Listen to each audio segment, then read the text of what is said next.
Hello, Ringette fans. Welcome to the Slush Puppy Center. We have a big game full of Ringette for you today. I'd like to welcome myself and Louis today. Hi, Emily. How's it going? It's great. Happy to have a full day of Ringette. Yes, ma'am. A historical full day Ringette. Welcome to our CBC fans. Thank you for tuning in. I know it's an early one. We'll have lots of action here for you today with Gatineau Fusion taking on Cambridge Turbos in our last Eastern Hub before the Canadian National Championships come up in Ottawa in just a few short weeks. We're going to have a small bunny team coming on just before the official game. We'll present the players to you at home. It'll be the tarantulas coming on ice, which we can see down on our left. These young players are going to have an excellent opportunity. And this is great memories for them. Exactly. Exciting to have that connection with the local team, show them what their future could look like. Merci tout le monde à la maison d'être parmi nous. Du Hub à l'Arena Slush Puppy. L'équipe qui s'affronte aujourd'hui, les Turbos contre Fusion. Nous allons avoir un petit match d'exhibition tarentules qui sont sur la glace à ma gauche. Nous allons présenter les jeunes joueuses un coup que le match débutera. Je remercie beaucoup Émilie d'être à mes côtés. Émilie, une dame d'expérience. Donc, elle va pouvoir me guider. Si je vous dirais que je ne suis pas stressé, je mentirais.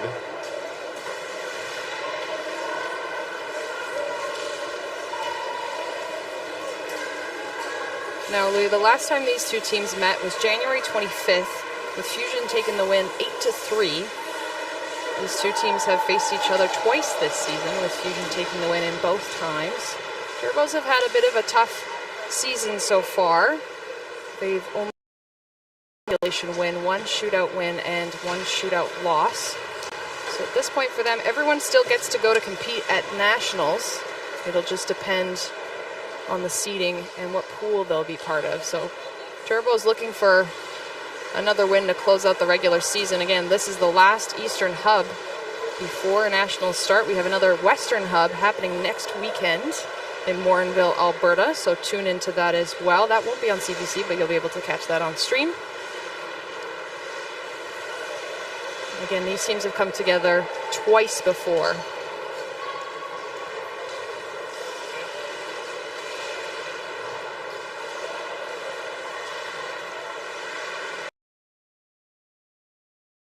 De mon côté, c'est la première fois que je vois une des équipes de Cambridge, les Turbos. Les Turbos en orange, évidemment. Gatineau, Fusion en bleu. De par leur warm-up, c'est leur deuxième match de la saison. Troisième, désolé. Ils se sont affrontés déjà 2 ans. 2 fois.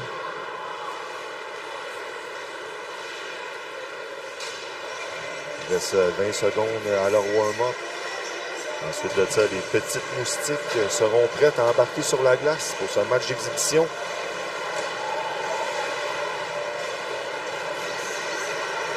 Now both teams have 2 goaltenders. They look like both of them have been splitting the games. So we'll see who gets to start out this morning as the Tarantulas get to join Fusion in their big cheer before the game starts. Usually, Emily, these two teams, do they split goalies half game or they run the whole game? Usually they'll run the whole game. They run the whole game, okay. Yeah.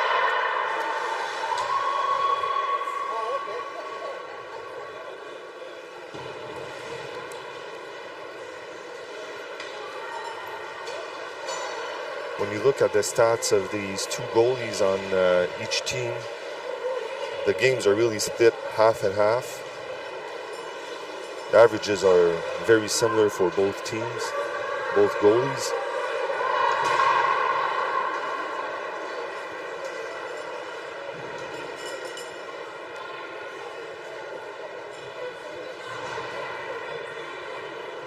And the Tarantulas are being led by Emily Chenier, team captain. She's making sure they know where to go. Oh. It looks like they might be getting a shift this morning. 10 on 5, anyone?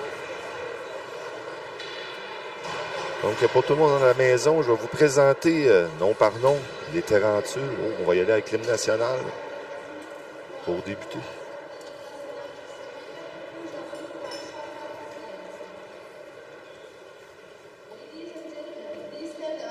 And we'll stand now for the national anthem.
Of the Eastern Hub of the 2025 National Ringette League season. My name is Emily Renneberg. I'll be calling the game today with my friend Louis Nagy.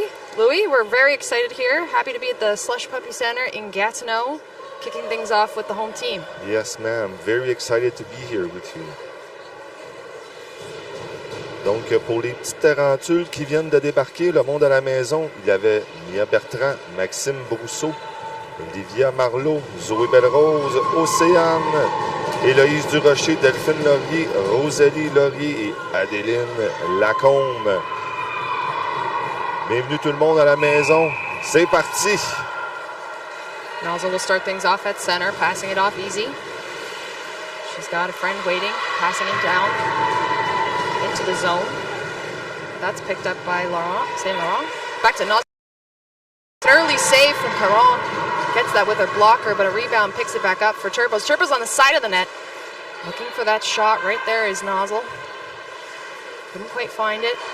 20 seconds on that shot clock. Looking for the cycle. Coming around the net. Bit of a change here. Keep those legs moving. 10 seconds on that shot clock. Making a fake back pass. Over across the ice. Just misses that pass, but she'll pick up her own rebound. Get a shot off there. Rival making a run for the money of Caron. But that'll go for goaltender Ring. Now, goalies have 5 seconds to throw it once the whistle is blown. Players cannot go in the goaltender's crease. And she makes an easy pass off to a teammate.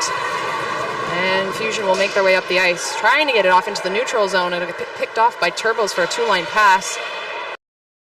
Turbos coming around the defensive end. Pass over to Lodge. Lodge finding that support in the center of the ice. And a long shot all the way down to Nozzle again. She's looking for that front of net action, but it's just tipped off by Fusion. And Turbos regain it here. Anderson taking a pass right over to Newbrand. Newbrand putting the brakes on, giving a bit of a cycle. Nozzle coming in with speed, but picked off by an active defense right on the corner of that triangle. Nozzle doing a back pass, finding its way through the crease, still on that cycle. 10 seconds on the shot clock. Nozzle all the way down to the corner. Oh. The shot right off the post. Ron looked like she might have had a piece of that, but still 0-0. Turbos, fresh legs off the bench, cutting around that crease, trying to find a way through to the goalie. Caron will get the ring. Strong defensive play from Fusion. A lot of pressure from the Turbos early in this game. Ring picked up by Osborne. Osborne finds Chenier. Chenier to center ice. St. Laurent tries to get that pass off, but Turbos pick it up. It remains in the neutral zone. Chenier getting it in. Fusion getting their first opportunity for an offensive play here. Captain puts the ring all the way across the triangle, picked up by her sister, Sophie Chenier. Moisson. Moisson with a big shot there. Starting that cycle again, 26 seconds on the shot clock. Lots of time, finding gaps within that triangle. Turbo staying strong. Back pass across the top. Wilson taking a look. Getting that feeder all the way down. Not quite finding the net. 9 seconds on the shot clock. Coming out with a big wide turn and a shot on net, and that finds its way through. Fusion, an early lead, 1-0. That ring just snuck right past Sarah Reed, the Turbo goaltender. She's going to want that one back. Oh yeah, absolutely. 3-2 des tirs jusqu'à maintenant. On n'a pas eu beaucoup de up and down. On s'est installé des deux côtés.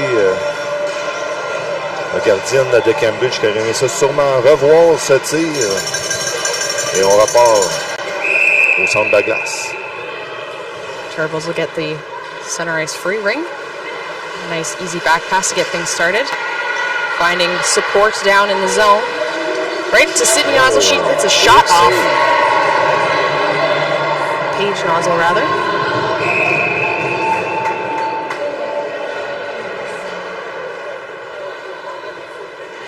And that'll be held by Caron. Already some actions in both sides of the ice. Fusion coming off of the first goal of the game.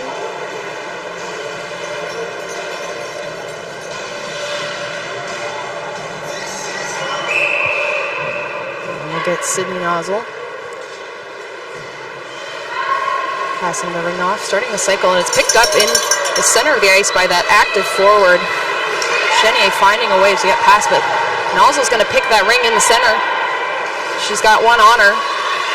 Being forced to move that ring around. Support pass to McGullen. McGullen fighting her way past Plouffe. Back over to Nozzle. Nozzle's got another player on top of her. And they're slowing down that cycle to get a change off. 8 seconds remain on the shot clock. Looking for the pass up front. And that will hit Plouffe's skates.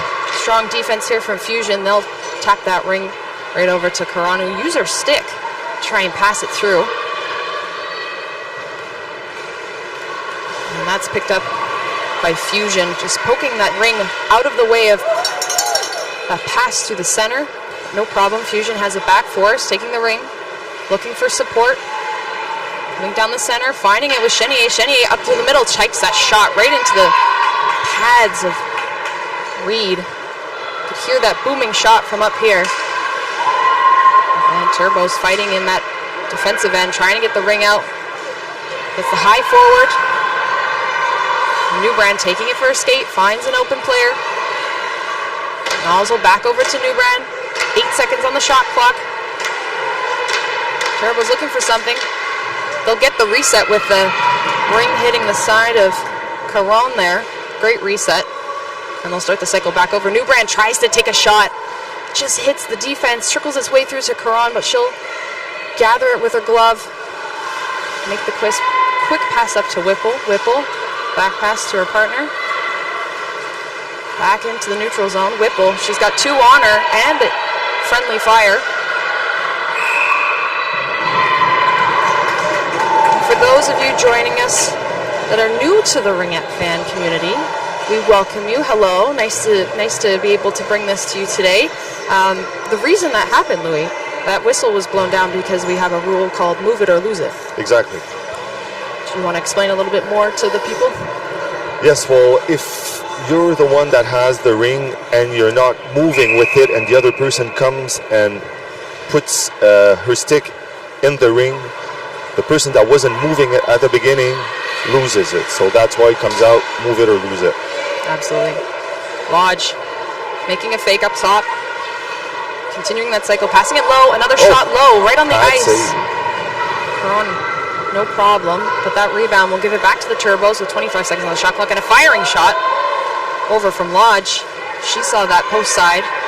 Rebounds picked up by Fusion. Fusion making the backdrop in their own zone.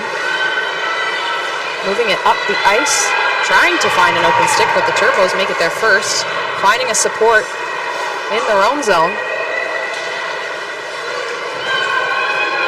And all the way up front, we are all alone. And Paige does it with an amazing save from Stephanie Caron.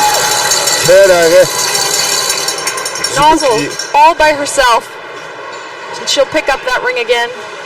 Over to Sid Nozzle, who's coming up front, has the front shot. Again, just tipped off by Caron. She's got a stick on it. They get their own rebound back, but two great looks for the Nozzle sisters. Fusion trying to get it out of their zone, away from pressure. Plouffe has it right now on the side, takes the firing shot, goes a little bit wide. They'll maintain possession here, 17 seconds on that shot clock. Turbo setting up the triangle. Fusion back, making the drive, trying to fake it through. Violette had that over to Plouffe. Tried to pass over to the corner of the triangle as the shot clock winds down. Not able to get that reset. And Sarah Reed will get her 5-second goalie ring. Drop back behind the net to Sunseth. Sunseth trying to find support here. Fusion playing a tight man on, pick up the ring and take it. And that's a goal. An interception from Fusion takes that. We're up 2-0 for the Fusion. Just a great play, heads up play, looking for that ring. And maintaining that possession to just poke that away right in the middle of center ice there. Ils sont rendus à 4 tirs contre la gardienne de Cambridge. Déjà 2 buts. Des beaux buts. Pour tout le monde à la maison, nous avons splitté, Émilie et moi. Elle va s'occuper du côté anglophone pour ce match. Je commenterai les 2 prochains matchs. Et nous allons avoir des entrevues en bas un petit peu entre la 2 et la 3. Donc, bon match tout le monde.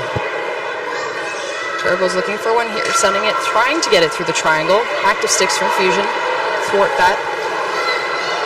Having the rush up into center ice, picked up by Turbos. Coming around the net with speed, trying to break it out. That'll be a pass over 2 blue lines. If your team has made that pass, the other team has to touch the ring first. It's part of the blue line passing rule we have here in Ringette. And goes over to Forrest. Playing it back to St. Laurent. St. Laurent passing it back to Forrest with the drop. Forrest making a move, shooting it, and that's in. Forrest looking for that post, made that little deke. Drop back from St. Laurent, and it's in. 3-0. The goalie wasn't very well positioned, I find, on that. A little bit too back in her net. But whatever, it's already 3-0 for Gatineau. Again, these two teams have met each other twice in the season. Fusion coming out with both wins. Turbo's only 1 regulation win this season. They are determined and have been playing well offensively. There's just been a few breaks where Fusion's been able to now take over, and Turbo's trying to streak right into the zone, picked up by the defense. They'll get their ring back, making a bit of a skate for it. Being pushed off that ring by an active defense. And down low, tries to make the fake, tries to get a push through that triangle, but again, a bit too strong there. Nozzle trying to get up front, a strong center, playing her body and her ring, 10 seconds on the shot clock, fires it, gets it right on the post. Had a great look there, but just a bit too left. Turbos will pick it up in their own end. Start that movement back around into the neutral zone. Rabineau can't quite get that, but gets her stick touching it so Peacock can grab it on the other side of the blue line there. Slow things down, and Turbos get a bit of a change here. Right into center. Great look there from Wyville. Wyville just missing that pass. 9 seconds on the shot clock as she'll come up top, firing it. Caron easy into her chest. She'll push that rebound. Back out to play. Lodge now for Turbos. Back pass to Wyville. Wyville turning over back to Wyville. Cross that triangle. 20 seconds on the shot clock. Looking to generate something here. Getting that change. Nozzle taking it behind the net. She's got a friend up top. Does the back pass. Right back over to Nozzle. Nozzle taking it through the triangle, shoots. Karan was already down, but the shot came from too low, and she managed to just squeak into the crease, so that'll go to the goaltender ring. Tout un arrêt ici de la gardienne de Gatineau. Les tirs au but à l'avantage des Turbos jusqu'à maintenant réussissent pas à enfiler l'aiguille, comme qu'on dit en bon québécois.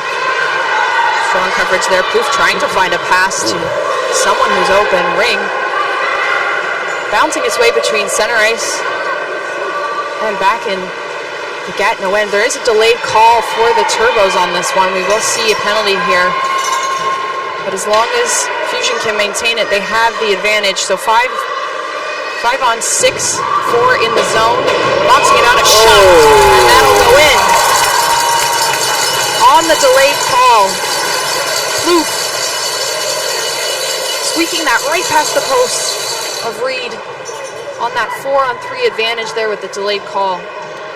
Est-ce qu'on va y aller avec un changement de gardienne? Émilie me fait signe que oui. Nous sommes rendus à 6 tirs au but contre la gardienne des Turbos avec déjà 4 buts. So Betke now in for Turbos. It looks like they're swapping goaltenders early. Tough start for Reed. A lot of small mistakes again leading to these goals. But a lot of them close to the post, down on the ice. Betke's gonna get between the pipes now. Going to try to shake up the team a bit by switching goalies. Turbos keeping possession, pass into the center of the triangle, trying to push around. Strong D, but that will draw a penalty to Fusion. Fusion on the delayed call. Turbos, Betke's skating as hard as she can to the net. Turbos will get 4 on 3, setting up typically in what we call a box. 16 seconds on the shot clock. Again, delayed penalty for Fusion. Fusion playing their triangle, 10 seconds on that shot clock. Turbos trying to play it to the top, nozzle to nozzle, and a firing shot goes just wide of the post. 3 seconds on the shot clock, looking for a reset here. Can't quite get anything on net. Time will expire on the shot clock, which means we're going to the box. Betke gets to go back to her net now. Big long skate for her. On va avoir 2 minutes pour accrocher. So Vandal will go to the box for hooking, 2 minutes for hooking. Technically our first penalty of today's game. There was a delayed call on the last Fusion goal. But because they scored, Turbos didn't have to go to the box. So we'll start with the ring for Fusion in their own zone. Playing 5 on 4 as the Turbos have the advantage. Nozzle fighting in the center with Chenier. Trying to get it off, but flicks it into enemy territory. Chenier coming across the line, takes it, fakes it twice. Back pass was another fake. Coming back around, she's got lots of time. 20 seconds on that shot clock. Passing it over. Turbos maintaining that triangle. Long stretch pass again, right over across the top. Pushing far out to maintain that space. Fusion gets a shot on net, which will cause a reset. Their shot clock was winding down, and now they're switching up some of their players to keep things fresh. Again, they are on the player disadvantage here. They're playing with 4 due to the penalty. Back pass goes wrong right over to Nozzle, who picks it up and sends it over into center ice. Sydney Nozzle skating hard to try and pick that up in the corner, but Fusion passing it off for support in their own zone. A minute remaining on the penalty to Fusion. Last minute of play in the first period. Turbos have the player advantage. They're looking for an opening here. Coming across the line. Blyville sneaks it right through. Still looking for an outlet here. She slows down, starts the cycle. 13 seconds on the shot clock. Passing it off to Lodge. Lodge fires. Another big pad save by Karan, and then Ring goes to the front. Almost had an opportunity there from Babineau to get it right off the backhand of her stick. Defense met her there, and now it's up for Chenier. Chenier coming in right on that side. Had a bit too much steam, goes right past. Not enough opportunity for space with the Turbo defense making their claim, passing it through, and a sliding shot over from Booth right through the pads of Betke.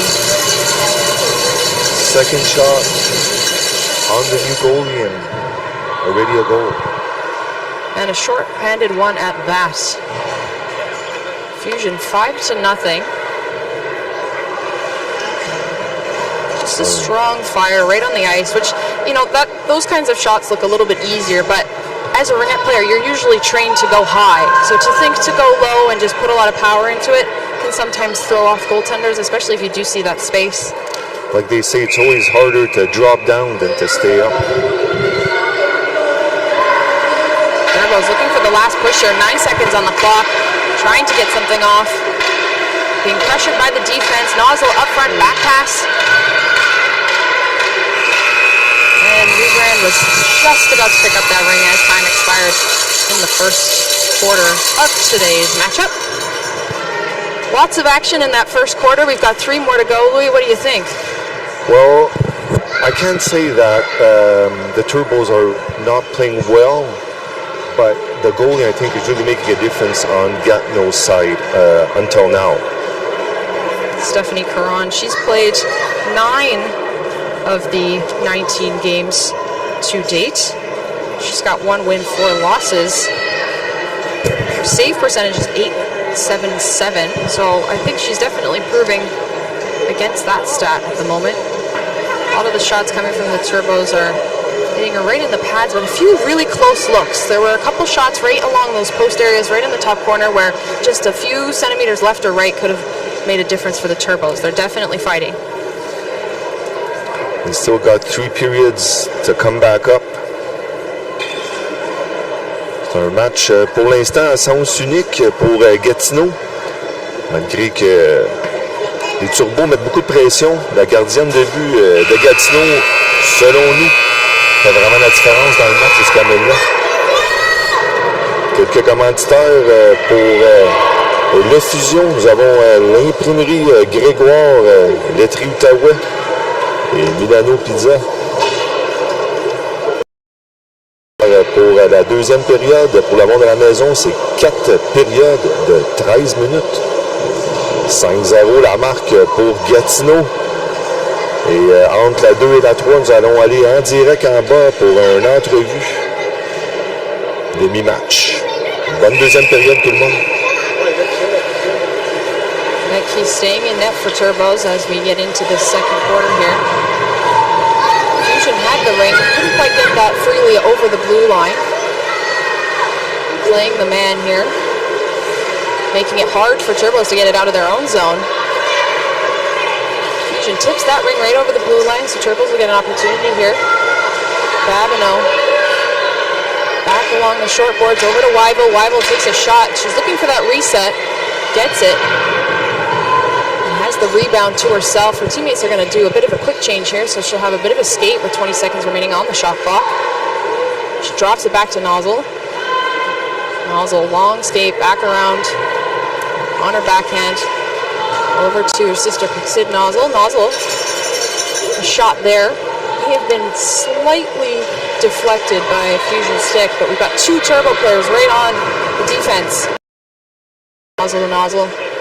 Nozzle to Newbrand. Newbrand faking it, shot. Nice save. The blocker saved by Caron, sliding into that one. A quick look from Newbrand off the fast pass. And now there's the battle behind the net. Fusion wants it in their own zone. Bouncing ring, hard to stab. Big pressure from the Turbos. Turbos are not going to go down easy. Lots of time remaining in this Ringette game.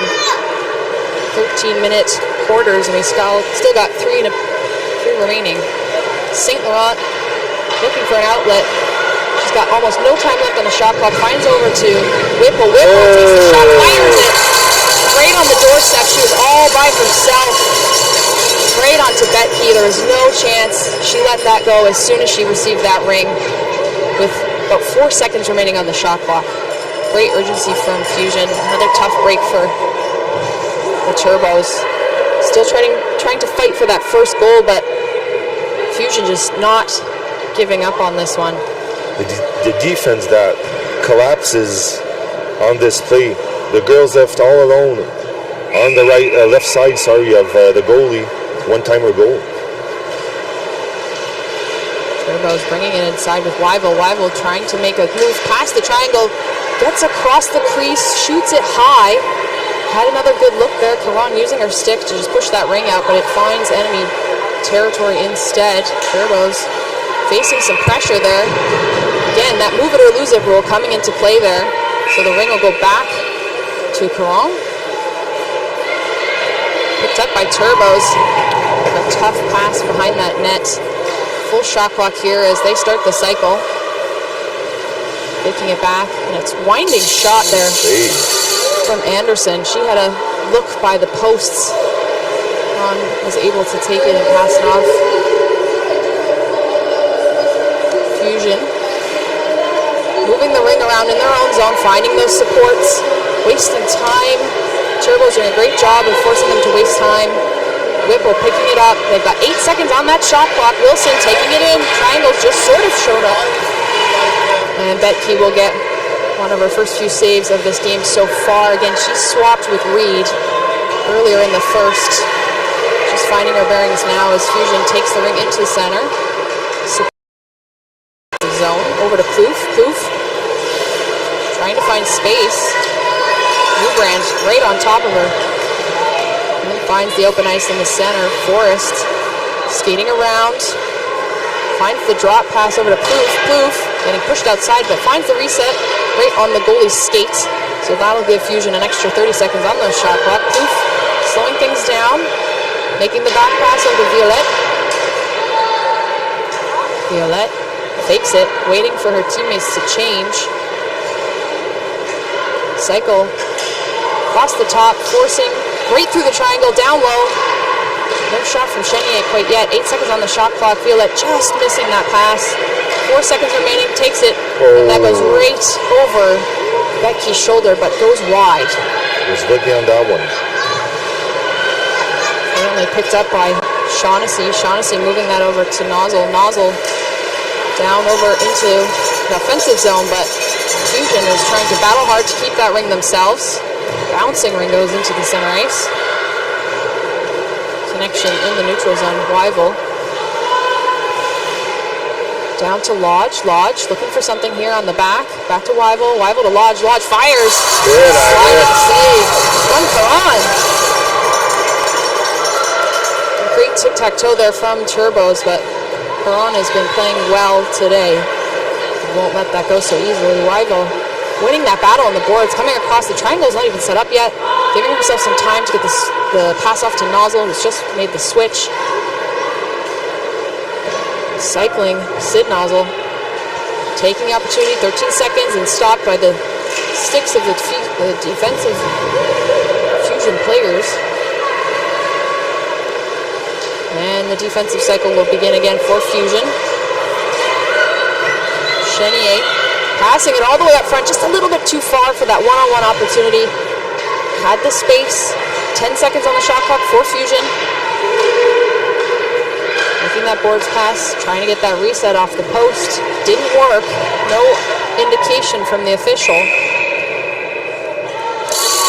But Turbos will go and violate the crease, meaning they went in the crease. So you're not allowed to do that again. So the ring will go back to Fusion. Jusqu'à maintenant, on peut voir, pour même les gens à la maison, la grosse différence des gardiennes dans les buts et la défensive de Gatineau. Fusion starting that cycle. Trying to find the opening here. Passing around outside the triangle and a shot from Hossein, and that's in. That's another goal from Fusion. Taking it from the outside, far away from the triangle, just finding that top corner. Becky's a smaller goaltender. There was a lot of space there up top. There's a lot of space to play. Those quick passes helps the flow. And that shot finds the back of the net. The defense of the Turbos just can't follow the quick speed of Gatineau since the beginning of the game.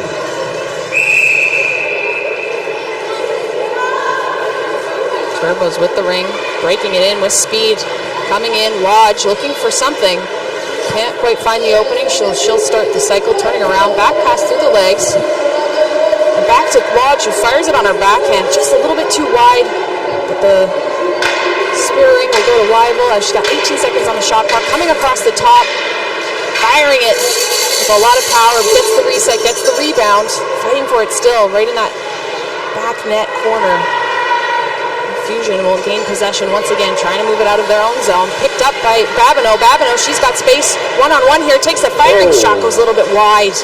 Great opportunity there, picked off by Babineau. She'll go off as her teammates continue the cycle. Looking for something here for their first goal. 14 seconds on the shot clock. Nozzle right through the triangle. No goal. She'll have walked through the crease on that one. A great shot right to the top corner, but again, in Ringette, you cannot go into the goaltender's crease. So that will be a no-goal for Turbos. Picking up the check. Great offensive and defensive action in the neutral zone there. Turbos coming out on top. Shaughnessy looking for somebody. Trying to find those orange jerseys amongst the blue. And moving it up front. Almost an opportunity there for a one-on-one. Bowman passing it along. Lodge gets another shot. She likes that short side. And then the shot clock will expire.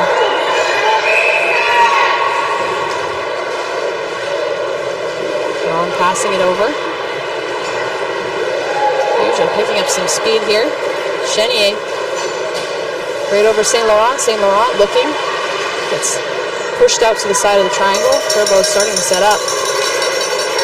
Back pass coming in across the top, stepping into the triangle, passing it to St. Laurent. St. Laurent fires it. Had that opening, but just thwarted. They'll continue with the ring. 27 seconds on the shot clock. Chenier over to St. Laurent. Chenier keeps it.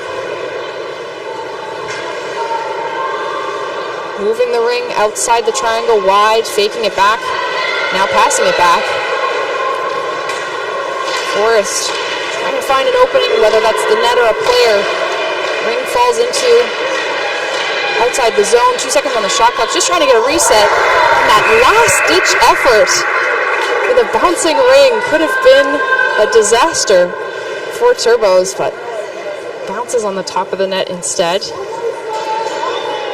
Du côté de Cambridge, on essaye de changer un petit peu le style de jeu. Le dernier but a failli être compté en fonçant le net.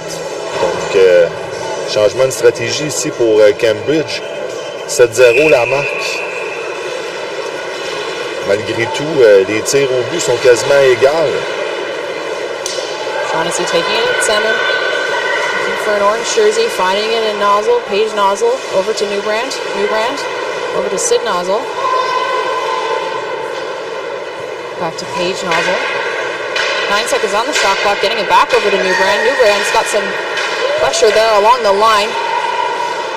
They'll get a reset back on that play. Fighting for it is Newbrand. She comes out on top, tries to get something there. Looked like it came across the top of the net, right along the crossbar. Almost finding the back of the net. She had some speed coming into that one. I think she's ready for a goal. The Gatineau goalie is seeing the ring like if it was as big as a beach ball. Turbos will get the offensive free ring. They've pulled their goaltender with 4 minutes remaining in the second of 4 quarters. So they'll have 4 in the zone, setting up in what we call a box with those 4 corners, contrasting the 3 corners of the triangle for Fusion. Moving the ring across. Nozzle looking for an opportunity, sending it low, firing it. As Paige Nozzle gets the back of the net, but she was quick on it. Trying to create some speed here and some energy, taking a shot again. Nozzle right into the chest of Karam, but she gets back up, gets that ring, passes it low. 23 seconds on the shot clock. Goalie still pulled, 4 in the zone. On va retirer la gardienne du côté des Turbos, essayer de mettre... Oh! And that'll go in. Turbos with their first goal. Good move to pull out the goalie. We're going all in. Definitely a gutsy move at this part of the game. Early, but it pays off. Turbos coming away with their first goal of the game, 7-1, taking it back within 6. Now that was just a great play. They had the 4 in the zone because they could pull the goalie. And when the goalie's pulled, you're allowed 4 in the zone. If the goalie's not pulled, you can only have 3. Sometimes that extra player takes away some of the space that you typically experience as a 3-on-3, but often it's so overwhelming that it can create some great chances for goals, as we just saw there. Turbo's looking to follow that one up. Gatineau getting checked off that ring by Forrest. Feeling that pressure in the middle. She's getting it off to Violette. 20 seconds on the shot clock. Turbo's setting up that triangle. Fusion looking like they might have a bit of a set play here with 2 in the zone. Now 3. Plouffe tries to get the pass off, but she'll be met with some defensive action there. McGillen skating hard to that ring to get that along the boards. Play will get whistled down. Fusion getting the ring back in the offensive zone.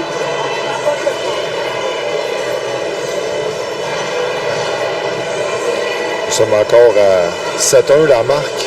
On a pu voir sur le dernier but comment est-ce que la gardienne a été compromise sur le jeu, la feinte, la gardienne qui a mordu, disons.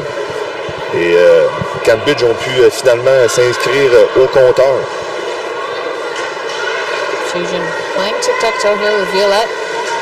Right back over to Plouffe. Back to Violette. Keeping that ring moving with speed.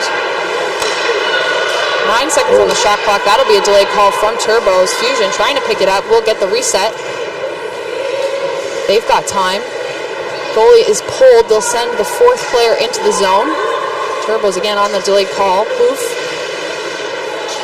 taking the ring, stepping it, sees that far post. There was space there, but just goes wide. 12 seconds remain on the shot clock as they box things out. Back over to Plouffe, who fires it right on the opposite end of the net, short side, just low to the ice, and puts her team back up within the spread of 7. Not easy for the Turbos this morning. Sure they would have liked another outcome. They're putting a lot of pressure on the Gatineau defense, but it's just not working. I really think that the defense and the goalies are making a huge difference for Gatineau in this game. Still have just over half of the game to play. Ringette is quite a high-scoring game, so this is not necessarily going to be a blowout. And a firing shot here from Turbos. Peacock had a great look out front. Already looking for that cycle. They're pulling their goaltender again. Becky going off. They're going to send in a 4th player. It worked the last time. They want it to work this time. 14 seconds on the shot clock. Babineau. She fights her way through that triangle, right through the legs, and she takes it in. 2 goals for Babineau. She puts her team up again within 6. She can spot that area quite well. She weaves through the center and the D right on the lower end of that triangle. She forces them to make a move and just pushes tight to that crease. And she manages to still see the 5-hole and not walk into the crease, which is a hard thing to do. Exactly. Well, that's what I was saying a little earlier on. I think that the Turbos are going to try to, like we say, crash the net a little bit more, trying to force their way towards the goalie instead of shooting from far away. The Turbos making good on 2 gutsy calls to pull their goaltender and add that 4th player into the zone. It worked both times. It worked both times. And now Fusion again trying to get that back. Long stretch pass right over to the opposite side of the ice. 7 seconds on the shot clock, fighting to maintain that possession. Fusion making use of that open neutral zone. A missed pass will give it back to Turbos. Shaughnessy skating, looking, getting pressure, passing it back off to McGillen. McGillen now 2-on-1, but that'll be a delayed penalty as well for Fusion. That'll just get blown down. That'll be a 2-minute boarding call for Julia Wilson. Just a little bit too much on that 2-on-1. Yep. A little bit too much pressure, playing the body more than playing the ring, and that's what got her in trouble right on the boards. once again, the goalie is back on the bench. They'll try it for a third time. Third time's the charm is what they say. Exactly. So not only is there a extra player in the zone, goalie's out of the net. 38 seconds remain in this quarter, which will take us into the half. But Turbos want to bring this game within closer margin before we walk into that. Weibel taking it now. Right over to Nozzle. Nozzle low. Leading to that firing shot from Sid Nozzle. Had a good look, a little bit too tight. Caron was there. Sunseth over to Nozzle. Nozzle back to Sunseth. Just a bit too much power to pick that up. 9 seconds remain and a firing shot from Weibel. Short side. Very tight angle. Hard to score from that, but can sweep one through if they get lucky. But that will take us to the end of the second quarter. Turbos up 8-2. The Fusion is up 8-2. A lot of pressure from Fusion on Turbos. A lot of great opportunities for Turbos to try and make a difference here. They've had some good looks on net. Caron standing on her head a number of times to make sure that that was not the case. Turbos have been struggling a bit this season, walking away with one regular season win, one shootout win. And Fusion is a tough one to beat. They've been faced each other twice already this season. They will face each other twice this weekend. And just an all-around exciting first half. So thank you all for joining us here at the Slush Puppy Center in Gatineau for a historic Ringette weekend. Hopefully we're coming to you from CBC. Don't go away, we will have much more action. This is not a blowout game so far. Ringette can be a high-scoring game, so I encourage everyone to come back and see what happens next.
Bonjour, nous sommes ici avec Émilie Chénier. Sarah Plouffe, désolé. Excuse-moi. Sarah, ça va bien? Oui, toi? Oui, ça va très bien. C'est 8-2 la marque pour Gatineau. Est-ce que tu peux me compter un petit peu votre première moitié de match? Première moitié de match, je trouve qu'on était un peu surprise au départ. On était un peu pris sur les talons, mais on a été vraiment efficace sur nos buts. Donc, on a vraiment capitalisé là-dessus. Même s'il y avait un peu plus de tirs au filet, je pense que nous, on a été plus optimistes et on a compté plusieurs buts. Puis je pense que ça fait du bien. On a beaucoup travaillé aussi ces derniers temps sur nos pénalités parce que nous, on en prend beaucoup d'habitude, mais là, je trouve qu'on est vraiment bonne à date. Donc, on veut tenir ça comme ça. Puis on est vraiment contente du score en ce moment. Parfait. Pour l'instant, les 2 fois qu'ils ont tiré leur gardienne de but, ils ont réussi à marquer 2 fois. La clé du match, c'est peut-être pas être trop puni de votre côté non plus pour faire des 3 contre 2, des avantages numériques dans le fond. Oui, c'est ça. Nous, c'est ça, aussitôt qu'il y a des pénalités, c'est là que ça vient jouer, c'est notre mental, sur notre efficacité. Mais à date, c'était vraiment des beaux buts quand même. Donc, notre goaleuse est vraiment dedans en ce moment. Puis on adore ça, elle fait des super belles arrêts. Donc, on continue comme ça. Pour toi, ça veut dire quoi présenter la Ringette à CBC, passer à la TV en direct? Est-ce que ça vous met un stress de plus pendant vos matchs ou c'est une journée normale au bureau? Je dirais pas que ça met un stress de plus. Je pense que c'est plus une excitation de voir que notre sport prend un peu plus d'envergure. On est habitué que les games soient filmés, mais là, de voir qu'on va être en direct puis on est sur la télé, c'est encore plus excitant pour nous.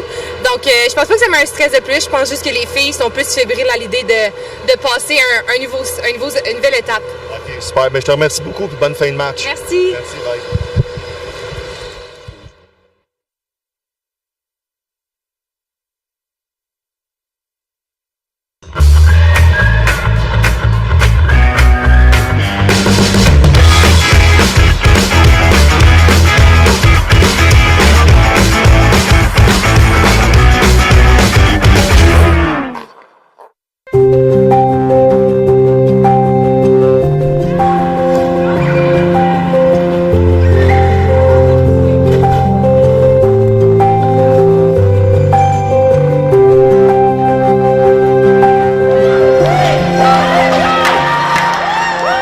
Ringette Canada est fier d'être le premier organisme sportif au Canada de s'affilier au Ability Center sous la bannière de Mixed Ability Sport Canada.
We started the first Ringette team for children of different abilities, children with physical and cognitive disabilities. So that's how it started, and then it just evolved to having no barriers to participation.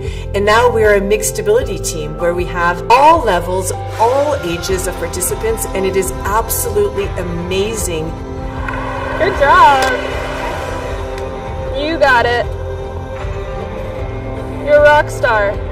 RFA has given our kids an opportunity to play with a bunch of kids and build friendships that they wouldn't have otherwise had. It's been a real booster for her to feel like she's part of a group and that they're having fun and they're playing, they're learning. Yes!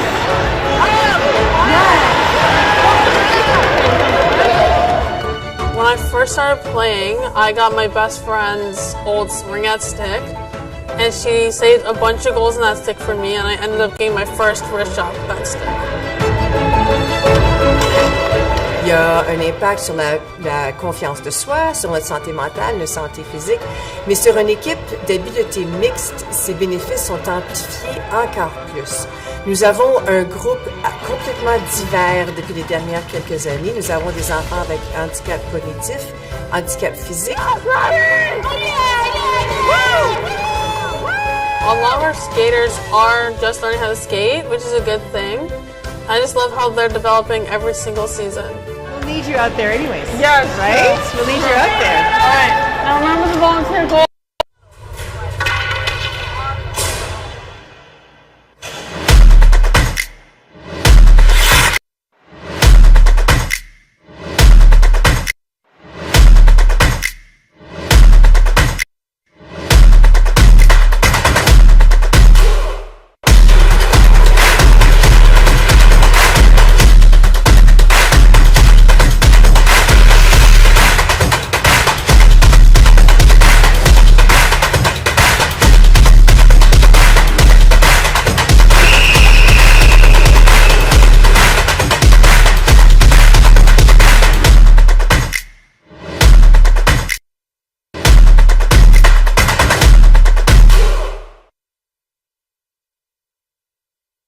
Hi, my name is Jade and we're in Yellowknife, Northwest Territories. We are at the Air Tindy float base here in Yellowknife Territories at this beautiful outdoor rink playing some Ringette with Ringette Canada. Yeah, this is the best day of my life. I haven't played Ringette for over a year since my last game with Laurentian, so for Ringette Canada to bring Ringette to Yellowknife, this absolutely made my day.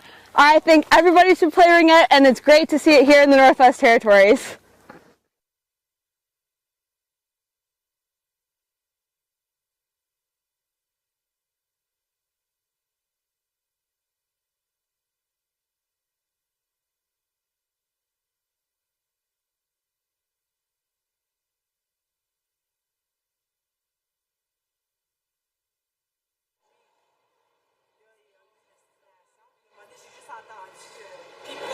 Tu me parles de même, c'est pas que j'ai dit un moment de temps.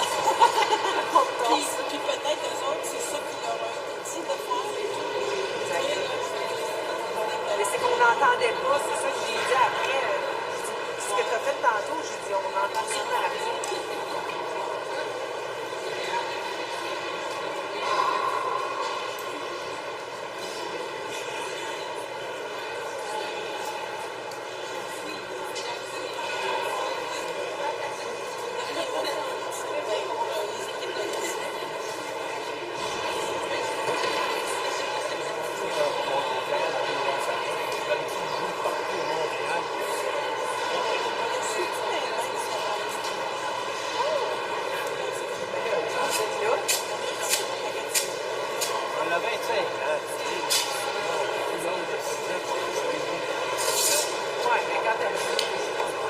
J'aime ça, mais là, c'était le temps de changer de. Puis là, en plus, ça a commencé à dire arrête de crier le canon.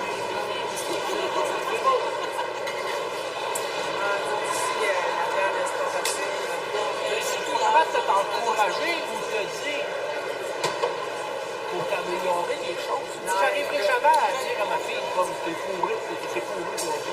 Jamais je fasse ça. Je suis capable d'entendre son père.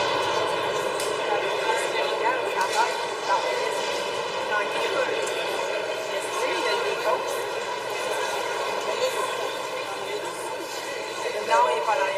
On n'est pas là. Cette année, pas cette année.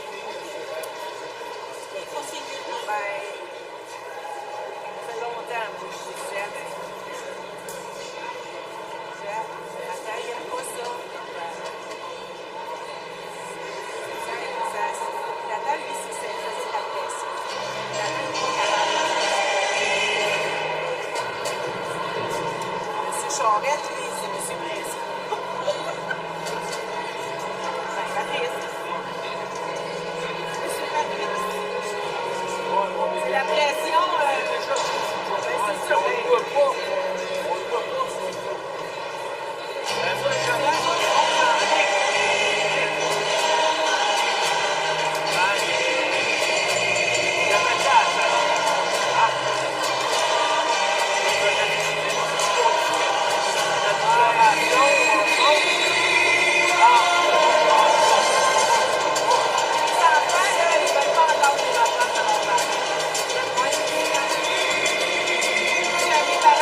Welcome back, Ringette fans, to the Slush Puppy Center here in beautiful Gatineau, Quebec. My name is Emily Renneberg. I'm here with the wonderful Louis Nagy. Hi, Emily. How's it going? Louis, we've had a wonderful half of this game so far. A lot of action. Perhaps the Turbos are looking for a little bit more on the goal side, but they had a lot of offensive opportunity. Yeah. Fusion just taking things away from them in key moments. Caron, she's been playing very well. We're excited for the second half. Well, I was just downstairs for one of the mid-game interviews, and I saw the girls from the Turbos, and like everybody's smiling down there, and the girls are excited to get back on the ice, and there's still a lot of ringette to be played here. Each quarter is 13 minutes, so 26 minutes left of play here as Turbos get it inside the zone already, passing it up on front. Nozzle, she had a space and time, couldn't pick it up. Shaughnessy in neutral zone. Quick pass down into the corner to Newbrand. 10 seconds on the shot clock for Turbos, passing it up front. Nozzle to Nozzle. Again, just missing that stab right in the area that they needed it. And a quick shot on Caron allows the reset to happen, but the ring will bounce out to Fusion. A spinning move, trying to get past the 2-on-1. She breaks free, getting the ring down to Plouffe in the corner. Great play there from Randall to get it out of her own zone with the pressure from the Turbos. 9 seconds on the shot clock, getting a bit of a switch up here. Fusion finding the back of the net for that reset, didn't get it, and the shot clock will expire. Already a little bit more of a 2-on-1 system that the Turbos seem to be playing. We'll keep an eye on that. That'll be an adjustment from their first half, but something definitely needs to change for them to bring this game back within the margins. Keeping the ring moving, lots of energy here to start the third quarter. Sunseth right over to Lodge. Lodge fires it, turning to make sure she could shoot on her forehand. Just goes slightly wide as shot clock winds down, and that loose ring goes to center. Passing it off, Chenier's by herself, taking it down the middle. Nice save. Right into Betke. Betke's pads covering that easily. Great opportunity there for Chenier. She had time and space, but Betke is locked in. Taking over from Reed in the first period. She's got another shot there and a big save. Sliding around in her crease. Those dark pads. Oh, yeah. Sometimes a little bit harder to read. Fusion taking an opportunity here to use the shot clock, keeping things outside the triangle, passing it around. Chenier, a stick check there from below D. Chenier fakes it back, makes the back pass. Over back to Chenier, fires it, knocks the water bottle off with absolutely no room to spare. An amazing shot up top. Unbelievable. Tout un but ici, un top net qu'on peut voir sur la reprise. On fait déplacer la gardienne de gauche à droite. Émilie m'en parlait un petit peu plus tôt, les jambières noires d'une gardienne. J'ai toujours été un fan. Les jambières blanches, évidemment, on a de la misère à voir la distinction entre la glace et les jambières. Les jambières noires, on peut bien les voir. Donc, tout un top net ici et porte la marque à 9-2. Le match à sens unique continue du côté de Gatineau. Again, a beautiful shot off from Emily Chenier. And no surprise there, she leads the team in goals scored as of now, in assists as well. She's a big point grabber at 54 on the season. That'll put her back up as well. She's got points in this game. And no chance for Betke, who's been challenged in this game already. Turbos trying to win possession back here in the neutral zone. Lots of stick checks and fighting on the newly Zamboni ice.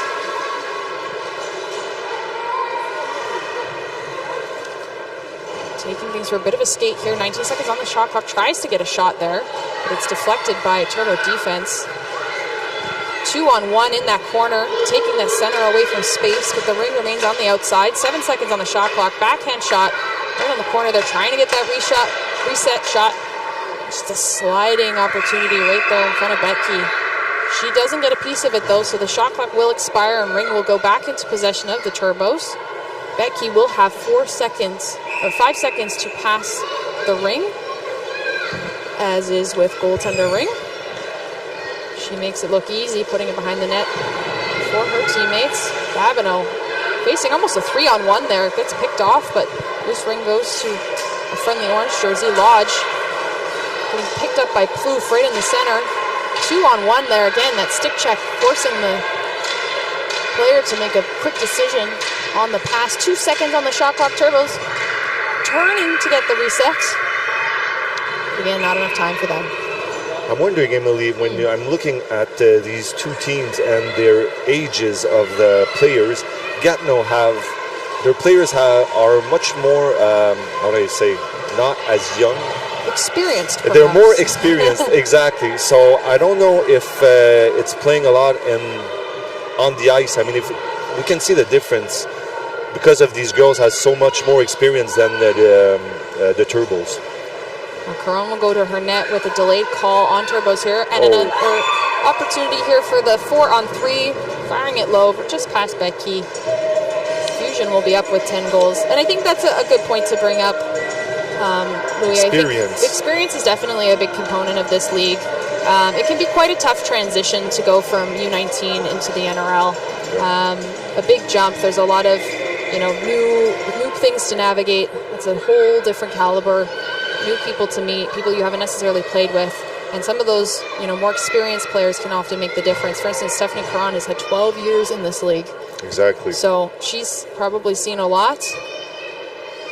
Speed, execution, skating. And then you get used to each other as well. Exactly. You've got a more experienced team. It's likely that they've played together before. And we see, there are different eras of the NRL where some teams, they lock in their talent and that's who they play with for a few years, and then we get some churning with retirements and new rookies coming into play. So Turbos trying to find an opportunity there, but picked off by Fusion, again going behind the net. Passing it up with speed. Chenier coming in to pick up that pass again. She made it happen in her own zone, sliding across the crease. Instead of taking that shot, she came in with lots of speed, making that move all the way from her own zone. 9 seconds on the shot clock. St. Laurent trying to find an opening here, comes across the top, fires it, just sneaks it past Becky. It bounces off the post, so she's able to keep it out and looking for somewhere to throw it, but great pressure from Fusion. Didn't let her find any outlets for that goalie pass, so 5 seconds did expire, meaning the ring will go back to Fusion for the offensive free ring. And we came back with the first goalie. We changed our goalie back. We changed our goalie back. On essaie de brasser des choses du côté des Turbos. Nous sommes revenus avec la gardienne de but. Et comme qu'on expliquait un petit peu plus tôt, beaucoup d'expérience du côté de Gatineau en âge de Ligue nationale. Juste la gardienne de but, Stéphanie Caron, 12 ans de Ligue nationale. Donc, on peut voir l'expérience ici. C'est une des raisons peut-être que Gatineau produit autant dans ce match. Great shot across the top, just going wide past Reed, who's back in net. She played the first few minutes of the first quarter, had some tough shots against her, resulting in some goals. They put Becky out for a little bit, but now they're back to Reed. A long stretch pass all the way to open ice to Wilson. Wilson picking it up across the top, making so many moves. Getting the shot off, but not enough of an angle to beat Reed. Reed extending herself to get her teammate her ring, but a little too much aggression on that check along the boards will put the Turbos in the box on that particular play. You think, Emily, that Gatineau is going to start to take their foot off the pedal, or they're going all in? I think Gatineau would like to keep their foot on the pedal. It is hard when you're looking at an 8-goal spread. This is the last hub before Nationals, so you want to be playing like you want to play at Nationals. Exactly. And part of that is being tested here to make sure that you are still consistent in your own play. You're not making silly mistakes. You're continuing that same level of energy and tenacity, so you're not falling into some bad habits before you get into where it really matters in the postseason. But it's hard for players like Gatineau to stay focused because, I mean, you don't want to let it slip away, but, you don't want to... It's not easy having big leads like this either. Gatineau moving the ring around the triangle. 10 seconds on that shot clock. Starting the cycle up top, down low is the pass. steps right in and fires it. A shot again from Plouffe. Is that her third goal? I think it is. I think it is. A hat trick, yeah. Team is signaling. Hat trick for Plouffe. She's had a great morning. That'll be her third goal on the game, bringing her team up to 11. Just another really great opportunity, taking advantage of a bit of a defensive collapse there. A lot of energy in that shot, stepping into the triangle to find that far side post. She knew what she was looking for on that shot. And we're still staying on power play because it was a 4-minute penalty. 4-minute major will remain. Will be served in its entirety as Fusion makes its way up the ice, getting it over to Chestnut. Chestnut had a look, but she'll make a change. And another thing too, when you have this kind of a spread between goals, is that you want to use some depth to your bench to get players more experienced. It's a great opportunity to try plays, practice plays. And Turbos will step right into that loose ring, finding it hard to break out of the zone, but moving it right over to Pedersen. Pedersen tried to take it out of the zone, but it's picked up by Fusion. Forrest up top, right in the center of that triangle setup that Chenier was just hunting for. Again, she's the top goal scorer and the top apple grabber. 24 seconds on the shot clock, battle along the boards, and Fusion comes out with it. We're seeing a little bit more depth to who's on ice in this quarter. Just saw Osborne with the ring. Continuing that cycle with 15 seconds on the shot clock. Forrest finding it and feeding it right over to Chenier. Chenier right through the triangle again, seeing a really great look there for St. Laurent, using the space that she has and trying to get past that defensive barrier. Reed getting it off to her teammates and Pedersen passing it behind the net. But she's stuck between the Fusion. Turbos don't know how to handle Gatineau no more. The pressure is starting to really cook on them. Fusion playing a little bit more of a 2-on-1 system, which has its advantages in terms of pressure, but can mean that other players are not necessarily covered. But they've decided to take that and really put the pressure on Turbos, maintaining the ring here. 10 seconds on the shot clock. 1 minute 16 remaining on the penalty to Turbos, as they remain shorthanded from that major penalty. Trying to get it over to Newbrand. Moisen finding support over in Wilson. Feeding it down low. Back pass up top. Feeding it right to the side here. Moisen saw nothing. She'll continue to skate. Maintains the ring. Pass it over. Back to Plouffe. Plouffe got the reset right on the post there. Just trying to get extra time on the shot clock to continue this cycle.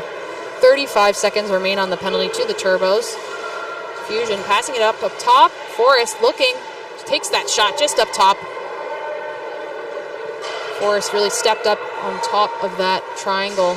Trying to find the space. Just making it a little bit too wide. She'll try again, but Nozzle is batting that ring down, trying to get it on her own stick. And that'll get picked up by Violette. Long pass from behind the net. Lots of time left on the shot clock. Waiting to open up some space over to Forrest. Penalty's over. 5-on-5.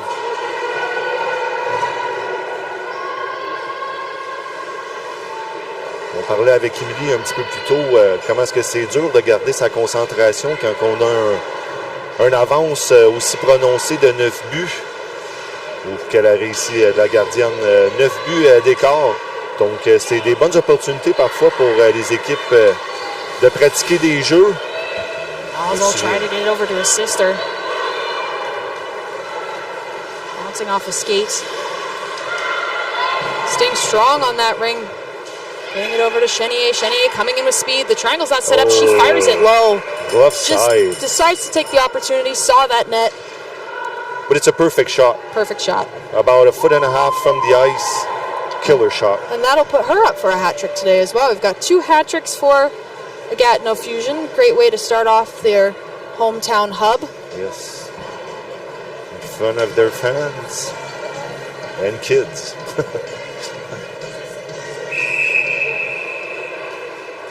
It's always fun to see a lot of moms that get to the arena with their little kids. Always fun to see mom play in the highest level. Wyville in with some speed, passing it off. And a shot, trying to make it past Perron. Anderson had a look, and that'll get called for a crease violation. So Turbos will have just squeaked into the crease with a skate. It's maybe the first or second shot in the period. Yeah. For Fusion. Sorry, for the Turbos. Excuse me. Turbos moving the ring down into the corner with lots of speed there. Oh, yeah. Chenier had to put on a little bit of brakes so she didn't crash right into the boards with that speed. Tries to get the reset, but picks the ring just as it remains in the crease, so that'll get whistled. It'll go to Reed. Reed will have 5 seconds to toss it. Gets it over to Shaughnessy. Shaughnessy followed very closely by Fusion. Over to Nozzle. Nozzle finding Newbrand across the way. Newbrand a bit tight here, but she'll come across the top. Fires it low, and that'll put Turbos back up on the board. An amazing cross-ice pass. Newbrand was tight for space against that board, but decided to make the cut around the crease that the triangle hadn't set up yet. She kept that speed going. A seasoned player, knew where she wanted to be, make the fake, and just fired it low. Again, we talked about earlier, the low shots are not necessarily what you're initially taught when being shown how to shoot in Ringette. There's a lot of ability to make that fire up top, but those low shots close to the post, 18 inches by the pad, they can be some of the worst for the goaltenders. And Newbrand looking for another one here, just caught up in her skates. She'll get taken down. That'll be a delayed call. Donc une fois de plus, un peu comme qu'on parlait avec Émilie, qu'est-ce qui marche beaucoup pour les turbos, foncer vers le filet, des tirs à la glace qui sont payants, des tirs dévastateurs à 18 pouces environ d'atterre. Donc les turbos qui lâchent pas continuent malgré le score de 12-3. Fusion, Sophie Chenier will be in the box for 2 minutes for tripping. As the Turbos get the ring in the offensive zone, looking to feed it through that triangle. Just a little bit too far. Lodge, she's been looking for an opportunity. Wyville as well. Handing it off to Babineau. This line really wants a goal. They've had a few opportunities to date. Lodge especially liking that short side blocker. Fusion to the center of the ice with Vandal. She had 2 on her. Turbos getting it back to Wyville in the middle. Wyville's got help. And a poke from Vandal keeps that out of play just for enough time to get 2 players in the zone. And a fire up top. Wyville thought she had something there. There was definitely space. Just a little bit too high over top of Perron. And that would be the last opportunity for a goal in this third quarter.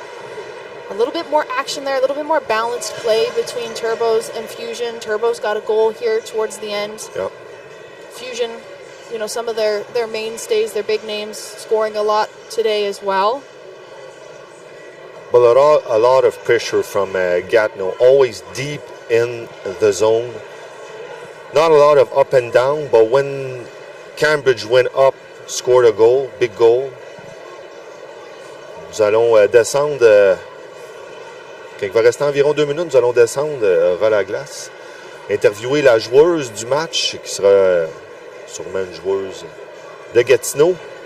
Et le deuxième match de ce hub, qui sera Waterloo contre la Rive-Sud, sera commenté play-by-play par moi. On va alterner Émilie et moi. Donc, restez des nôtres pour cette 4e période qui part à l'instant. Merci, mesdames et messieurs, de nous suivre en direct. Des beaux moments ici pour la Ringette. en direct.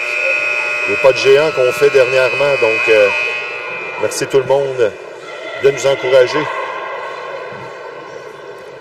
And as we walk into this fourth and final quarter, I think it's a good time to give a quick shout out to the coaching staff on both benches. Yes. We're, like we said, we're walking into nationals in just a few short weeks, and they're very much part of these amazing teams. On the Cambridge Turbo side, we got head coach Paul Sunseth, assisted by Jessica Crouch, Debbie Finlay, and Stacey Wright. And on the Fusion, we've got head coach Mark Chenier, assisted by Carrie Hartley, Christian Woodson, and Colleen Hagen. Talented benches all around, both from the ones wearing skates and not, supporting these teams throughout this season and getting them to the postseason in Ottawa in just a few short weeks. Fusion starting things out here. 10 seconds on the shot clock, passing it around. Plouffe, she's got a hat trick already. Using the ice, using the space, fires it low. Reed got a piece of that. A small piece of that. Just enough pad to keep it out of the way. Now that was not. That's a common shot from Plouffe at this point. She knows that's where she needs to be. So good on Reed for making the save on that one. Fusion, Plouffe back in center, looking for support.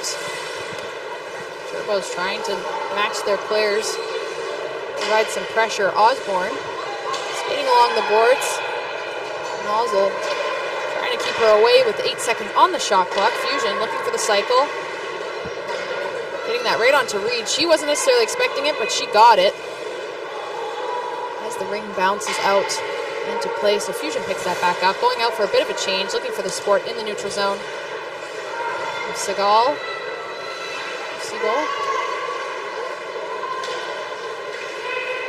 Forrest stretching all the way over. 8 seconds on the shot clock, trying to break through the triangle, gets it on the edge of the goalie. And a collision behind the net will result in a penalty here. Looks like body contact against Fusion. So that'll give the Turbos some opportunity for a player advantage. We've seen them in the goals that they've scored. 2 of the 3 goals they scored, they've pulled their goalie. Exactly. And here they go. They're pulling their goalie again. Exactly. Playing the 4-on-3 in the zone, boxing things out outside the triangle. It's worked twice. It could work a third time. Third time's a charm. Exactly. On retire du côté des Turbos la gardienne de but. Déjà 2 buts comptés quand on a retiré la gardienne en avantage numérique. Donc, comme on dit en anglais, third time's a charm. Turbos with 4 in the zone, goalies out of the net on the bench. If the goalie returns, they have to take someone out of the zone as quickly as possible, otherwise it's a violation. But they'll work with this here as the triangle falls apart. Wyman's taking advantage, trying to pass it off. Right over to Anderson, she just misses that pass. Great opening there, the triangle completely disintegrated right on that play. Again, Turbo scoring 2 on that 4-on-3 opportunity, but again, to put goalie back out, that player needs to leave the zone. And so Reed is back in her net. If you pull the goalie, you can add a 6th player to the ice. Shot saved by Reed. Right again, looking for that 5-hole. St. Laurent trying to find that opening. And a pass up front. With a bouncing ring. Hard to stab those ones. 17 seconds on the shot clock. Nozzle to Newbrand. Newbrand fires it with a lot of power. Just needs to be a little bit lower, but stays back for the pressure. Caron basically gives her the ring. She fires it. A gift from Caron results in a goal from Newbrand. That tenacity there, just firing it top shelf, right past Caron. Bit of a bad play from Caron. Not necessarily what she was looking for, but sometimes you have to make those snap decisions, and that's what happens. You've got a seasoned player like Newbrand picking things up, finding the space. They had 2 defense back. Wasn't a full triangle, and she had a perfect look basically to herself in front of the net. But the goalie was back in her net, so third time wasn't a charm. But maybe they'll try it again as they start creeping up. Now with 4 goals, seeing some energy here. Now there's a 2-on-1, maybe 3-on-1 opportunity. Here we go. Moving it inside. Back to Newbrand. Newbrand fires it.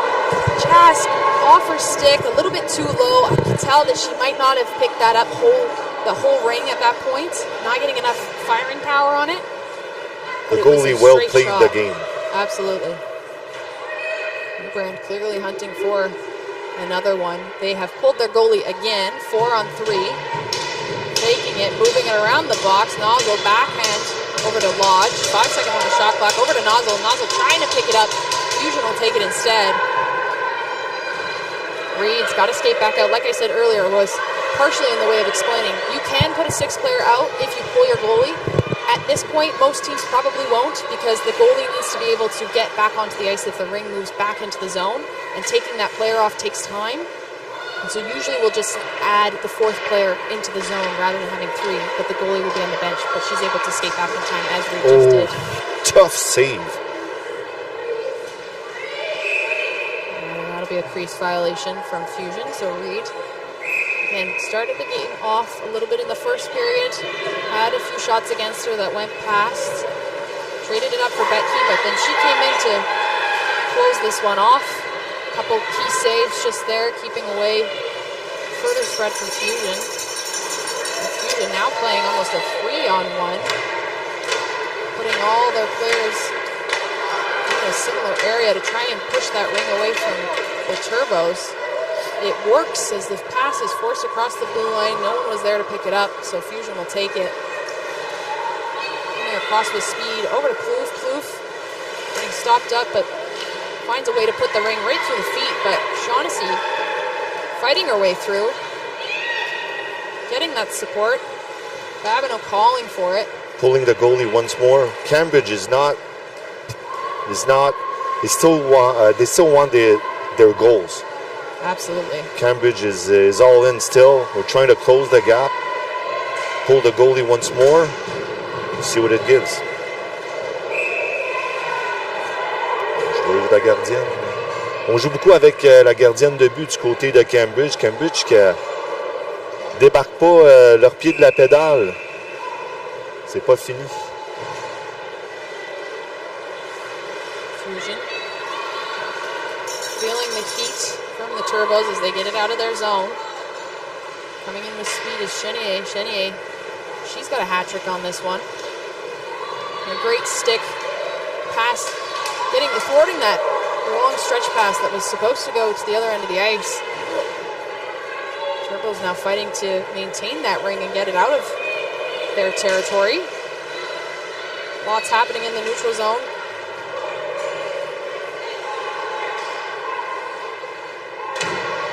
Starting that cycle, trying to get something happening. Wyville had it, signaling to her teammates to start moving. Reset for the shot clock. Pulling the goalie again. Reed's getting a bit of a skate here today. Yeah. Good exercise for her. Back on the 4-on-3 box. An active stick pushes that ring.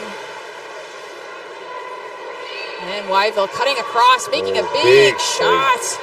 Caron catches that with her glove. Just enough of it to go over top of the net instead of through it. And Fusion will pass it to their own goalie for safe protection. Pressure here from Turbos. They are not giving up here. No. They are playing as if it's a much tighter game. And it can be if they continue this energy. Fusion, however, now in the neutral zone. Looking for an outlet. 8 seconds on the shot clock. Finding Morsen over. Oh. And Reed just gets a piece of that as well. Sliding over to her post. Trying to find the ring there. Manages to keep it out of the net. And the shot clock will expire. Reed will get her pass. Easy drop behind the net. Sunseth. Seeing a lot of blue jerseys. Using her partner to pass things through. Newbrandt gets picked off. Ring goes flying back into the zone. Enough power on that Reed can pick it up in her crease. Oh, dangerous. A delayed call on Fusion for that play. There just was a bit too much of the body involved in that check. Yep. Now rings down to Nozzle in the corner. 17 seconds on that shot clock. She's looking for a bit of a cycle here. Back to Wyville. Wyville's looking for a goal. signaling to her team with her hand where she wants them to be. Passing it to Pass. Nozzle. Nozzle down to Nozzle and a fire. Right on the corner, taking advantage of that box. This time the box was because of the delayed call. Exactly. Big blocker save by the goalie. C'est ça qu'est-ce qu'on disait un petit peu plus tôt aussi. La défensive de Cambridge qui me semble un petit peu plus poreuse. Contrairement à celle de Gatineau. On réussit à se placer en fille de coin facilement du côté de Gatineau, qui a causé beaucoup de buts jusqu'à maintenant. Des déplacements des gardiennes a été la clé de Gatineau. Turbos, again, goaltender pulled. 4 in the zone. And only 5 on the ice for right now. 4 on the ice for Fusion due to the penalty. Fusion trying to make a go at that loose ring, but a quick shot off for the reset by Babineau. Moving it across to Nozzle. Nozzle faking it, seeing some sticks, trying to get that ring back, but just a tenacious check there from Siegel.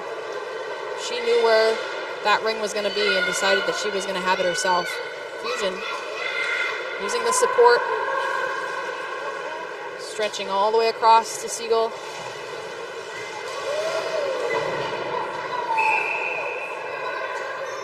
And Sydney Nozzle is going to get called for that. I think that one was more bad place, bad time. Yeah. They're going to call it. That'll be a 4-on-4 now. Reed's back in her net because the ring is in Turbo's zone.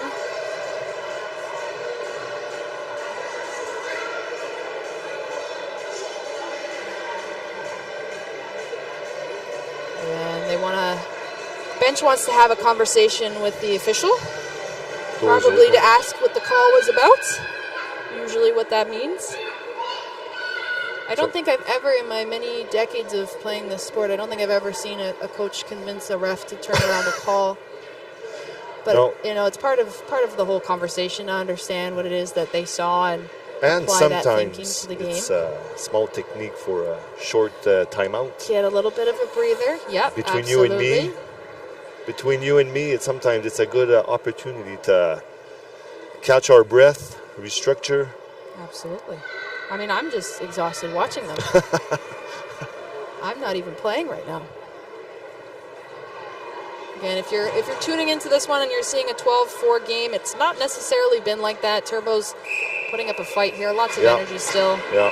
Fusion just finding more opportunities. Bit of a goaltender change back and forth for Turbos, but I don't have the shots on goal with me, but I'm telling you, it's even if you look at the score, 12-4.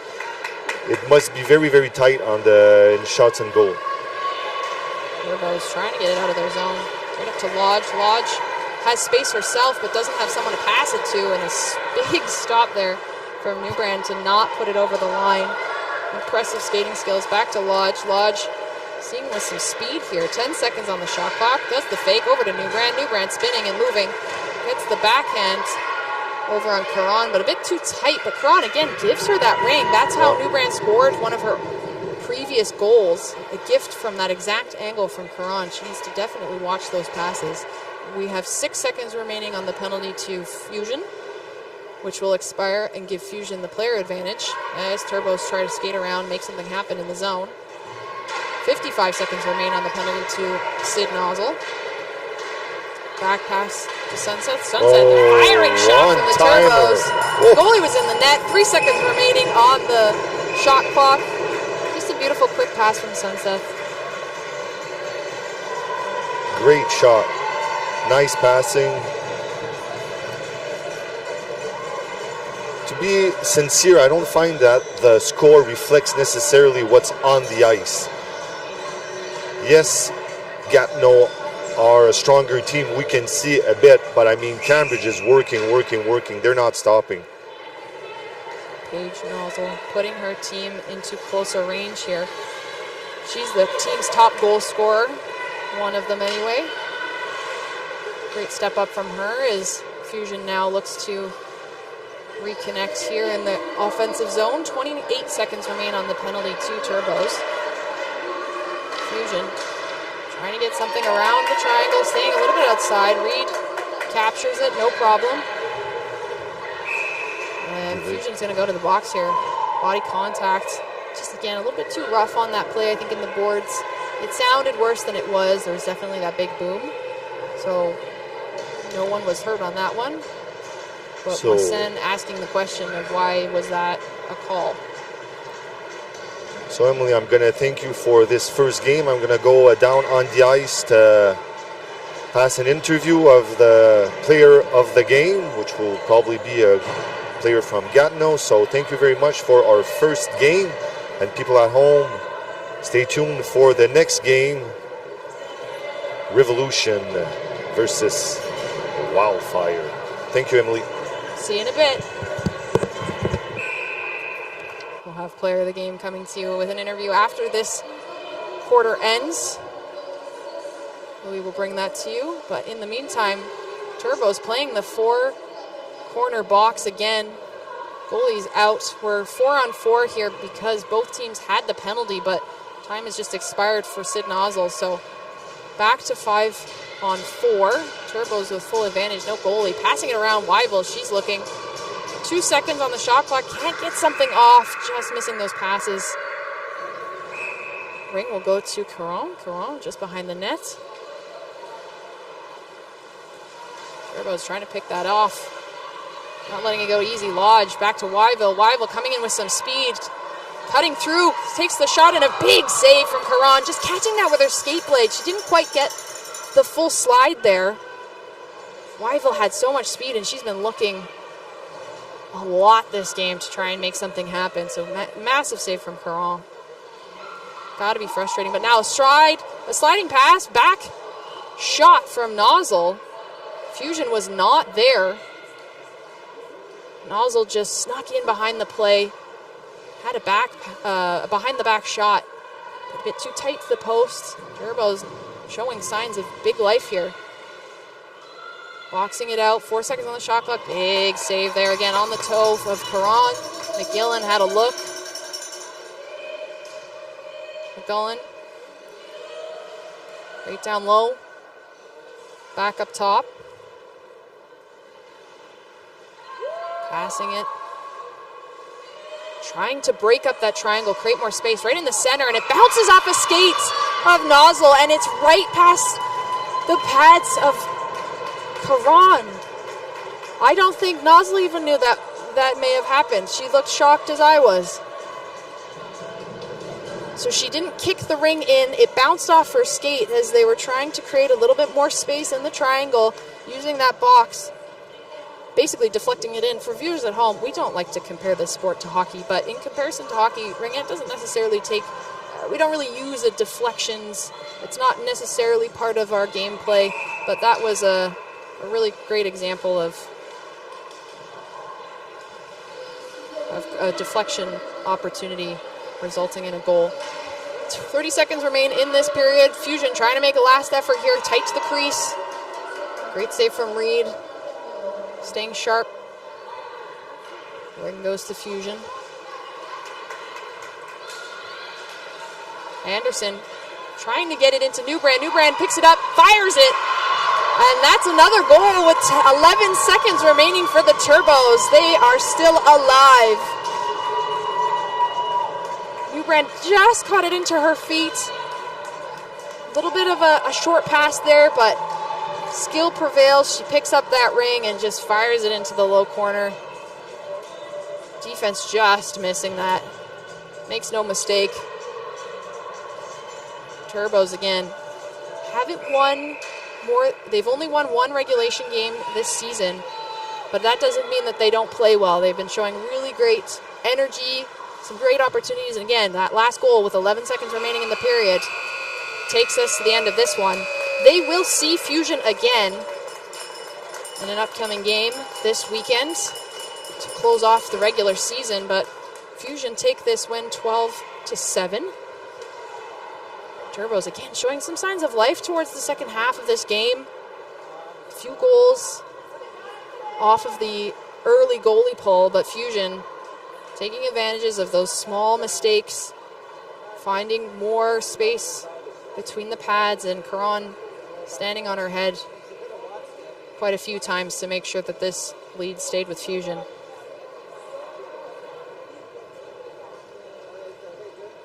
We'll have a player of the game interview coming up with Louis Nagy. Thank you, folks, for joining us on our very first East Hub CBC broadcast. A historic weekend for our wonderful sport. And for those of you that are just learning ringettes, welcome. We're happy to have you. Please stick around. There will be lots of games today, and we'd love to have you as a longtime fan of the sport as well. So stick around. There's lots more action coming up, lots of competitive teams. This is the National Ringette League, highest form of play there is for our wonderful sport, which just celebrated its 62nd year. Lots of great history with these teams.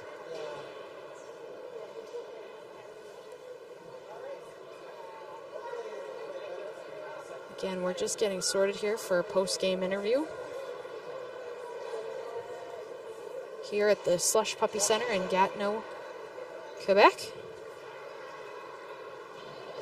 I've had the pleasure of calling this game with my French friend Louis.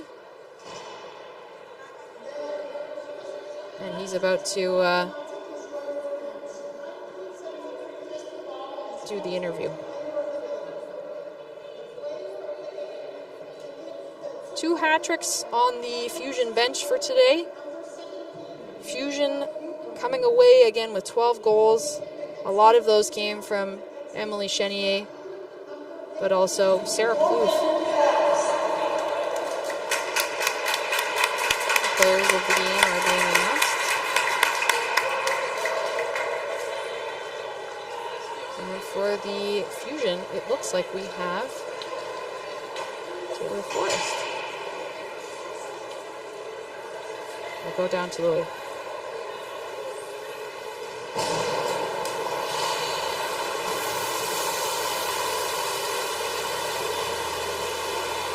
When you're leading by such a big score during the game? Definitely just to keep the energy up on the bench is definitely super important, just because having that energy on the ice so you don't get down and you just keep the energy up, keep going. Just to stay calm and keep playing. That's good. What does it mean for you guys of passing on CBC, all the media around this last hub? What does it mean for you guys? Oh, it's so amazing. I think it's so cool because Ringette, it doesn't get that much recognition, and this is like amazing for us to get this much recognition on CBC. It's so cool. It's a great platform. Thank you very much. Thank you very much, and good season. Yes. Thanks. Thank you.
Bonjour tout le monde et bienvenue à ce deuxième match du programme du dernier hub de la LNR.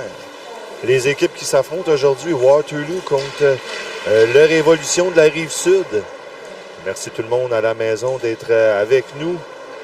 Diffusé en direct sur CBC Sports, une belle plateforme pour notre merveilleux sport de Ringette. Je suis avec Emily Renenberg. Hi Emily, how's it going? Hi Louis, I'm very excited to be here for our second game. Unfortunately, I don't speak French. It's okay. I'm from Alberta, but we got you to cover things off for us today. Exact. Emily qui a parlé beaucoup ce matin, qui a fait le play-by-play pour le match.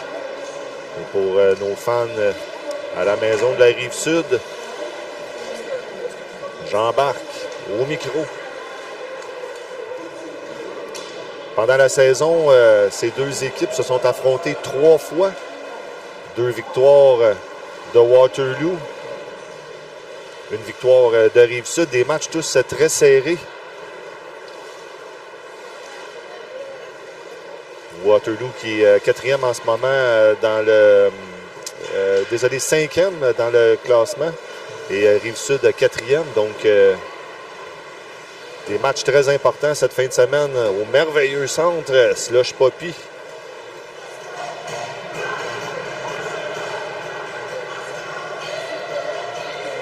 So Emily, that did a great job on our first game. A game that Gatineau was a one-sided game for a long while, but Cambridge never stopped playing. Absolutely. It's been a tough season for Turbos, but they showed that they still have all of that energy and skill to show for, despite the score not necessarily going their way, especially capping things off with the final goal by Erica Newbrand within the 11th seconds remaining of the final quarter. So that was very exciting. These two teams are a little bit more evenly matched. They've faced each other 3 times already in the season. Wildfire taking 2 games to 1. The last time they met each other was January 25th, with Waterloo taking it 4-3. I'm not sure if you've already said that in French, because again, okay. not French, but it's okay, Emily. If I repeat things, no, forgive me. It's perfect that way. Thank you to our viewers for joining us here on CBC. We're very happy to be here. It's fun because it's not too cold up here. No, we've got the heaters on. This is a first for my many years of doing this. I've got my little hand warmers and toe warmers in my coat and shoes, but we get direct heat. Yeah. We're very lucky today at the Slush Puppy Center in Gatineau, Quebec.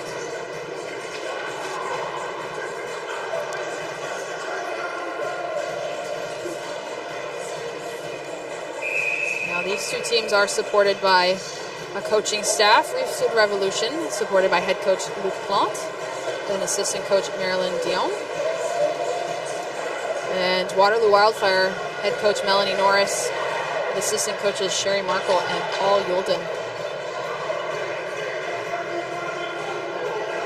Now these two teams are headed into this game, but this East Hub marks the last regular season games before Nationals begin in Ottawa.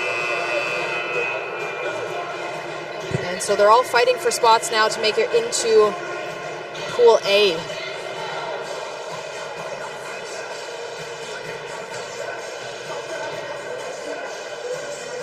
The starting goalie for Rive-Sud will be number 30, Evelyn Martel. Nous allons avoir maintenant l'interprétation des hymnes nationaux.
voilà l'interprétation des hymnes nationaux. On n'a pas eu de chanteuse, malheureusement, pour ce match.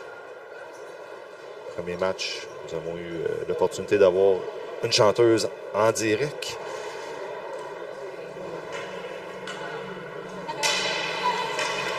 Donc, dans les buts pour Waterloo, nous allons avoir Cameron Shaw.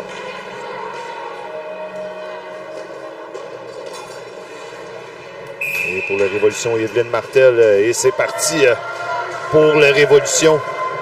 Lacaille qui redonne à Plante. Plante, une des nombreuses capitaines de l'équipe du Révolution. La Révolution en possession. Perd l'anneau ici à Waterloo. Le numéro 7, Duncan, toujours en possession, passe derrière le filet, feinte la passe. C'est récupéré par Vachon. Pression ici, Waterloo. Cafouille un petit peu. Oh, 2 contre 0 contre Martel. Tire! Oh! Et le but. Martel laissé seul. Il ne pouvait rien. La marque 1-0 après seulement 36 secondes de match. A really great pass between the two players there. Lydia Duncan just making no mistake, taking her time, finding the placement that she needed, firing that ring pass in the corner. Unfortunately, just sneaking past Revolution's defense and trying to get a sliding save on it. But that takes us up very quickly on this game with Wildfire leading 1-0. On repart au sac de mise en jeu. Cunard qui remet. On lance profondément dans la zone. Au numéro 26, Lauriane Bourque. Bourque. Oh! Elle rate le filet de peu. On récupère rapidement du côté de Rive-Sud, la voie. On va essayer de récupérer le plus rapidement possible. Arrêt de Chenard. La gardienne remet derrière le filet. 24 secondes au shot clock. Déjà 1-0. La marque pour le Révolution ici au centre Slush Poppy. 2 lignes. Oh, on y a touché. L'arbitre l'a vu. On siffle, ça sera en possession Rive-Sud. Les jambes fraîches embarquent pour la Révolution. Le match qui était présenté tantôt, un match à sens unique gagné par Gatineau. Dorian Bourque au centre au sac de mise en jeu. Bourque remet derrière au numéro 99, Camille Lavoie. Lavoie, on va essayer de répliquer rapidement du côté de la Rive-Sud. Pas que ça dégénère trop. Je vous rappelle à la maison que ça a été 3 matchs chaudement disputés depuis le début de la saison de ces deux équipes. Rive-Sud qui est 4e en ce moment, 5e position au Waterloo. Donc, on est all-in pour en fin de semaine. Lauriane Bourque qui laisse derrière. Oh, un tir d'un angle plutôt fermé du numéro 9, Laurence Larocque. La plus grande marqueuse, pas de tous les temps évidemment, mais la meilleure marqueuse de cette saison pour le Révolution. C'est remis rapidement à Vachon. Bataille ici avec la joueuse de Waterloo. Interceptée. Larocque qui redonne. Tourne sur le repli défensif. Larocque, 20 secondes au shot clock. 10 minutes 52 évidemment. Chanceux, on le voit à l'écran pour les gens à la maison. C'est repris ici par Waterloo. Waterloo. Au numéro 24, Jacoby. Waterloo qui se passe à nous. Oh, passe coupée ici par le numéro 96, Raymond Couturier. Profond dans la zone de Rive-Sud. Déjà 7 secondes. Au shot clock, on doit absolument décocher du côté de Waterloo. Martel. Prête. L'arbitre en a assez vu. Ça sera en possession Waterloo. That was a big play back in the zone. And trying to take that ring out from the Wildfire end. Just picked off very quickly by Alex Raymond Couturier? Couturier. Well said. En français. En français. Norris. Au cercle de mise en jeu. La donne à Jacoby qui laisse derrière elle. Norris. À Laurent. Derrière le filet, Rive-Sud coincé profond dans leur territoire. Toujours Waterloo en possession. 8 secondes au shot clock. 1-0 toujours la marque. Un but compté rapidement 2 contre 0. Oh, elle passe bien coupée ici. C'est récupéré aussitôt. On siffle. Ça sera possession Waterloo, désolé. Lauriane Bourque, une joueuse qui a toujours évolué à la défense, joue à l'attaque cette année. Un beau défi pour Lauriane. Un autre défi parmi plusieurs autres. Et c'est reparti le long de la rampe. On s'installe du côté de Waterloo. On va essayer de doubler l'avance tôt. Ah, ça fait de coin. On circule 18 secondes au shot clock. Feinte là. Oh, on cherchait la fille de coin ici, postée à la gauche d'Evelyne. Lacombe qui redonne à Bourque. Beau pivot de Bourque ici. Le numéro 97, Lacombe. Laurence Lacombe qui laisse derrière. On essaie de s'installer. Maude Ouellette qui embarque sur la glace à l'instant. Ouellette avec l'anneau, un beau tir. Oh, dévie du côté droit de la gardienne de but de Waterloo qui n'a pas été sollicitée beaucoup jusqu'à maintenant. On est encore en mode on se file des deux côtés. C'est repris par Laurence Larocque, le numéro 9. Larocque feinte la passe. Tire, oh, arrête la gobe. La gardienne de Waterloo, plante postulée du côté gauche, prête en fil de coin. C'est repris par Waterloo. On passe, on trébuche lourdement. Yoden, avec l'anneau. Yoden, un autre de leurs excellentes joueuses du programme du Wildfire. Yoden, 27 buts, 37 passes dans la saison jusqu'à maintenant. Une de leurs joueuses dominantes. À Ouellette, Maude. À Plante. Très zone rapide ici de la Roque sur le flanc gauche. La gardienne tire du revers. Arrête la gardienne du Wildfire. Just a little bit too close to the crease there. In Ringette, you cannot touch the goalie's crease. And so that will go back to the goalie for a 5-second toss. Un petit peu plus tôt, Émilie m'a coincé avec des questions de punition. J'ai des bonnes connaissances de Ringette, mais je suis pas sans faille Waterloo. On est ici pour s'amuser aussi beaucoup. N'oublions pas les gens à la maison. Merci d'être avec nous à CBC Sports en ce samedi matin. And the shot clocks are out of sync, so that was just a technology issue. The Waterloo end went to 0, and the Revolution end was at 30, so they just got to sync those back up. That's why you heard the stoppage. I'm happy, Emily, to see that it's not just in arenas on the South Shore or that they have shot clock problems. You know, it's shot clock problems are universal. I'll tell you, they're east, they're west, they're north, they're south. It's a finicky piece of technology, especially when they're not built into the wall. Yeah, that's it exactly. Yeah. When they put them up, take them down. Yeah, they're portable, some of them. Most of them, anyway. And now they're having a conversation with the shot clock official. Just to make sure everything's correct. It is a very important piece of equipment that was introduced in the early 2000s. It has really made a big change for the game. It increases speed astronomically. There's a lot of energy behind getting something done within the 30 seconds that the shot clock gives you. Exactly. On repart. Comme je viens de dire à Émilie, on se rend compte que c'est pas juste à la maison qu'on a des problèmes avec les shot clocks. C'est un problème universel. Elle dit partout au Canada, c'est comme ça. Fait que merci. C'est repris par Waterloo.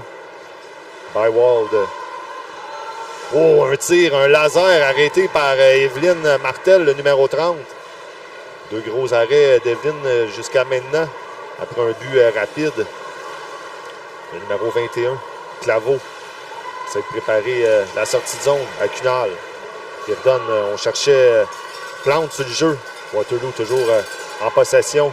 On a la misère à s'organiser du côté de la Rive-Sud. On n'a jamais réussi à s'installer fermement en zone de Waterloo. Changement de ligne des deux côtés. Les jambes neuves embarquent. Ouf! On rentre en vitesse ici devant le net. On visait le coin supérieur droite. Un tir raté de Lawrence. On pousse ici la voie le long de la rampe. Qui redonne. Le numéro 97. Laurence. Laurence qui essaie de se défaire de la joueuse, trébuche, toujours en possession de l'anneau. Réussit à trouver Camille Lavoie. Oh! On fait en l'air du côté de la Rive-Sud. Et c'est reparti de l'autre côté.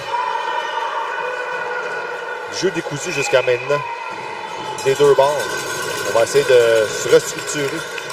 It was really great energy from Lacombe in the zone. She was waiting for that opportunity to just let her shot go. You could tell that she had come out into that zone with speed and tenacity. And we'll be looking for her to see if she can follow up on that type of energy as the game progresses. Donc on a Youden au sac de mise en jeu profond dans le territoire de la Rive-Sud qui redonne à Cormier. Cormier, longue passe à Youden. Youden en possession, essaie de foncer le net. La défense de Rive-Sud ne donne aucun pouce. Le numéro 10 qui va haut. Oh, la back. Oh! Quel arrêt d'Evelyne. Déplacement parfait. Evelyne avait lu le jeu. On dégage du côté de la Rive-Sud. On y va avec un 2 lignes. La rock. On ne peut pas toucher à l'anneau. C'est repris. Oh, on trébuche ici. Kivayo. Toujours seul. Oh, beau back ici. Devant le net. One-timer contre Martel. Oh, Evelyne qui se relève vite. Oh! Quel jeu ici. Rive-Sud complètement débordé dans leur territoire. Grosse pression de Waterloo devant le net. Cette foncée de net, on a passé dans le demi-cercle. That was a fabulous look from Kelsey Youlden. She's top 5 scorers in this entire league. She leads her team in goals scored. You can tell when she gets on the ice, she's looking for that net and she knows where she wants to place it. So something for that defense core to watch, definitely. And the Youdens are Ringette royalty. You know, they've got Kelsey out here in Waterloo. And they've got Caitlin out for Calgary Wrath as well. Yes, ma'am. Youdens and Snowdens. We hear them very much. We do, and we'll see the Snowdens soon. Yes, ma'am. Oh, seul devant le filet. Beau déplacement ici de Martel qui remet aussitôt derrière. Au numéro 96, Raymond Couturier, coincé profond. On va essayer de trouver une solution ici pour relancer l'attaque. Du côté du Révolution, passe coupée par le numéro 9, Markle. Devant le net seul. Evelyne Martel ici, j'ai vu plus d'anneaux que la gardienne de l'autre côté jusqu'à maintenant. Heureusement, je n'ai pas les tirs au but avec moi. Mon acolyte normal, Michel Bourque, n'est pas avec moi. La prochaine fois, peut-être je vais l'amener. Shout out to you, Mike. Et c'est parti. Le numéro 15 tire, arrêt de la jambière gauche de Martel qui remet aussitôt derrière elle. Un long début pour la Révolution qui est encore coincé profond dans son territoire. Le numéro 12, Bernard Lacaille, qui passe à Raymond Couturier. Nous sommes coincés encore 13 secondes. On n'a pas réussi en 20 secondes de sortir de notre territoire. On va s'installer doucement du côté de la Rive-Sud. Plus qu'un truc dans leur manche. Est-ce que le coach Luc Plante va pouvoir trouver une réponse à leur énigme? Pour l'instant, grosse pression de l'attaque. On n'a pas testé beaucoup la gardienne de Waterloo jusqu'à maintenant. C'est repris par le numéro 21, Claveau, qui relance à Maud Ouellette. Maud, première année pour la Révolution. On passe ici à Larocque. Laurence Larocque. Fin, tir du revers. Arrêt de la jambière droite de la gardienne de Waterloo. Le reset est complet. Waterloo qui relance l'attaque. Profond dans le territoire. On donne au numéro 5. Cormier. Oh! Un tir. Et le but. Beautiful shot. Un but compté par le numéro 23, Kelsey Youlden. 2 minutes 56 de la première période. And we were just talking about Youlden as that play demonstrates exactly what it is we were saying. She knows where she wants to place it. She had open space, a little bit of a defensive breakdown there, a bit too close to the crease, push back, and she took the opportunity to just fire it high, taking her team within a 2-goal lead now. Awesome plays by Waterloo up in this first period. Yoden, la revoilà. On parlait un petit peu plus tôt des sœurs Yoden, comme les sœurs Snowden. Émilie dit que c'est comme de la royauté à la Ringette. Pour un tir dévié d'avant le filet. 2-0 la marque pour Waterloo. On part Lauriane Bourque. Qui redonne. On sort ici à Alain. Alain en trébuchant. Laisse l'anneau à Dumont. Dumont. Beaucoup de la misère à rentrer dans le territoire et s'installer profond du côté de la Rive-Sud. Laurence Larocque, est-ce qu'elle va trouver une solution de tir foudroyant? En plein dans le chest de la gardienne. Chenard. Et c'est repris aussitôt. On essaye encore, on dirait, de se saisir des deux côtés. Yoden, je ne sais pas s'ils sont 8 dans l'équipe, mais il y en a une qui est souvent sur la glace. Mais non, c'est toujours le numéro 23. On a déjà 5 secondes. Passe, fait de quoi? Oh! On visait la jambière droite. Very, very close call there. She just managed to get a skate through the goalie's crease, which means that the play gets whistled down. But again, this defense core is going to have to start watching Kelsey Yoden as she comes flying in for another opportunity. Un tir qui rate de peu le filet côté gauche. Devlin, on trébuche derrière le filet. C'est intercepté par Waterloo. Coincé profond dans le territoire. Un tir arrêt de Martel. Martel qui doit se demander est-ce que ça va durer encore bien longtemps. 2-0, toujours la marque ici au centre. Slush Poppy. On pivote ici Waterloo en possession. On change de ligne. Oh! La fille de coin était laissée seule. Nous ne sommes pas en avantage numérique. Nous jouons à du 5 contre 5. Révolution. Espérant que on va pouvoir trouver une réponse à la question. Quoi faire pour arrêter Yoden? C'est remis derrière. À Norris, tire. On va à la glace. On a raté du côté de Martel, mais c'était un tir voilé. Porte la marque à 3-0. Un but compté par le numéro 15, Brooklyn Norris. And that was just a really great opportunity for her because she had the benefit of the shift prior to her coming out with a lot of speed, getting a close look and keeping that energy as the shift changed. Brooklyn Norris really just taking that ring and firing it with her power. Doesn't need to be high, just needs to be accurate, and that's what she did to take that goal. Des tirs voilés. Oh, un tir. Oh! Et voilà, finalement, la Rive-Sud qui réussit à répliquer le but compté par Camille Lavoie sur un retour de lancer. Porte la marque à 3-1. Un but compté à seulement 3,9 secondes. Un but qui va faire du bien à la Rive-Sud. Now, Rive-Sud took that opportunity to respond very, very quickly with 3.9 seconds remaining, a spinning move, taking that rebound just outside the crease, and Lavoie takes it all the way to the back of the net. Again, just not making a mistake on that initial rebound where she was able to stab it and just put it right into the back. It's a heads-up play where she's focused and understanding where those rebounds are going to be. Tough one for the bounce off of Schnarr, but we're looking at a close game here so far. Yeah.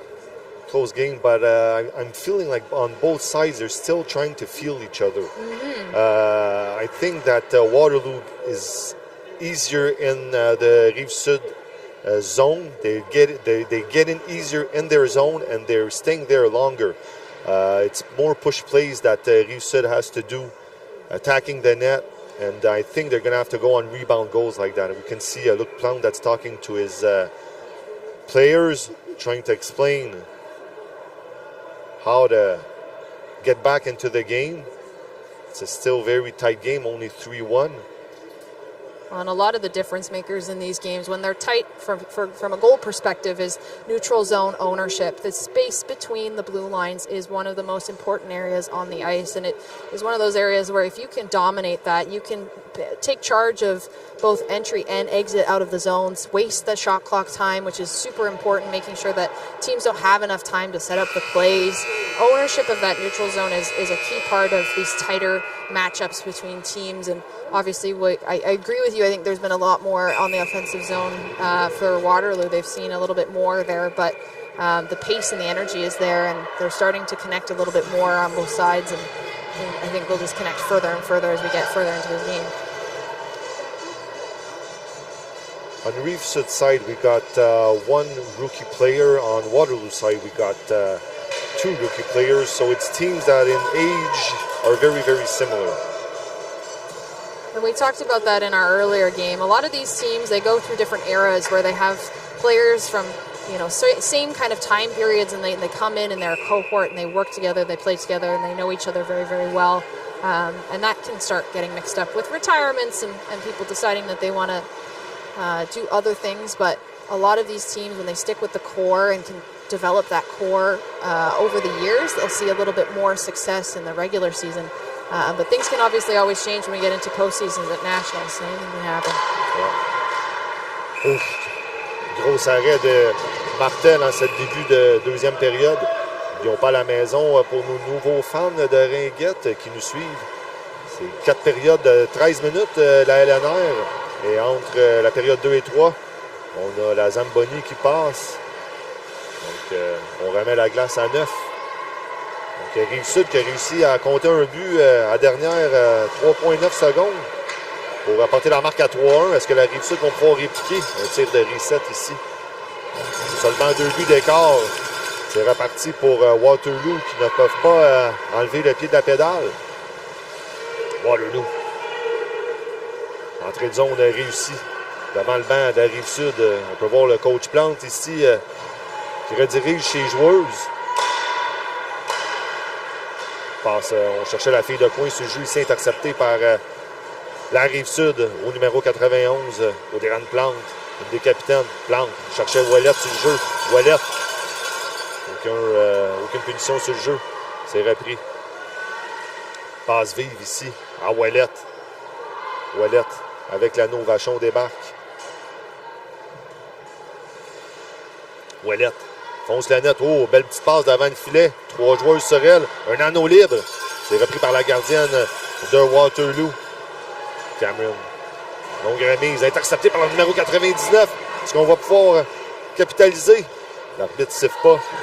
C'est pris par Raymond Couturier. Raymond Couturier. Jambe 9 qui embarque pour la Rive-Sud. Bon début de période pour la Rive-Sud. Un tir où on faisait le côté supérieur droite de la gardienne. 99 Lavoie qui laisse à Vachon. Intercepté par Waterloo. Waterloo coince 2 joueuses de la Rive-Sud. On sort. Beaucoup de pression ici des deux côtés. Passe en lobe. On tourne dans le territoire. Jacobi avec l'anneau. Passe dangereuse devant le banc des punitions. Entrée de zone. Waterloo. Un repli défensif ici du côté de la Rive-Sud. Waterloo en possession. Martel bien prête. Un tir. Rate le filet côté droite de Evelyne. 5 secondes au shot clock. C'est repris par Martel. Martel. Remise de la gardienne derrière. On roule profond dans le territoire. À Cunial. Cunial qui débarque. Passe fille de coin ici à Plante. Audrey Plante devant le net. Un tir. Rate le filet. On doit saisir chaque opportunité du côté de la Rive-Sud. 2 bonnes équipes qui s'affrontent. Le numéro 9, Larocque. Meilleure marqueuse du Révolution. Est-ce qu'elle va pouvoir un tir, un laser qui rate le filet droite de la gardienne Chenard. Devant le net, Larocque. Belle passe. À Plante. Non, pas à Plante. Désolé à Vachon. L'arrêt de la gardienne. Travaille fort ici. Granger. Waterloo toujours en zone. Yoden. Des joueuses dominantes. Bel arrêt. La gobe de Martel. Martel sollicité plus d'une fois. Oh, un autre arrêt. Mais ce n'est pas bon. On avait passé dans le cercle. Martel feinte la remise, la voie. Prendre de la vitesse. On laisse derrière. Est-ce qu'on va avoir des bacs dans ce match? Tous nos fans à la maison, on parle souvent des bacs. Passe arrière, le drop. On est dans le niveau de Ringette le plus élevé, donc ça fonctionne ici au centre Slush Poppy avec ces deux superbes équipes. Travail fort dans le coin. C'est repris par Markle. Markle regarde ses options. On a un petit changement à l'attaque. La joueuse qui rentre en pleine vitesse. Un tir. Oh! Voilé. Bel arrêt ici de Martel. Je n'ai pas les tirs au but exactement, mais Martel a sollicité beaucoup plus d'une fois. C'est repris par Markle. Markle dans le coin. Fille de coin. Il fait signe. Les arrêts à McLean. McLean fonce la net. D'avant, tire. Oh! Le trou y était. On a manqué le filet de quelques pouces. Et c'est repris par Keeble, Courtney Keeble. Regarde ses options. Maud Ouellette qui embarque sur la glace. Prendre de la vitesse. Maud rentre en zone.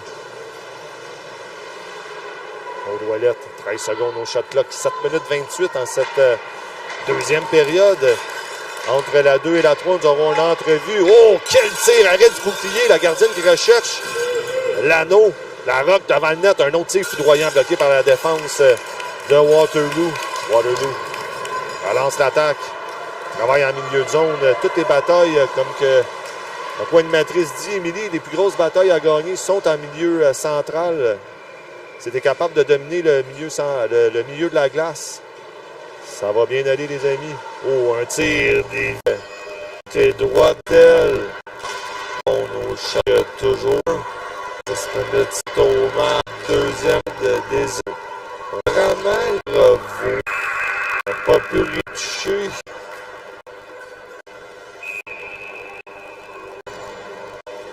Tel avec la... Oh, les claveaux. On part.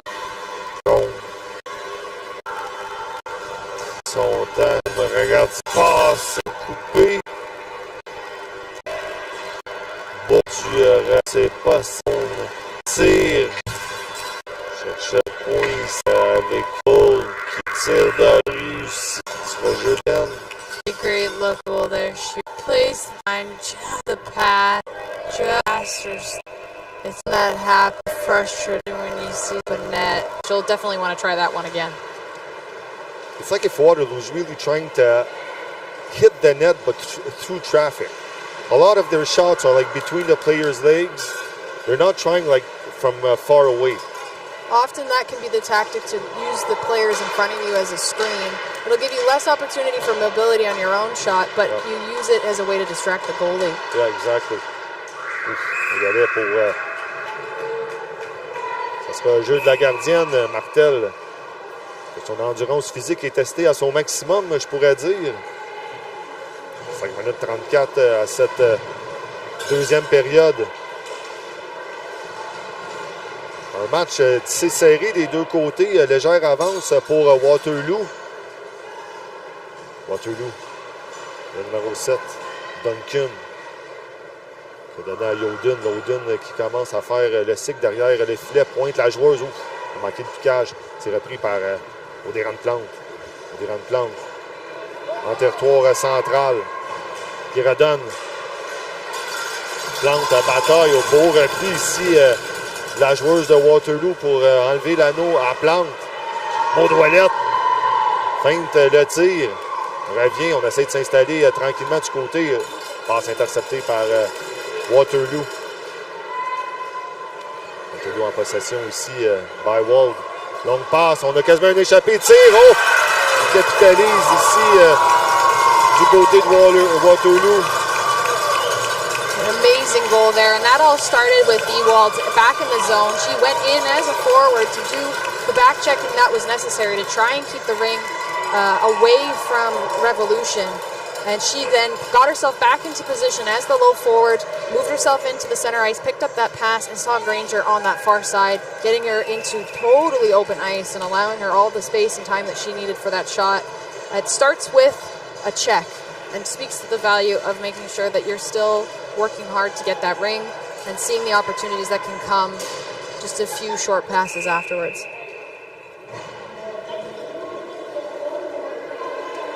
Donc la marque est 4-1, 4 minutes 30. Le jeu très vite ici, mesdames et messieurs, à la maison. Les Rives-Sud vont devoir répliquer rapidement cette deuxième partie de match. La question est comment contenir les sœurs Yoden. Oh! La sœur, désolé. Un tir, on rate le filet côté gauche. On va passer dans le cercle, ça sera la remise de la gardienne. C'est repris par Waterloo, Wildfire. On va à la maison qu'il y a 3 matchs jusqu'à maintenant dans la saison de ces deux équipes. Waterloo qui ont gagné 2, mais tous des matchs très serrés. On a une punition à retardement ici contre la Rive-Sud. That'll be a call for interference. So getting a little too in front of the ring along those boards, putting your body in the path. And that'll put us up for the first power play of today's game. Jacoby taking the 2-minute interference call.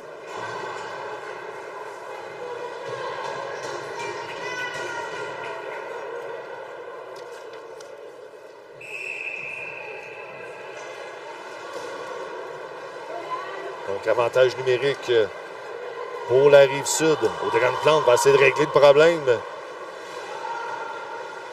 de Waterloo.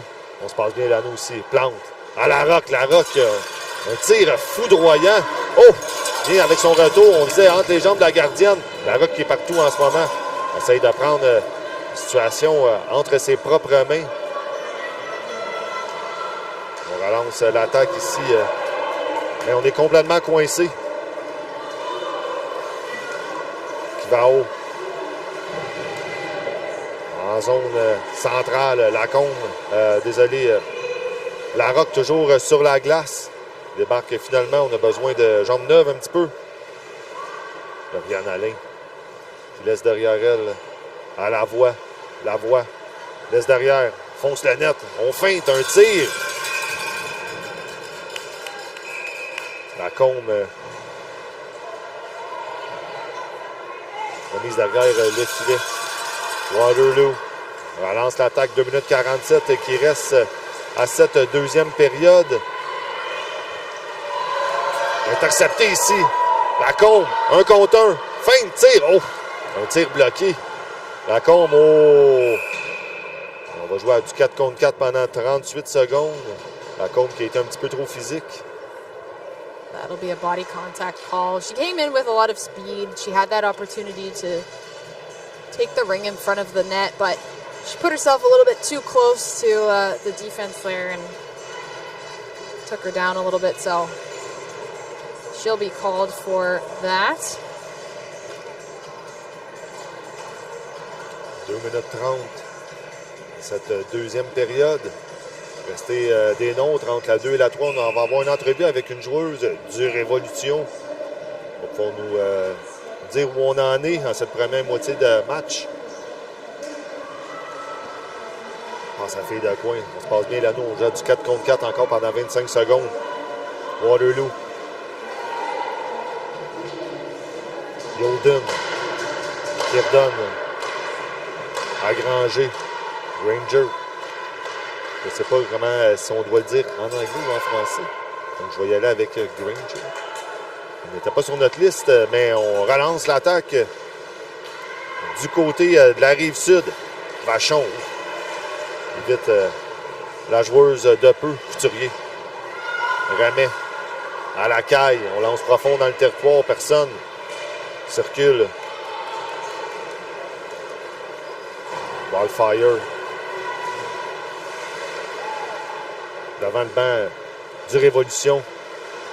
Wildfire passe l'anneau à Duncan. Duncan. On visait Yoden sur le jeu. Yoden en possession. Yoden laisse derrière elle. Un tir de loin. Ouf! On rate le côté supérieur gauche côté de la mitaine d'Evelyn. 2 secondes au shot clock. On n'a pas réussi à 30 secondes.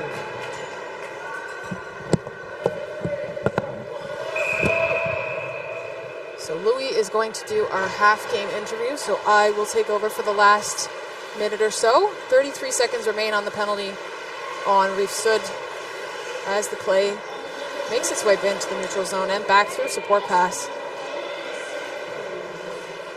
Revolution getting it over the line, trying to get past the D there. Strong body from Duncan. And there's a crease violation for the Wildfire. So ring will go back to Revolution for the free ring. They are down a player due to the penalty, but not for long. 12 seconds remain on that body contact call.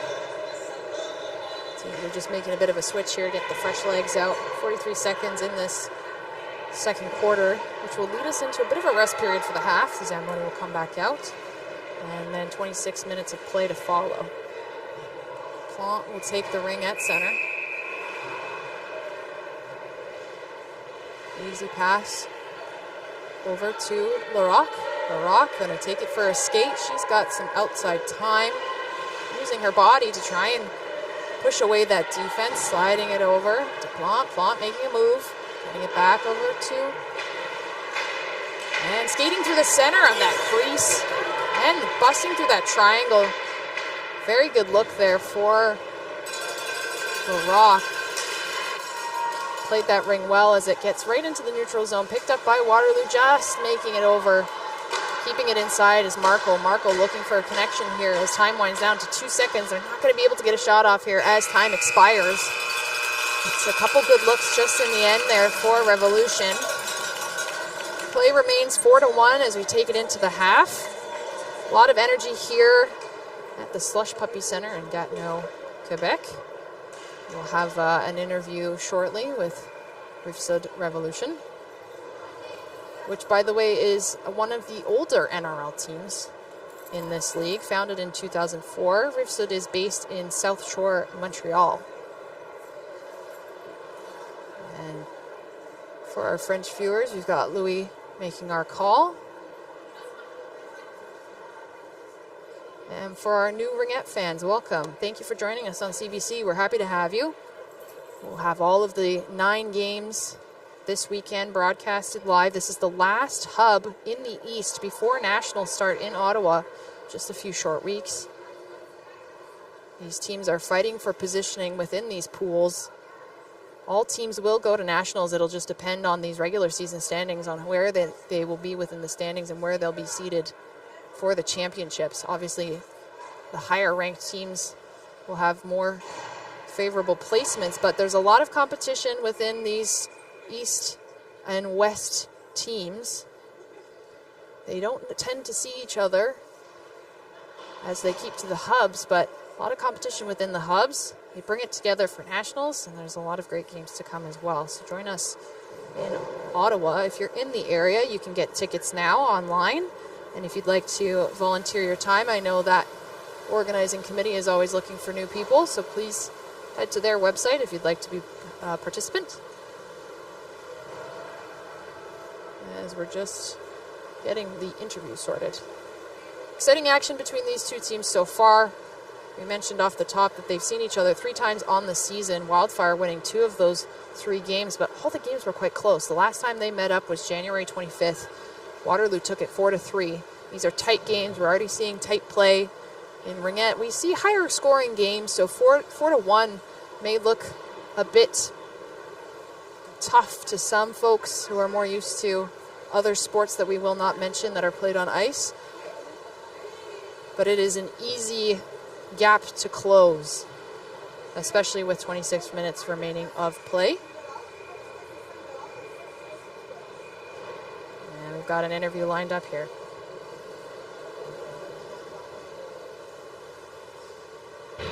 Donc, bonjour tout le monde. Nous sommes avec Émilie Cunial. Bonjour Émilie, ça va bien? Oui, ça va, et vous? Oui, ça va très bien. Peux-tu me parler un petit peu de votre première demi-match? Ouais, on a commencé un petit peu slow. On recule beaucoup, mais ça commence à avancer. Là, on a plus de lancers en défensive. On bloque quand même beaucoup de shots. Fait que, on n'a pas beaucoup de punitions. Fait que ça roule quand même bien. Là, fait que, on revient. Là. Quand on voit une fille comme Yoden sur la glace et partout, comment tu fais pour contenir une fille de même? Dans le fond, nous, on la regarde quand même beaucoup jouer à l'extérieur de nos games. Fait que, on apprend qu'elle sort beaucoup. Fait qu'on essaie de la bloquer du chemin pour pas qu'elle puisse rentrer en dedans, mettons. Fait qu'on essaie vraiment de les garder à l'extérieur quand ils sont à l'offensive.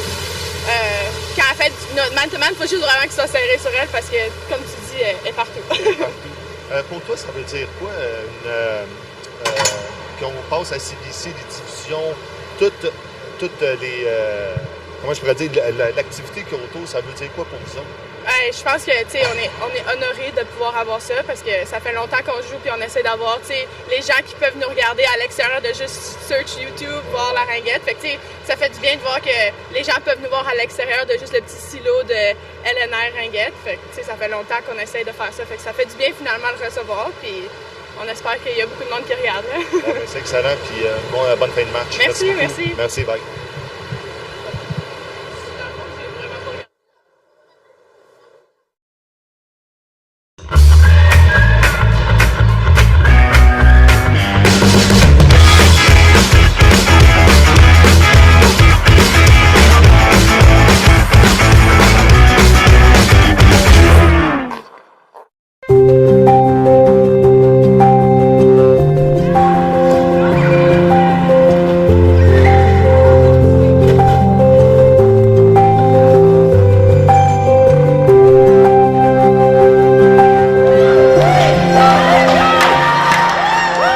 Ringette Canada est fier d'être le premier organisme sportif au Canada de s'affilier au Ability Center sous la bannière de Mixed Ability Sport Canada.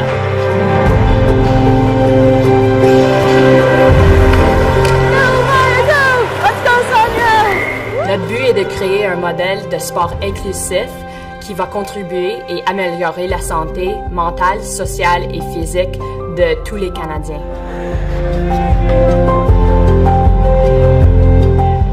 We started the first Ringette team for children of different abilities, children with physical and cognitive disabilities. So that's how it started, and then it just evolved to having no barriers to participation.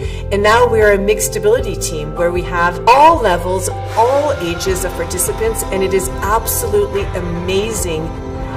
Good job. You got it. You're a rock star.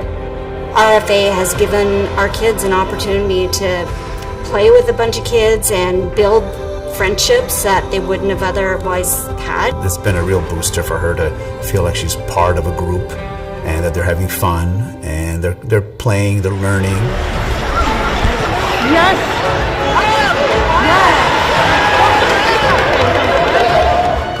When I first started playing, I got my best friend's old Ringette stick.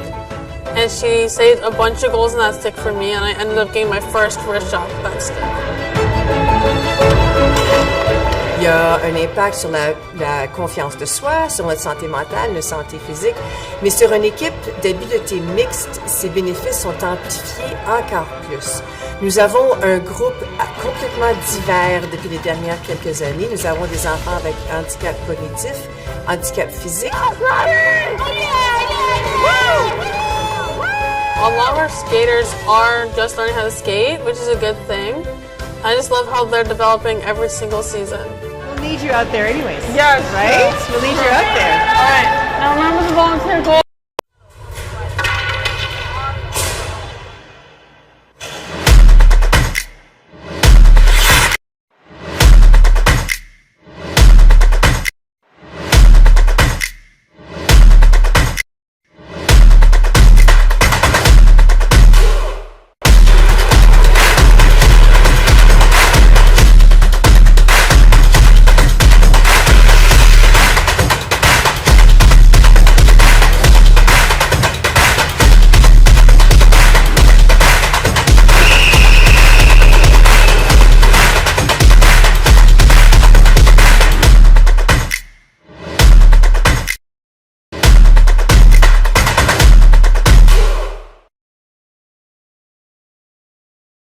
Hi, my name is Jade and we're in Yellowknife, Northwest Territories. We are at the Air Float Base here in Yellowknife Territories at this beautiful outdoor ring playing some Ringette with Ringette Canada. Yeah, this is the best day of my life. I haven't played Ringette for over a year since my last game with Laurentian. So for Ringette Canada to bring Ringette to Yellowknife, this absolutely made my day. I think everybody should play Ringette, and it's great to see it here in the Northwest Territories.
Et nous sommes de retour en cette deuxième partie de match. La marque 4-1 après 2 périodes.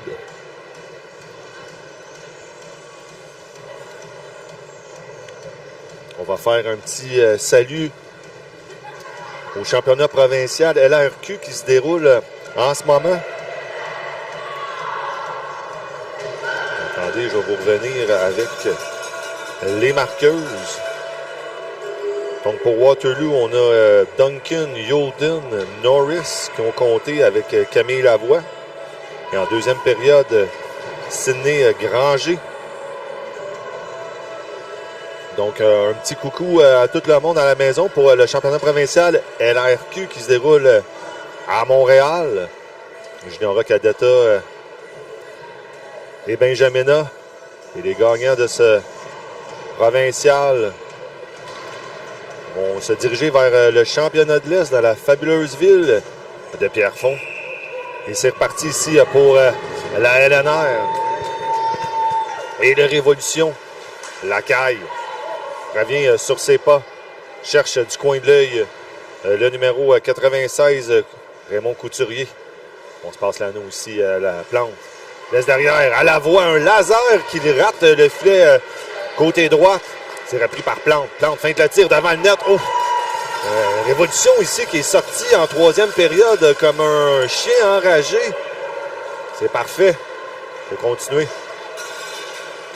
On sait comment est-ce que des buts à la Ringette, ce merveilleux sport tourne vite. 6 secondes et le tour est joué. Le numéro 5 fonce devant, tire. Arrête du bout de la jambière gauche de Martel. C'est récupéré dans le coin de la bande. 7 secondes au shot clock. On circule devant le filet. Martel avec l'anneau. Remet derrière elle. On relance l'attaque ici du côté du Révolution. On est coincé profond dans le territoire. On joue à du 5 contre 5. Yolden laisse au numéro 8. Ouf, on sort l'épaule ici. Yolden, toujours en possession. Laisse au numéro 9. Markle. 7 secondes au shot clock. On doit absolument tirer du côté de Waterloo. Waterloo en noir. Le Révolution, évidemment, en rouge. Waterloo sort du coin devant le net. Oh, quel arrêt du bouclier de Martel. Martel qui se dresse comme un chêne devant son filet depuis le début du match. Il ne faut pas toujours se fier au score. Martel a été sollicité à plus d'une reprise depuis le début de cette game. Derrière le filet, on remet le long de la rampe à Couturier. Couturier perd l'anneau. Intercepté par Hall. Tire, ouf, on rate le filet. Côté droit, oh! Bonne mise en échec ici de Bernard Lacaille. That was definitely a bit of a body contact in the corner there. You heard that mostly from the skates, though, so she looks okay. Can be a bit of a scare there, but both these teams have come out of that half with a lot of energy. They're both ready to get this game going, and we've seen a couple opportunities here on the Wildfire offensive zone already looking, and some key saves already been made by both Schnarr and Martel. Been doing very, very well in terms of keeping things away. Oh, un beau back ici, un tir. Arrête Martel. Beau déplacement ici d'Evelyne. Martel qui réussit, va tout faire pour garder son équipe dans le match. Toujours 4-1 la marque ici au merveilleux centre. Slush Poppy, Jacobi, le numéro 24 tire, fille de coin. Oh! Martel était battu. On a frappé l'extérieur du filet gauche. Martel qui remercie ses poteaux. À la Marc-André Fleury. Et c'est repris. On laisse derrière à Cunal. Le numéro 11 revient sur ses pas. 15 secondes au shot clock. Cunal circule. Lance profond dans le territoire au numéro 88, Keeble. On laisse derrière. On fonce devant le filet. La Rock qui fonce le net. Ça a marché avec un retour un petit peu plus tôt. On essaye peut-être la même technique. Quand la sauce est bonne, on continue à mettre les mêmes épices. On laisse derrière elle. Ah, Ouellette contourne le filet. Ouellette regarde ses options. Laisse derrière à la Roque. La Roque, c'est son tir. Un tir dévié par-dessus la gardienne. Oh, Ouellette ici qui réussit le reset juste à temps.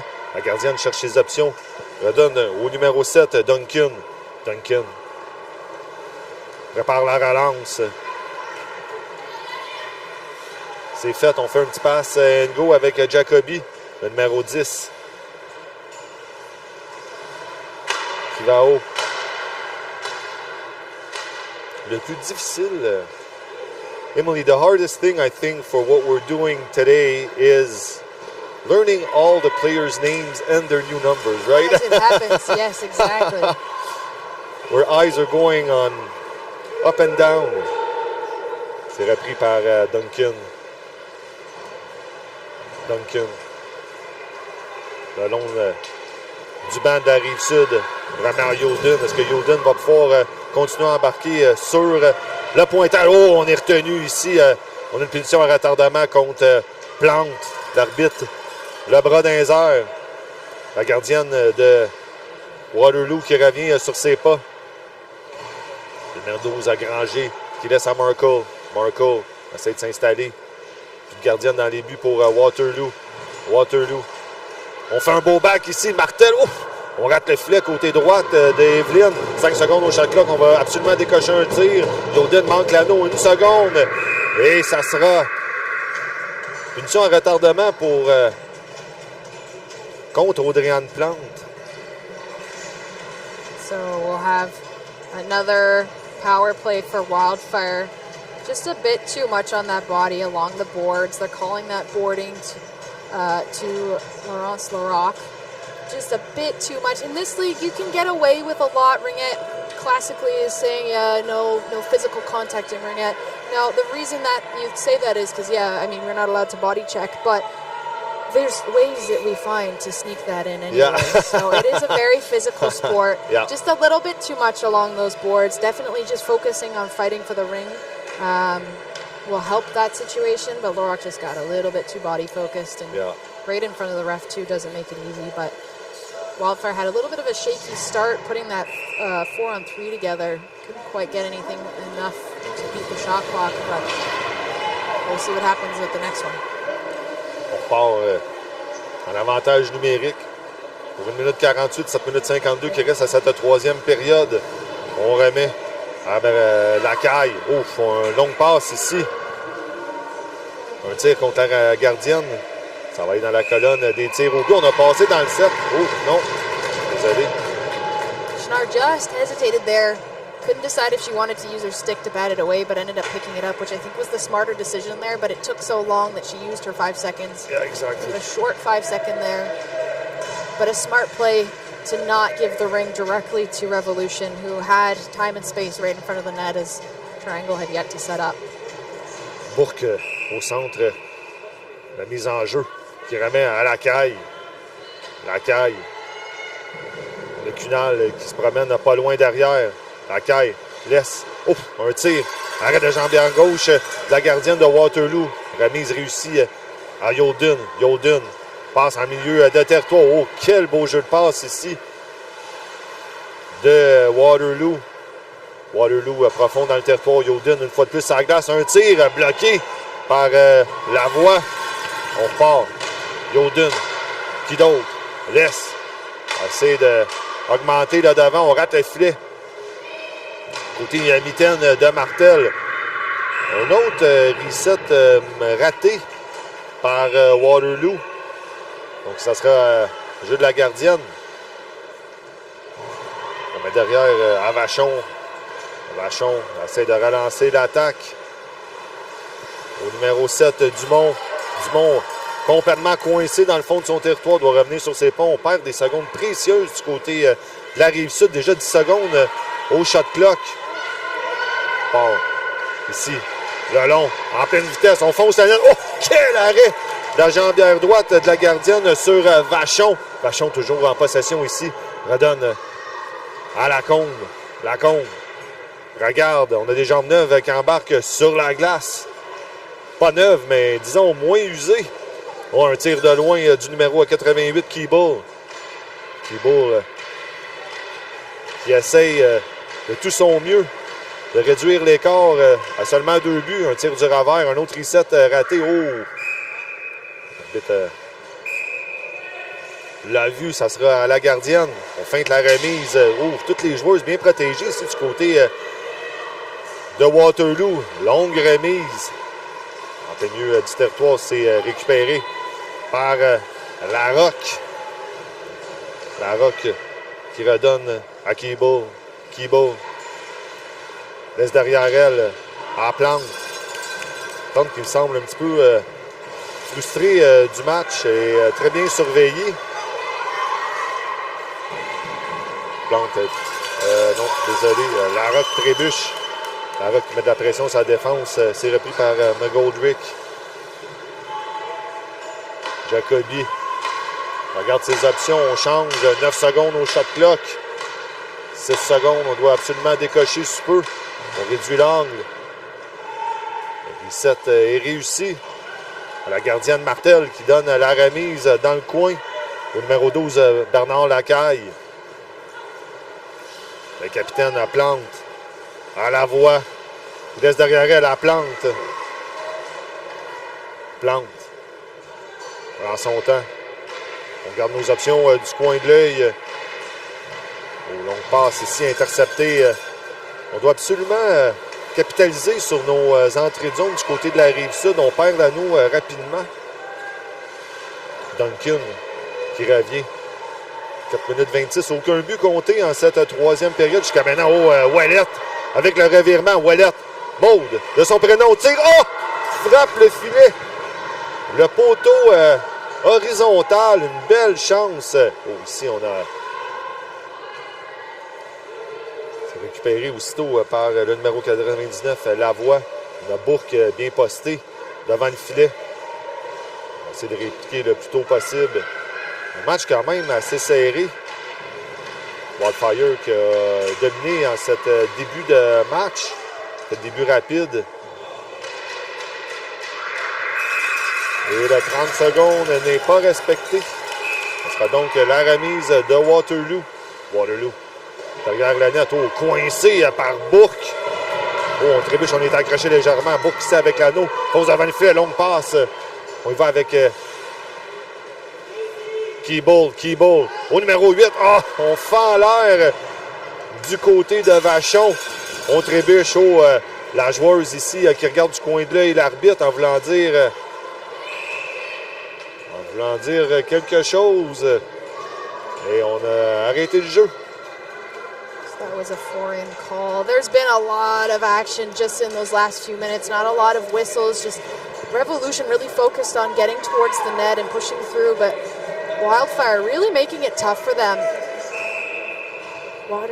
Revolution seems to be doing more of a 2-on aggressive check, though, so that's how they've been able to maintain the ring in this zone. It's been working for them so far, but let's see if they can capitalize on those back checks.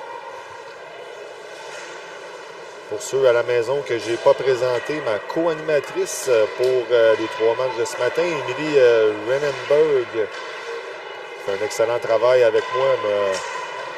Comment je pourrais dire, déstressé pendant le premier match. Donc, je suis content, tout le monde à la maison, que vous soyez avec nous. Une grande étape pour la Ringette avec CBC. 4-1, toujours la marque ici à Slush Poppy. Devant le filet, on rate. On a réussi à toucher le filet. 30 secondes, le reset. C'est repris par Waterloo qui va nous tire. Ouf, un petit tir mou. On visait la jambière droite de Martel. C'est là qu'on voit comment est-ce que la forme physique de ces joueuses, malgré leur âge, est importante. C'est vraiment de la ringuette de haut niveau qu'on est témoin aujourd'hui. On laisse derrière au numéro 20. Lauriane Alain. Lauriane qui débarque. Qui bowl avec un tir. Avec la voix, désolé. Numéro 88. On force la net. Un tir incommodant pour la gardienne. Arrêt du bouclier. La gardienne cherche ses options. Ouf. Feinte la remise à Yoden. Yoden qui décoche une passe devant le filet. Les amis, ma foi. Jacobi vient sur ses pas. On a levé le bâton ici On la voit qui a regardé l'arbitre une fois de plus. Oh! L'anneau n'a pas traversé. Fonce la net ici. Vers l'anneau, un autre virement. 26 secondes au shot clock. 1 minute 18 en cette troisième période. On était tranquille en cette troisième période jusqu'à maintenant. Il y a moins de push offensif de Waterloo. Révolution qui me semble frustrée pour l'instant dans le territoire de Waterloo. Dernière minute de jeu en cette période. On va passer dans le cercle. Ça sera possession Waterloo. There's been a lot of really great two-on pressure from Reefside Revolution. I've talked about that very recently, but you keep seeing it across the ice. They're sending two players on and really committing to it, and that's the key to a two-on-one coverage strategy, is that you really need to commit to it because you're committing two players on one. That means you're less covered on all players, but you have more opportunity to really push that. And we've been seeing a lot of turnovers created from that, so we'll see if that continues into the next period as Wildfire gets a little bit more frustrated around that kind of coverage. Yeah. Le numéro 17. Il reste à 30 secondes au match. Oh, un back ici. Récupéré par la joueuse. Oh, un tir. En bout portant, il y allait pour le reset sur Evelyne. Un arrêt facile. Martel qui remet derrière elle au numéro 21, le Claveau. Claveau trébuche.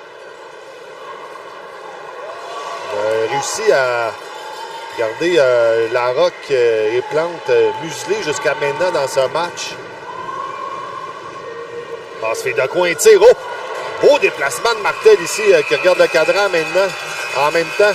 Donc à la fin de la troisième période, toujours 4-1 la marque.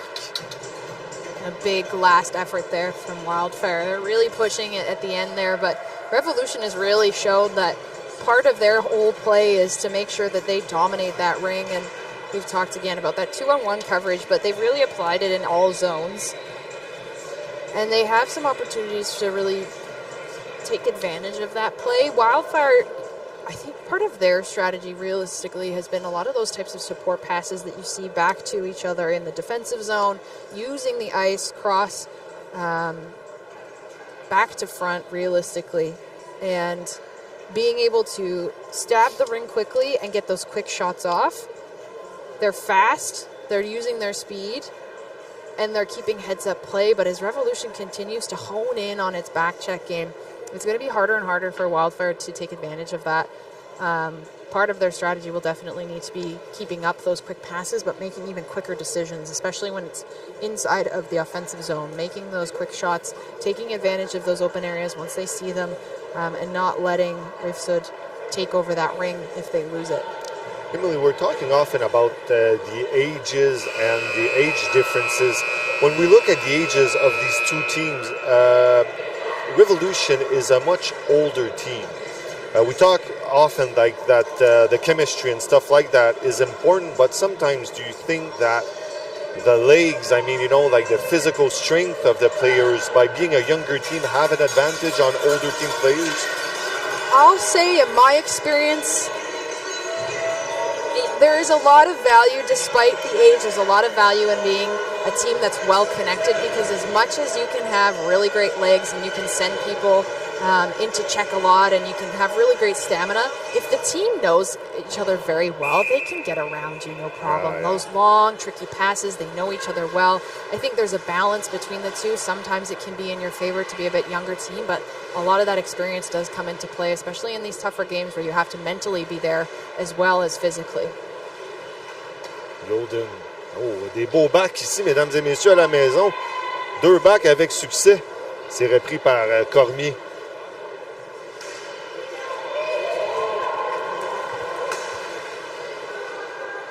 Il est coincé dans le territoire de la Rive-Sud.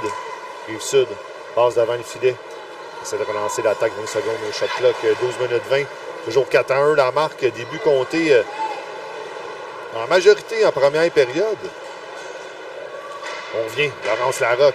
Va-t-elle pouvoir régler le problème? Oh! On tombe sur les fesses, en dessous de la gardienne qui reste immobilisée. Larocque, un tir avec un angle complètement fermé, il réussit à créer quand même de l'offensive. Yeah, I don't think Schnarr knew that was going to come through. No. We're going for a reset, I think, or something like that, and it definitely. popped. Those reset shots can be tricky, though. Sometimes they're not expected, and she's got big pads. She's definitely super mobile with those big pads, but they look like they got in a little bit of the way there. Often players will just shoot to the net to do a reset, and often it will go in. On relance ici du côté du Wildfire qui rentre dans la zone de la Rive-Sud comme un couteau dans du beurre chaud pour l'instant. C'est repris. Rive-Sud à Plante. Plante. Longue passe à Vachon. Vachon, Plante postulé devant le filet. Vachon qui redonne à Larocque. Larocque qui me semble faire des tirs. Elle a un tir incroyable, cette Laurence. Mais pour l'instant, me semble de tirer d'un petit peu trop loin. C'est des tirs bloqués. I was saying that Laurence Larocque is one of the best players of the Revolution, and she has one of the hardest shots, but I find she's trying to shoot from a little bit too far, and a lot of her shots are blocked for the moment. Yeah, Wildfire defense core at the moment, their triangle is very much focused on staying tight and staying within that mid-level of the zone. They have a lot of size. Their bodies are in the way of the ring. They're tracking very well, so that kind of strategy of staying on the outside definitely needs to be adjusted. But it's also tough when the triangle is so well coordinated to make that space available, and a lot of that has to do with just ensuring you have your possession in that zone for a long enough time to make things happen and let them have the opportunity to slip up somewhere that you can take advantage of. On repart ça profond dans le territoire de Waterloo. On a un avantage numérique ici au numéro 7 de Waterloo. 2 minutes pour avoir fait trébucher. Donc, est-ce qu'on va pouvoir capitaliser sur cet avantage numérique? On a retiré la gardienne de but du côté de la Rive-Sud pour être 4 dans la zone. On a fait cette technique beaucoup dans le match de ce matin. On réussit à faire 3 buts en retirant la gardienne et rentrer 4 joueuses. Donc, une technique qui fonctionne. C'était des nôtres. Est-ce qu'elle va fonctionner pour notre révolution? Pour leur révolution, dis-je. Waterloo. Longue passe transverse. C'est intercepté ici par Lauriane Bourque. Lauriane. Une belle petite passe à Keeble. Keeble, attends. Maud Ouellette embarque sur la glace. S'assure qu'il n'y a pas trop de joueuses sur la glace. Maud. Passe. À Bourque. Lauriane. Laisse au capitaine Audrey Plante. Plante. 9 secondes au shot clock. On va tirer pour le reset. Super. Passe transverse une fois de plus à Laurence Larocque. 3 secondes au shot clock. On fonce.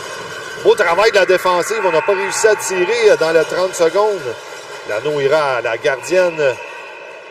Gardienne qui me semble très confiante dans le but, dans les buts du Wildfire. Comme il le disait un petit peu plus tôt, elle a des pads très larges, mais très mobile malgré ses jambières. Porte du power. On part avec Dumont. Oh, Dumont, pression ici. Il réussit à se défaire la joueuse. Moi, ça jouait physique ici. On commence à voir le temps diminuer du côté de la Rive-Sud.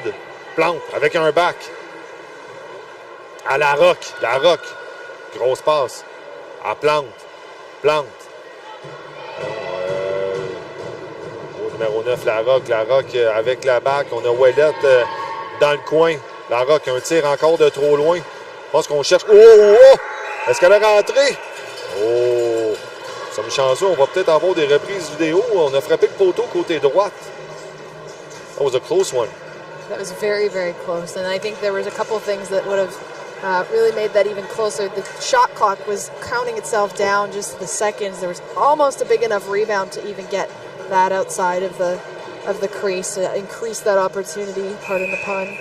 But Revolution here really fighting to narrow this gap as the last quarter was scoreless, and they need to find 3 goals to at least tie this thing up. Yeah.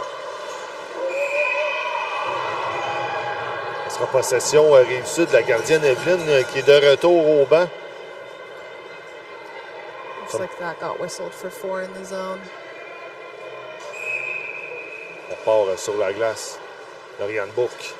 Passe bien l'anneau aussi. On essaie de foncer le triangle. Et non, ça ne marche pas.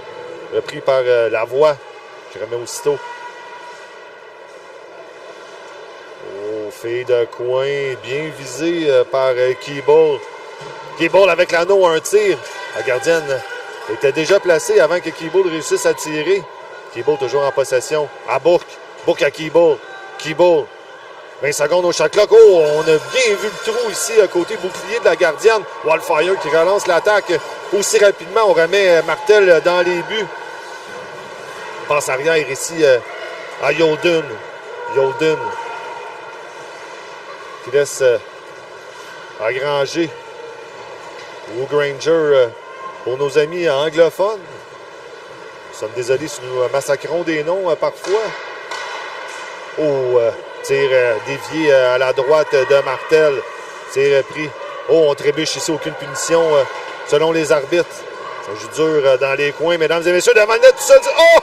Quel arrêt de Martel ici du bout de la jambière droite. Oh!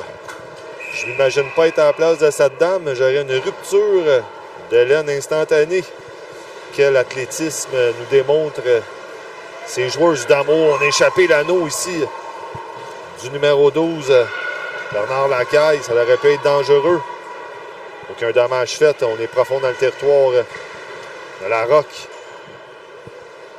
qui dirige son attaque. La Roque à Ouellette. Ouellette à Plante. Plante. Regarde ses options. 14 secondes au shot clock. On se passe l'anneau ici. Plante avec la fille de coin. Tire fort de Ouellette de loin. Au numéro 8, Vachon. Vachon qui se bat derrière avec Plante. Une punition en retardement une fois de plus contre la Rive-Sud. Qui se creuse un trou. Tranquillement, pas vite. On doit... Une des clés du succès, c'est de rester en dehors de la boîte de punition, évidemment. C'est repris ici par Waterloo. Waterloo fonce devant le filet. Arrêt. Now, Waterloo's whole strategy here as time continues to tick down in the fourth quarter is to maintain control. So what that means is making sure that they're making smart moves with the ring. They're not doing anything too risky. They don't necessarily need to score here, but it is tough to tell a Ringette player to not focus on scoring. So they'll have to make smart plays in order to maintain that possession and make sure that that ring is not making its way into the Revolution stick. To keep that possession away from Revolution. So they're as they continue to get closer and closer down to zero, you'll see the Wildfire continue to tighten that kind of control up and almost play keep away from Revolution, who's trying their best and sending, as we see, 2-on-1 using the triangle, which can be quite dangerous, but it is a very high risk, high reward kind of play as they need to get 3 goals to tie things up. Maud Ouellette qui a un 2 minutes. On a un avantage numérique pour Waterloo. Mauvais timing ici pour l'équipe de Révolution. Un autre bel arrêt de Martel. Oh! Un anneau bondissante. Martel qui a été peut-être un petit peu rapide sur la remise. Bref, la marque est 5-1. Beaucoup de pression, un but comptant en avantage numérique à 6 minutes 6. De la 4e période, une punition qui a coûté cher aux Révolutions. Waterloo widening that gap, just a little bit too much of a rebound on that shot, and normally when you're in that tight to the crease, it can be tricky to get that ring off in a way that can make it to the back of the net because it's such a tight area and you can't touch the crease, but a little bit of a bounce and just out of position, and it puts it into the back of the net. So Wildfire, again, they're not necessarily focused on widening the gap between themselves and Revolution, but they can't hurt to get a few more goals.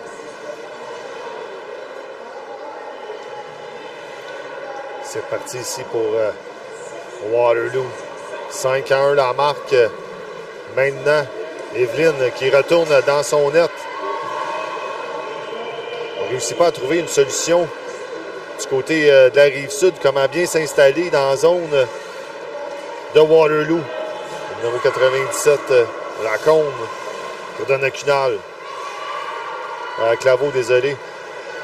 C'est repris. Numéro 88, on a un 2 contre 1, un tir. Oh!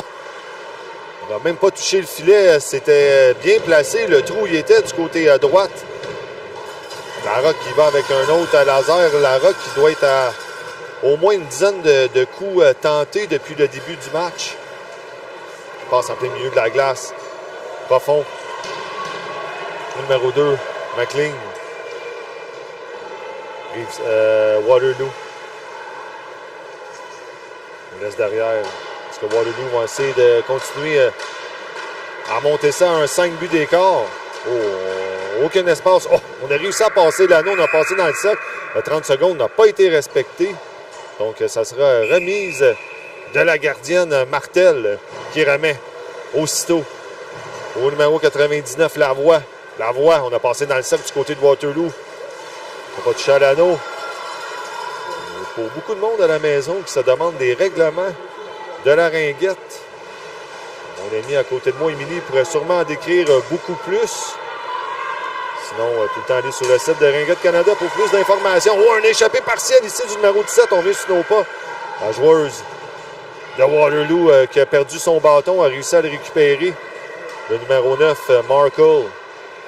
Qui laisse à Yoden. Yoden. Quel patin qu'elle a, cette joueuse. Incroyable. On dit souvent que la clé du succès à ce merveilleux sport est le patin. Yoden et les Snowden est un exemple parfait. La Rive-Sud coincée profond dans le territoire. On remet derrière à Yoden. Yoden qui laisse. La joueuse, on se passe bien l'anneau ici. 11 secondes au shot clock. 3 minutes 33 au match. On va avoir une entrevue d'après-match avec la joueuse du match. Oh, quel arrêt de gobeuse ici de Martel.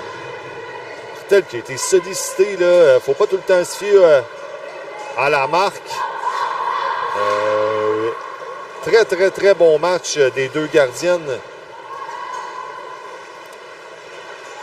Passe l'anneau vivement. Oh, Larocque! Oh! Finalement, Laurence Larocque avec un plomb d'une vingtaine de pieds du but, un top net où ce que maman met les biscuits.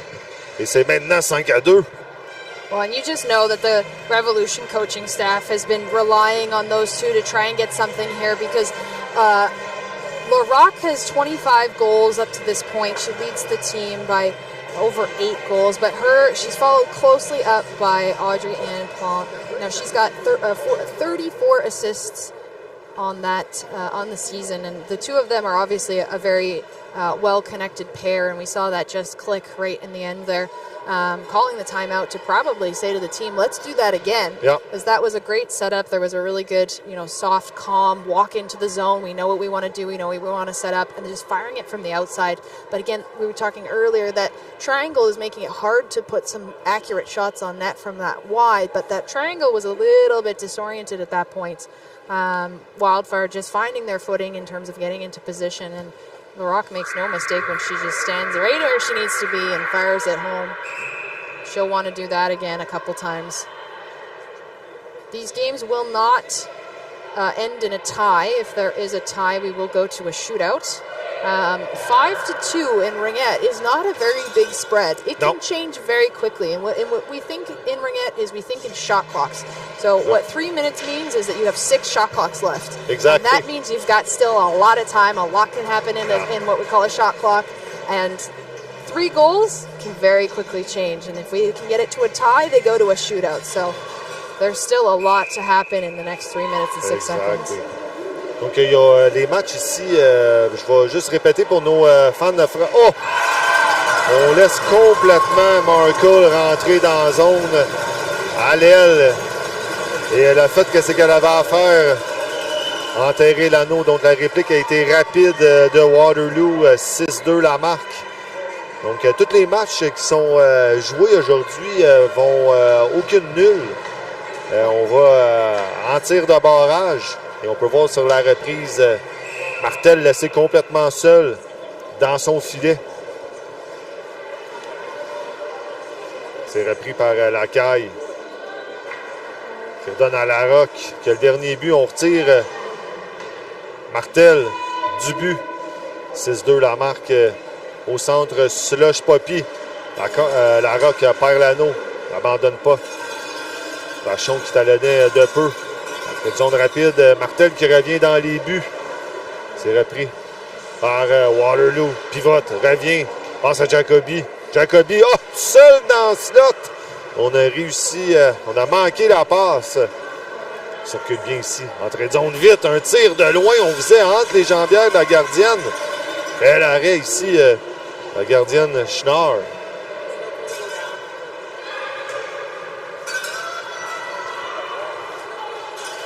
On part ici à l'aile. C'est bien récupéré ici, on pivote.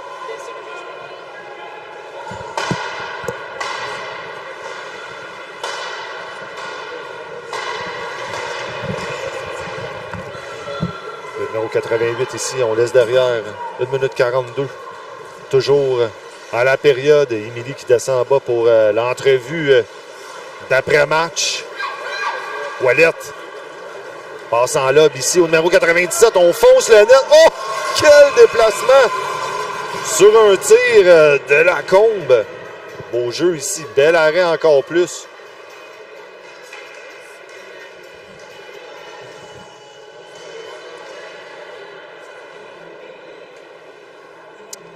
Merci tout le monde d'être à CBC Sports, CBC Gem et sur les internets.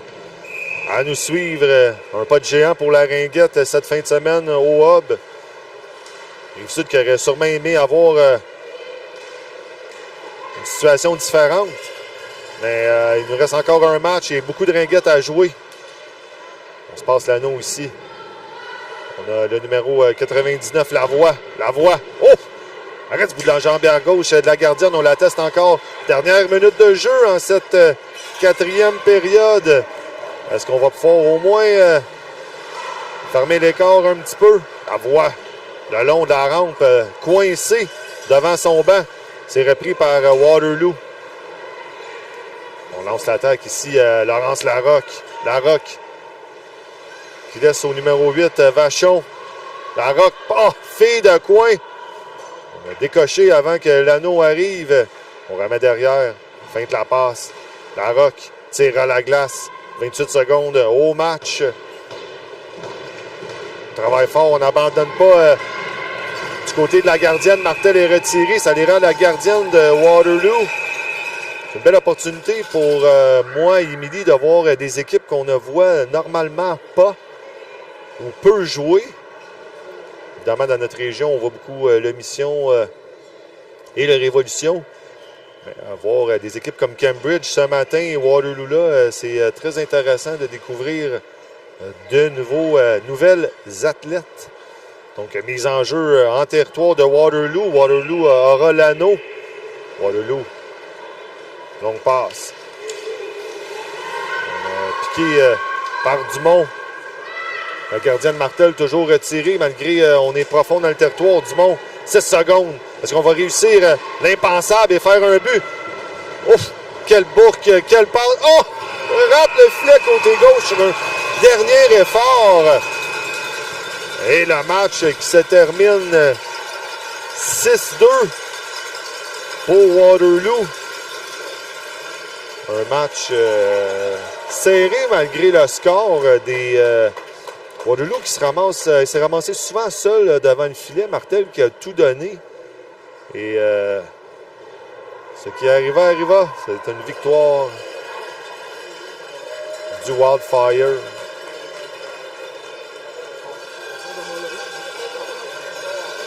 Notre prochain match, Montréal Mission contre Atlantic Attack. Et quand on dit Atlantic Attack, on dit quoi? Les Sœurs Snowden, restez des nôtres pour un match excitant qui s'en vient.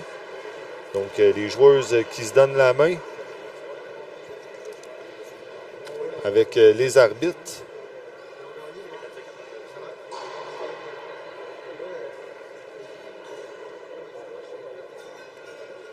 Toujours un beau geste ici dans ce sport. Et on va avoir les joueuses du match, je crois.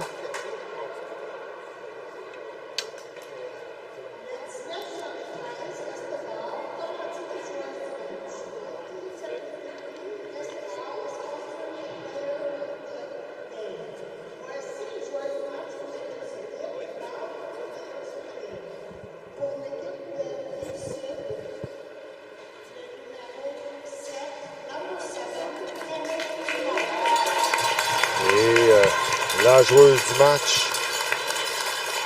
Pour la Rive-Sud, le numéro 7, Camille Dumont. Et pour le Wildfire, la gardienne de but, Cameron Schnarr. On remercie tout le monde d'avoir vu ce match. Nous allons aller avec Émilie sur le bord de la glace avec une entrevue de la joueuse du match.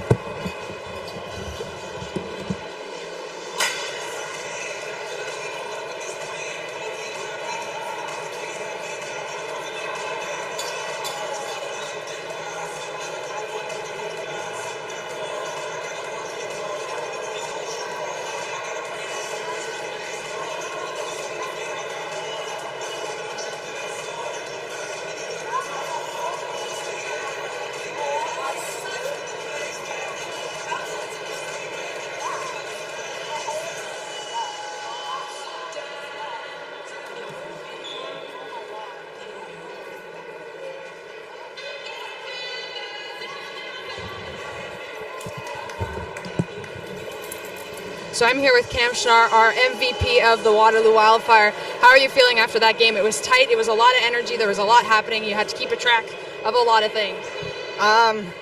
Very glad we won. It was a very good game, I think, on both sides. I think our team played great. They played great. Definitely a high-energy game.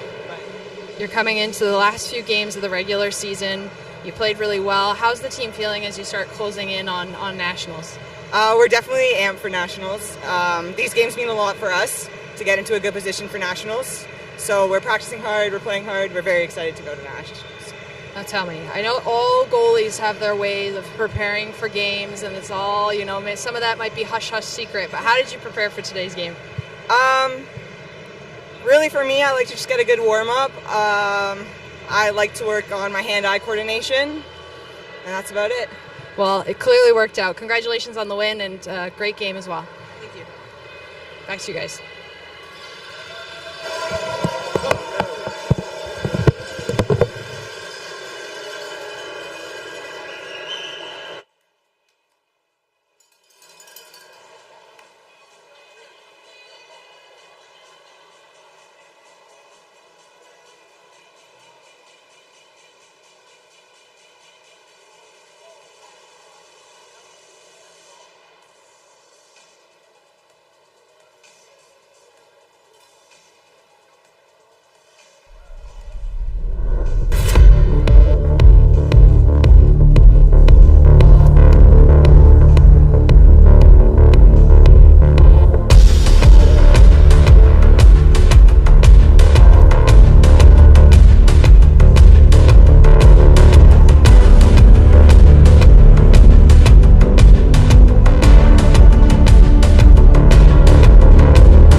Bonjour tout le monde et bienvenue au troisième match du Hub à Gatineau. Les équipes qui s'affrontent aujourd'hui. On a Montréal Mission contre Atlantic Attack. Et quand on dit Atlantic Attack, on dit quoi? Les bonnes vieilles sœurs Snowden qui dominent le classement du pointage avec 92 et 86 points. Et de l'autre côté du Montréal Mission, sur un côté un petit peu plus léger, nous avons une des dames les plus âgées de la Ringette, Julie Blanchette, qui joue pour la Mission, une excellente joueuse et malgré son âge, est quand même la meilleure pointeuse du Mission. Donc aujourd'hui, nous allons décrire ce troisième match avec ma co-animatrice, Émilie Renberg. Hi, Emily, how's it going? Hi, I'm so good. I'm excited. This is going to be a great matchup. Match number 3 of this hub. Two big teams, one against the other. And this is the last hub for the East before Nationals coming up in Ottawa. Got one more hub after this out west in Warrenville, Alberta, just outside of St. Albert, Edmonton area, for those folks familiar. And we're happy to be here live to you through CBC Sports and CBC Gem. Yes. A historic weekend for our wonderful sports. Now, these two teams have faced each other in the past. Mission has taken all 3 games to itself. Last time they met with each other wasn't too recently, more February 22nd. Mission took that 7-4.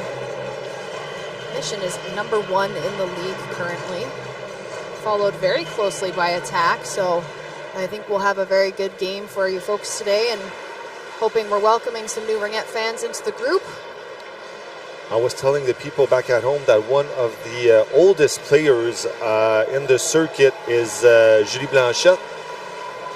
And I would say she's around maybe 46 or 47. Well, I have it on my stat sheet that she's been in Ringette for 40 plus years. So exactly. She's got like double of me. Exactly. My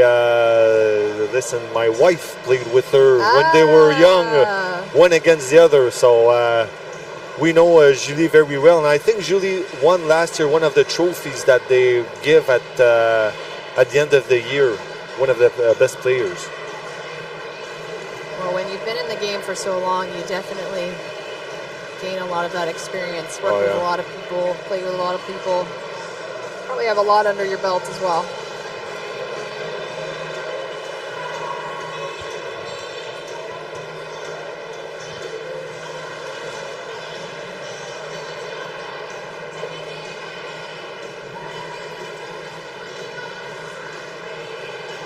So they're finishing their warm-up, which will be followed by a national anthem. First game we had a singer, second game we had a tape. We'll see for the third game. Keeping things fresh. You never know what to expect. And I guess now is a great time to point out that these two teams are definitely supported by a great bench as well. Montreal Mission head coach Stephanie Seguin. Is that French enough? Seguin? Seguin. Seguin? Seguin. Ah, en français, Seguin. En français, Seguin. Very well said. Assistant coach Claudie Jett and Cassie Chim. And team manager France Levert. And for the Atlantic Attack, they've got Giles Polo. You might have to help me with French on that one as well. Peru. For folks at home, we are a bilingual commentary group supported heavily by the French of my partner here, Louis. For assistant coaches, Attack has got a few names here. Annie Cormier, Kelty Lager, Jessica Snowden, Susan Foster. Shout out to the Fosters. And Roland Cormier and Mark Beal. So big bench over there. Big bench, that's what I was going to say. Names, definitely supported by a lot of folks out there. A team that's traveled the furthest for sure as well. Yeah. And we'll stand now for our national anthems before getting play underway.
today. We've got Marjorie Lagoire, Brandon Miller, and on shot clock is Richard Defond. The starting goalies for this game for Atlantic Attack, Sophie Daigle. Et pour le Montréal Mission, l'autre que le numéro 28, Annie Trudel. Donc on est prête pour le gros match entre deux énormes équipes. On se prépare pour ce début de match. Atlantic Attack qui part avec l'anneau. Cormier qui redonne au numéro 14, Deguel, intercepté par le Mission. Le Mission passe le long de la rampe. Moreau qui laisse viser le numéro 4. Juliette Lessard s'est revirée. Atlantic Attack. Évidemment, nous avons une nouvelle série de joueuses à apprendre. Oh, tir sur revers, arrêt du bouclier de la gardienne Trudel. Vraiment un gros arrêt. Trudel, avec le fleur de lys, bien imprégné sur ses jambières CCM. Atlantic Attack, toujours en possession. Atlantic Attack, on laisse derrière au capitaine. Passe bien l'anneau, ils sont chercher la fille de coin. Le numéro 23. Vautour. Qui tourne, laisse à Proux un tir, arrêt du bouclier à droite. La gardienne. C'est la relance du Mission. Mission qui a une excellente saison jusqu'à maintenant. On fonce vers la net. 2 contre 1. Tir. On rate le filet côté droite de la gardienne d'Aigle. Derrière le filet. Le numéro 16. Passe à nous. On est coincé dans le territoire du attaque. Attaque trébuche. Derrière la net. On relance l'attaque ici par Colette. Galland qui se démarque. Intercepté ici par la Mission. Mission fonce avant le net. Oh! Un tir dévié sur le bâton. Et un top net porte la marque à 1-0, la Mission. That bouncing ring just really finding its way to the back of the net. It's not something that you see too often. I think it kind of happened in slow motion to those of us up here and probably also those on ice. But coming in with that speed, the triangle had yet to set up, and just making that quick pass that, you know, as much as you didn't stab it, it's still a goal. So credits to Lanouette. Un but compté par le numéro 25, Brittany Lanouette. Joueuse qui évoluait pour le Révolution l'an dernier et joue pour la Mission cette année. Donc 1-0 déjà la marque tôt en cette première période. 10 minutes 50, 9 secondes au shot clock. On met derrière Atlantic Attack un tir de Snowden. Brittany. Donc Brittany Snowden 77, Jenny Snowden le numéro 7. On contourne le filet assez rapidement. On laisse derrière à Snowden. Et Snowden qui se passe l'anneau. Cafouille ici. On réussit à garder dans le territoire du Mission. 1-0 toujours la marque. Au centre Slush Poppy.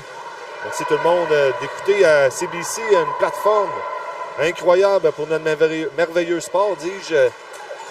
Donc ça continue à avancer. Je pense à la fille de coin. Le capitaine cherchait le reset, c'est raté. C'est repris aussitôt par le attaque avec Julie Richard qui laisse. Oh, la course, Snowden en chutant cherchait Godette sur le jeu. C'est repris.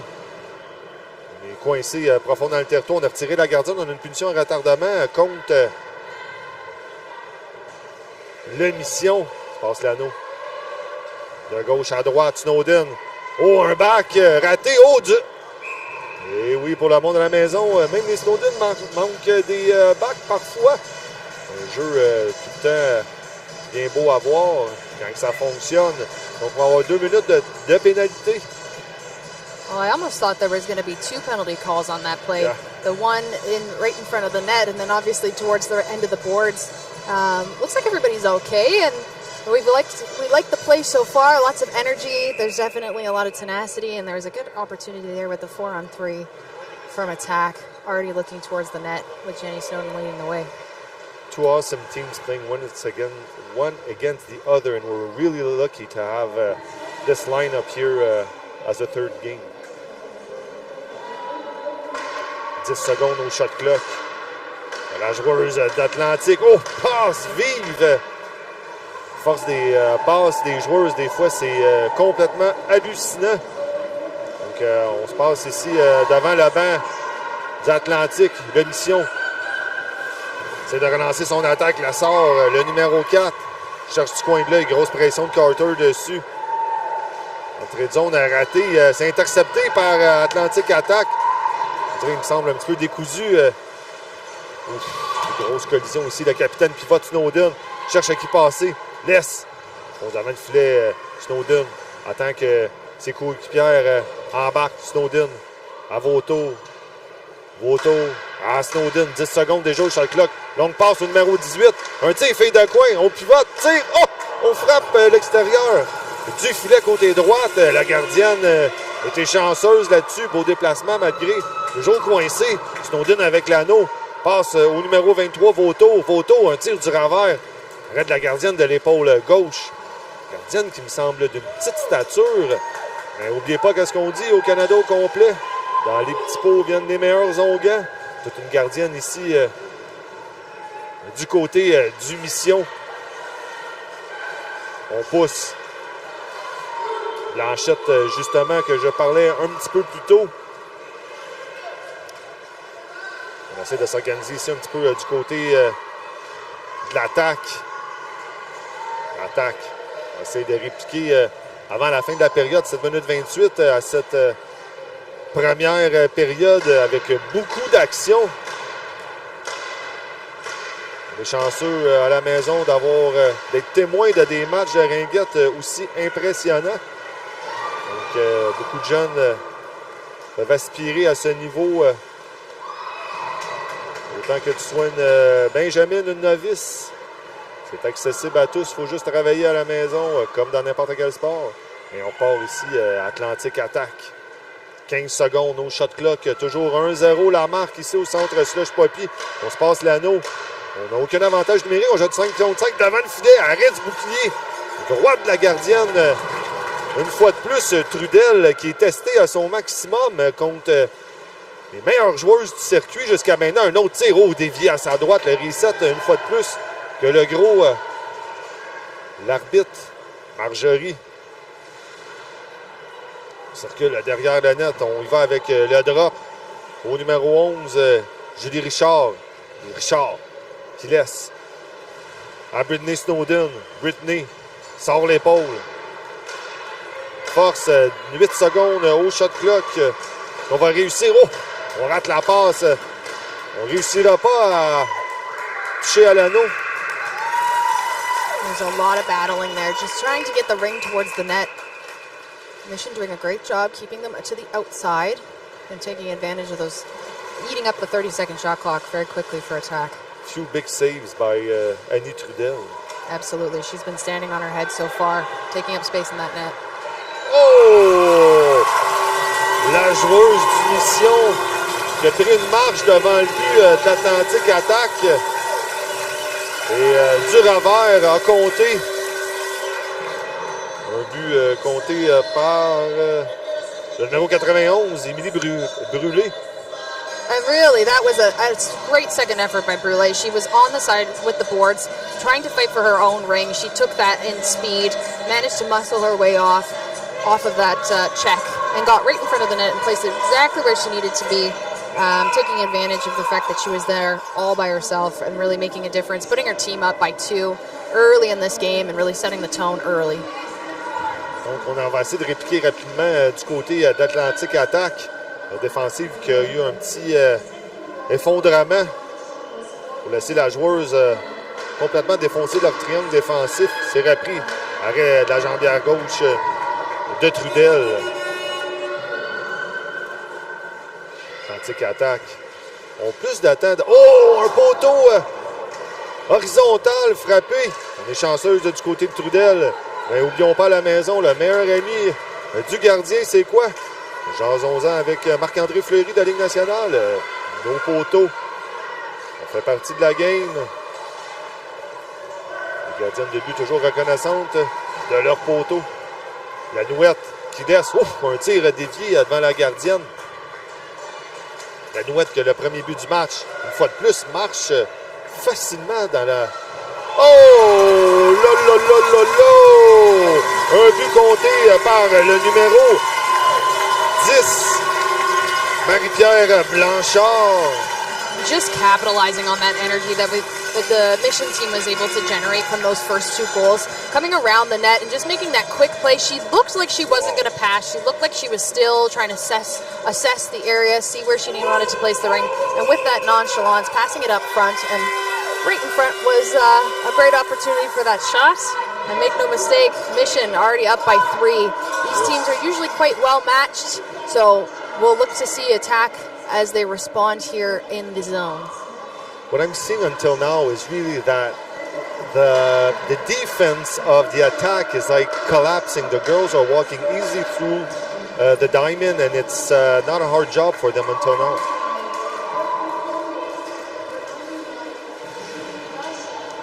L'émission qui 3-0 la marque déjà, même ces 2 équipes de haut calibre. De mon côté, j'ai pas souvent la chance de voir Atlantic Attack jouer. Quand on se fie toujours aux statistiques des joueuses, quand on regarde, ils ont l'air d'avoir une attaque complètement dévastatrice. Mais de l'autre côté, pour l'instant, ce que je vois de mon côté, c'est une défensive poreuse. Les joueuses réussissent à rentrer dans le triangle défensif. Un tir ici dévié à la droite de la gardienne Trudel. Donc la défensive d'Atlantic Attack doit absolument travailler, d'empêcher les joueuses de rentrer. On va avoir un arrêt de jeu ici. La gardienne qui n'a pas été super sollicitée du côté de l'attaque, mais 3-0 la marque.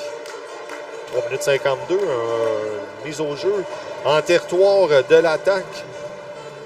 Trudel au cercle de mise en jeu. Trudel, 6 buts, 14 passes jusqu'à maintenant dans la saison. On se passe bien l'anneau. Circule derrière le net.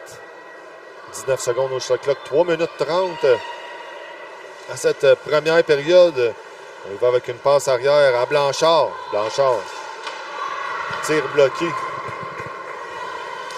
On reprend.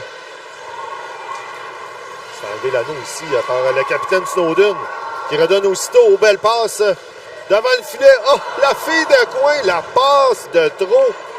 Ah, écoutez, c'est des choses qui arrivent. On va avoir 3 autres périodes pour se rattraper.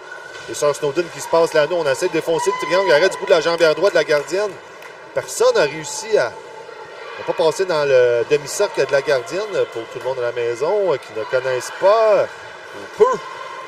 C'est un merveilleux sport. Évidemment, on ne peut pas passer dans le cercle. Sinon, c'est pas bon, ça.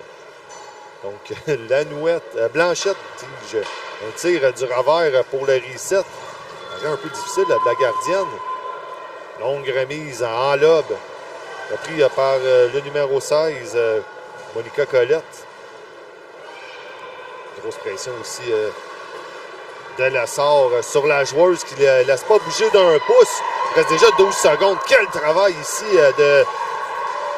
du numéro 4. On trébuche ici. Il va y avoir une punition, évidemment. On a poussé sa loque un peu. On va avoir 2 minutes pour accrocher. Une des Snowden. Now, that's a bit of a loss having Jenny Snowden in the box. I mean, attack will definitely be looking to some of their top players that I think we all know their names by now. To even this score out, we've got some of the most points in the league per player for both Mission and attack. But Jenny Snowden being 58 assists on the season with 34 goals. So a bit of a loss there. She sits in, and attack still down by 3. So they'll want to make sure that there's not a further spread on this play. Un tir à bout portant ici de la joueuse du Mission. compétition qui capitalise sur chaque occasion de marquer qu'ils ont. Le temps de zone beaucoup plus élevé par l'attaque. Un arrêt de jeu ici, ça sera possession Atlantique attaque. Donc Snowden sur la banc. Va avoir accroché, il reste 1 minute 30 à sa punition, 1 minute 47. En cette première période, journée ensoleillée à Gatineau. Pour tous nos spectateurs partout au Canada, merci d'être avec nous à CBC. La première chance d'être à la télévision. Donc on a la blanc, laisse derrière elle. Fonce le filet, on vient sur nos pas de Charlie Maillet. Ah non, désolé. Ouf, quel arrêt ici de la gardienne Trudel. Trudel qui remet à Blanchette, la capitaine. On revient derrière le filet, 20 secondes au shot clock, 1 minute 19 en cette première période. Blanchette avec l'anneau, la capitaine qui porte fièrement le numéro 99. On jongle avec l'anneau aussi un petit peu avec l'essor. On passe derrière. Jules Richard qui se bat très fort ici contre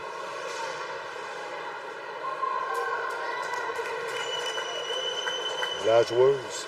Passe transverse, 24 secondes, 52 secondes à ce première période. Oh, on visait la fille de coin ici. La passe a été légèrement... Oh, boy! Quel arrêt du bout du bâton de la gardienne Sophie Daigle.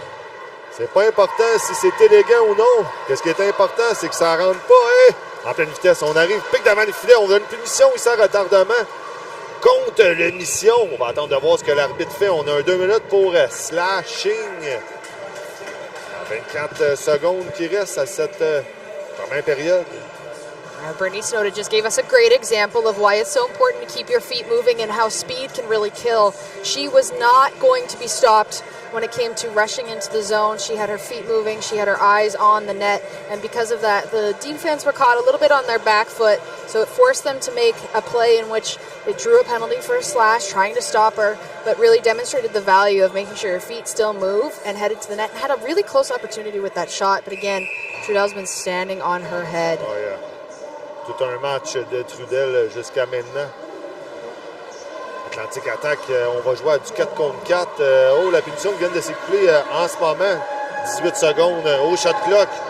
À la période, dis-je, excusez-moi. Ça revient, Atlantique attaque, grosse passe au numéro 23. On passe à nous un dernier tir. Oh! Et le but à 0 secondes. Est-ce qu'on va avoir une reprise vidéo? I think that was 0.3 seconds. We're good. The arm went out, the buzzer went, but that is as close as it gets, folks. That was a tight scoring opportunity. See the time on it? Oh. Wow. Just roofing Shoot on the net, and we'll see what will happen. And that's a great point, Louis, is that a lot of the time what you're trying to do is generate opportunities, and sometimes that does mean just taking the shot when you see some sort of opening. You don't necessarily have to keep passing in circles and trying to open up the ice, but when you see something, take that opportunity. And these players are very, very, very talented. You know, they've been in the sport for a very long time. Some of them have been in this league for a very long time.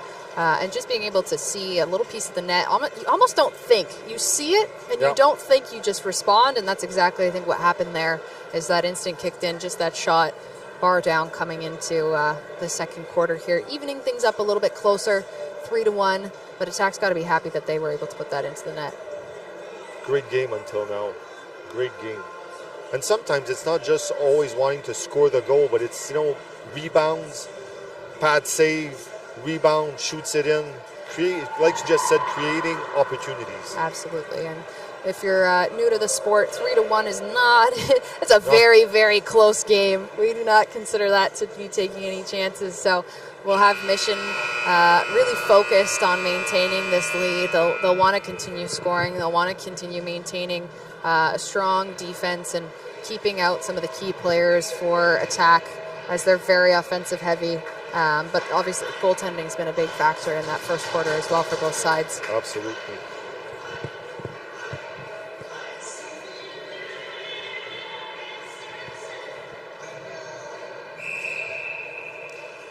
La mission qui est en rapport pour cette deuxième période. Ouf,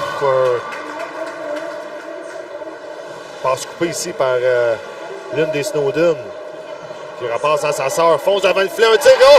Un autre plus rapide, 2 buts comptés en 15 secondes. Et comme Émilie vient de nous le compter à la ringuette pour tout le monde à la maison, un score de 3-1, on cligne des yeux et c'est catch-up. 2 quick goals within 15 seconds. I mean, they ended the period, the quarter, by saying, yep, we're going to put one in the net, and we're going to start the period with putting one in the net as well. And, of course, Jenny Snowden coming in was strong, supported by her own sister. That's the team that's the group that you need to be putting things into the net. And, again, these games are so close, and Attack already looking for another one here. Attack qui fonce la net. On dirait qu'on a lâché un chien enragé depuis la fin du premier quart. Sœur Snowden qui ont comme ça en possession. Laisse derrière le numéro 99. Feinte la tire. Oh! 3 buts! En même pas 1 minute qui porte la marque dont le monde, vous êtes parti à la salle de bain, prendre un café, prendre un thé. Vous allez revenir devant la télévision. C'est déjà 3-3 la marque. Quel jeu de vitesse! I'm pretty sure what you just said was that we've tied the game within a minute. Exactly. And I think that's yeah, listen, the French is coming back to me. I think it's exactly the point to be made here is that, again, this is a very tight game. These are very well-matched teams, and things can change so quickly. Like 45 seconds, we've just seen. Tied it up. Yeah, exactly. More to come. La mission complètement, je dirais pas atterrée, mais c'est sûr que ça doit les affecter moralement. L'attaque qui relance tout un match, mesdames et messieurs. Vous êtes chanceux d'être témoins de ce calibre. Passe l'anneau, on cherchait le numéro 10, Robichaud, sur le jeu. Tandis qu'attaque une passe devant le filet. Trudel qui devrait se ressaisir malgré sa belle performance en première période, mais c'était des gros buts. Blanchette, le capitaine, tire. Oh! Un tir voilé. Repris par le numéro 22 de l'attaque. Cormier. Autour, passe interceptée. À Blanchard. Blanchard fonce devant le filet. Fille de coin, tire. Oh! Arrête du bout du bâton. Ah oui, on a pu bien voir quel arrêt de la gardienne de but d'Aigle. Dega just gets a tiny little piece of that. You can see that she was really tracking that ring really well, but sometimes it's hard to know whether it's going to go up by the crossbar or just slightly lower than that, but she got a stick on it and goes just above the net, hitting the netting, so we'll get a whistle, obviously, and play will go back over to Mission. La Mission va essayer de répliquer rapidement aux 3 buts comptés par l'attaque. Oh, passe dangereuse. 3 joueuses devant le filet tout seul. Oh, on a intercepté la passe comme quelqu'un que je connais bien à la maison. C'était excellent. Oh, on fait en l'air ici. Je passe l'anneau. On joue à 5 contre 5. Toujours mission sur une mission à Blanchette. Blanchette essaie de se défaire. Passe en lobe un petit peu accroché. Ouf. Les 2 joueuses patinent rapidement vers le filet. C'est venu à Trudel. Trudel, un repli. Oh, le reset est réussi. Récupéré par Jenny Snowden. Et redonne à Colette. Colette. À Richard. Circule autour du but du mission. Est-ce qu'Atlantique Attaque va pouvoir répliquer encore? Oh! Un tir. Reset réussi. Les jambes neuves embarquent sur la glace. On rentre très rapidement dans le triangle du mission. La mission, le capitaine Blanchette. On a de la vitesse, passe transverse. Intercepté par le numéro 99 de l'attaque. On laisse à Proux. Proux avec l'anneau. À Galland. Galland. Entrée de zone rapide du numéro 11. On obtient ici Richard qui garde l'anneau. Numéro 77 embarque sur la glace. Snowden, toujours aussi dangereuse. Qui redonne au numéro 23 Vautour. Pique devant le net, accroché. Oh, bel arrêt d'épaule droite de la gardienne. Trudel.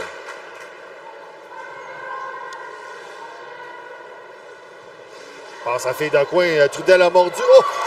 On a réussi le déplacement. Quel beau... quelle belle poussée papillon. Ici, on voit l'athlétisme de la gardienne Trudel. Toujours en zone. 27 secondes au shot clock. À vos tours. En trébuchant. On a frôlé le poteau du côté de la gardienne. Ici, on est coincé complètement dans son territoire. Blanchette. Dans la zone. On est 3 contre 1. Beau repli de la défensive. Le trébuchet, on a passé dans le cercle. On doit attendre. Ça sera remis à la gardienne d'Aigle. Sophie d'Aigle remet derrière elle. 8 minutes 26 à cette deuxième période. 3-3 le match. Pour le monde qui nous ont quittés pendant seulement un instant, il y a eu 3 buts comptés en 0.3 secondes en fin de première et 2 buts rapides en dedans d'une minute. Donc la mission est ébranlée malgré un fort début de match.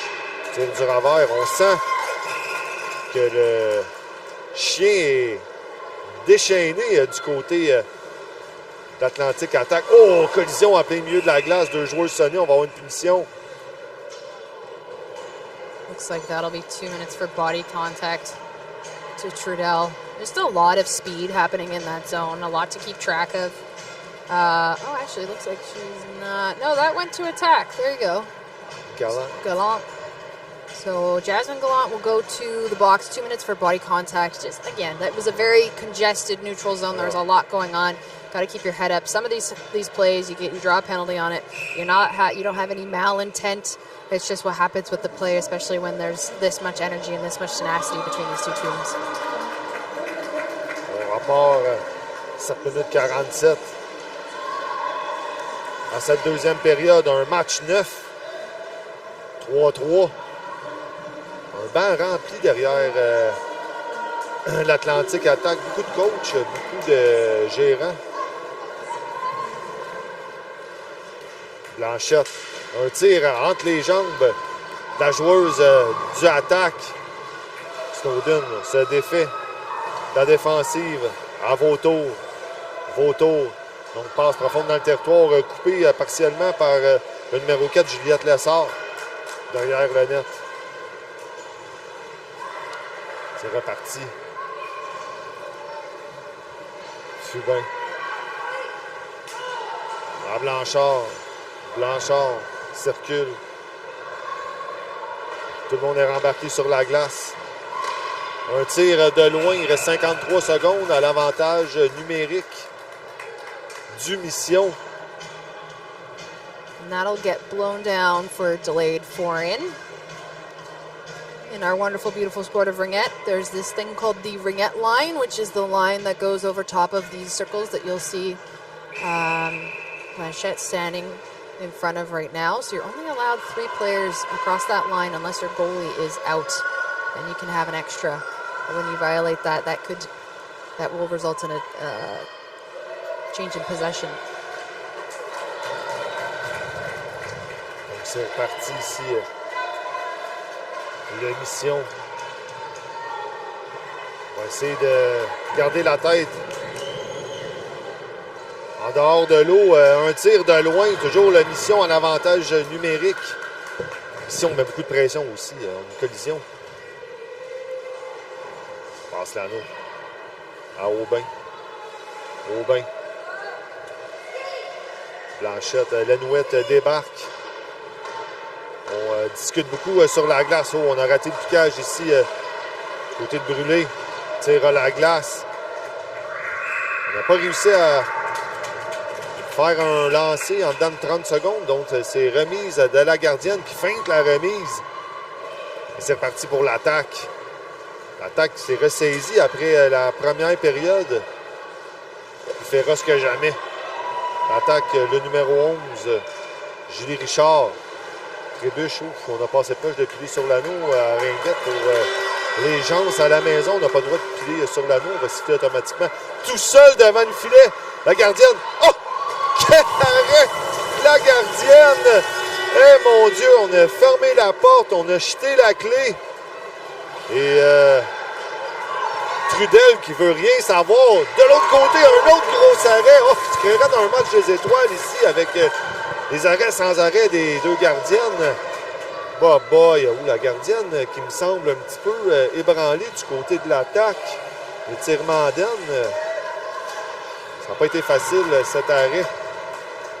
C'est un bel arrêt, mais quel prix a été payé? Ça sera à suivre. C'est repris par le numéro 18. On y va avec un reset. C'est raté. Emily, I think that the goalie looked a little bit shaken up on that last save.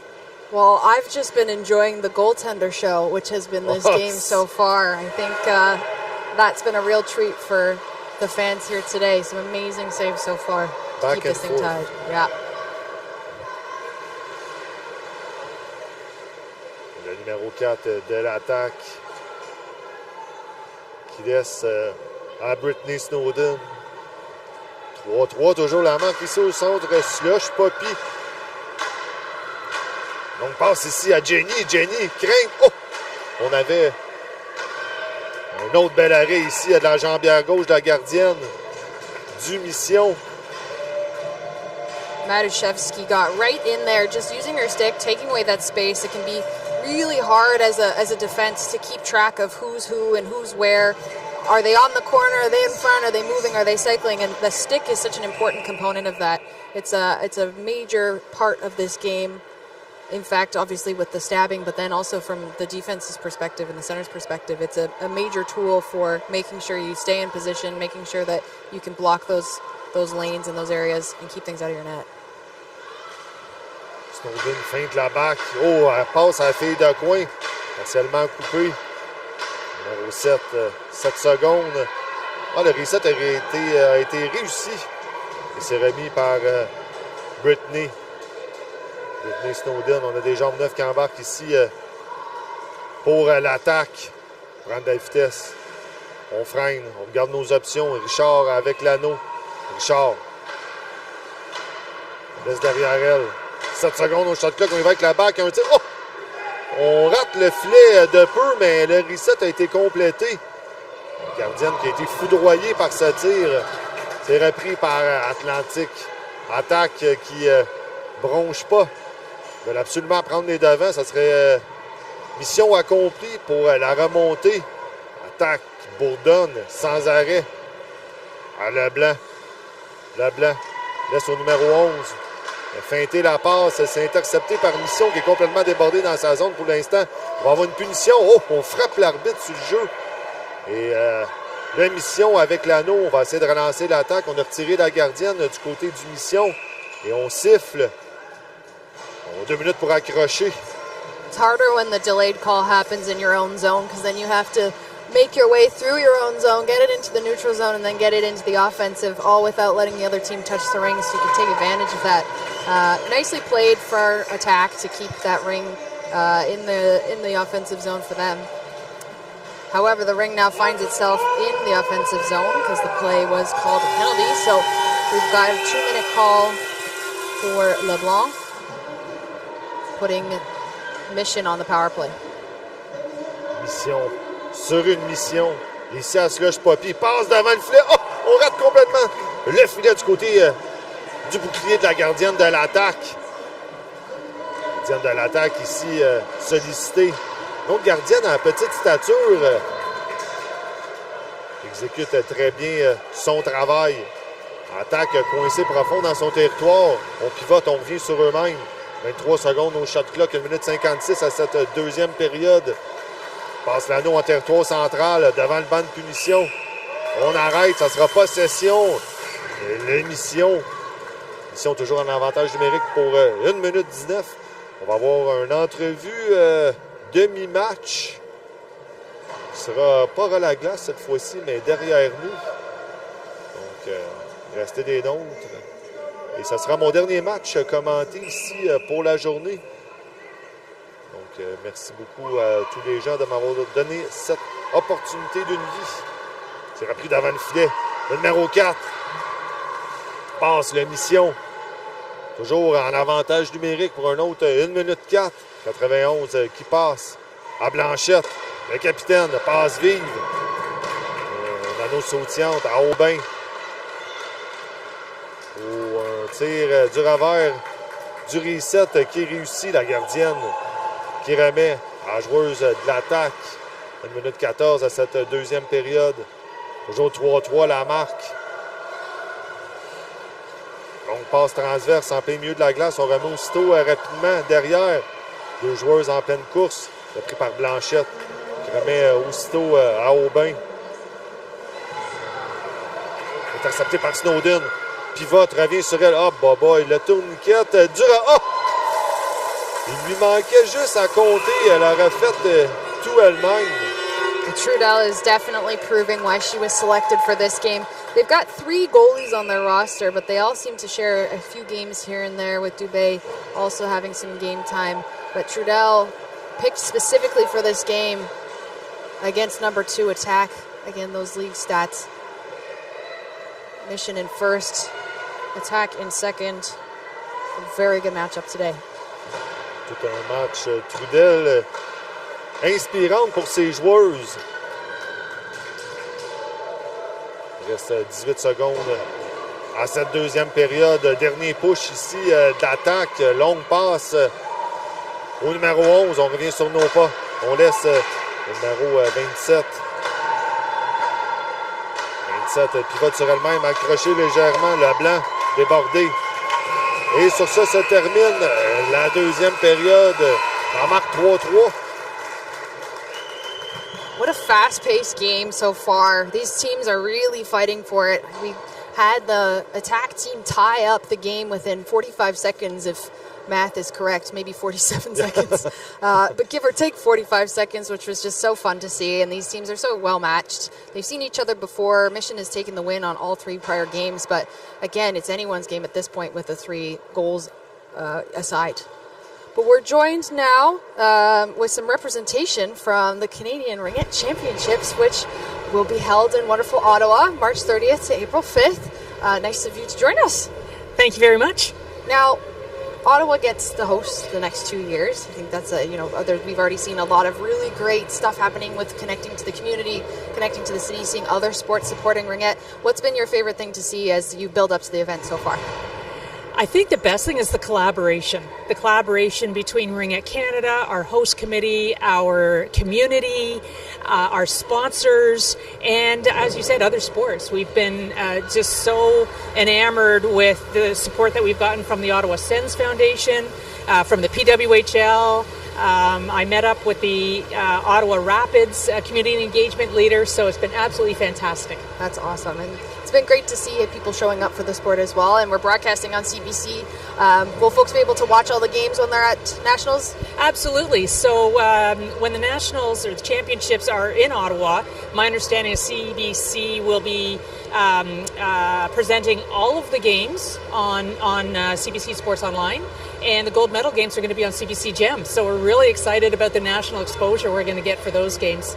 And we're getting a lot of growth in women's sports recently, a lot of really great movement in terms of recognition and just being able to connect with more teams, and we're getting more in Canadian professional sports. How do you see the future of Ringette as you grow the Canadian Nationals?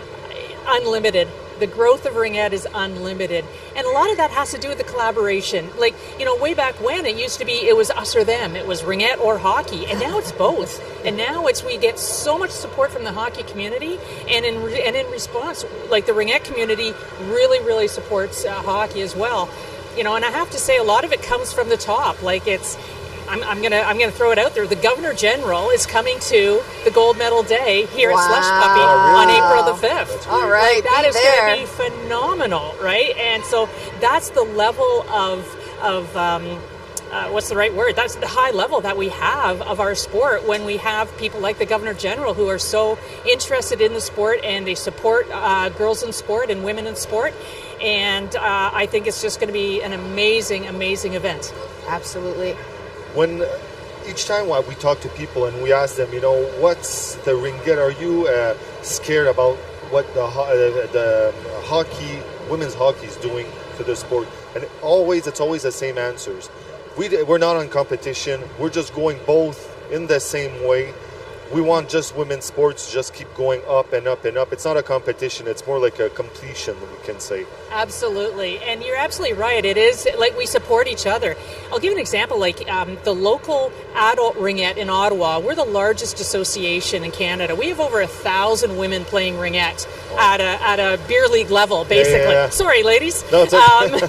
But that's just a testament of, and I'll bet you every single one of those 1,000 players has been to a PWHL game. Yeah. Right? And it's that support that crosses the lines, because my passion is keeping girls on the ice, keeping women on the ice, keeping girls and women in sport altogether. And the more we can do that through collaboration, the better we are. Awesome. Yeah. Thank you very much. Well, we're excited to join our friends in Ottawa for that. Again, March 30th to April 5th. Get your tickets now. If we're looking for volunteers. If you'd like to give your time, please reach out on the website. There's lots of opportunities to give back to the sport as well and enjoy, obviously, the fruits of nationals happening soon. Thank you very much. You want to volunteer? We will take you. It's 8 days of activities and competition. You can imagine how many volunteers that's going to take. So, and it is lots of fun. Lots of fun. So we highly will make recommended. it fun. Yeah. It'll be great. All right. Thank you for joining us. Thank we'll you very see you in much. Ottawa. Thank you. Thank you. Take care. Thanks.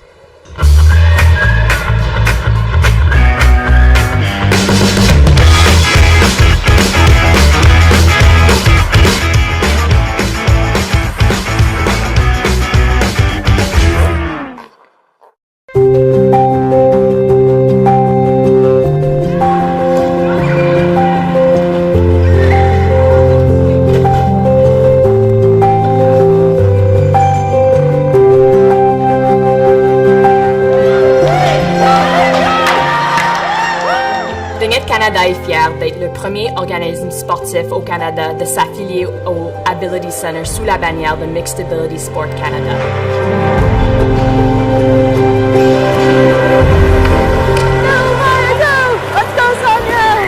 Notre but est de créer un modèle de sport inclusif qui va contribuer et améliorer la santé mentale, sociale et physique de tous les Canadiens.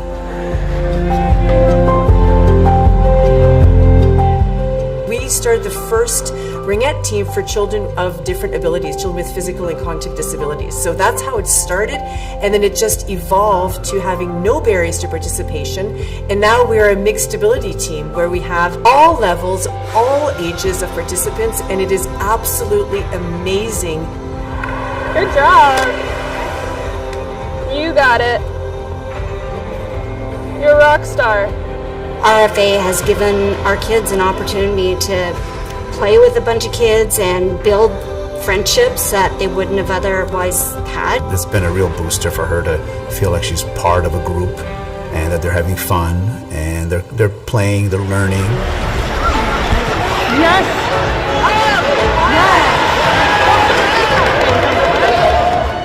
When I first started playing, I got my best friend's old Ringette stick, and she saved a bunch of goals in that stick for me, and I ended up getting my first wrist shot with that stick. Il y a un impact sur la confiance de soi, sur notre santé mentale, notre santé physique, mais sur une équipe d'habileté mixte, ces bénéfices sont amplifiés encore plus. Nous avons un groupe complètement divers depuis les dernières quelques années. Nous avons des enfants avec handicap cognitif, handicap physique. A lot of our skaters are just learning how to skate, which is a good thing. I just love how they're developing every single season. We'll need you out there anyways. Yes. Right? We'll need you out there. All right. Now remember the volunteer goal.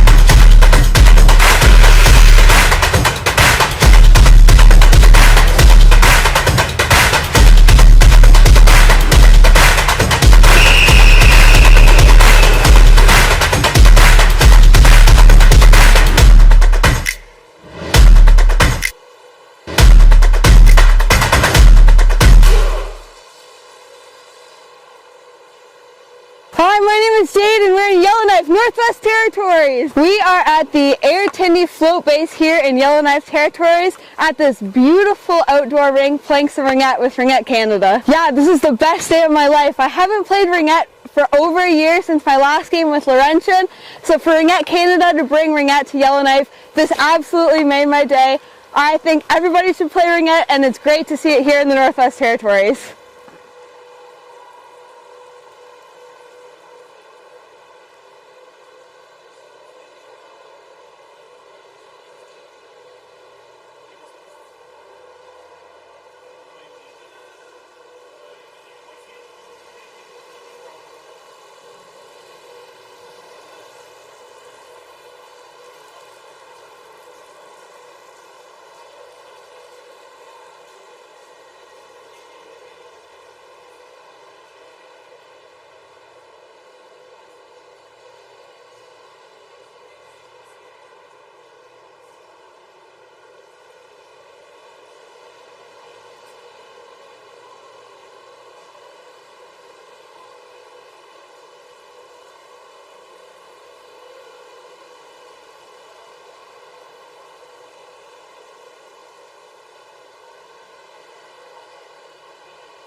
And welcome back to this third period. 3-3. What a game it's been so far, hey? What a game. Really well-matched teams, a lot of energy. Some really beautiful goal scoring, but some amazing goaltending. Even more. C'est reparti ici pour l'Atlantique Attaque. 3 buts sans riposte en début de deuxième période. Fin de première, début de deuxième. L'Atlantique Attaque, un tir. Ouf, on y a touché du bout de la mitaine gauche de la gardienne. Trudel, qui a un excellent match jusqu'à maintenant. 19 secondes au shot clock. Fonce devant le filet à Snowden. Arrête du bout de la jambière droite de la gardienne Trudel. Petite remise derrière à Blanchette. Passe. On vient sur nos pas du côté de Moreau. On a manqué une belle petite opportunité d'une belle entrée de zone ici. Donc on repart avec Atlantique Attaque. Grosse pression de la joueuse du Mission. Devant le banc du Mission, c'est repris par Snowden qui redonne. On joue au jeu de la Sheila Souris pour l'instant. N'importe quelle petite erreur peut faire mal. Le numéro 11, Richard, l'attaque. Essaie de la relancer à Snowden à Richard, le long de la rampe. C'est repris. Julie Richard, le numéro 11 de l'Atlantique Attaque. Passe le long de la ligne. Fin de tir. Ouf! Tir foudroyant ici. Le reset a été réussi. C'est repris. On a gardé dans la zone. Leblanc feinte le tir. Au numéro 99. Miguel Prou. Remise de la gardienne aux Mission. Belle passe ici. On a 1 contre 1 avec Lanouette. Circule Lanouette avec l'anneau devant le filet. Oh! Un tir. Et le but du revers. Brittany Lanouette porte la marque à 4-3 pour l'émission. Now that's a big goal for Lanouette. She already scored 1 in this game, but now taking her team out of that deadlocked tie that we've been sitting through over the past few minutes into the half. Now she just found a way to sneak the ring right in between the pads of de Gaulle. It was a smooth move. She was right out front, tight to the crease, so didn't have too much room to move, but de Gaulle just not able to close her pads fast enough, so Mission back in the lead on this game. On va essayer de répliquer rapidement du côté de l'attaque. On sait qu'ils sont capables. Ils ont compté 3 buts un petit peu plus tôt en 45 secondes. Atlantique Attaque pivote. Revient. 22 secondes au shot clock. Trudel toujours bien positionné. On laisse derrière à Snowden. Snowden fonce. Défonce un triangle. Oh! On y a touché. Selon l'arbitre Marjorie. Et, on remet l'anneau à la gardienne. Fin de la remise. On remet ras la glace. En plein milieu du territoire. Mission qui se passe à l'anneau. Mission vont-ils pouvoir compter un autre but pour se distancer tranquillement, pas vite. Le Mission, 7 secondes au shot clock, on doit absolument tirer. Le Mission, fin, tire. Oh! Un autre but! 2 buts en dedans d'1 minute du Mission. Et on joue au jeu le chat et la souris ici. Un but compté par le numéro... attendez-moi une petite minute. Le numéro 10, Marc-Pierre Blanchard. And that's Blanchard's second goal of the game as well. She contributed to those earlier goals in this game, but again, I think Mission is just very focused on their mission, which is to score. And that was a beautiful look, just a classic Ringette shot right over top of de Gaulle's head. taking her team within a 2-goal lead, again extending that back to kind of where we were in the beginning of this game where Mission just started taking things forward. Attack is now looking to respond. Le blanc laisse à Degwell. Seul devant le filet, un tir, on rate complètement le filet. On a plus d'opportunités du côté de l'attaque avec une gardienne aussi en forme. Atlantique attaque au cercle de mise en jeu. On joue toujours à du 5 contre 5, 9 minutes 4 dans cette troisième période ici au centre Slush Poppy. Un match excitant, début rapide des deux côtés.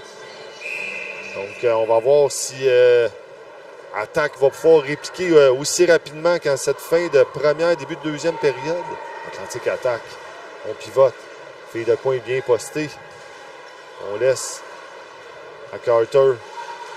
Au numéro 27, seul devant le filet, un tir poteau horizontal. Les poteaux qui ont été un grand facteur dans ce match pour Trudel. C'est remis au numéro 10. Robichaud qui laisse derrière elle. Des jambes neuves embarquent sur la glace. Un beau back ici. Avant le net, fait tacle le filet à une rapidité. On se passe l'anneau, c'est incroyable du côté de l'attaque. On rate une bonne opportunité ici. 6 secondes, 4 secondes au shot clock. Reset qui sera raté. Donc, possession, mission. Trudel cherche ses options. Passe dangereuse devant le filet. On est débordé ici. Un autre passe coupé. Trudel qui remet. Au numéro 5, Duquette. Duquette coincé dans le fond de son territoire. 3 filles de l'attaque. On a une punition à retardement ici contre l'Atlantique attaque. That'll be 2 minutes for boarding to Vatour. Just gave it a little bit too much there. There's definitely a lot of physicality in this game. There's a lot of physicality in this sport, but just making sure that you're not going in with full body on that one. Looks like actually she might have gotten a... Oh, wrong person. For a second I thought that maybe she got a major that kicked her out, but there you go. So actually it's Brittany Snowden going to the box. Oh, actually, there's a conversation. Yeah, we don't know yet. One of the two. Snowden's Brittany's going in. So Brittany Snowden in for 2 minutes for boarding. A little bit of a mix-up there. All good and settled. Mission has the ring back in the zone. They'll have a power play here to try and help extend their lead. Le Mission avec l'anneau en avantage numérique pendant 2 minutes. Une punition au numéro 67, Brittany Snowden. Mission. Fin de tir. On rate le filet à côté droite de peu de la gardienne de l'attaque. Duquette. Travaille fort. 2 joueurs sur elle. Duquette. Ça va aller à la gardienne selon les arbitres. Colette qui remet à la gardienne d'Aigle. D'Aigle derrière son filet. Repris par Jenny. Oh, on trébuche ici. On va-tu une punition? Aucune punition. Tous les coachs de l'autre côté ont les bras dans les airs. On cherche des réponses. Sur la glace, on n'a pas vu la même chose que nous dans les estrades. Donc, aucune punition calée. De Mission. Une joueuse devant le filet. Cherchait la fille de coin. Grosse pression derrière le filet du numéro 25, Brittany Lanouette. L'arbitre en lancé vu, ça sera remise de la gardienne. Feinte la passe, remet finalement derrière. Au numéro 16, Colette. Ouf! Et voilà.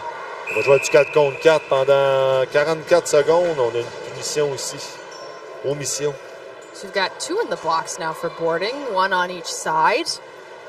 Again, just coming in with a bit too much, putting the body into the player and finding that to be a little bit too much there. So we'll get a 2-minute penalty for Zoe Oben. 4-on-4 action now for the remaining 44 seconds of Brittany Snowden's penalty. Donc on repart à du 4 contre 4. Est-ce que c'est un bon moment pour l'Atlantic Attack de surmonter leur déficit de 2 buts? Snowden, un tir. Belle arène, une fois de plus, de Trudel. Trudel, la mise dans le coin au numéro 8. Moreau. Au travail ici, belle passe, on a un échappé du numéro 99. Oh! Entre les jambes! Un but de Julie Blanchette, le capitaine. What I loved about that goal is that she had enough time and space and know-how to be up in front by herself, but still look over her shoulder to check, do I have time to do something here, or do I need to still continue this run? She does a quick glance over her shoulder, realizes, okay, I've got some time and space, pulls it back and forth a few times, and then decides right on the 5-hole. That's a veteran move right there. Yeah, exactly. Experience. Blanchette avec tout un but ici incroyable. C'est repris par Atlantic Attack. La marque maintenant 6-3. N'oublions pas qu'on a eu un déficit de 3 buts un petit peu plus tôt dans le match. Et Atlantic Attack qui ont ouvert les valves et ça a marché. On le tire. Ouf, un arrêt difficile mais efficace de Trudel. Trudel, remise derrière le filet. On se passe l'anneau. 22 secondes au shot clock. 5 minutes 24 à cette troisième période. 6-3. La marque ici à Slush Poppy. Ouf, on a évité une grosse collision. On va avoir on a raté un échappé ici de peu. Du numéro 99, Prou. Prou. Avec l'anneau. Elle laisse derrière tout doucement Snowden. Prou avec l'anneau. Prou débarque. Snowden toujours à l'aile. On se prépare. 10 secondes au shot clock. On doit absolument faire un tir. Le reset a été réussi. Autour devant le net. Fonce le filet. Snowden. Passe devant. Oh! Trudel se déplace tellement bien devant le filet. Elle reste carrée, même en papillon. Donc, on la met derrière à Blanchette. J'ai Blanchette qui a le dernier but en échappé. Numéro 7, Snowden tire. La gardienne Trudel cherche l'anneau à quelques centimètres de la ligne. Comme au capitaine. Prendre de vitesse. Le numéro 13 regarde ses options. Redonne à Blanchette. Changement de ligne complet ici du côté du Mission. Le numéro 10. Belle passe transverse ici. Un tir de loin. La gardienne qui reste debout. Arrête de la jambière. Remise en lobe. Toujours un petit peu dangereux. On a le temps d'intercepter. Au numéro 4, Galland. Galland. On remet à Snowden. Snowden devant le filet. À Richard. Richard cherchait le numéro 27 postulé au coin. On a perdu un coup sur la glace. Il n'y aura aucun d'arrêt de jeu. C'est repris. Ah oui, on a eu un arrêt de jeu finalement pour le coup. Missing net guard. Those things are definitely important. And one of the other differences between the sport that starts with an H that we don't like to mention and compare this sport to, but we wear net guards all across the ages in this one. So if that one falls off, they blow that down to make sure that that net guard can get picked up and put back on. Exactly. Donc, c'est repris par le Mission. Mission derrière le filet. Il doit absolument commencer à répliquer à la poussée.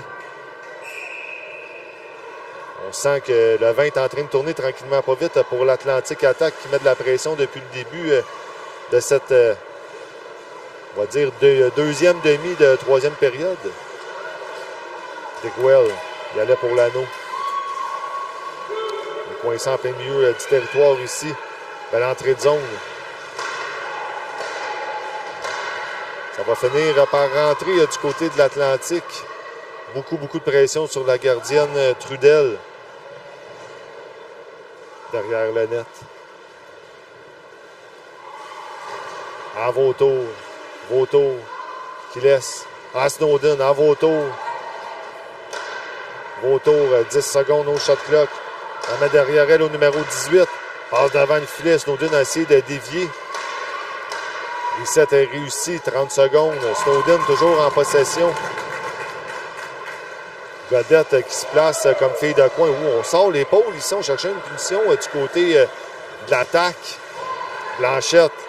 Longue passe au numéro 91. On cherche à qui passer.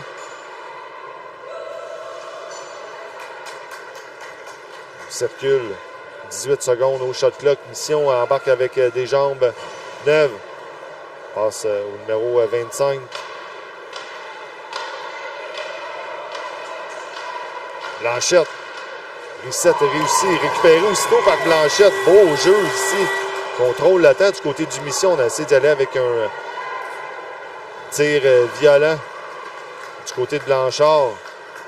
C'est repris par attaque en plein milieu de la glace. Longue passe coupée heureusement par la joueuse de la défense de Montréal. Sinon, le numéro 27 de l'attaque était seul. Attaque toujours. Rate le filet côté gauche. Quelques centimètres. Attaque. Toujours dans la zone. Passe vive. Fonce devant le filet. Un autre poteau. Sur avec le retour et le but. Porte la marque à 6-4 pour la Mission. That was just a really great opportunity for attack. They've been looking for that extra goal here and keeping things in the zone, using the time that they have. It's a bit of a weird initial bounce that put it over onto Trudel's side, but I think it threw off the defense a little bit because they weren't necessarily set up for that post shot. Usually those kinds of tight angles on the side are not high percentage areas for shooting. But when there's a bit of confusion, bouncing ring, you're not quite sure what's going on. It looked like it might have gone in. There's opportunity to make some moves there that might not work otherwise. A lot of posts have been hitting on the Mission's goalie. La Mission va essayer de répliquer rapidement. Bel arrêt ici de Daigle. Derrière le filet. Est-ce que l'Atlantique Attaque va pouvoir faire deux fois dans le même match une remontée complète de 3 buts? Restait des nôtres. Il reste 22 secondes à cette troisième période. On contourne le filet ici, Atlantique Attaque. 15 secondes à la période. Et Snowden passe l'anneau au numéro 23. On rate le filet de peu, 2 secondes au shot clock. Et sur ça va se terminer la troisième période. La marque après 3 périodes, 6-4 pour le Mission. Un match très excitant. Well, we started things out tied at 3-3. We've seen some action since. Obviously, Mission just really came in strong in the first part of this quarter. Of this last quarter, just making sure that they could put things in the net. Attack had some really great opportunities as well, but I think part of the imbalance at the moment is the goaltending has just been so strong. Like Trudel's had a lot of shots against her, and she's really just made a lot of really key saves. And I think what Attack is going to have to do is they're going to have to adjust their shooting strategy. Right now, they're very focused on getting those outside shots, making those opportunities off of quick passes, trying to pull the triangle apart a little bit and just firing it in. There's probably a good opportunity for them to make use of the fake. Let her go down, go high. She's getting used to the kind of high shots, high speed, needing to make those quick slides to make sure that the ring doesn't go in. But switching up that play a little bit, throwing that balance off and making sure that nobody can get used to what you're doing is key to making sure that you can then capitalize on the next 13 minutes. Attack wants to tie things up at the very minimum. We'll take this game to a tied regular time, but then we'll go to shootout if necessary. So somebody will win this game. And these teams, again, very closely matched. Mission has won all 3 of the matchups so far.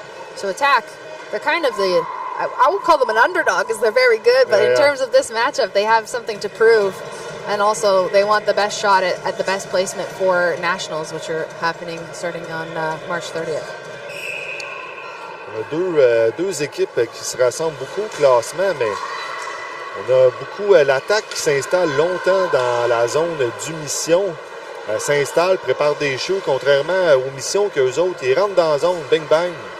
Et le but est compté. Donc, il y a Atlantic Attack qui a confronté, dis-je, à une gardienne très en forme, Annie Trudel. Ils ont 3 gardiennes de mission. Ils ont fait le bon choix pour ce match. Jusqu'à maintenant, dis-je. Donc, c'est parti pour l'attaque qui revient sur ses pas. Deguel revient sur ses pas au numéro 23. À Snowden. Snowden, la back. Intercepté dans les patins de la joueuse. Oh! Un tir d'un angle complètement fermé.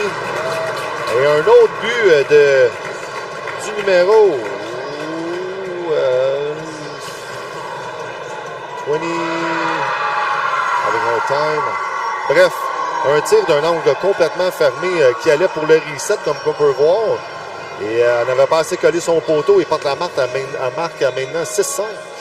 That was one of those shots where nobody thinks those are going in. She basically shot it from the goal line, and I think it just caught Trudel slightly off of her post, just out of position there. Normally those don't go in, but it speaks to the making sure you're taking opportunities and shooting and trying to get these things generated, because things will happen if you put the ring towards the net. Exactly.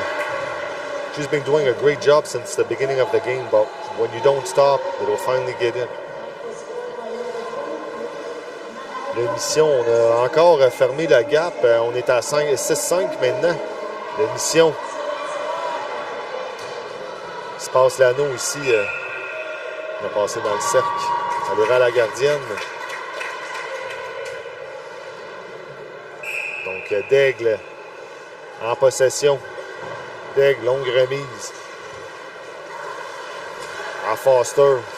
Foster. Voilà, Blanc ici en échappée partielle. On est accroché. Aucune punition sur le jeu. Ça sera possession, attaque. Toujours 6-5. Un but compté rapidement à cette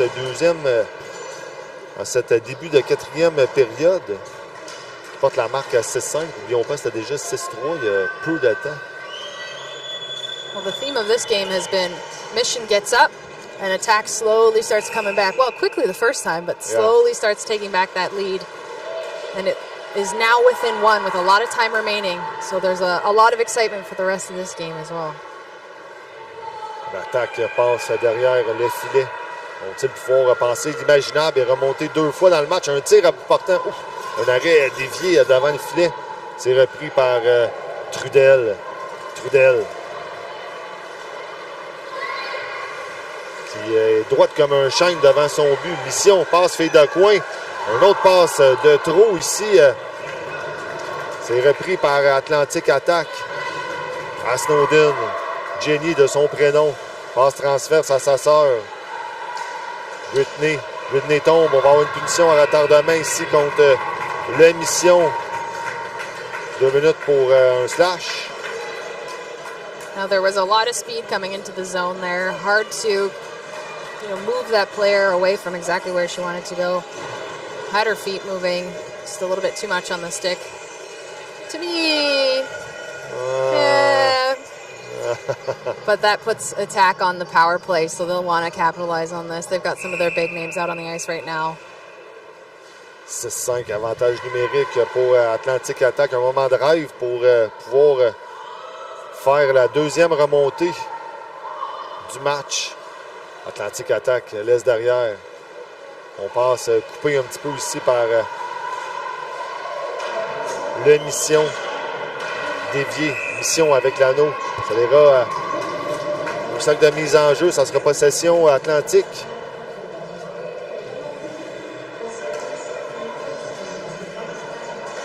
Les jambes fraîches embarquent pour l'attaque. Le numéro 11, Julie Richard sur la glace, Deguel, ainsi que le numéro 99, Miguel Brou. Richard. À l'anneau, on rate le piquage. Numéro 99, passe transverse. se passe bien Lano ici, 16 secondes au shot clock, 6-5 la marque. Un match à dents de scie ici à l'Arena Slush Poppy.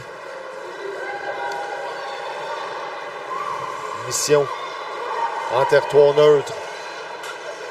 Derrière le filet où l'arbitre trébuche. Ça semble correct. On se passe l'anneau derrière le filet.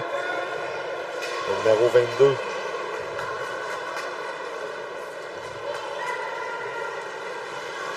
Attaque. On travaille bizarrement avec l'anneau. Ici, on perd de secondes précieuses du côté de l'attaque sur leur avantage numérique. 9 minutes 14 au match. Toujours 3-2. Snowden avec l'anneau. 3 joueurs sur elle. On ne peut pas dire surveillez-la. Il est à 3 dessus. C'est parti par Trudel. Trudel laisse. Au petit jeu de passe ici entre Trudel et Aubin. Mission. Galant. Qui laisse dans le coin de la bande. On y va pour le reset, c'est raté. On va passer dans le cercle, ça l'ira. Aux missions, il reste exactement 2 secondes à la punition du numéro 10, Marc-Pierre Blanchard. La sort au cercle de mise en jeu. Aubin toujours sur la glace pour le mission. Trudel au flanc gauche. Trudel derrière le net. Trudel. Fin. Un tir. Oh! Un autre poteau. Cette fois-ci pour l'attaque. Trudel. Passe l'anneau. Tire. Arrêt de routine pour la gardienne de l'attaque. Le reset est complété. En trébuchant, c'est repris par Blanchette. Beau jeu intercepté par Atlantique Attaque. Au tour. Regarde ses options. Les joueurs sont bien surveillés. 2 joueuses du Atlantique Attaque qui rentrent en collision. Trudel. Laisse derrière elle à Blanchard. Blanchard redonne aussitôt à Trudel. Trudel fonce vers le filet. On attend que le support arrive pour l'émission. Toujours 6-5, 7 minutes 37.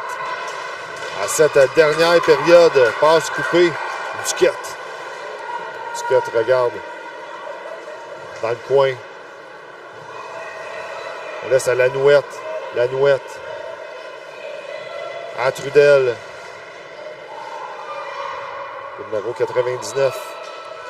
On se passe bien l'anneau ici. On doit absolument tirer. Il reste 10 secondes. On trébuche seul. La joueuse du mission. C'est reparti. Par attaque. L'attaque, on laisse derrière. Numéro 99, Michael Proux. La punition est terminée. On joue à du 5 contre 5. Il reste 6 minutes 52 à ce match. Est-ce qu'on va essayer de contrôler le jeu du côté du mission ou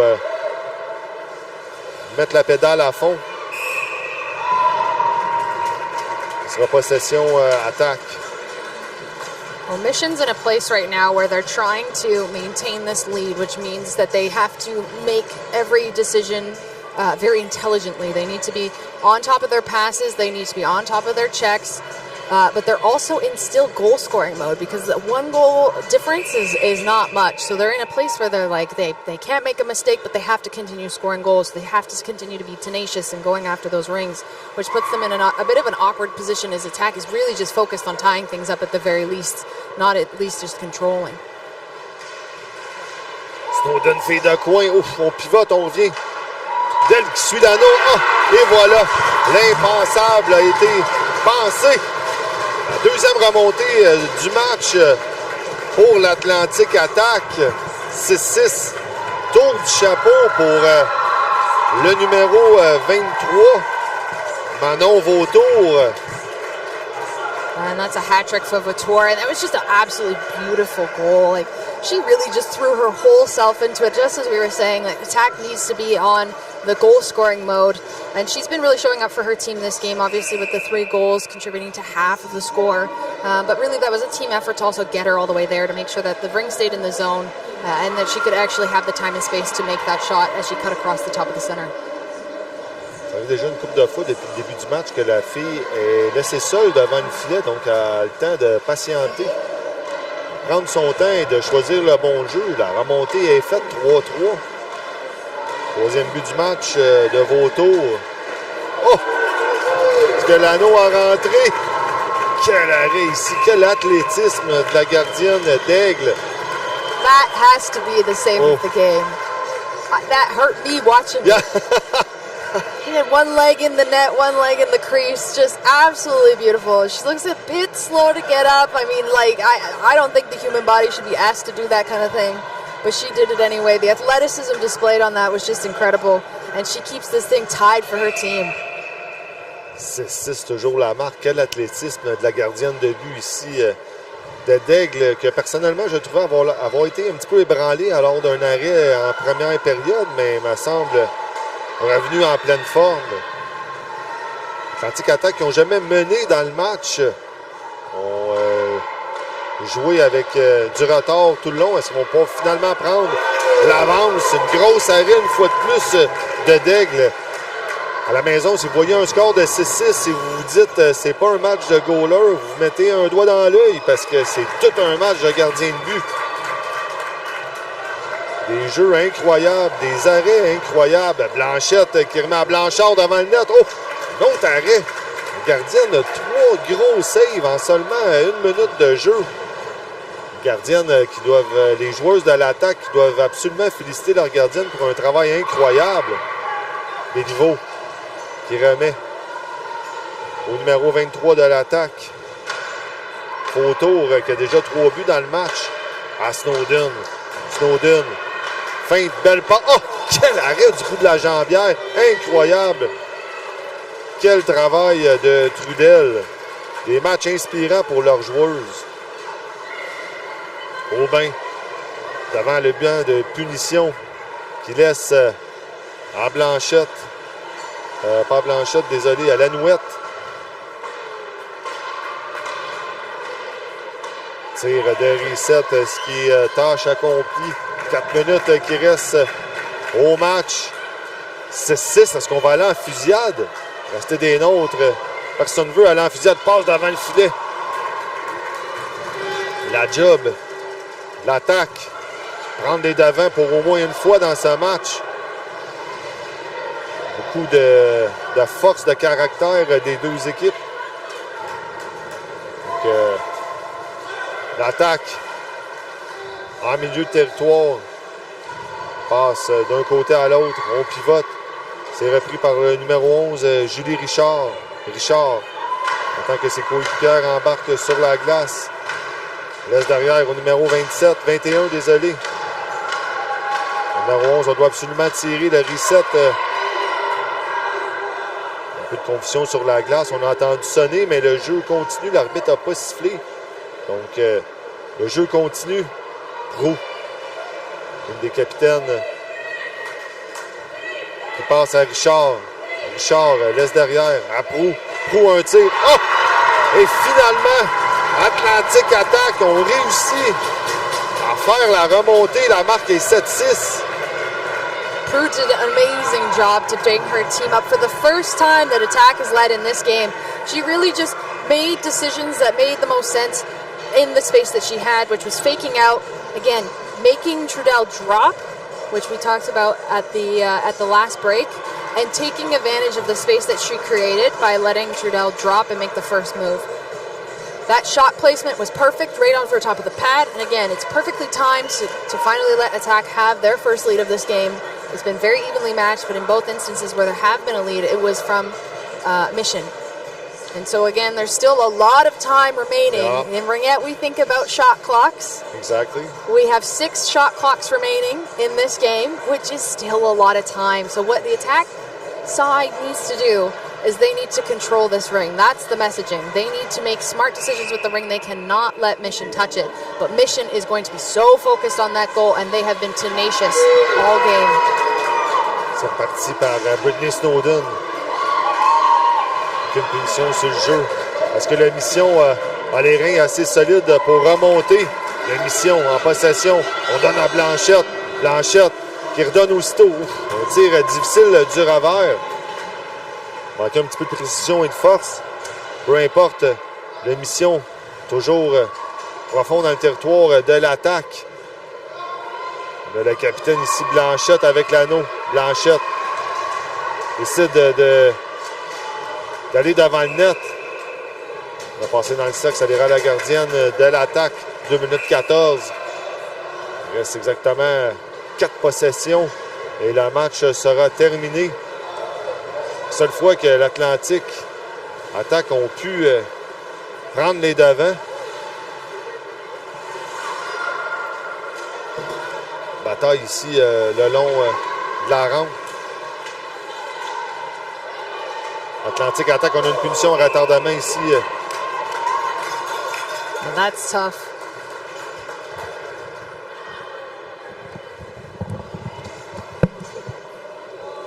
On va avoir une punition 2 minutes à Leblanc. On a un time-out ici calé par le Mission. On va pouvoir capitaliser sur leur avantage numérique.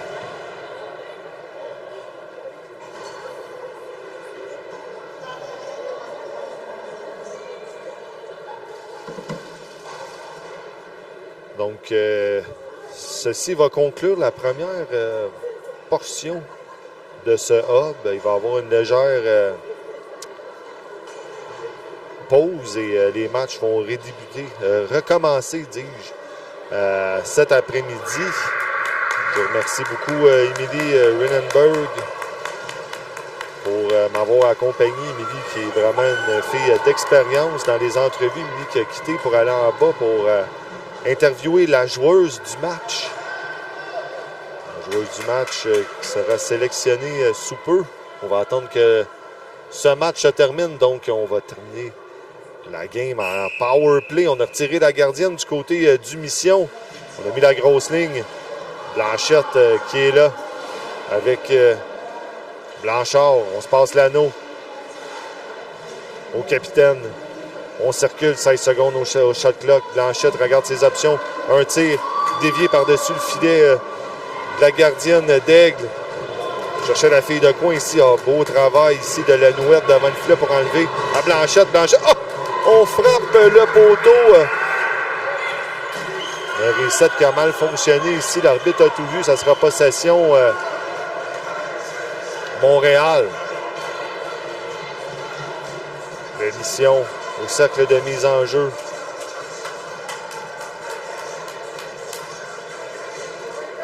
Il reste seulement 1 minute 19 au match. La mission qui a réussi à mener tout le long du match. 2 remontées de suite de l'Atlantique pour finalement prendre les devants. On va pouvoir faire l'impensable ici du côté du Mission. Rester des nôtres. Blanchette, feinte, un tir. Cherchait le top net. Bel arrêt d'épaule. Droite de la gardienne. D'attaque. Un tir. Oh! Arrêt partiel de la gobe. On réussit à rester dans la zone 26 secondes au shot clock. Blanchette avec la back. Un tir. Laser, mesdames et messieurs. On me sent avoir un chrono des fois de un speedomètre. Arrêt du bouclier. On est coincé profond dans le territoire de l'Atlantique attaque. 34 secondes au shot clock. À période, désolé. Passe coupée. Long tir. La gardienne Trudel qui se dépêche à revenir à 18 secondes au match. Est-ce qu'on va le temps d'une dernière poussée? La nouette qui redonne à Brûlé. Brûlé devant le net. On perd l'anneau. On le laissait, on visait Blanchette. 3 secondes. Et sur ça, ça termine le match. Un match complètement fou ici. Ah, si là, je pas une victoire de l'Atlantique Attaque malgré les 3 victoires consécutives dans cette saison du Mission. Donc, Atlantique Attaque qui réussit à finir la saison contre la Mission sur une note parfaite. Donc, merci tout le monde d'être à la maison, de nous suivre. Émilie va s'occuper de vous pour le restant de la journée. Les joueuses ici qui vont se saluer, mis glace. Toute une performance des gardiennes de but des deux côtés ici. Aucune d'elles doit avoir la tête basse. On a eu un excellent spectacle pour ce troisième match du Hub de la LNR.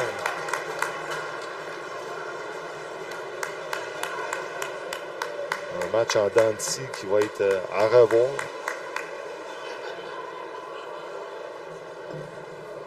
Donc, pour plusieurs de vous, on va se recroiser au championnat canadien qui est à Ottawa cette année. Autant pour la LARQ que pour la LNR.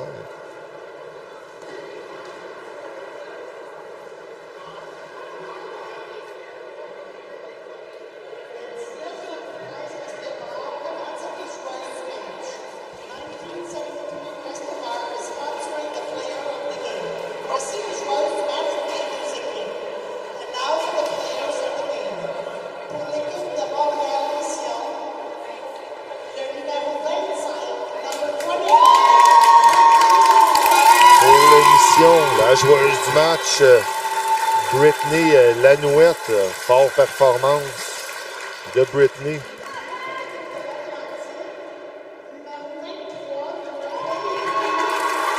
Et évidemment, la joueuse du match pour l'Atlantic Attack, la joueuse qui a 3 buts. Et sûrement quelques passes. Manon Vautour. Nous allons sur la glace avec Émilie. Et Manon, pour l'entrevue d'après-match.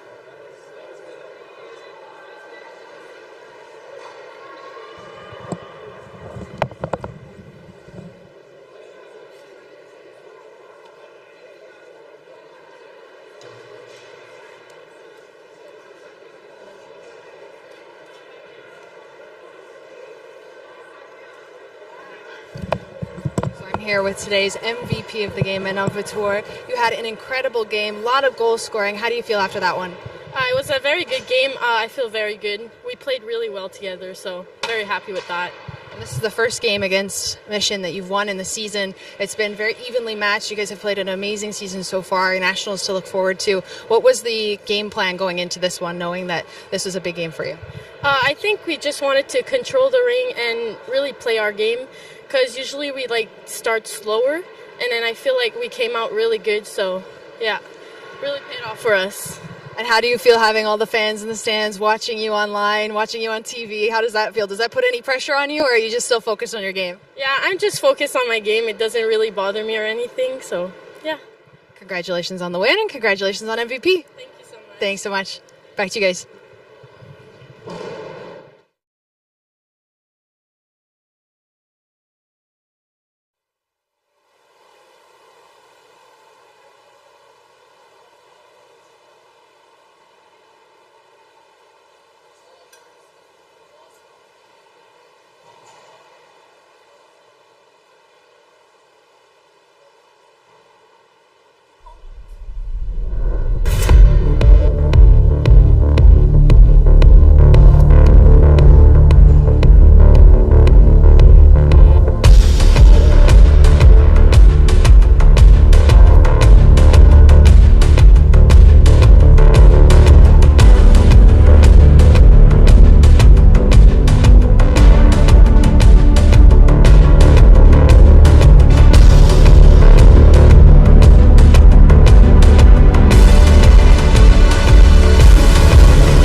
everyone to a special showcase that we have for you this afternoon at the Slush Puppy Center.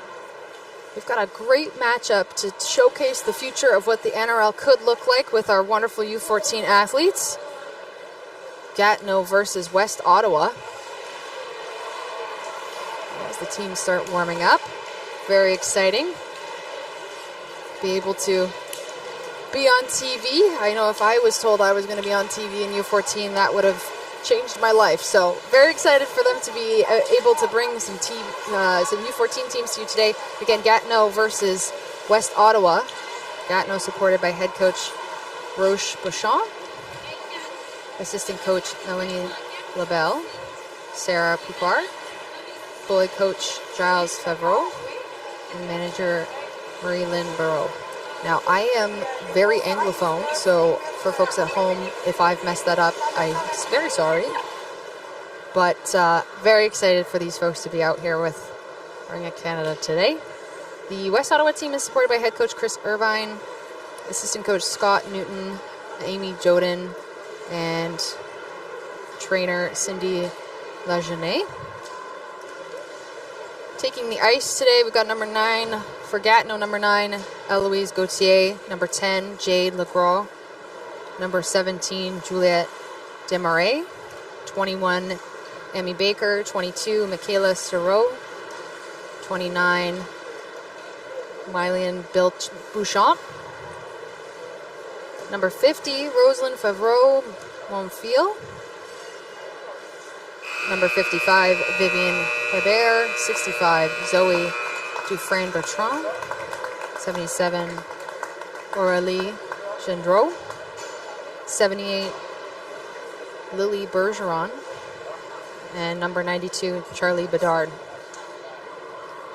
Really exciting time for these athletes, taking center stage. And on the West Ottawa side, which you'll see in the black and red jerseys, we got number 3, Alexis Stampel-Koski. Number 5, Mackenzie Hunt. Number 6, Claire McCrimmon. Number 7, Emma Newton. Number 8, Lila Dauphiny. Number 9, Pippa Taylor. Number 10, Emma Eschhills. Number 11, Valerie Lajeunesse. Number 12, Tegan Delahunt. 14, Winifred Keeley. 15, Madison Irvine. 17, Christina Vogel. And number 30, Brianna Nichols in net. Now these two teams will match up against each other. I will not be calling this game, but I'm happy to have been part of the beginning parts.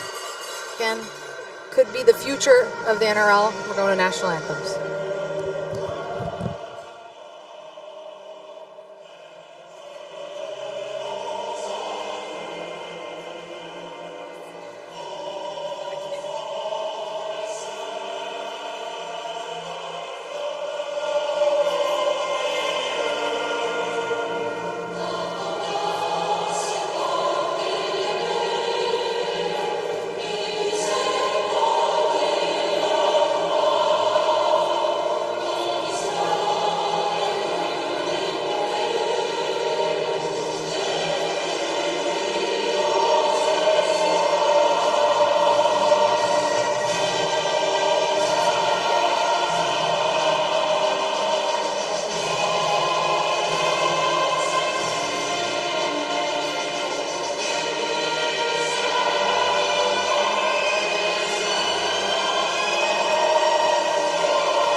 Welcome back, Ringette fans. We are here with another matchup between the Cambridge Turbos and the Gatineau Fusion at the Slush Puppy Center. My name is Emily Renneberg. I will be doing your play-by-play today, but I am joined by a new special guest.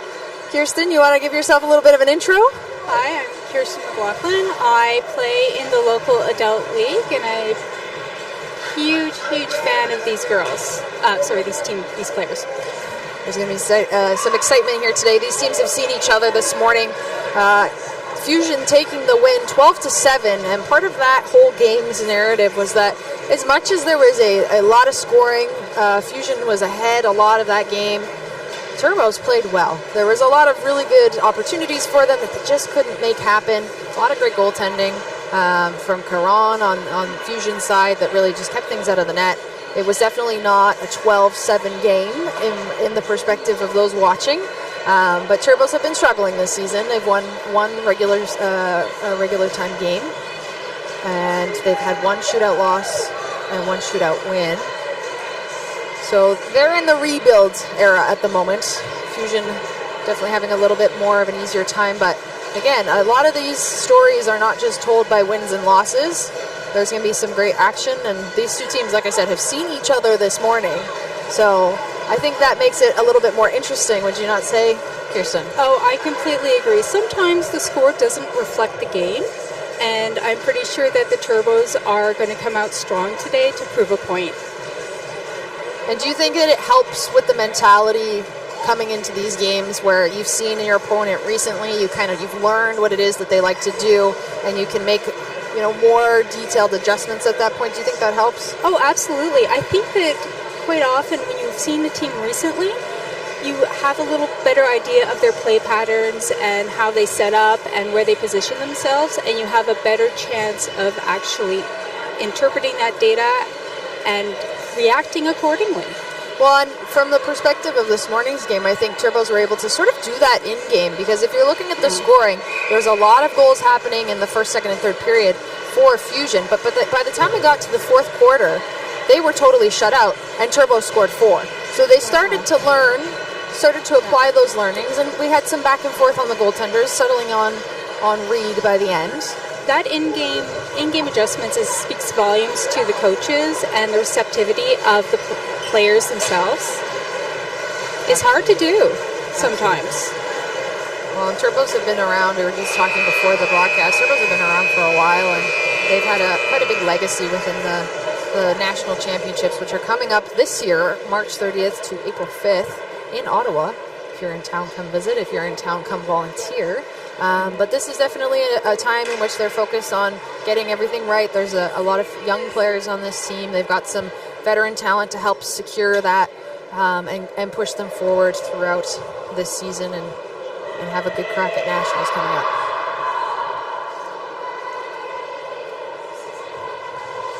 So we will see what the starting lineups look like in just a short second as the teams wind down from their warm-ups. For our officials this afternoon, we have Mark St. Hilaire, Brandon Miller, and on shot clock is Richard Diffon. So a great officials team as well supporting this. Thank you for coming into our broadcast, tuning into our wonderful sports, a historic weekend for Ringette. Second time it's ever been on TV. I mean, we've been around for 62 years. You think it would have happened sooner, but we're pleased to be here, happy to be here. So thanks for tuning in, everyone.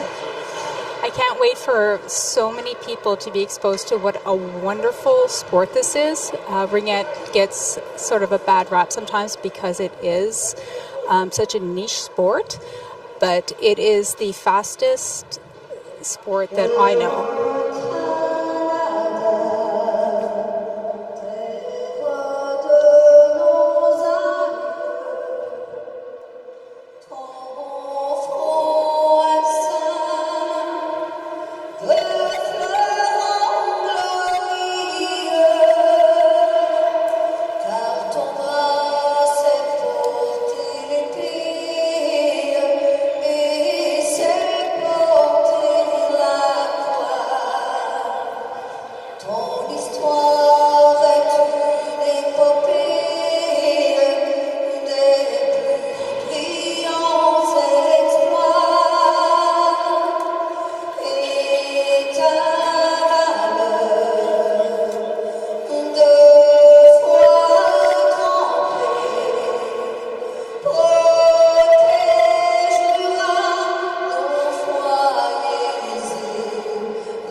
And we're looking to get the game underway. Gatineau Fusion joined by some smaller Ringette players for the warm-up. Great opportunity to spread this great game and the opportunities for the future to the younger generation. And so starting in net, it looks like for Fusion we've got Gabrielle Edney.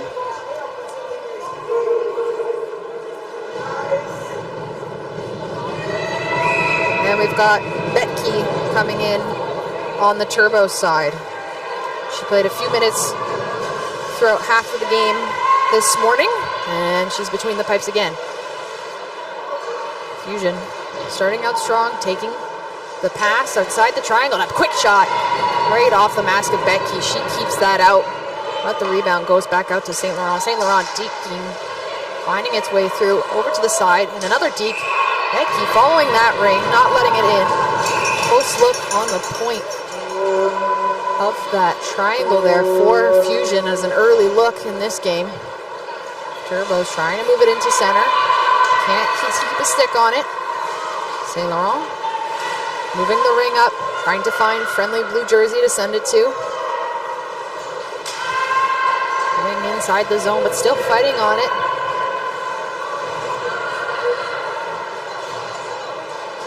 Fusion taking it inside, getting a bit of a change here, coming across the top. The ring's picked off by the forward on that line. She was just over that line, so couldn't grab that ring because it would have counted as 4 in. Bit of rule nuance there for you, but Fusion coming in all the way, cheeking a sliding Becky, and that goes right over the top of the net into the net, the netting. And that came from Maxime Mazon. There's 2 Mazons on this team, and she had a great game this morning, scoring multiple goals. We're looking for another one here this afternoon. Turbo's trying to find open ice. Sunset skating around within the ring. Moisin has pressure. Gets it over the line. Newbrand trying to pick it up. Sunset's shoveling that ring towards the net. And Edney will take it. Edney in net this afternoon instead of Caron. Getting a little bit more variety on the goaltender side for Fusion. Moving that ring up. Not enough space to cut in, but we'll skate around. Looking for some openings, coming across, Booth, back pass. Fusion taking it over, top of the triangle. Forrest was looking. And it got pushed off. Just a shovel into the net. I don't think Becky was ready for that. Fusion taking up the score, 1-0 early. Off a soft shot that wasn't necessarily supposed to be a goal. It looked like it was more of a reset shot. But that puts them up 1-0. Sometimes those are the type of goals that are the hardest to stop. I mean, speaking as a goaltender. And what makes them challenging? Just because sometimes they're unexpected and they don't appear to you the same way they appear to people up in the stands. Some goaltender insight there. Thank you, Kirsten. Turbo's with the ring at center. Using the center ice, firing it down. Getting quick possession. Newbrand trying to cut in. Gets picked off by the defense.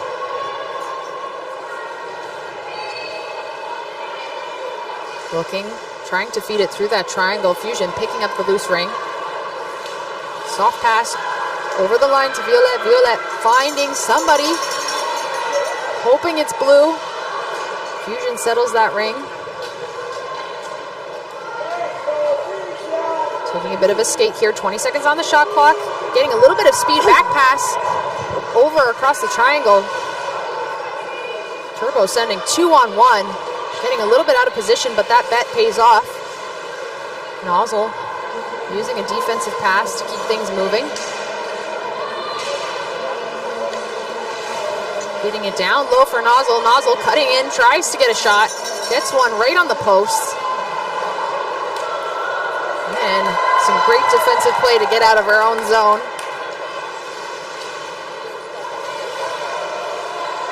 Turbos. Fresh shot clock, going for a skate. wanting to move that out of their own zone over to Nozzle. Nozzle finds the long pass. Can't quite get a stick on it. Bowman had some sights. And she's picked up by Chenier. Chenier down over to Mozan. It's knocked around, but Fusion maintains possession. Starting that cycle again, changing the line, settling the ring down, 13 seconds on the shot clock, starting to cycle again on the side of the triangle. Just missing that pass there as the players fight on the blue line to gain possession. Babineau down to Wyville. Wyville going for a skate here. Turbos making a bit of a change, trying to find their footing with 19 seconds on the shot clock. Wyville going from forehand to backhand, looking for her opportunity, trying to make some space. And it's picked off by the center. Quickly moving ahead, all the way down. And a shot off. Becky makes the save, and the ring goes just over the net. Really fantastic play from Wilson. She had full possession there. Grabbed the ring, passed it, got it back, and that was a really great look for her. But Becky, I think, just got the tip of her stick on that. Is that what you saw too, Kirsten? I think so. It's nice to see her bouncing back after an early goal. Sometimes that's hard to do, and she's doing it. So she's keeping them in there. Fusion in the O-zone.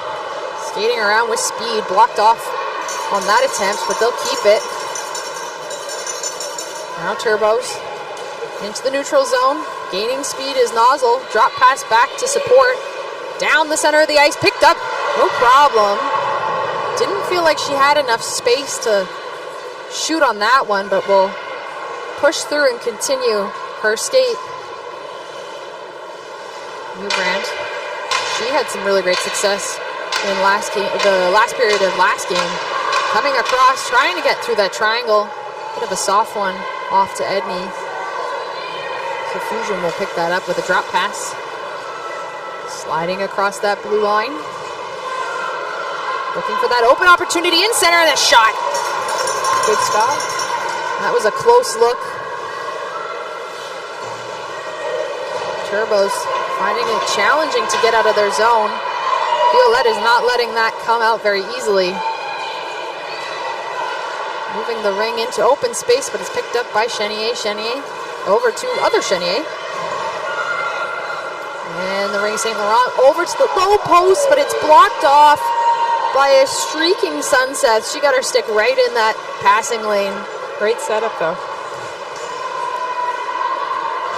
Shaughnessy using that support. Sunset right over to Nozzle. Nozzle using that speed and that support back to Sunset. She's crossing the line. Nozzle going in for a look. 8 seconds on the shot clock. Starting her cycle around the net, coming across the top, back pass. And Sid Nozzle is taken down right at the top. But for that, she'll draw a penalty, and we will go to our very first power play of today's game. Now, though there was a lot of speed out front to cause that, I think part of that was keeping her feet moving and making sure that she was just driven to the net. And the body contact came from trying to stop her. Yeah. What do you think of the jailbreaker rule? I love it. Me too. I love it. It makes it so much more exciting. I love it. Brilliant. We should steal that. I hope so. I certainly hope so.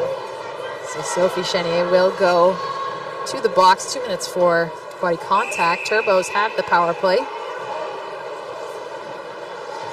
It's picked up by Newbrand starting on the cycle. She's got a tail.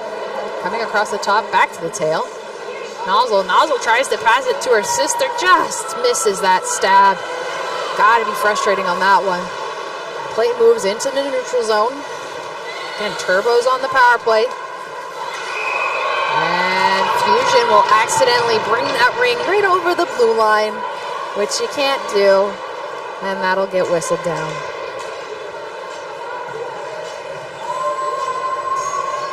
At least it gives them the chance to get some fresh players out there. Yep, fresh legs. 1 minute and 34 remain on the penalty to Chenier. Ring will go back into the zone. A mistake that the Turbos would love to capitalize on here. As Anderson passes it to the easy sideboard, Wyville Taking it out wide. Faking it for the drop pass. Does it eventually. Cut through the top. Really good cut there from Claire Lodge. She was also hunting in last game for some goal opportunities. Really likes that blocker side. Fusion trying to break things into the offensive zone. Bit of a pile up there that leaves it the ring with Turbos. Turbos trying to organize. Getting it back over the line to Wyville. Wyville backwards skating. Shoots at the top. Had a great look there, but just a bit too high. She'll go off for the swap. Fusion moving things back into center ice. Poof. Dipsy doodling to make that pass happen. Starting that cycle push. Turbos 2-on-1. Take that ring away with that super tenacity on the ring, but Fusion responding very quickly there in the center ice. Playing that 2-on-1 back again. 25 seconds remain on the penalty to Gatineau. And Fusion looked like they just, that'll be a tripping call. 2 minutes for tripping. I think she knows it too. She went straight to the box. There was no question on that one. So we'll be 4-on-4 for the next 21 seconds, and then Fusion will have their first opportunity for a power play in this game.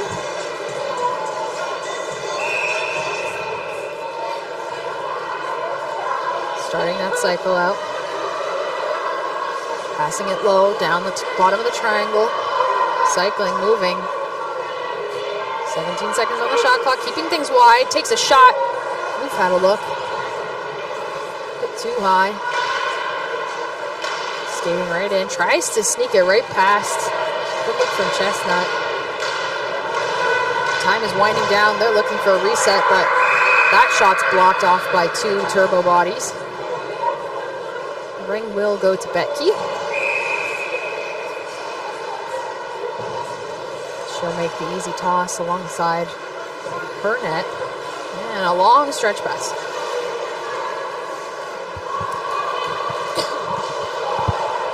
Nozzle has it in the end. Looking for her support from Sid Nozzle. Nozzle over to Nozzle.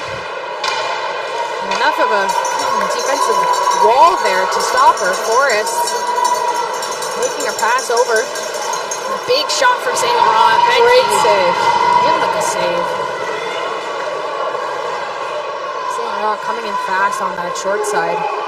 Turbo's getting the rebound off of that. Trying to move it up ice. Shaughnessy taken by 2 players.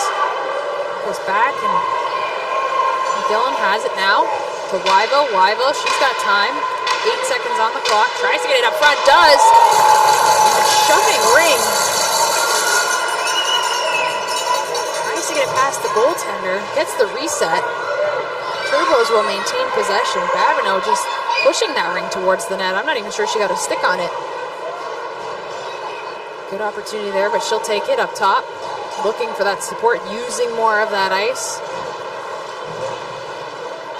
Making the swap up top. With a rolling ring there from Wyville. That'll get picked up by Fusion. Back pass to make things flow easier. Right over. Wilson keeping that ring, trying to give it a little bit of skate. Cross ice. Sees her opportunity. And a drop pass almost gets picked up by Turbos. And a spinning ring right here across the ice. An open net. But Mosen can't get her stick on it. So ring will go back to Betke. Easy drop over to Nozzle at center. Long stretch past the high forward. Great pickup by Nozzle. She'll fire it across the ice, waiting for her partner to meet her there. Trying to win the foot race. Sunset staying strong on her stick. Back over to Nozzle. Nozzle finds Sid Nozzle. Losing time. Fusion eating up this shot clock by playing strong on the stick. 4 seconds remain. Passing it off to Sid Nozzle. Nozzle tries to make the slide. And on the corner, just hits the post. It was this close. Really great look for Turbos.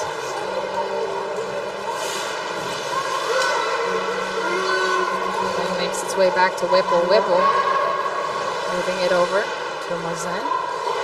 Back to Whipple. Whipple down to Plouffe. Plouffe, long stretch pass. And a firing shot there from Forrest.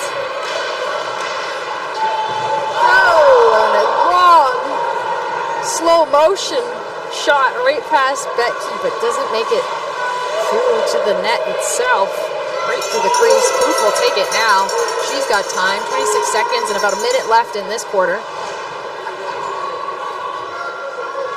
Long, wide cycle. Checked off by Nozzle, who was waiting for her on that ringette line. Really good read for Nozzle. Understanding that that ring was right in the area where she was allowed to take it. Fusion moving it up with speed. They've got 40 seconds left in this period. They need an opportunity. Vandal looking, not finding what she wants, cycling again. Ring gets picked up by Chestnut. Chestnut feeds it down. And a shot from the bottom of the triangle finds its way into the netting instead. 27 seconds left in this first quarter. A lot lower scoring than the game we saw this morning so far, for sure. Turbo's finding ways to keep Fusion out this time. They're doing a great job of cutting off the cross-crease passes, which is helpful. Fusion trying to get things back into the zone. They have limited time to do so. Bring it back. Back pass. Oh, just in front of the net, missing that stab. St. Laurent trying to make something happen here. Cutting. Again, passing across that crease. There was someone there. And that someone was Forrest.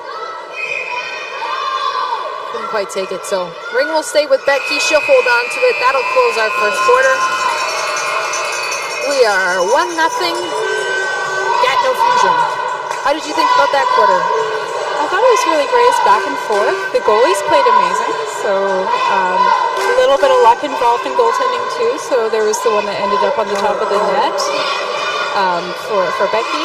A few inches either way, it could have gone in. So a little bit of luck helped, and a really lucky post save on the other end for the Gatineau goalie. But overall, they're keeping them in there. The game's flowing well. Definitely flowing well. Yeah, lots of back and forth action. And if you're a coach, what do you think you're saying to your goaltenders right now? Mostly just keep it up. They other than the one goal that is arguably, from my perspective as a goalie, would have actually been very difficult to stop anyway. They've done fantastic. Just stay the course, stay square, stay on angle, watch your depth, head check whenever the ring's behind the net. Just all the standard basic fundamentals. Yeah. The basics are the basics because the basics work. I love that. Looks like we've got some local fans here for Fusion. It's the benefit of being on home ice.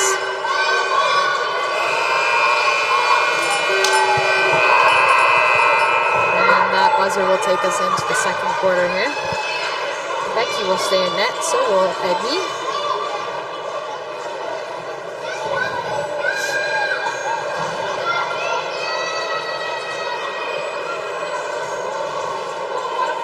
Some great testing of the power play and penalty kill special teams too. Absolutely. Turbos with the bring at center. Sunset finding that long pass into the corner, hoping that Nozzle can get it.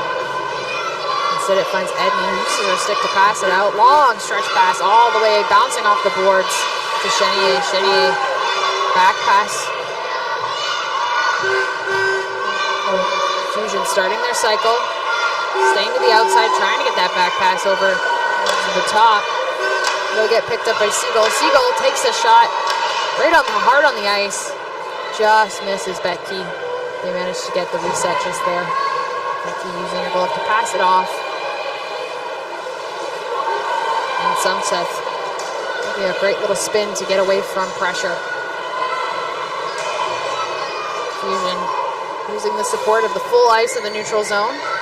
Getting it across to Forrest. Forrest, she's got time. Makes the pass over. Down and a firing shot down low. Brings Fusion up 2-0. A no-look instant shot from a nothing angle gets this game up 2-0 for Fusion. That was a great goal. Well set up, well executed. The value in that is the quick passing and the no-look. I know where I'm going to place that ring, no problem. Firing shot. Many hours of practice went into that. It's probably instinct at this point. 20 seconds on the shot clock. Turbo's finding the outside of the triangle. Rival to Lodge. Lodge didn't like what she saw, so she's going to recycle here. Coming across the top. Pressure from the center. Passing it off to Weigel. Weigel shooting. Eddy wasn't quite sure where the bounce went. He kept it out. Fusion picking that one back up. Moisin using the support with Vandal. And coming in streaking here, fires in an empty net. Oh, that's gotta hurt. Moisin had a great look there. Just a really quick pass over across the ice. Trying to get that reset now. Staying with possession in the zone.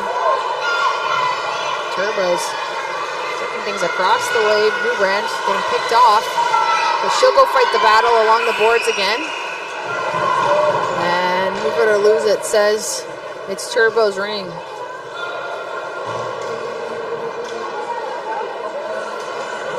Really great coordination on that last shot where there was just a full open net. Just a slight misstab. And that would have had a very different story if not. That's happened a couple of times today where a very different story could unfold. Nozzle coming in with speed. Back pass instead of shot. Makes a fake from Nozzle on the side of the triangle. Can't quite make it there. Defense gets in the way. Quick thinking from the Nozzles.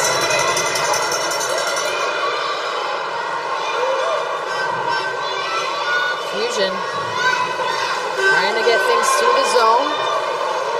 Get it over the line to Plouffe. Plouffe, recognizing there's not a lot of time left, makes a shot. Becky passing to her own team. Weibel now, Weibel passing it off, getting it back. And pushed off, but maintains the ring, coming up top with some speed, fakes it. Tries to make some sort of fake move to throw off that center. Passing it off to Newbrand. Babineau. She had an opportunity there.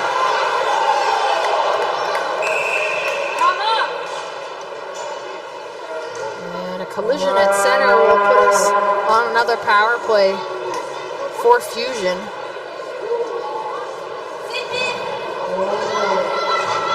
So Peacock will go to the box for 2 minutes.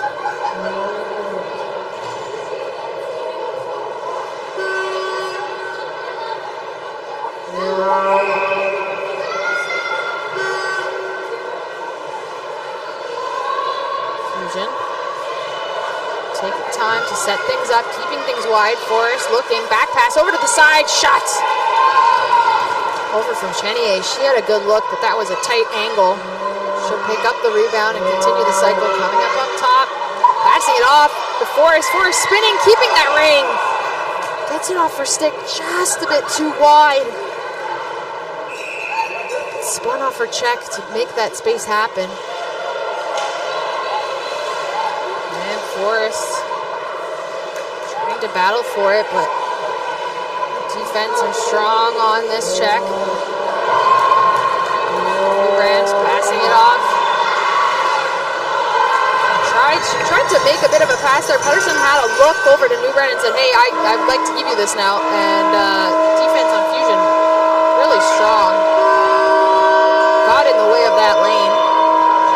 And I think the Fusion fans like that play. Mazan. Cycling over to Mazan. Passing it, manages to pick it up in the center of the triangle, gets it off her stick, but crosses into the crease as she does it. There was a lot of good speed on that cycle. There really was. But you get too close to that crease and you're going too fast, you're going to get that crease violation every time. Marzan.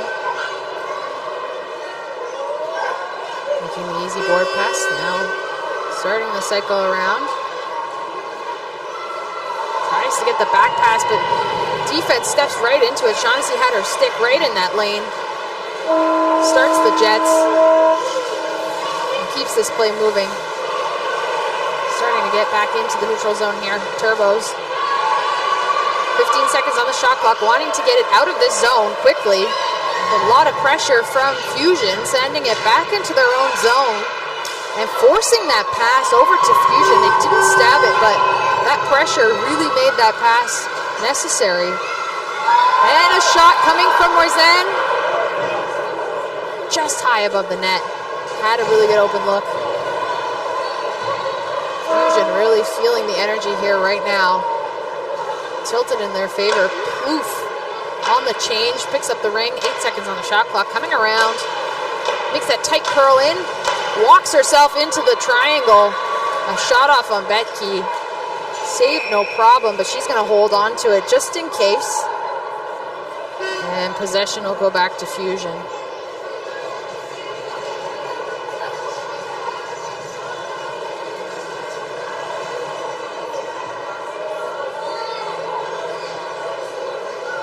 Poof now with the ring. Putting it along the boards. Coming up high, trying to fake out the defense on where she's going to be. She picks it up, long pass across the ice. Just tries to sneak it past. Forrest had a great look there as well. 8 seconds on the shot clock. Passing it back up to Forrest. Forrest, she shoots. Bad save from Betke. Turbo's trying to move it in. Can't keep possession, but they'll send 3 on. Trying to get out of danger here. Using that D support a lot. Finding it difficult to break into the zone. Fusion just not letting them have a lot of time here in this second quarter. Fusion can't touch it, or Chenier can't touch it, but it's picked up instead by St. Laurent, I believe. She had a quick shot there. Back to Chenier. Chenier up top, back pass. And a quick back pass across the crease. Very sneaky. Chenier spinning. Gets it back to Forrest. Forrest over to St. Laurent. St. Laurent shoots and scores. Quick passing, quick thinking. And it's in the back of the net. It was a beautiful shot. It was a beautiful shot. Sometimes those upper corners, like, you can't always defend them. And the defense looked a bit distracted. There was a player down. Formation structure kind of fell apart a little bit there and left her on her own in front of Betke. A lot of pressure from Fusion. There goes now in the neutral zone. Making a quick pass. Backward skating is Wyville. Wyville on her backhand. Pulling it back to Lodge. Lodge fires it through the legs. And Edney, with one of her very few shots this quarter, makes the save no problem. Not seeing a lot of action so far. Turbos want to make that a change. Shaughnessy spinning around her check. Strong on her stick. Gets it to Anderson. Anderson spinning as well up top along the center. Passing it low. The shot off there goes high. Loose ring will go to Fusion. Fusion trying to find the pass over the blue line. But Nozzle got her stick in there, and I think she'll be called for that as well. Yeah.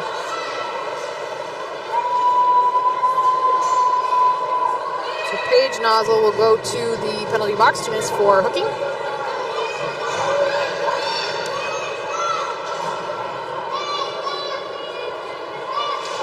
that'll give Fusion a power play here. Wilson taking that ring to Moisin. Moisin trying to back to Wilson. I don't think Wilson had necessarily expected that pass, so a little bit overwhelmed there. Ring goes back to Turbos, trying again to use that defensive support that they love, but not getting a stick on it quite there. Moisin trying to make the pass down low. Finds Betke instead, she tosses it out. A long pass all the way up to Sid Nozzle.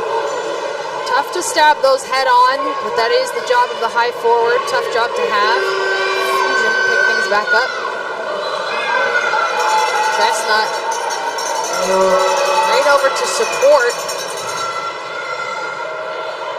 Chenier seeing a lot of speed there. Kloof now. Back over to Forrest. Forrest fighting her way through that traffic, getting it off to her teammate.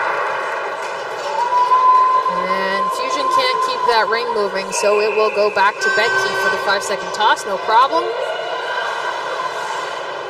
Shaughnessy speeding past 2 checks from Fusion over to Lodge.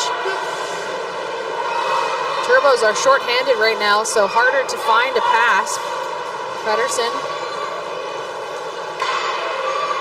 supported by Shaughnessy. Shaughnessy trying to move it into Wyvo, who's got the corner all by herself. 4 seconds on the shot clock, coming out, makes a bit of move there to continue along the top of that crease. She wanted a reset on that play. Felt like she got the ring off onto Edney in time for that shot clock, but officials saying no. We'll give it back to you. No problem.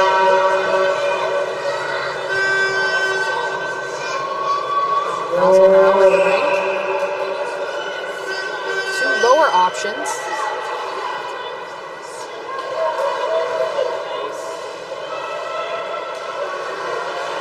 Playing the 4. They've pulled their goalie. They did this in the last game. They've got 2 goals off of this play, pulling the goalie too early, or pulling the goalie early and boxing it out with the 4-on-3. 7 seconds on the shot clock, trying to make something happen. And a back shot from behind her back, Sid Nozzle, no problem. She had an amazing look there. Made it look like she was going to pass that off and instead spun around and committed to the shot. Another type of shot that's incredibly hard to anticipate. Yeah, I can't imagine how you would even read that. She caught Edney off guard. And that might be the key to them getting more goals, is every opportunity to get her off guard, do it, right? Yeah, seems to be working. So that'll put the Turbos within 2. First goal of the game.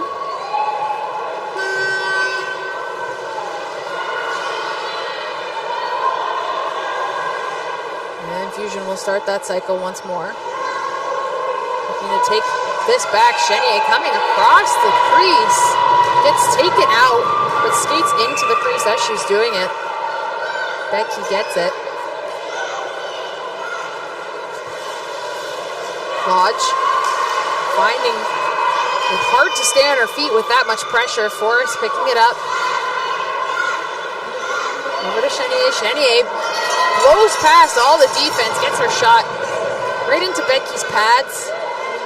She was ready and holds on.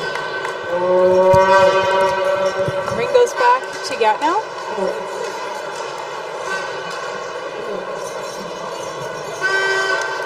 Gatineau looking to widen the gap in these last 2 minutes of this quarter. Gatineau makes the low pass. She comes around on the cycle. Drop pass. And was there. Little bobble, little bobble. You're keeping control. And a goal.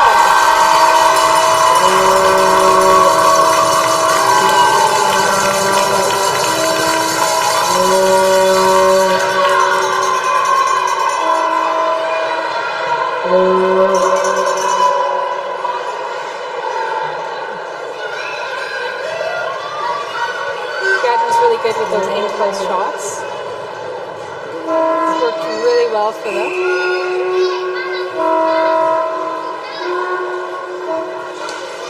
Cambridge is off to a fast start. Number 17 coming around the net.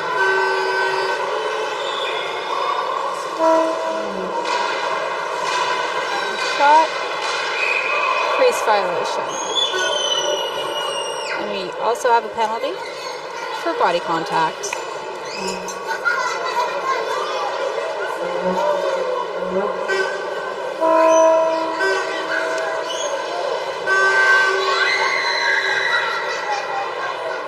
That's and also going to the box. So she'll be out for the rest of this period. Gatineau Fusion have the ring back in the offensive zone.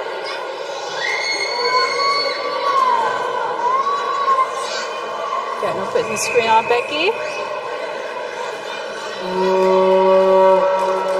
That's it for the 5-second throw. Off to her defenseman. Gatineau gets the quick ring back. And Gatineau buying time to set up with proper play. And Cambridge is taking possession again. Moving up the ice fast. Long pass for number 4. Penalty coming to Gatineau. Good save by Edney.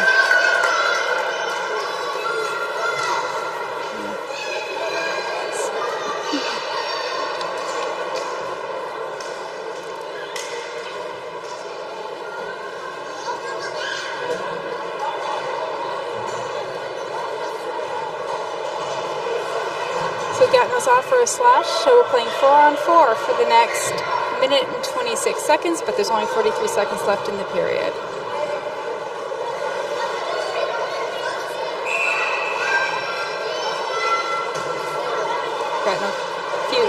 Cambridge takes a shot, but it misses the net.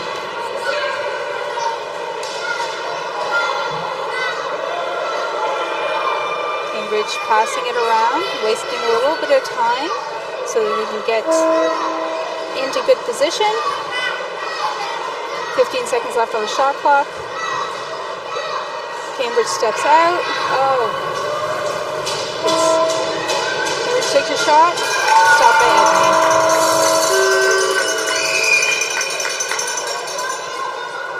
Gatineau moves up the ice. Fires it to the far end. 2-line pass.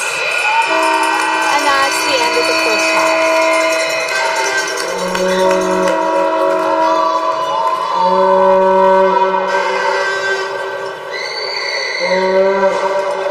So the score is 4-1 for Gatineau Fusion. Cambridge got on the board this half. They're going to be starting the period.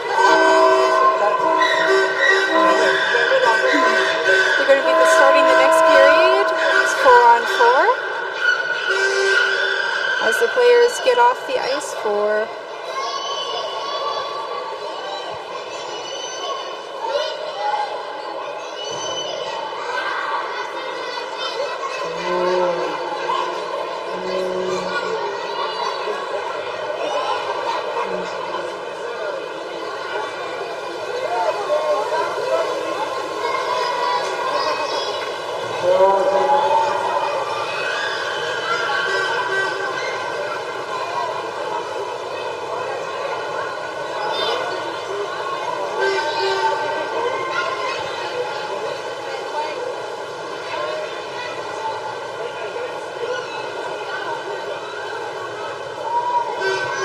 I'm with Sophie Chenier, one of the two Cheniers on the team. We had a game versus the Turbos this morning. How have you walked into this second game with that win coming off of this morning?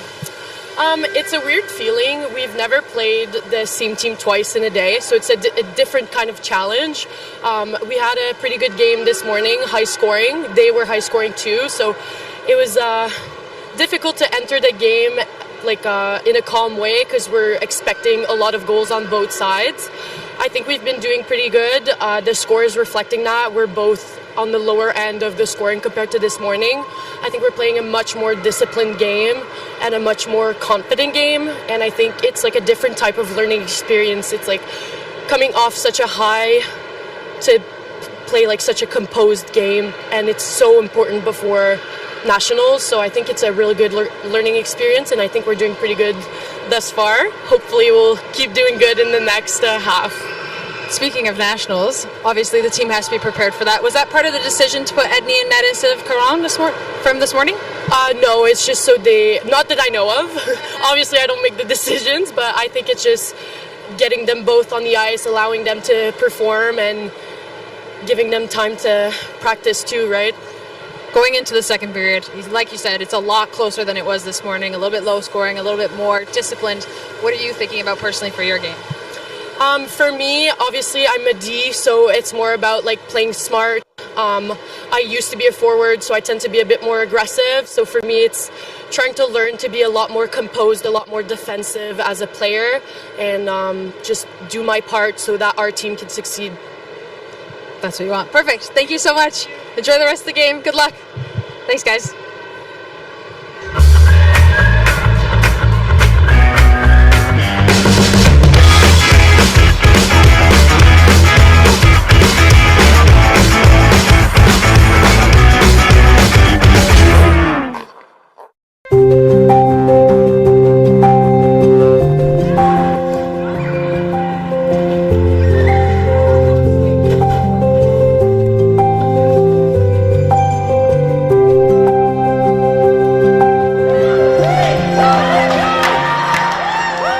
Ringette Canada est fier d'être le premier organisme sportif au Canada de s'affilier au Ability Center sous la bannière de Mixed Ability Sport Canada.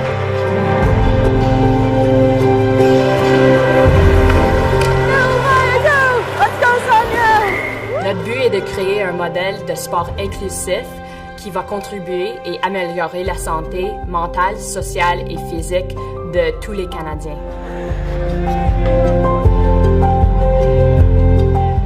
We started the first Ringette team for children of different abilities, children with physical and cognitive disabilities. So that's how it started, and then it just evolved to having no barriers to participation. And now we're a mixed ability team where we have all levels, all ages of participants, and it is absolutely amazing. Good job. You got it. You're a rock star. RFA has given our kids an opportunity to play with a bunch of kids and build friendships that they wouldn't have otherwise had. It's been a real booster for her to feel like she's part of a group and that they're having fun and they're playing, they're learning. Yes.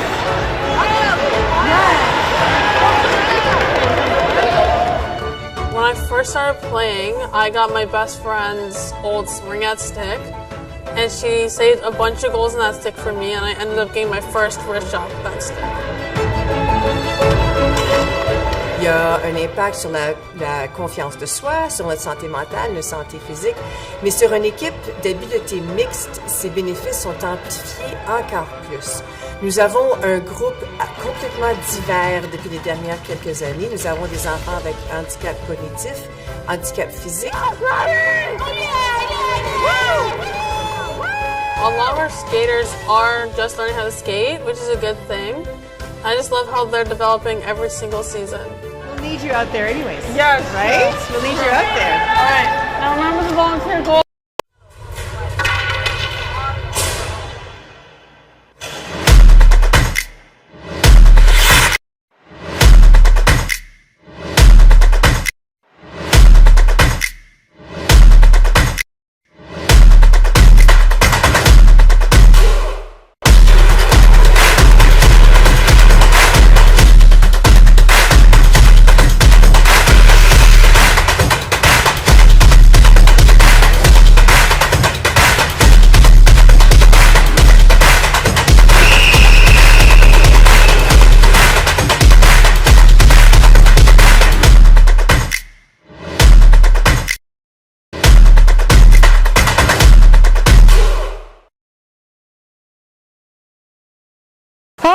is Jade and we're in Yellowknife, Northwest Territories. We are at the Air Tindy float base here in Yellowknife Territories at this beautiful outdoor rink playing some ringette with Ringette Canada. Yeah, this is the best day of my life. I haven't played ringette for over a year since my last game with Laurentian.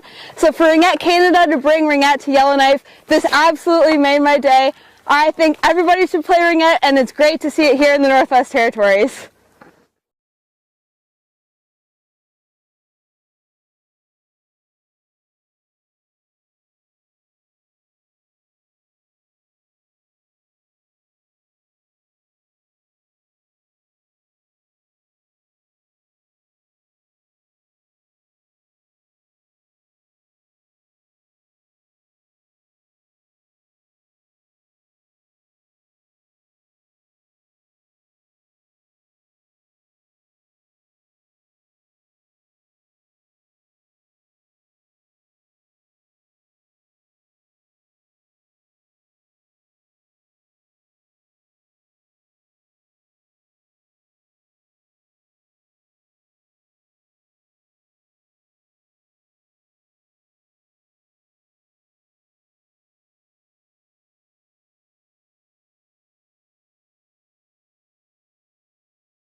Welcome back, Ringette fans, to the Slush Puppy Center in Gatineau, Quebec for the last East Hub of the 2024-2025 season, leading us into the Canadian National Championships in Ottawa, March 30th to April 5th.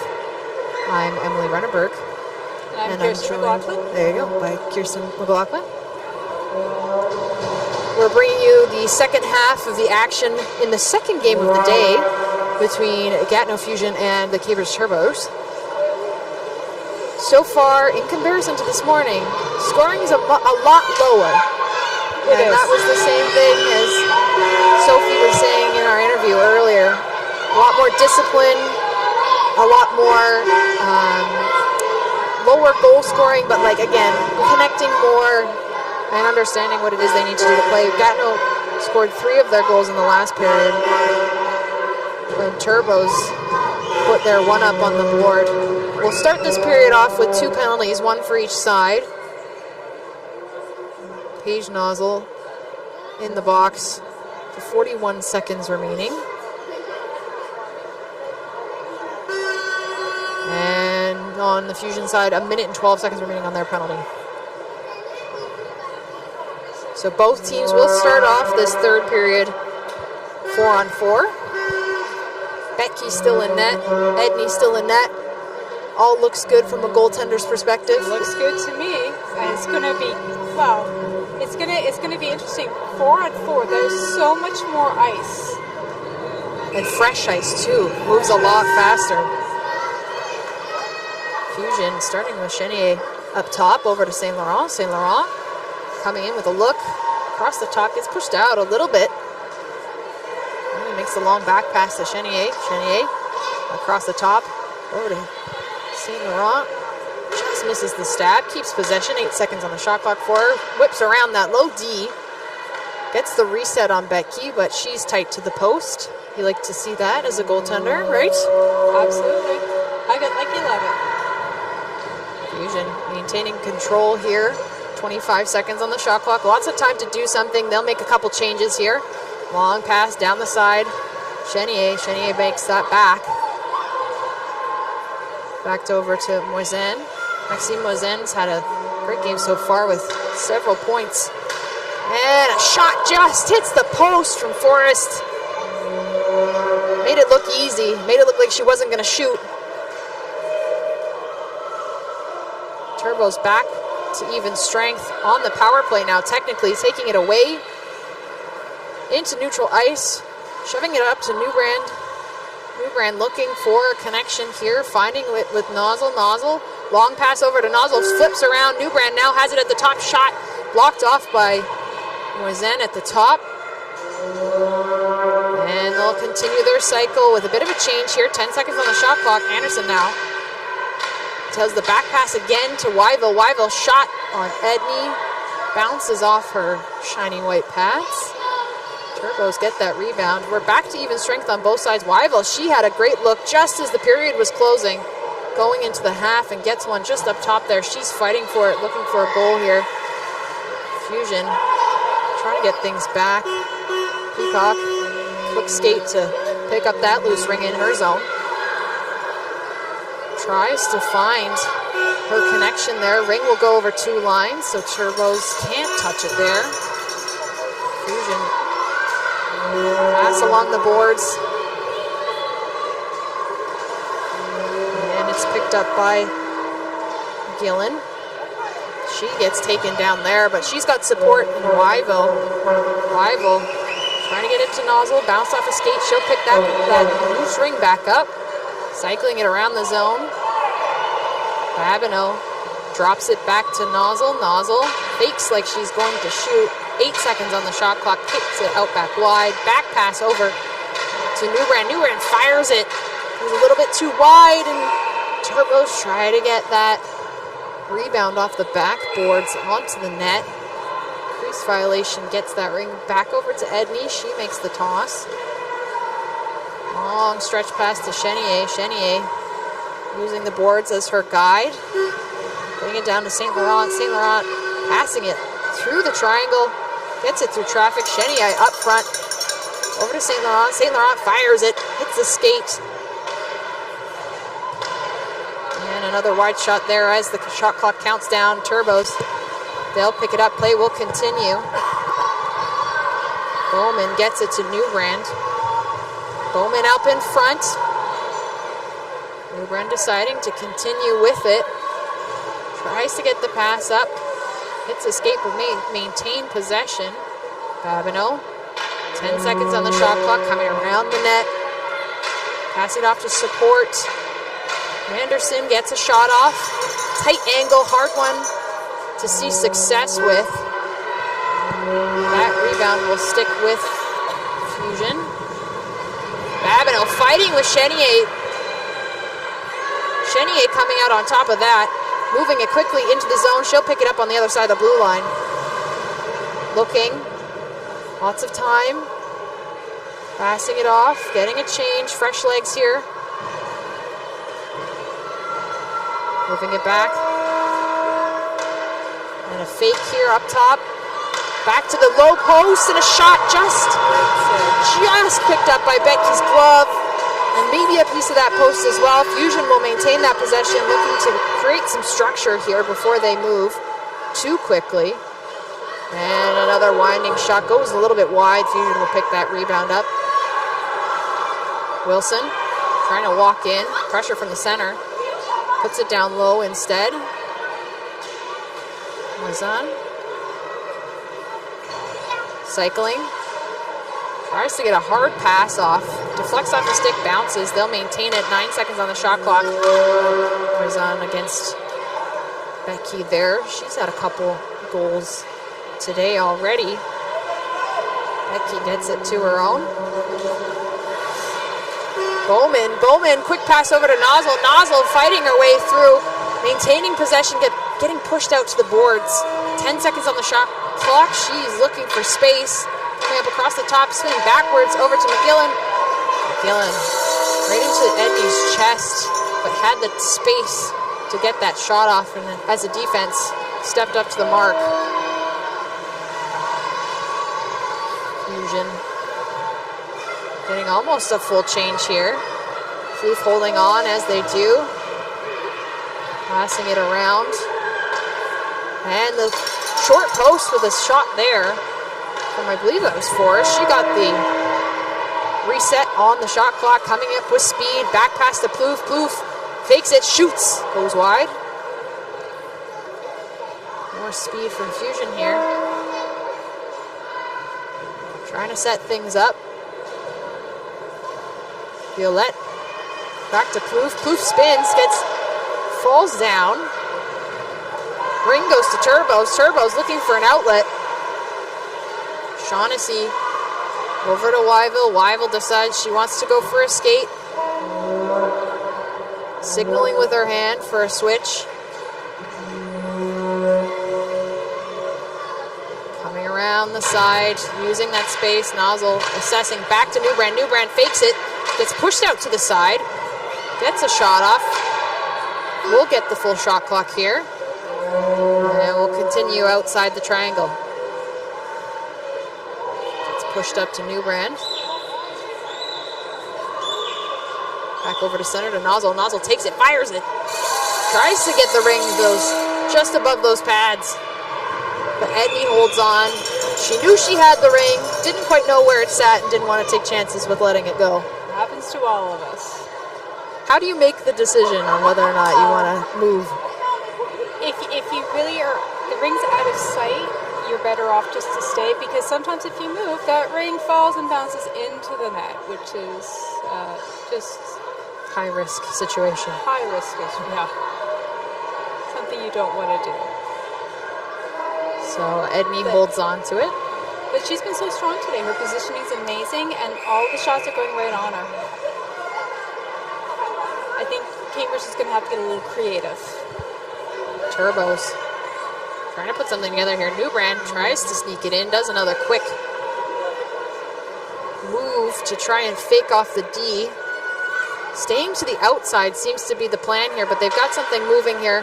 Passing it off to Nozzle. Nozzle gives it a back shot. Again, she's scored off of behind her back before. Tried it again. It was almost accurate. And it looks like they got called for 4 in. I think that was the call. Did you notice that? I think the goalie's injured. I think she's hurt herself.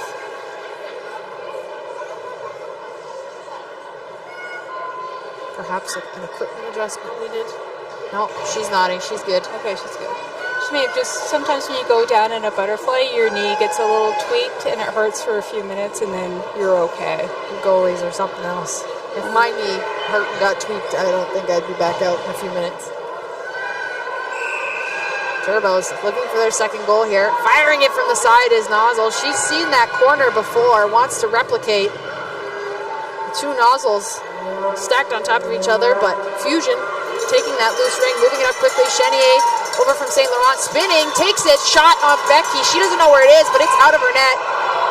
No goal. Waved off due to being in the crease. A lot of movement happening in front of the net. Oftentimes hard to know whether you've actually stepped in the crease. Always a better bet to just shoot it on the goaltender anyways. Yeah. Because you never know what the refs see and what the refs don't see. Absolutely. So St. Laurent will stay out.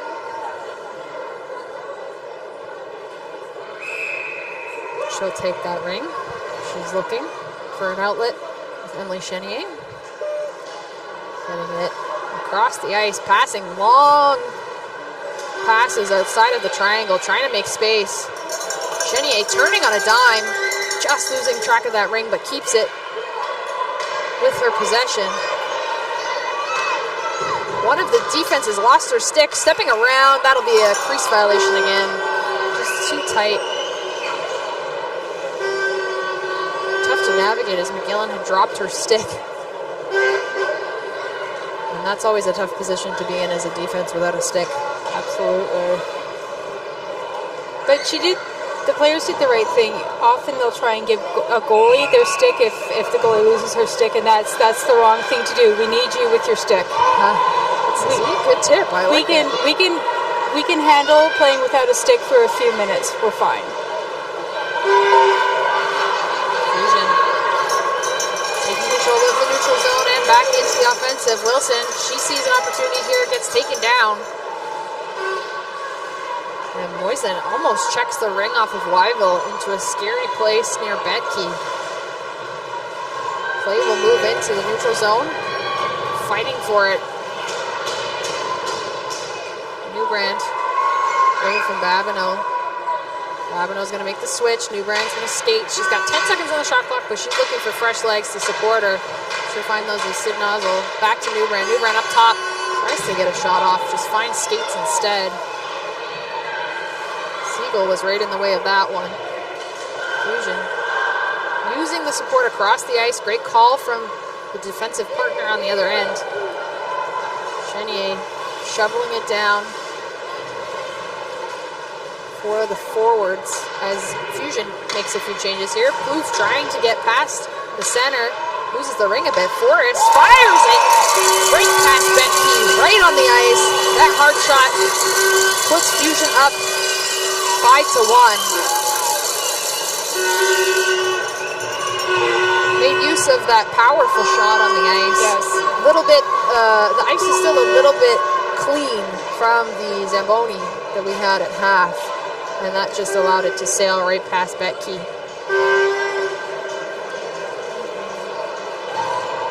Caught the inside corner. Good place to aim.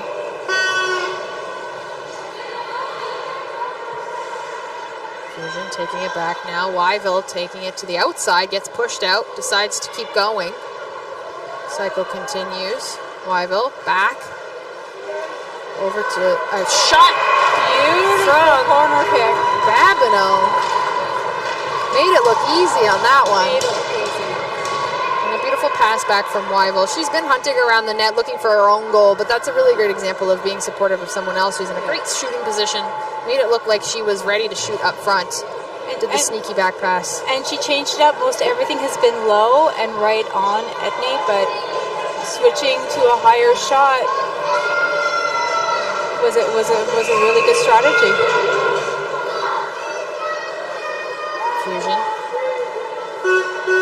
Long pass right through the setup at the free play. Long pass to Violette across the triangle. Back over to Plouffe. Plouffe drives.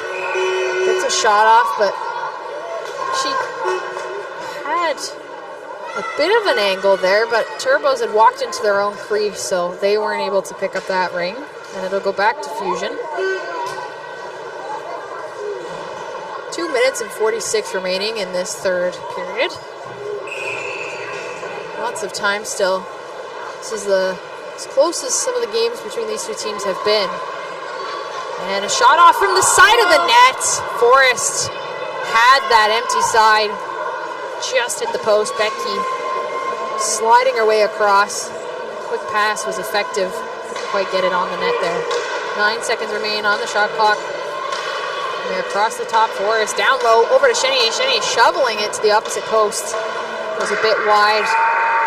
And can't get the reset in time. You can feel the tension on the ice really starting to pick up. Turbos sliding it forward. Might have a bit too much speed. Gillen's just going to knock it over the blue line, but she can't touch it on both sides, so has to wait. But St. Laurent touched it as it sails over the blue line, so she has to wait for someone else to step in. And Fusion trying to battle along the boards. Turbos putting on some pressure, back checking. Fusion not letting that slide so easily. Crossing over the blue line. Forrest. Deciding she's going to take things for a bit of a skate here. 15 seconds on the shot clock. Get a bit of a change here, waiting for fresh legs to come out. Starting up top, pass over to Moisin. Moisin shoots. Right into Betke's logo there. No problem as she'll toss it out and it doesn't make its way onto her an orange stick. Coming in up top with some speed here. Fires it backhand right past Becky. Wilson stepping in, taking matters into her own hands, speeding her way right through that triangle. Putting the defense on their back foot and using that powerful backhand to just roof it. Really good example of when your coach tells you, keep your feet moving. And I know it's so hard to do that. I'm terrible at that.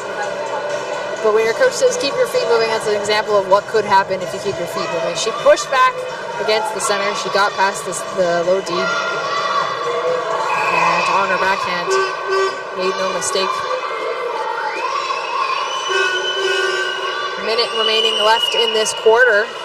Turbos wanting to respond here. Paige Nozzle surveying the net, sliding it over to Sid Nozzle. Can't quite maintain the possession.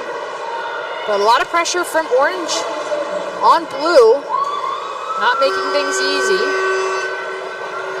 Siegel using the support. Finding their way out into the neutral zone. Wilson, just fresh off of her goal. Moving it into the zone again. Moisin, up top, sliding it in front. Dipsy doodling across the crease. What a save. Good for her. Really good chance there. Really. Fusion looking for one last chance here. 5 seconds remaining, cutting around the net, looking for a pass, looking for an outlet. Turbo's pushing, and they'll keep things out of harm's way. 6-2 is our score going into the last 13 minutes of this game. How you feeling so far, Kirsten? Feeling pretty good. I mean, 4 goals in a period is nothing. Sometimes it just depends upon your opportunities and whether you actually capitalize on them and if you get a little bit of luck. Edney's playing solid. I think that she may have tweaked her knee, so I'm hoping she's okay. Becky, she's looking a little bit. She's looking a little bit nervous. She's got happy feet. She's moving around a little bit more than maybe she needs to. hopefully she can just settle down and just get on with it. But she's playing amazing. So describe Happy Feet. Happy Feet is just when the feet move a lot more than they need to. Goaltending's more about micro adjustments than these big moving back and forth movements. It's just a matter of staying on angle, square, and then adjusting a little bit just as you need to. You can adjust a little bit less than what most people think that you might have to as a goaltender. But she's playing fantastic. I'm very impressed. This game is a lot less goal heavy than this morning. To be fair, if I were in net, the score would be 12 already. So kudos. That's why we love the National Ringette League. Kudos to Betke. Turbo's get an opportunity to start here quickly with Wyville walking in, seeing a pass instead. She gets it to Lodge. Lodge drops it to Wyville. Wyville shoots right at Edney. She was prepared on that one. Makes the pass back behind the net. Fusion trying to move things out. Finding some speed, finding some support. Randall moving it to Plouffe. Plouffe finding the connection with Forrest. Forrest gets picked off.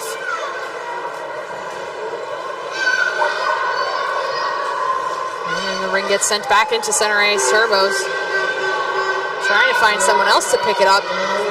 They're even strength, but they're playing a little bit on their back foot. Not quite sure where they can get it to. Moving things up to Sid Nozzle. Can't quite get that pass. A lot of blue traffic in the way. Feel that spinning off of that pressure. Moving the ring down to Forrest. Forrest taking a bit of a walk around the triangle. Crashes into her own teammate, Chenier. Chenier looks okay. But Fusion losing the ring over to Turbos. Turbos trying to get it out back to Fusion. Forrest seeing a chance here, ripping it right far post. Doesn't quite connect. Nozzle nodding over to Babineau to say, here, I'm about to pass this to you, Babineau. Looking for an outlet. Fusion doing a great job of holding that offensive blue line. Turbos are not finding any traction trying to get through. Passing it into feet, finds Babineau, she shoots! And that's picked up by the glove of Edney. Fusion with speed. Chenier tries to get it over to Forrest, a bit too much for Forrest. Chenier will pick it back up. Using the support with Whipple. Whipple tries to put it into open ice for somebody to skate into it. But that'll be an orange jersey instead. Babineau circling. And cut off here without any options. Great coverage from Forrest. McGillen will shovel things into the zone for Nozzle. 10 seconds on the shot clock. Looking up front to McGillen. McGillen, she steps forward. Rebound goes to Nozzle. Nozzle's overtaken by two Fusion players looking for that ring. Reset shot goes wide. And it's with Edney. Edney toss back behind the net. Quick support. Seagull playing that over to Chenier. Chenier over to Wilson. Wilson trying to find an outlet. Puts it into ice where they can get picked up. A good attempt there from Bowman to try and take over that ring. Turbos caught Fusion a little bit behind as Nozzle comes right in, slows down. Fusion's able to set up a triangle. Bowman trying to generate something in the corner here. Moves it away for the shift change. 9 seconds on the shot clock. Coming from the outside, shovels it right into the shoulder of Edney. She pinches it with her head, keeps it out of the net. Babineau had a decent look there. Fusion gets picked up by Babineau. Great back check. And not a lot happening on this end. Wyville frustrated that she couldn't stab that ring. Defense takes over. Fusion sliding that ring down on the boards. Not finding a clear path. Picked up by Lodge. Lodge over to Babineau. Can't quite take it. Forrest now with it in the zone. Lots of time on the shot clock. Plouffe sliding it up top. A great stick there from the defense to push that out of harm's way, but the rebound is picked up by Plouffe again. Plouffe to Forrest. Forrest watching as the shift change happens. Chestnut now tailing her.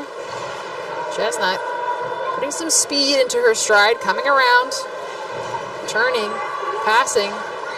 Another drop here. Time is winding down on the shot clock, trying to get a shot off here. Chenier up top, shoots, and that goes wide, but it seems to hit Betke. We got a reset from the official. Forrest now sliding it around. Fusion up top, faking.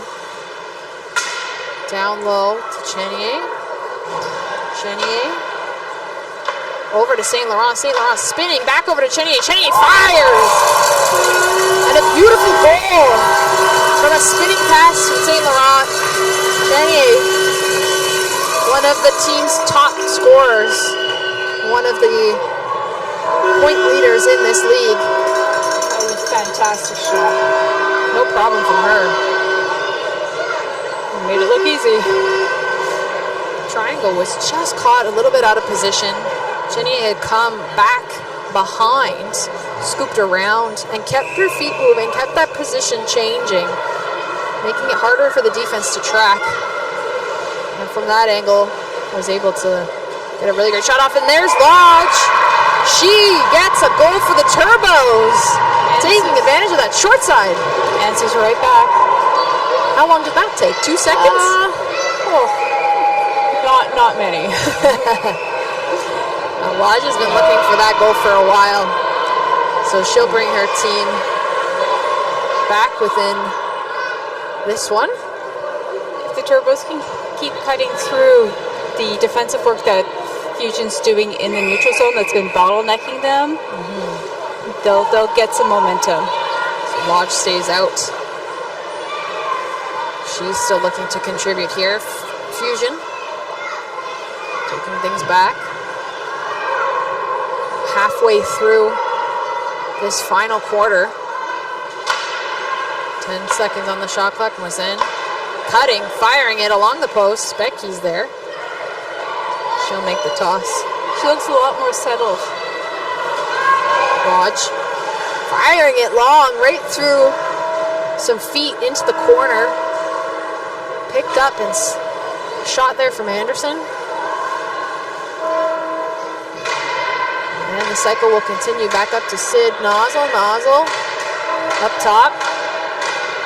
Turning, she's got 2 seconds. She needs to shoot. Makes a pass instead. I don't think she knew how much time was left on that shot clock. So Benny will look for an outlet there. Decent coverage by the Turbos. Not necessarily making that an easy one as it gets dumped into open ice. And picked up by Orange instead, but pressure there, leaving it back for Fusion.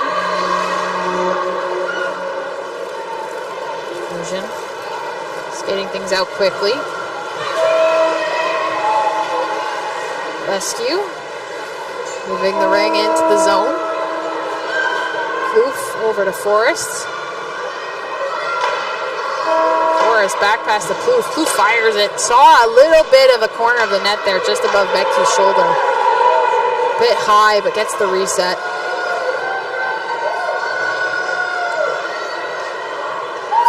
Fusion continues that cycle. Ring gets knocked off by Turbos, and a great second effort there from Wyville to push the ring with her stick and get things moving over to Lodge. Lodge, the last goal from the Turbos. Definitely looking for something here. Gets it to Babineau. Babineau taking time.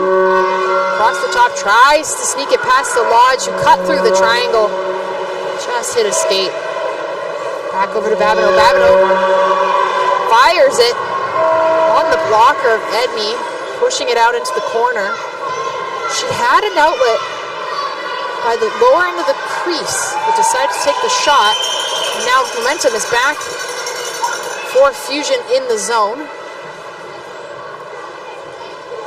Forrest cycling a bit. Chenier makes a fake, does a spin, tries to get it past the center and the D. Gets a shot off of her stick, but not much of a threat on Betke at that point. Betke makes the toss. Turbos facing some pressure from, looks like 2-on-1 for that particular play. Fusion not making this an easy task. Turbos have been having a hard time getting out of their zone and finding that neutral zone space. St. Laurent over to Forrest. Forrest makes a move. Becky's flailing out to try and get a toe on that. I think she did. She did. Great effort. Fusion has been a wall for both blue lines. Turbos are having a very hard time getting through. They're unbelievably solid in this neutral zone. The shot clock keeps getting down to under 10 seconds and they're still in the neutral zone. Which is definitely a problem for generating offensive chances. Moisin takes it, shoots, sees that short side again, just over the shoulder of Betke, but she'll pick up a rebound. Moisin, long pass across the crease. Over to Wilson. Wilson still with it. Over to Moisin. Moisin. Over to Moisin. 8 seconds on the shot clock. Makes a shot just on that sharp angle again. Hoping to squeak one past, but Turbos will walk into their own crease, unfortunately. Fusion doing a good job on that coverage to not allow any leads for skating, making it tough for the defense to pick where they want it to go and getting pinched behind the net. They're very, very good at leading. Fusion's really taking up space on the ice, making their presence known and using that to their advantage in this game.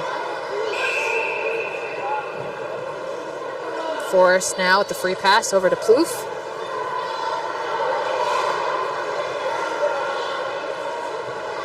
Even on goalie ring, Fusion's making it very, very hard for Becky to find a target. Fusion with it, cycling. They don't necessarily need to shoot now, but they want to make smart plays. Turbos will pick up that loose ring. Finding some space in the neutral zone. Newbrand turning. Getting a pass off to Nozzle. Nozzle fakes it back, continues with the ring. Newbrand skates it in fast, but makes the pass over to Nozzle. Nozzle drops it back to Sid Nozzle. Sid Nozzle looking up top, makes a drop pack. Goalie is pulled, so there are 4 in the zone. Tries to get that last-ditch effort for the reset. If you were at a certain angle, the net moved enough that you thought, oh, maybe that went in, but it was the back of the net, not the front of the net. If it touches any net at all, it doesn't matter. It's not a reset. It's got to be the posts or the crossbar. Exactly. Fusion moving it up into center. Just a bit too much heat on that one for Chenier. Coming out with it is St. Laurent. St. Laurent turning off of her pick. 1 second on the shot clock. Just got caught in the zone. Not enough time to move things forward to get a shot off. Minute 55.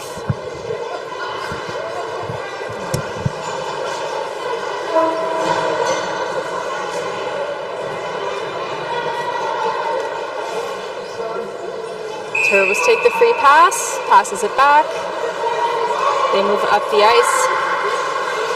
Fusion's picked it back up, turning around. Cambridge has it back. Moving slowly. Waiting for an opportunity. Pass across. Fusion's picked it up again. Turbos are forechecking really hard. Fusion's moving back up the ice. Picked it up. Back pass to Fusion defenseman.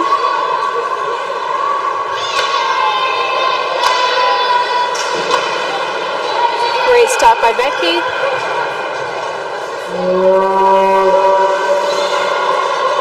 Turbo start up again.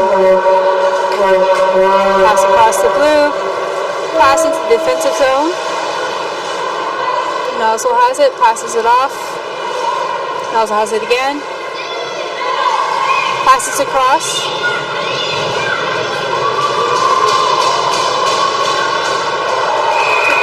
Goal for the Turbos.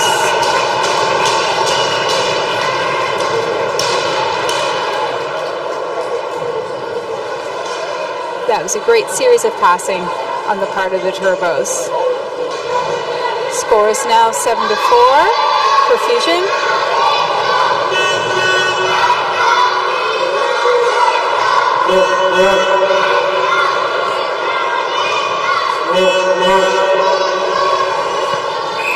Set up for the free pass. Fusion takes it, passes back. Passes back to its defensive zone. Back up into the neutral zone, pass across the neutral zone. Fusion's got picked off by the Turbos. Turbos go in, pass across.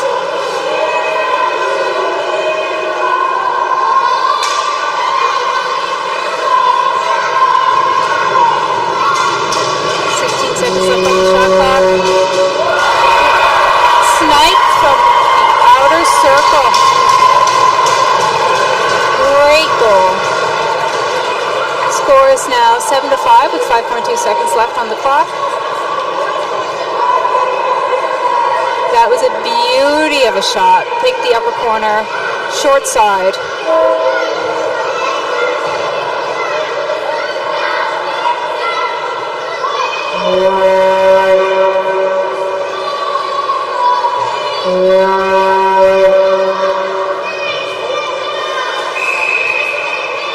Fusion's probably not going to pass it right away.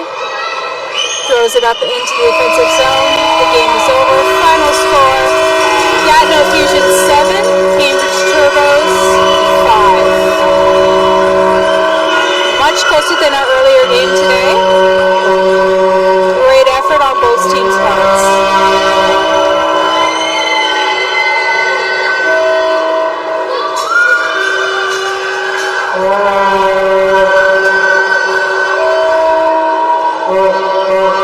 Heading up for the handshake.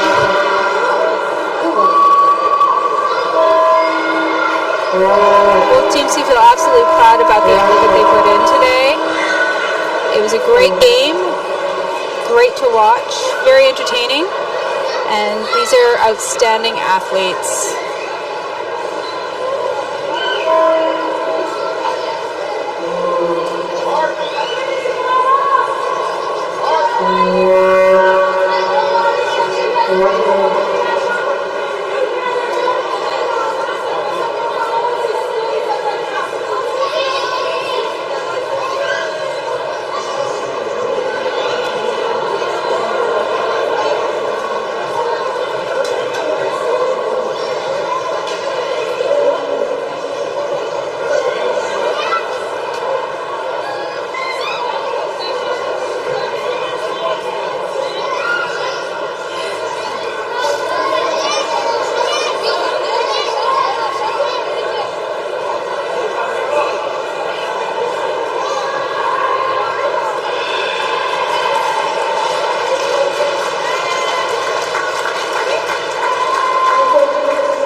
All right, I'm here with Emily Chenier, the player of the game. Excellent game, definitely different from this morning, a lot lower score. How do you feel about coming off of that one, obviously with the win, but having a lower score? I'm definitely happy with our overall performance. I thought we were way more composed. Yes, we definitely don't have enough goals, but again, I think we were most controlled, composed, and that's really something that we've been working all year. Again, a little slip at the end there for maybe the last 5 minutes. That's something that we're going to continue to work on. But overall, happy. I think we're finally figuring out our lines, and the chemistry is coming back. The fun is back. We're eager to play. Nationals coming around the corner. So overall, I'm very happy with our performance today. Now, you mentioned fun, and I don't think we talk about fun enough in these games. We talk about focus, we talk about drive, we talk about everything else but fun. How important is that to you in your play? That's a really good question. I'm glad you asked. We struggled this year. We did not have the season we wanted. We had a couple more losses than wins, which was surprising because we thought we would do much better. We had lots of team meetings, team chats, and that's the thing that came out is we weren't having fun anymore. We weren't playing with our teammates. We weren't friends anymore. So that's something that we have cultivated. We're doing lots of team activity, team meetings to get that bond back because at the end of the day, we're playing for fun, right? It's the fun of the game, the love for the game, and I think at the end, if you're not having fun, you're not doing it right. So, do you think you'll have lots of fun at Nationals coming up soon? Of course. That's the most exciting part of the season. It's very exciting that all of the NRL are getting to play. I think I love to see that high-level performance broadcast at most. So I honestly love it. Just happy to see what's going to happen from there because everything can happen. It's usually you don't know what's going to happen until it happens kind of thing. So eager to see. Wonderful. Well, congratulations on 2 wins this wonderful Saturday, and congratulations on being on TV. Thanks, Emily.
wonderful evening game, 5 o'clock here in Gatineau. We are broadcasting live from the Slush Puppy Arena with the Waterloo Wildfire taking on Montreal Mission for your evening. We're hoping we're welcoming some new Ringette fans as we broadcast for the second time in Ringette history from CBC. A long, wonderful history of Ringette, but only now do we get to talk to the beautiful people out there and share our sport. So thank you for joining us. My name is Emily Renneberg. I'll be doing the play-by-play call today. I am joined by my wonderful colleague, Kirsten. Hello. How are you? I'm good. How are you? I'm excited about this game. I'm a Montreal girl, so no bias. That's right? right. No, not biased at all. I'm just excited to see my hometown represented. Absolutely.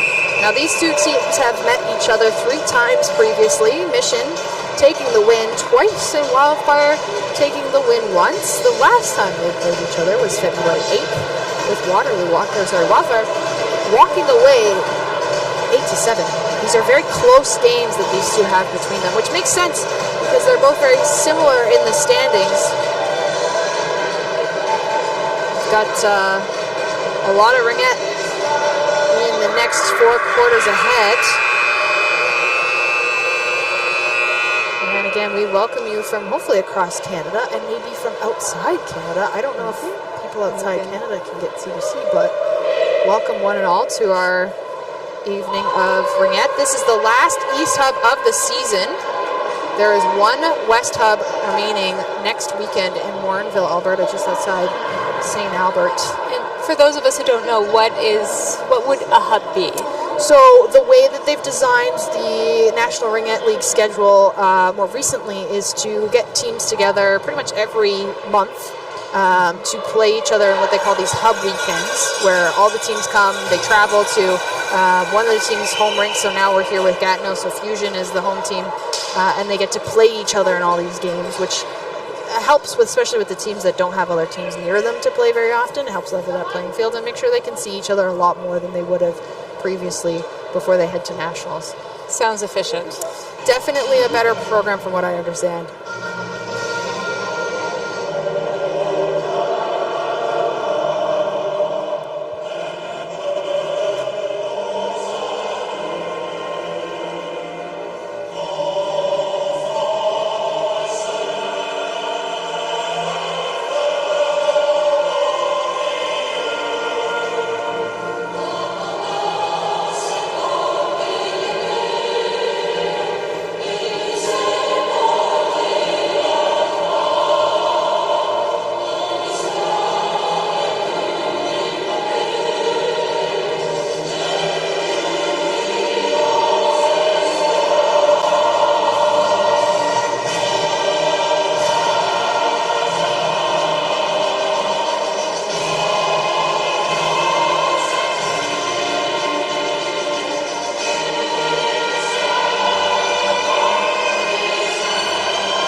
Today's game is supported by a wonderful group of officials.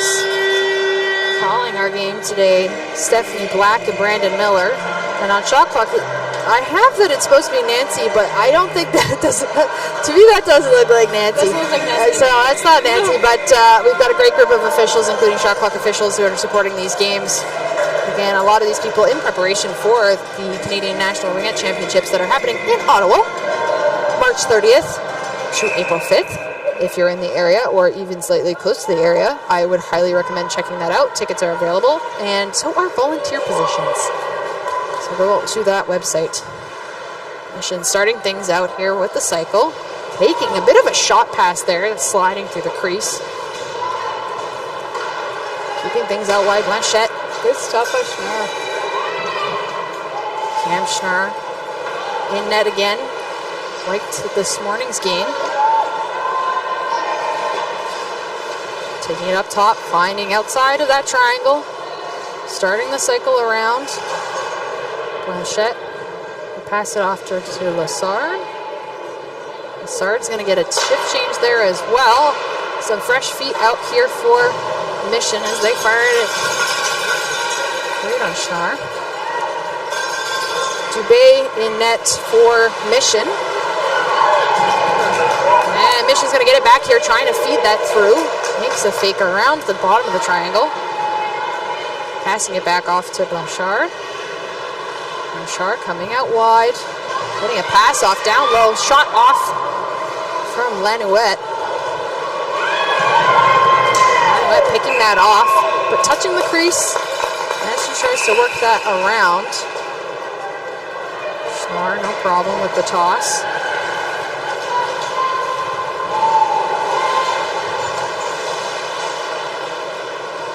Wildfire making a move right out from the bench. First shot on Dubé.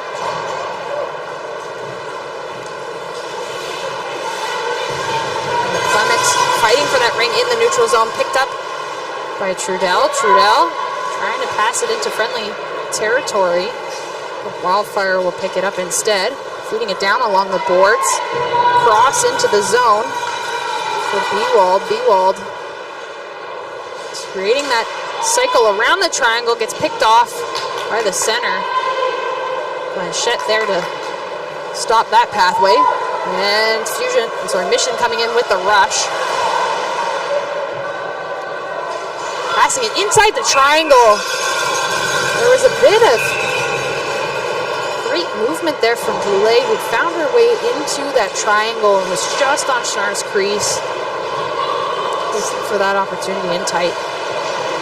Schnarr's been challenged quite a bit already. Wildfire passing that off, picked up by Mission. Ring is inside the zone by Blanchard. Blanchard coming around. Meets up with Lanouette. Lanouette fakes it. Uses that speed, coming around again, dropping it back to Blanchard. Blanchard coming in on the side, takes a shot. Schnarr right into their chest. And Mission taking it right out front, getting that opportunity. Can't quite capitalize. Schnarr meeting her up front. And Wildfire will get it back. Skating up was Jacoby. Jacoby slamming on those brakes to get away from traffic, makes the defensive pass. Mission putting on that pressure to not allow Wildfire to get through. 7 seconds on that shot clock, and they barely passed the blue line. Mission hanging that ring up top. Taking it for a bit of a skate is Matuszewski.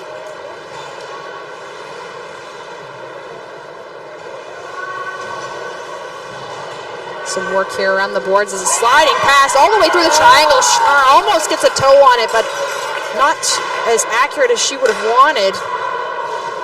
And a tight in shot. Schnarr looking behind their shoulder, thinking they may have squeaked past the ring, but no problem there.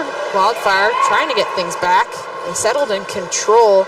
Mission so far dominating the offensive zone, not letting Wildfire have any opportunity here as Duncan takes it. Duncan right over the line to Yulden. Yulden throwing her shoulders into it. Yulden picking it up on the side. Backhand shot, and she scores. What a shot. Second shot. First goal. Yulden, one of the top scorers in this league, makes the beautiful backhand and shows the value of being very good on your forehand and very good on your backhand in this sport. She's not limited to what side she needs to pick, and instead goes top corner on Dubé. That was a fantastic pick. Now in net this morning was Trudell. Mission deciding to select Dubé this evening. She's tested early, 1-0 already. Wildfire, not a lot of opportunity in the offensive, but when they have it, they have it. Mission trying to get one back here. Wildfire seeing a connection, moving the ring along the boards, right up back front, just outstretched in front of Maddie McLean. Mission picked up. Blanchard. She's got it over to Mayer. Blanchard. There's a delayed call on the play, so goaltender Dubé is in her net. And the shot on Schneider goes through. Mission ties it very quickly, making the return. And that's a goal coming from captain Julie Blanchette. She had a goal in this morning's game as well. So things off early here. Tied 1-1. Both goals kind of came from similar angles. Yeah. Post in, top corner, short side. Wildfire trying to get it over the line, but facing pressure from Mission, firing it up to Lessard. Lessard makes the move. Shot on Schnarr. Walks into the crease as well. Pressure from the D made Lessard lose some of that space that she initially had on that rush. Really great heads-up pass over to her. Schnarr had it.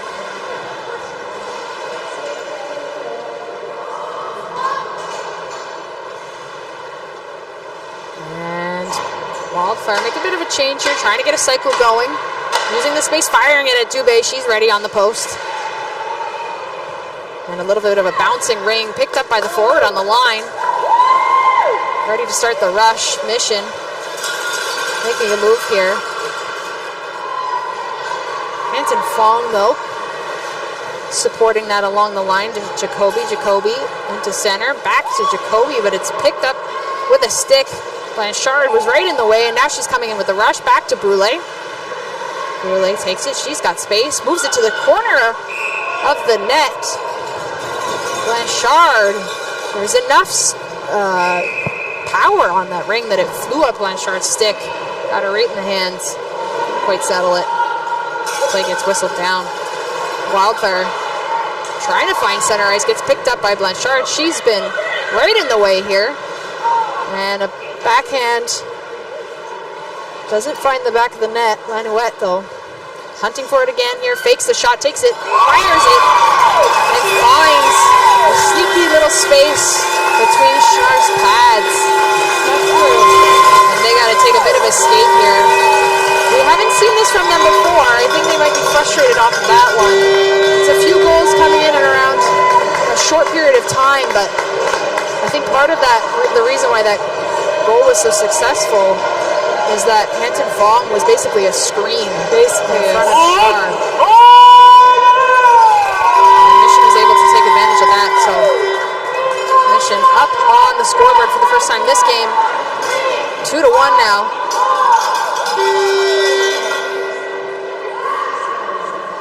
Moving things around, keeping it to the outside. Moving it inside, trying to get a stick on it. Couldn't quite get there. Cormier had a look. Mission will take the remaining ring. Moving it up quickly. Right in pairs. Blanchette. Passing it off, moving it to Trundle. Back to Blanchette. Brule in the middle of the triangle, waiting for something here. Trudel. Outside, takes a shot, tries to get it onto the goaltender. But as you said before, if the shot isn't on the goalie and it's on the netting, you're not going to get the reset. That's right. It's a big frustration with fans. Sometimes they don't understand and they think, oh, it's unfair because they didn't call the reset. But the refs are following the rules and they're very good at calling it. Blanchette moving that up the ice to Brule. Brule making a firing pass over to Blanchard. Just a bit too much for her as it moved into the corner. Speeding away is Duncan. Tries to get it over, but two-line pass is the result. So Markle will touch it, but because Duncan passed it over two lines, Mission had to touch it before Wildfire, and that's why we got the whistle. I think one of the more unique things about our wonderful sport is the blue line possession passing. It makes it a lot faster, I would say, and doesn't allow anybody to kind of hog the ring, as we would say. A lot more focus on team play, and it also prevents significant cherry picking. Although on the other hand, we don't have the offside. We don't. And I do like to cherry pick as the high forwards. So we can sneak it in there still a little bit. Shot over top of the net from Schnarr. Like there might be something wrong with their skate. Hopefully that's settled as Wildfire trying to get it out of the end now. A bit too much on that pass.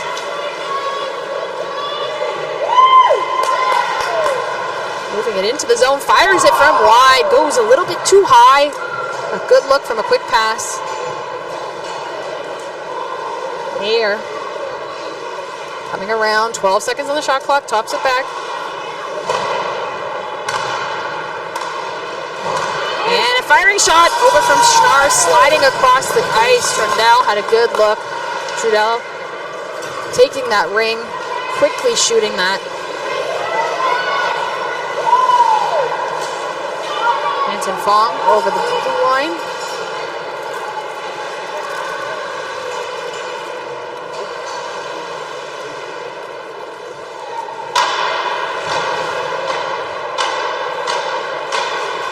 And a firing shot from center there from Jacoby.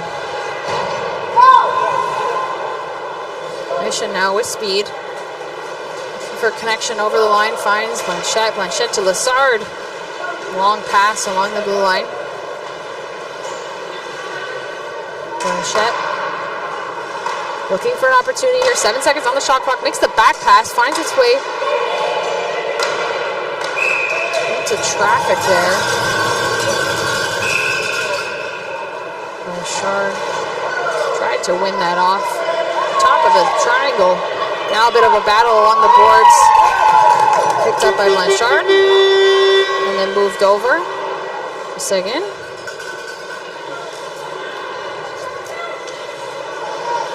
And a toss over to Jacoby. Jacoby using that stretch pass for support. Long pass over as well to Norris. Just a bit too far. Mission going to take things back. Blanchard skating backwards across the top, looking for something. Makes a back pass instead. 19 seconds on the shot clock. And a big fire from Blanchard on that corner. Not a lot of angle there for her, and Schnarr was there. And moving the ring back. Met at center ice with a bit of body contact there, so there'll be a delayed call on Wildfire. Mission going to take advantage, coming in quickly. Dubé making the skate to her net. Now there's 4 in the zone, 6 on the ice. As the delayed call continues, 15 seconds on the shot clock, trying to box things out here. And a bit of a stick there, getting in the way of Brulé at the corner. Brulé again sliding over the side of the net. That hurt me just watching that. Give a toe tie out of place. Brulé had a really good look on that side, but Schnarr had an even better slide. Excellent tracking. Without good tracking, that's not stoppable.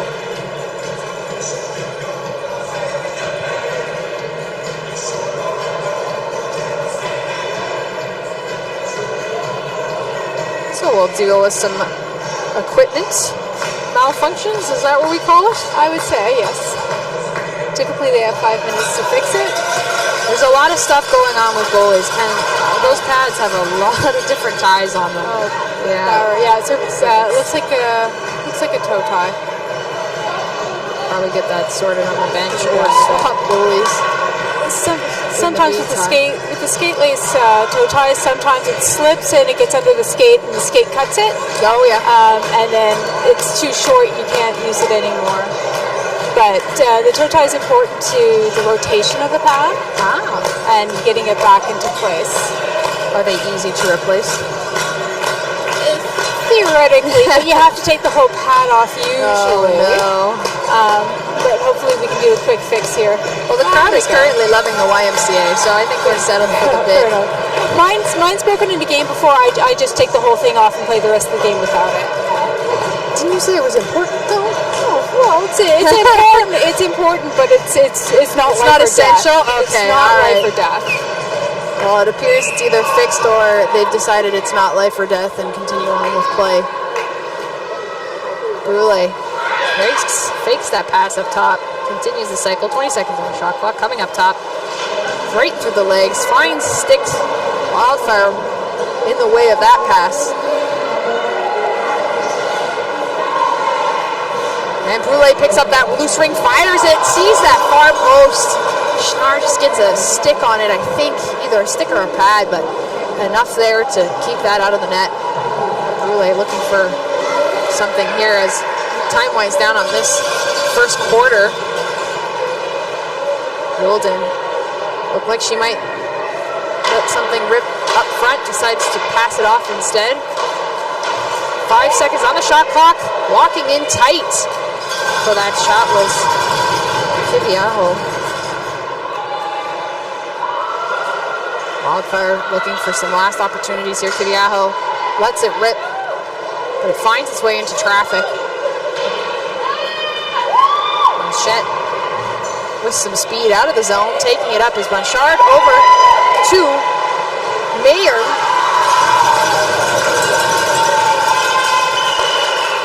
Mayer into the center of the triangle and flips it right over Schnarr's shoulder. Anyway, comes streaking in, finds the opportunity inside the triangle, gives herself some space and goes top corner on Schnarr.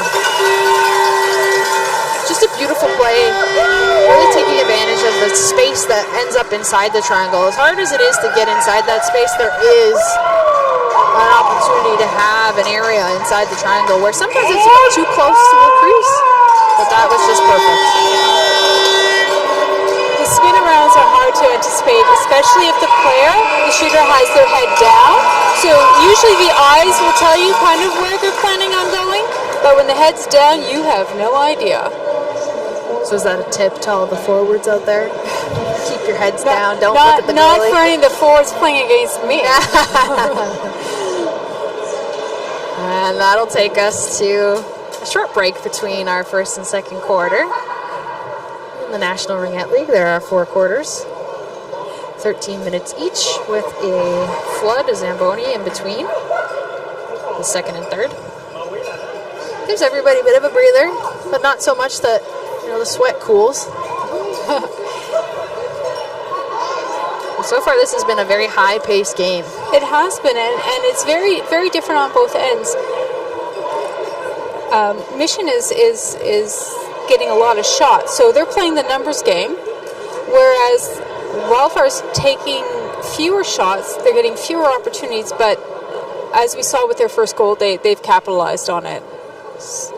It's a very different approach. It'll be interesting to see what they do in the second quarter, how Wildfire adjusts to get more time in the offensive zone.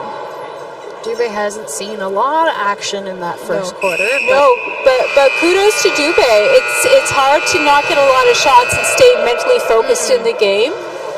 What kind of tactics do you normally use to stay in the game at that point then? I don't know. I tend to have a song stuck in my head every game. So that I'm just bopping along there in the crease. So finding some way to entertain yourself in the But I often have a lot of shots. It's very rare for me to have a game where I don't have a lot of shots. Well, I think that'll be in Wildfire's game plan coming up here to get more shots on net, challenge Dubé a little bit more. They haven't seen a lot of offensive action, and a lot of that is to do with getting out of the zone, capitalizing on the neutral zone. They're getting stuck in the neutral zone, getting picked off. They need to make clean first passes and really start slowing things down, taking time in the zone. We'll see how that goes here as we start our way into the second quarter. Mission? Yeah. And maybe though, I think that in this half, this quarter I should say, just anticipating where the passing lanes are going to open up and getting the ring there. And a big winding shot on Schnarr. they're still dealing with a little bit of pad movement. I think the toe tie is actually missing because that moved the pad. Yeah, they took it out. You can see that when she gets back up, it's not popping back into place. Dubé decides to shovel it out to enemy territory. The crowd reacting to that as well. McLean now at the top. Looking like she's trying to find a pass. Not seeing a lot of space, taking the room up at the top of the triangle here, challenging the center. Dropping it back over to Jacoby. Jacoby's got 10 seconds on the shot clock, driving it a bit, passing it off, and the loose ring finds the triangle instead. A little bit of a battle here as Mission trying to move that ring, but move it or lose it, as the rule is called, and as we say, if you can't get rid of that ring and start moving it, you are going to lose possession. So the ring will find its way over to Waterloo Wildfire with Brooklyn Norris.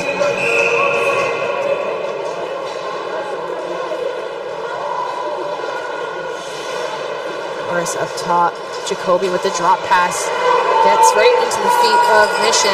They'll take it off and trying to find that pass over to Brule. Brule did not know where that was. And so, stroke of luck for Wildfire. Clement was able to take advantage of the fact that Brule did not know where that was coming from. Stave that away. Mission coming back. Tight pass over the line with some speed here. Brule passing it back off to Blanchette. Blanchette nodding at her teammate, telling them where they need to be. Trudel over to Brule, who fires it wide. Not quite there, but had some power. Granger now. Feeding it up. Across the line to Yulden. Yulden up front, straight and tight.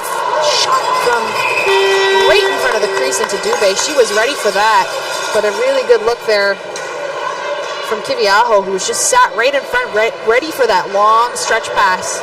Just didn't have a lot of space to do anything with it.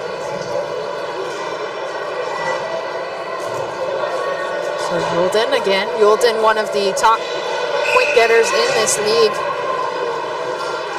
A great goal scorer. And one of the many sister pairs, although her sister's not on this team. She's on Calgary Wrath instead. And a shot just over Dubé's head from outside the triangle. 10 seconds on the shot clock. Yulden trying to move it down. Kiviaho moving it right back up to Yulden. Yulden trying to get past the center of the D. Getting taken down. Ring goes white. And she got a shot on Dubé for the reset, I believe.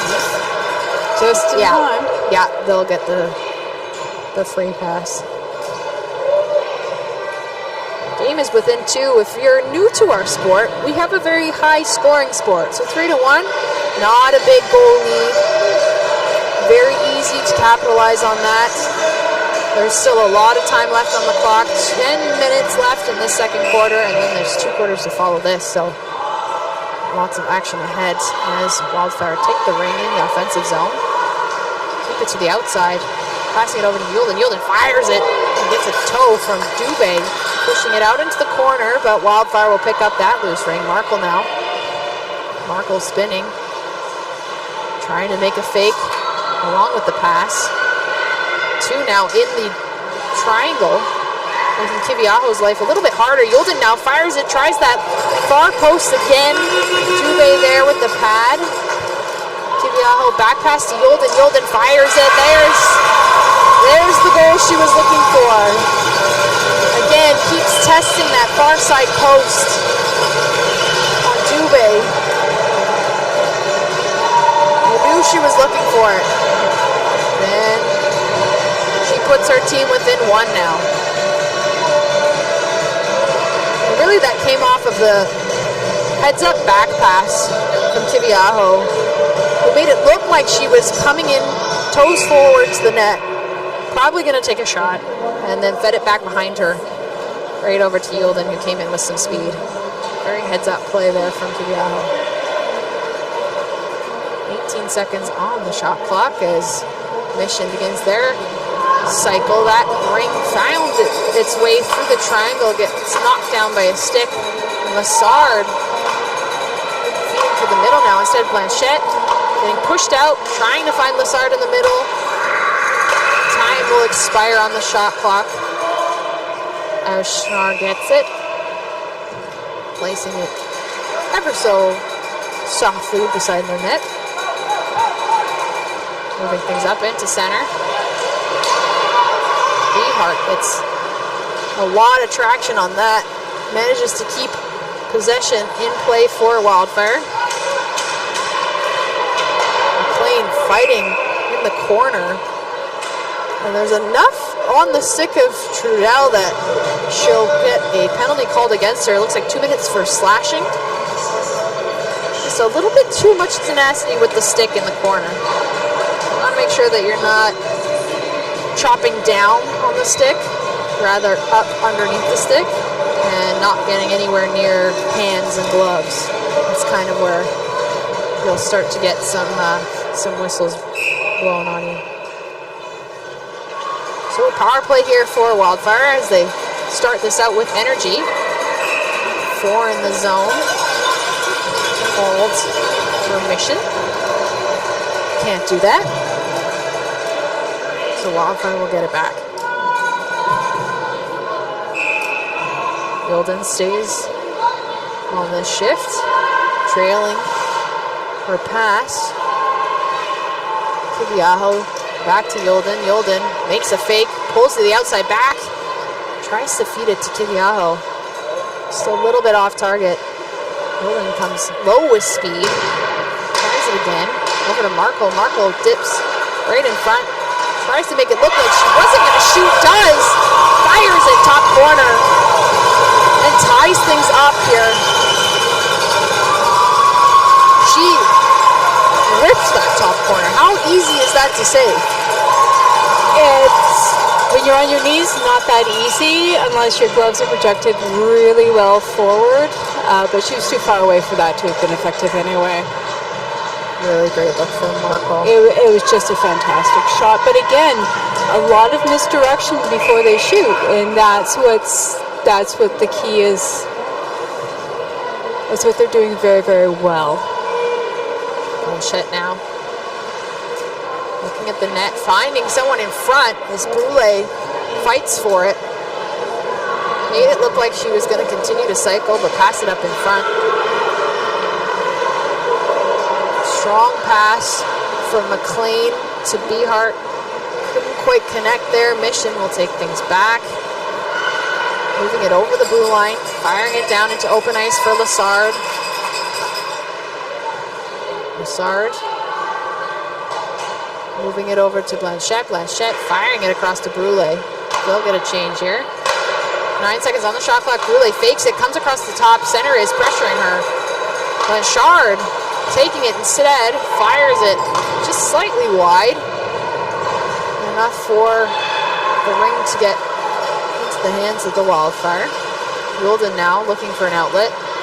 Skating, using her speed. Finding that pass, getting it back with speed. 14 seconds on the shot clock. Bit of a change here. She passes it off over to Kiviaho. Kiviaho takes it, shoots. Dubé gets a glove.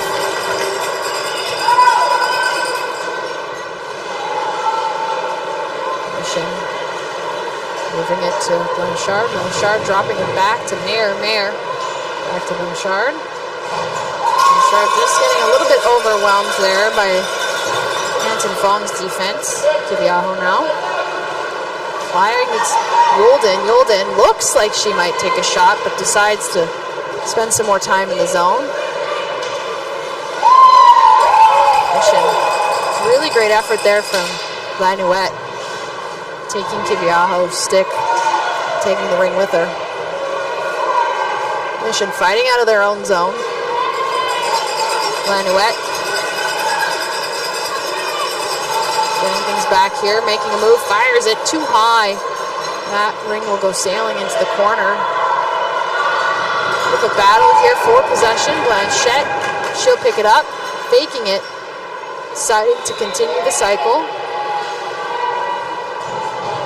And drops it back to Trudell. Trudell to Blanchette. And there's 4 in the zone. Math is hard sometimes, you know? It's sometimes. Sometimes it's 4, sometimes it's 3. You know, it's hard to do that math sometimes. Now, I should point out, if a fourth player enters the zone intentionally, that is a delay of game penalty, but that was really not intentional. Most of them are, but sometimes there's enough of a tenacious forward that just steps over the line. And you don't see it called very often. No, not at this level anyway. Now up to Brulé. Brulé with speed coming in, back pass over to Trudel. Trudel fires it on the brakes, back to Brulé. Brulé to Blanchette. Blanchette met with some defensive wall here as Mission had great speed coming in there. Brulé still with it, tries to get a pass off at center. It's picked up by Granger. Granger losing it to Blanchette. Back to Granger. Getting it over the line here to Markle. Markle coming in, fires it. Enough of a bounce off the back blast that came back in front of Dubé. But Mission will take it back in. Back pass over to Blanchard. Blanchard fires it. And there's no problem there. For our goalie switch, did we notice that before? Oh no, that's still shot. We're good.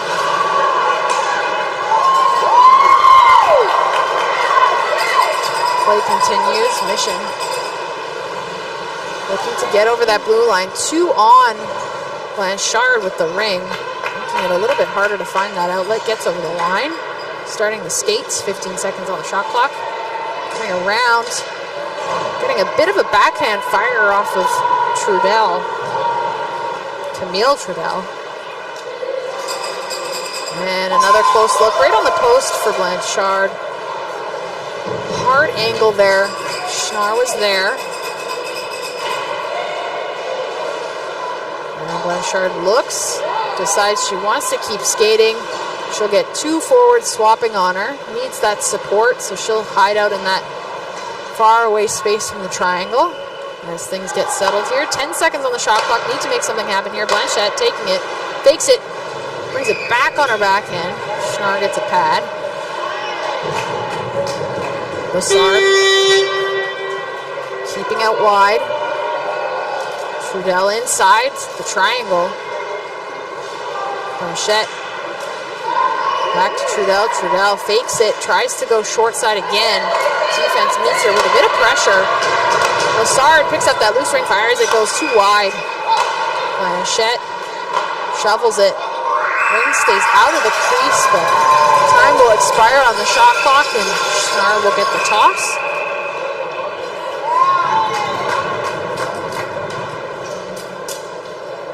I think that got whistled down because of a foreign again.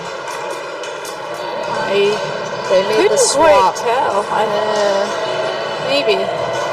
I thought one of the players may have clipped the crease as well. There you go. Either would have caused the whistles. So. The refs have been very strict with the creases today. Yes. And the paint looks pretty good, so that usually helps.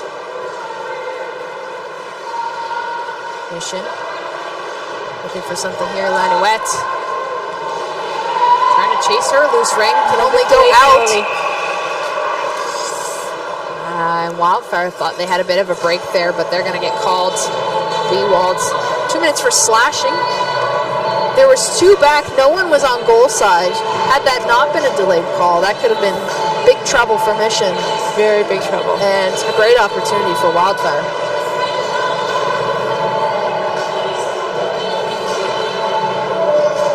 Wildfire continuing to look for those gaps to get those passes through.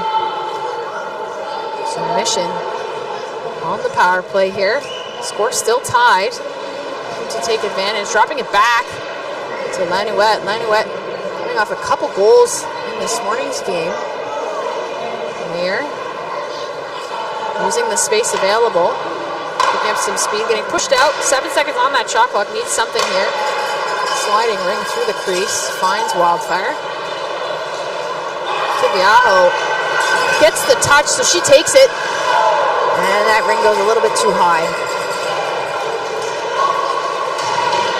Fighting along the boards. Wildfire pushing away. Markle using all her strength to keep that ring. 24 seconds. Still got a cycle going. Granger now across the way. continuing that cycle as time starts winding down on the shot clock. Jacoby trying to find something in tight. Kiviaho back pass to Jacoby. Jacoby with the soft toss onto Dubé, intended for the reset. Looks like they'll still get it. Huh? Nope, just kidding. The fans didn't like that, but the refs conferred, decided it was going to be possession back to Mission instead. It wasn't quite on the post. Yeah. Mission over the line. Sliding it to Moreau. Moreau not quite there. Looks like going to Mission. Yeah. We have a tough spot along the boards for us to see up here.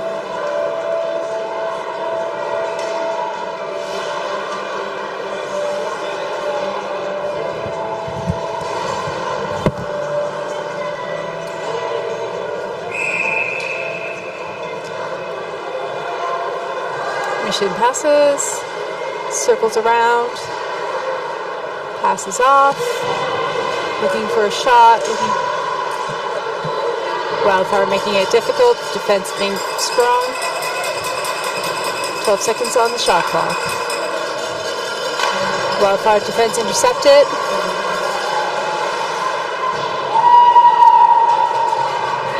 Wildfire moves up the ice. Circles back so the players can catch up to her. Markle has the ring. Comes around. 7 seconds on the shot clock, looking to make something happen. Oh, good save by Dubé. Wildfire looking for another shot.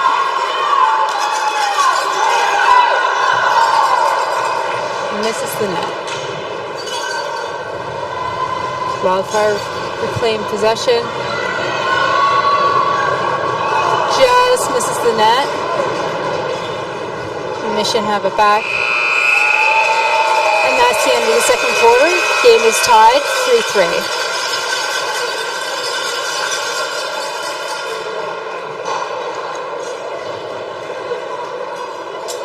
Players are starting to get off the ice for a little bit of a break while the ice gets resurfaced. Stay tuned for Emily, who will be talking to one of the players.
kind of came out a bit flat in the first, but the second period we definitely got our legs going a bit, and we started to win some of those ring battles, which has then turned into a couple goals in the second, so we got to keep up that momentum. As a team, you played this morning. What did you learn from this morning that you applied to today's evening game? And we also played last night, funny enough. So this is actually our third, which usually would be our last game, but we do have another. We played great this morning, like such a team effort, and that's what it takes. It takes everyone on our team to give their all for 4 quarters, and that's a lot of time. So we had good momentum, and our team's just going to feed off that shift by shift. We're broadcasting through CBC today. It's a big moment for Ringette.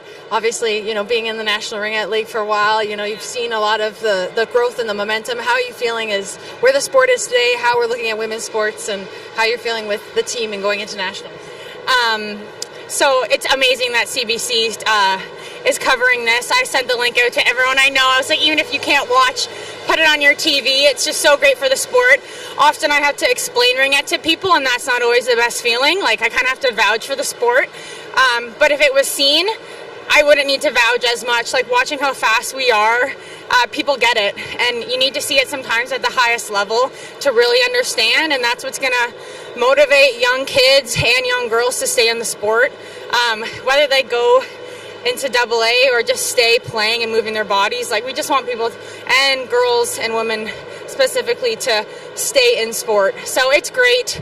And moving into nationals, like, this is a good add to our momentum that people are watching, because sometimes it can be pretty quiet in here. So, like, knowing there's some extra people watching from home, it just helps you kind of want to play a bit harder. So better than pressure. Yeah, like, it's fun when music's there. Like, you want to play harder and you want to play well. So having that adds to our momentum, and we obviously want to give our best. So that's the goal. Perfect. Well, hopefully the momentum continues into the second half. Congratulations so far. I think there's a lot of Ringettes left to go. We'll get through it. Yeah. Thanks so much. Thank you.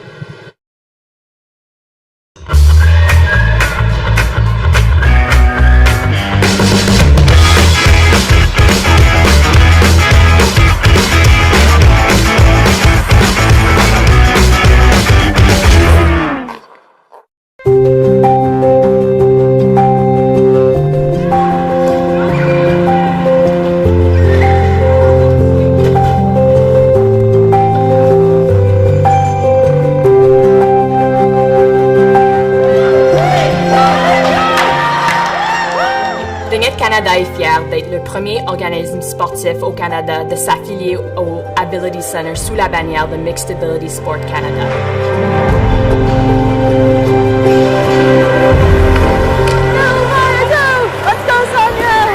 Notre but est de créer un modèle de sport inclusif qui va contribuer et améliorer la santé mentale, sociale et physique de tous les Canadiens.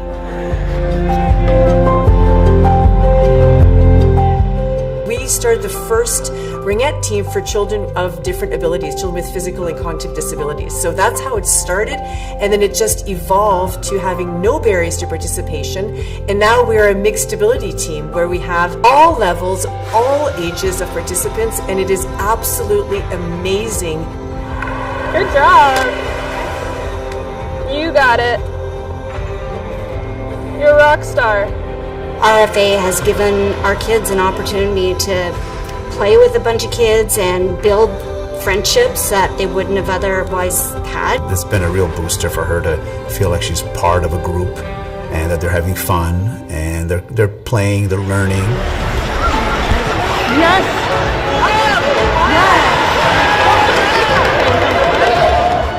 When I first started playing, I got my best friend's old Ringette stick, and she saved a bunch of goals in that stick for me, and I ended up getting my first wrist shot with that stick.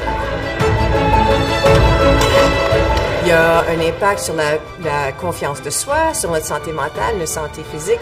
Mais sur une équipe d'habileté mixte, ces bénéfices sont amplifiés encore plus.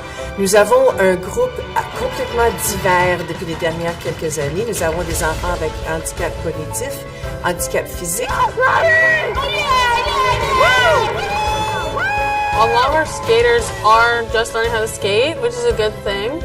I just love how they're developing every single season. We'll need you out there anyways. Yes. Right? We'll need you out there. All right. Now remember the volunteer goal.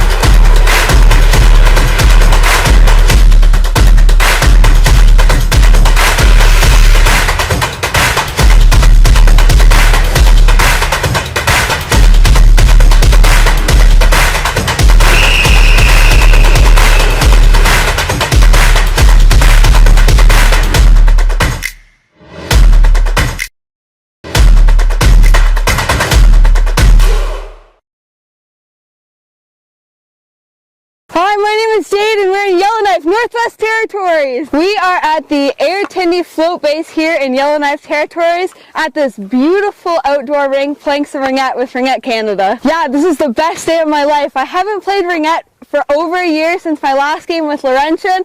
So for Ringette Canada to bring ringette to Yellowknife, this absolutely made my day. I think everybody should play ringette and it's great to see it here in the Northwest Territories.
Welcome back, Ringette fans.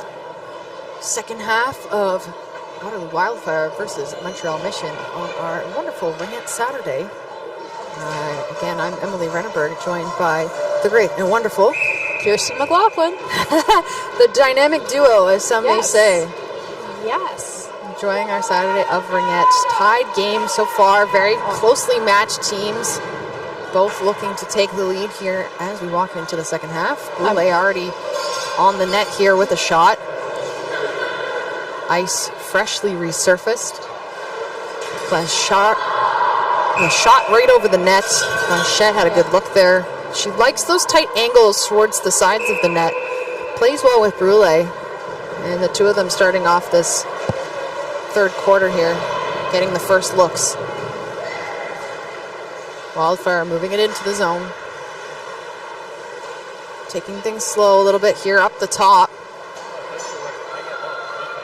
Making the pass over to Yulden. Yulden dropped to Kiviaho. Kiviaho takes it, shoots. Dubé gets a little bit of a pad on it. She had her pad a little bit at an angle, so had the ring not come at that perfect spot, it may have slid right underneath her. Possible, yes. It's important to drive your knee to the ice. Wildfire picking it up in the neutral zone. Yulden getting an outlet. Wildfire just over the line. Kiviaho passing it to Yulden. Yulden turning. She's pushed off. Cormier down to Kiviaho. 12 seconds on that shot clock. Back over to Yulden. Yulden up top. Trying to find her way across. That was called. And we'll get a change up here for both sides. I think it was a forehand. Yeah. They have those. There's been a few of those in this game. Again, math is hard sometimes. Must be Imperial. We're working on metric. We're working on metric here. So Mission will get the ring back at center. Coach is chatting with one of our officials here. But in these types of games, players cut it close. We've seen it all day with the crease. And of course the free play line as well. You gotta have some sharp eyesight for being an official, that's for sure. Definitely, they're doing a great job. Now Ruben in, taking the ring for a bit of a skate here. Ruben making a pass over to Lanouette. Lanouette fakes it with the shoulder. 9 seconds on the shot clock. Spinning Blanchard, curls in, takes the shot on Schnarr. Schnarr gets a piece of it with their glove. That should have been a reset. That was just a miss reset. Shrug from the shot clock official. It happens. It happens. I do shot clock all the time, and it's not an easy job. I don't envy them. Certainly not an easy job. And sometimes the technology is not. Just like all technology, doesn't necessarily go your way all the time. No. Blanchette across the top, fires it a little bit inside that triangle area for Trudell. Softer pass to inside enemy territory. Wildfire taking it up outside. And penalty. A slashing call on that.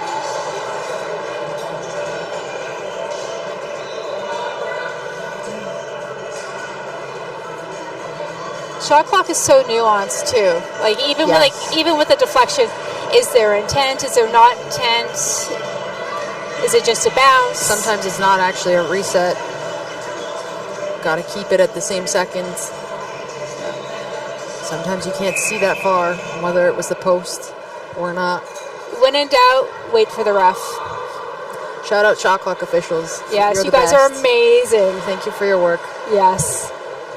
We can't do it without you. Absolutely. Wildfire losing that ring into the zone. Yulden decides to take it over the line, passing it over 2 lines, so Medashevsky will take it. The back pass, a little bit short there. Brule will pick it up inside the neutral zone. Right over to Sagan. Sagan down to Blanchette. Blanchette tries to get it over to Brule. Brule loving that side of the net. You can see how the ring is moving, that the ice is a little bit tacky. Yeah. It's not as fast as it was during the previous game after they'd done resurfacing. And that makes a big difference for the ring in this sport, definitely. It also makes it hard for the goalies because you stick. You're trying to do a butterfly push and it's so much harder. Ice conditions make a big difference here. Absolutely. As Blanchard to Lanouette. Lanouette in on Schnarr, back over to Blanchard. My apologies. She's had that firing shot just outside. It's a great setup. Using the available space. Fires it, hits the post. And Wildfire will pick that back up. Breaking out. Markle now. Waiting for an outlet. Getting that over the line with confidence. Back to Yulden. Yulden to Markle. Yulden and Markle. They'll get possession. 14 seconds remain on the penalty to Montreal Mission. Wildfire on the power play.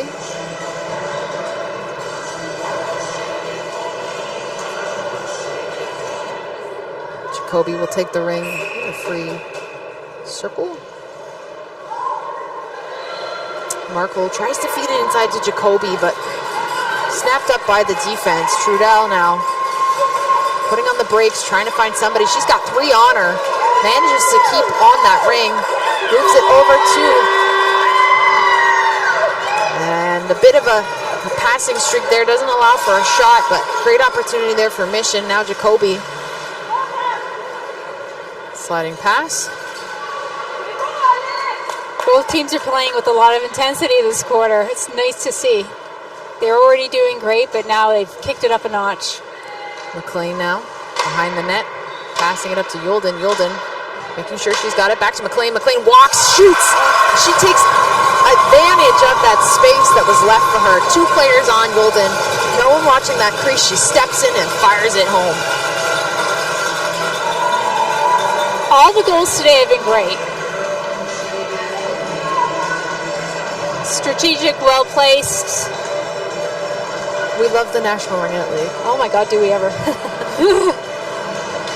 And a beautiful shot there on the replay. Again, just taking advantage of that space.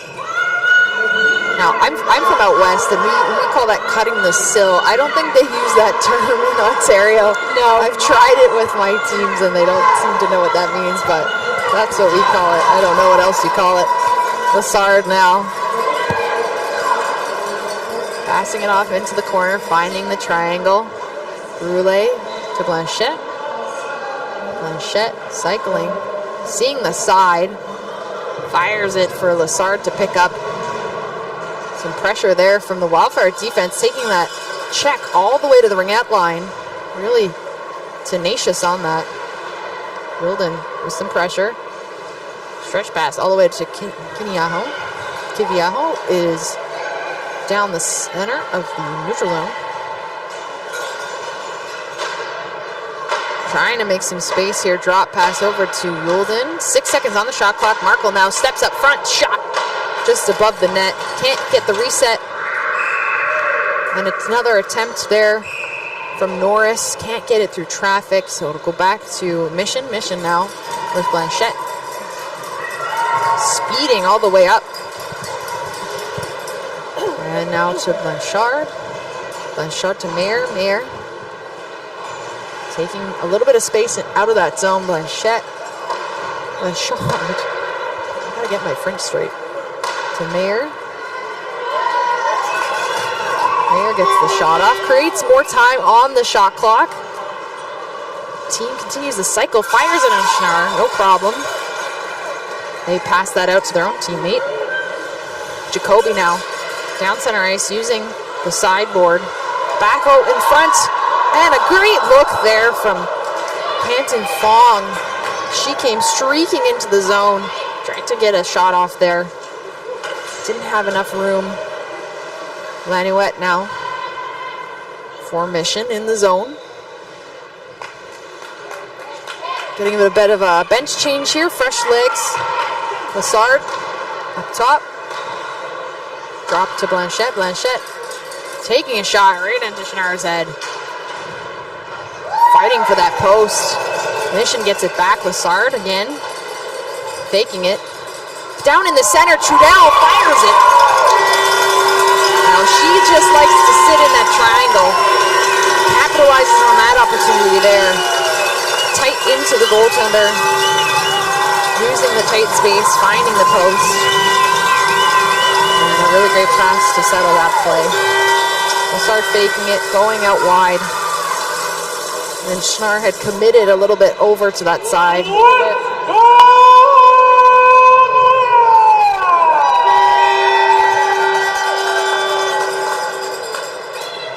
Back to tied, 4-4. And a tight matchup between these two teams. Prior to this, they've seen each other 3 times before. The last time was on February 8th, where the Wildfire took the score of 8-7.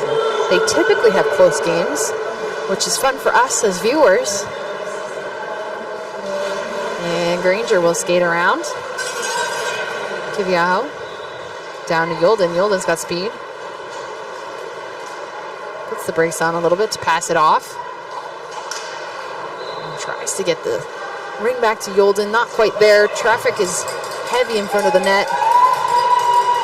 Blanchard now in the corner here. Trudell with the pick up front on the center. No problem. Blanchard fires it.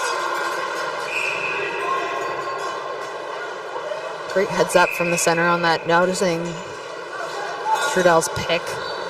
Not getting stuck on that.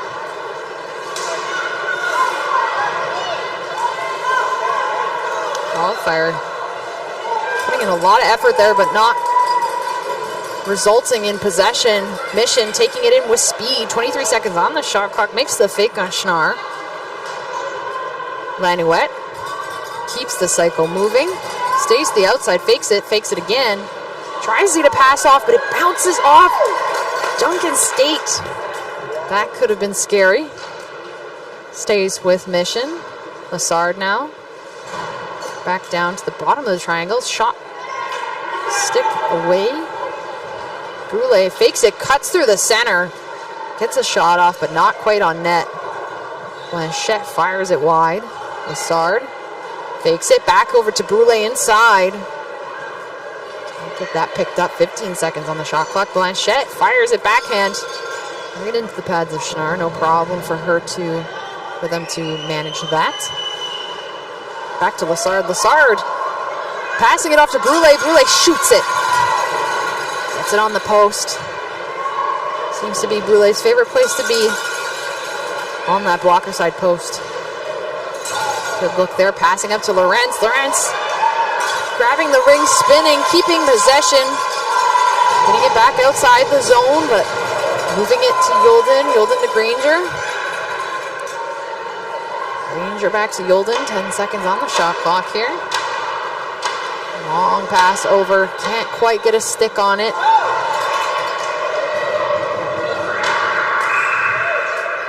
And time will expire before Kiviaho can get a shot off there.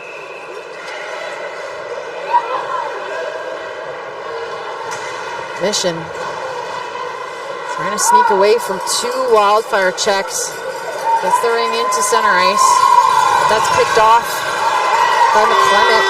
Now Lanuette gets it. Mayer cutting inside. The triangle's not quite set up. Can't find a way through. 20 seconds on the shot clock. Passes it out front to Lanuette. Ring makes it into Schnarr's crease. Another great look there by placing the player right in front of the crease inside the triangle. That definitely seems like a tried and true technique for Mission. Yolden now.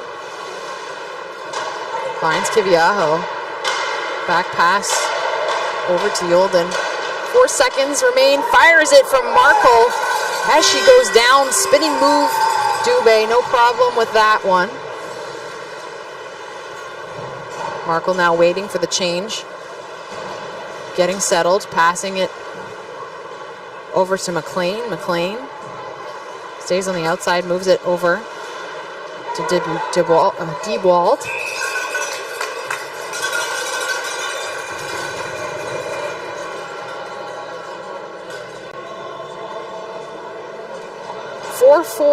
A minute and 34 remaining in this quarter. Great energy from both sides. I think you pointed out earlier that they really came into this quarter with a lot of tenacity out of the half. Oh, for sure. Wildfire was just building throughout the whole game. Markle now squeaks her way over the Ringette line so she can be met with some forward check from Mission. Mission taking full advantage here. Trudell finds Brule in the corner. Brule now. Long, hard pass. Feeds it into the center, Trudell. And it's waved off. There's the danger, getting a bit too close inside the triangle to the crease. Just steps right in there. Waved off. Play continues. Wilden, long stretch pass from McCall. And a firing shot from Bewald. Bewald had a really great call on that. Made it known that she was available. Wilden didn't even have to look. Passed that off, and Bewald had a great shot there. Mission with it now. To Kit. To Blanchard. Delayed penalty. Delayed call on this. As Dubé goes to the net. 4-on-3. Lanuette now. 10 seconds on the shot clock. Setting up these box. Lanuette coming in with speed. Fires it to Schnarr. Great bounce. That's the reset. They'll have time now. And an interception from Yulden at center. Gets this whistle played. Looks like we'll get a holding call on Wildfire. 13 seconds remaining in this quarter. We've got another 13 minutes in the next quarter. And none of these games can end in a tie. If they do end in a tie, we go to a shootout. We've yet to have one this weekend. If anyone wants to give it a go, I'd be happy to watch it. Me too. We love tight games.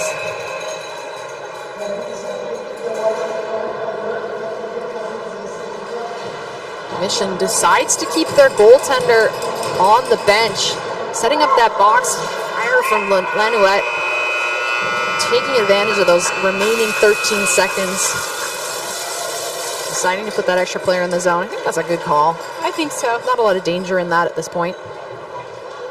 No. But we remain tied. So Wildfire are in the box. Kiviaho called for holding with 1 minute and 47 remaining in that penalty. Quick break here. And then we're back to the action. These things move quickly, don't they? They do move very quickly. And especially when the games just get faster and faster. There's so much action, so much to see.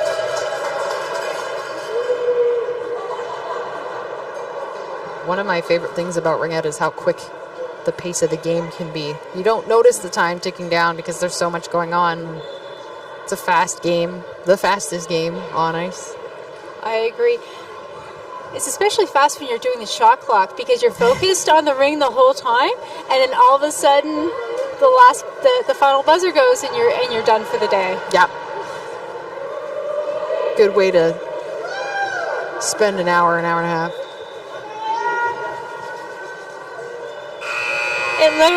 It feels like 5 minutes. Well, that's good though, because it's a cold job. It is. Yes, it is. Thank goodness they've now started making the heated jackets, the heated vests and stuff. Yeah. So. I had someone tell me they make heated socks now too, with like a little battery pack in them. They do? I've got the little hand pouch warmer things going on. I got the ones in my shoes too, but it hasn't been too bad today. For a while we had the heater on, but it doesn't seem to be... It's gone. It doesn't seem to be working at the moment. We should send somebody to put that on.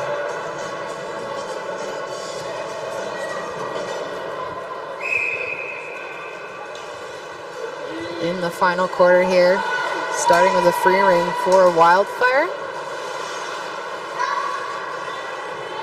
Quickly moving the ring back into neutral zone, trying to create a little bit more flow here. Mission's going to take advantage. Lanuette trying to find someone else to pass to. Blanchard will follow up. Mission again on the power play here. Blanchard sticking to the outside. Using a little bit of space here. Tries to find Mayer. Wilden coming across the crease. Harder to find an outlet when you're down a player. Less people to pass to typically in the neutral zone. Wildfire manages their way inside the zone. 10 seconds on the shot clock. Looking for something here. And firing it from the outside the triangle. Jacoby had a look. McLean trying to pick that ring back up. It's knocked down. And Duncan's going to take things back here. Following up that redirect. Lassard with some speed across. Back pass over to Brule. Brule makes a shoulder check. He's trying to throw off Schnarr. Schnarr bats it away.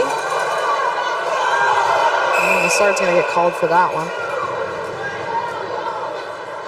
Bit of a tough one. I think she was like basically on her way down and she was trying to get that ring, and wrong place, wrong time.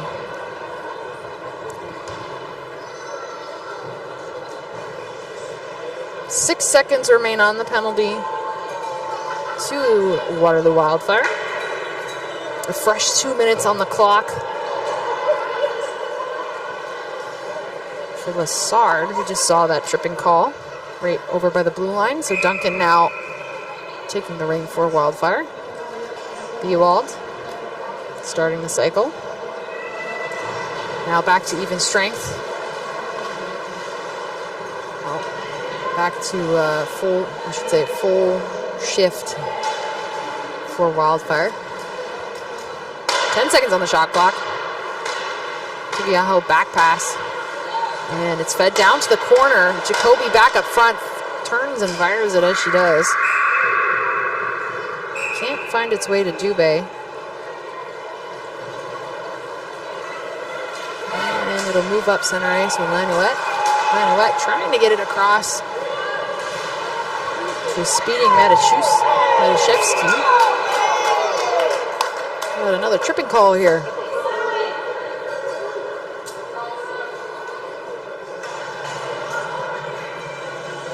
So Kiviaho will go back to the box. She just got out of the box. I know that's frustrating. It's not so fun in there. Kind of lonely, kind of smelly, kind of cold. She'll get called 2 minutes for tripping. So we're back to 4-on-4 action. We're tied at 4-4. 10 minutes, 34 seconds remaining in this game. In regulation time, I should say. If we remain tied by the end of this, we will go to a shootout. Mission trying to break this tie. Coming around. Faking it. Finding some space. Trudell had the top of that triangle beat. Fires it just a little bit too wide.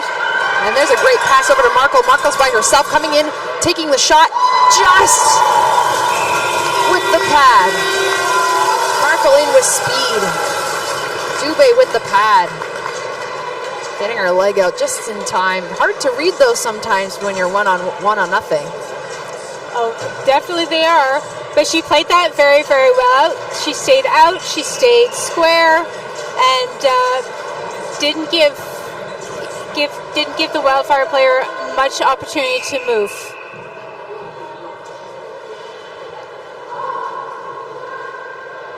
Wildfire now. Creating that pass up top. Markle hoping for another net front opportunity. Playing 2-on with McLean for this ring. But some tenacity there from Aubin. Aubin fighting for that ring. McLean now feeding it inside to Markle. Markle quite off the mark. Down to Brule. Brule in with speed. Back pass over to Blanchette. Blanchette turning. Keeping that angle. Firing it. Not quite on target. As the ring finds its way into neutral zone. Trudel. Down to Blanchette. Blanchette sees that corner pass to Brule. Brule almost had it. Cormier now. Trying to lose that check. Finding a pass over to Jacoby. Jacoby had 2 on her. And now Mission going inside the zone. 21 seconds on the shot clock. Lots of time now.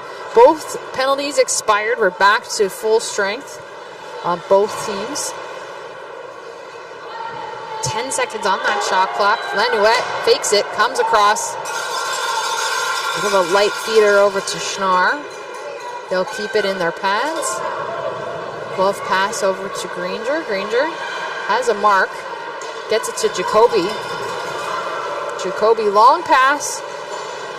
Right over to Hanton Fong, who is right in the perfect spot. No coverage. 8 seconds on the shot clock as Duncan comes in, fires it. Dubé keeps it to her pad.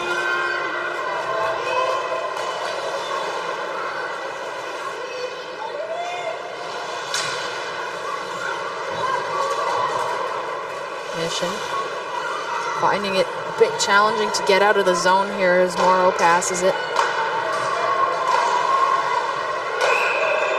And Trudel gets held up there at the circle.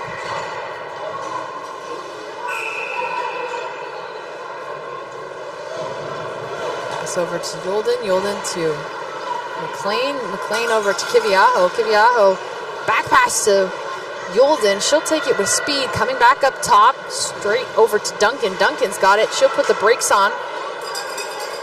Get a bit of a shot off there. For a reset though, Kiviaho on the side, trying to find the pass across the crease. Finds a skate instead. Mission now, trying to gain possession.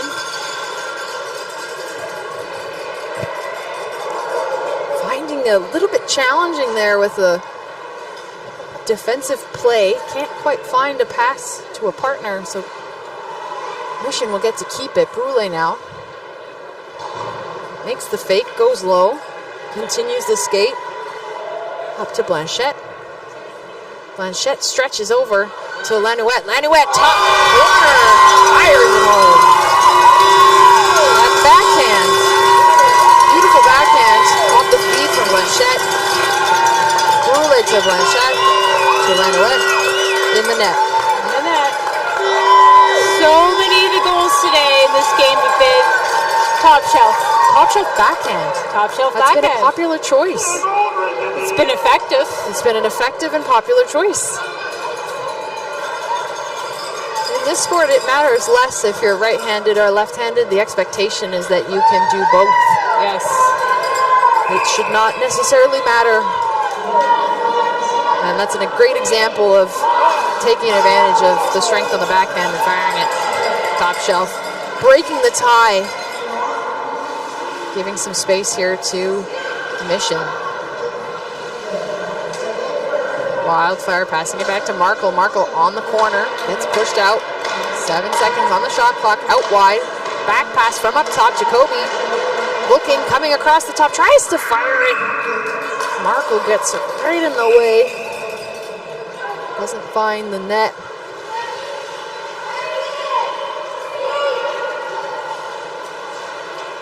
Mission using the support in their zone.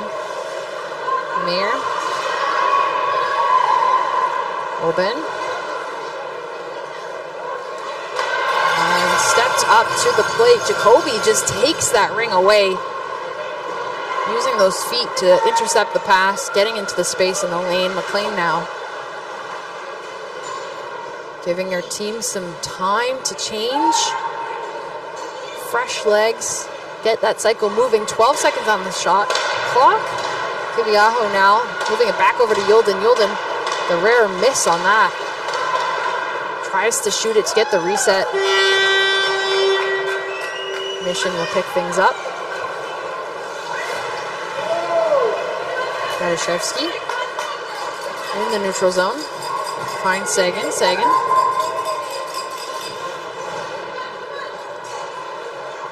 Down low now, Mission. Blanchette fires it right into traffic. Great positioning from the defense. Step right into that area. Mission, though, bringing it back in with some speed here. Looks like Brule, yep. Tries to fight for that center part of the slot. Wildfire capitalizing here.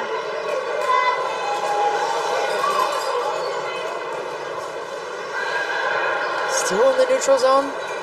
Great call to get that pass off.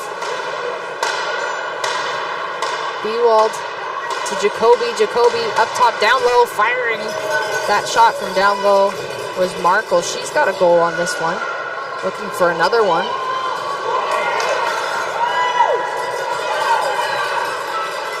Lots of energy here with Blanchard stepping in, coming up across the top, shaking her hand like there might have been a stick up in her glove.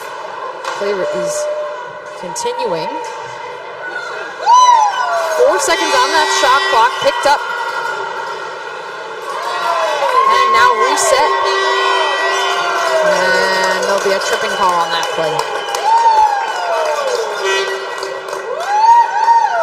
Aaron Markle going to the box, 2 minutes for tripping.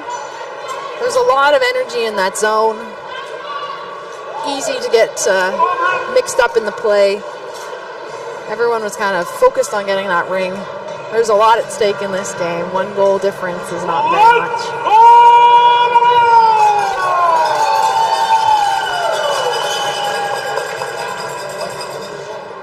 Mission on the power play here.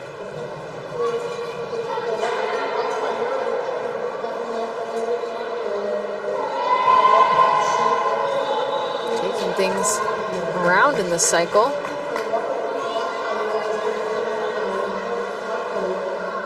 Trudel sending it across the way to Blanchette. And now firing shot. Great save. From down low, but outside the triangle. Brule had some power on that, but Schnarr was there. Kiviaho up against 2 checkers.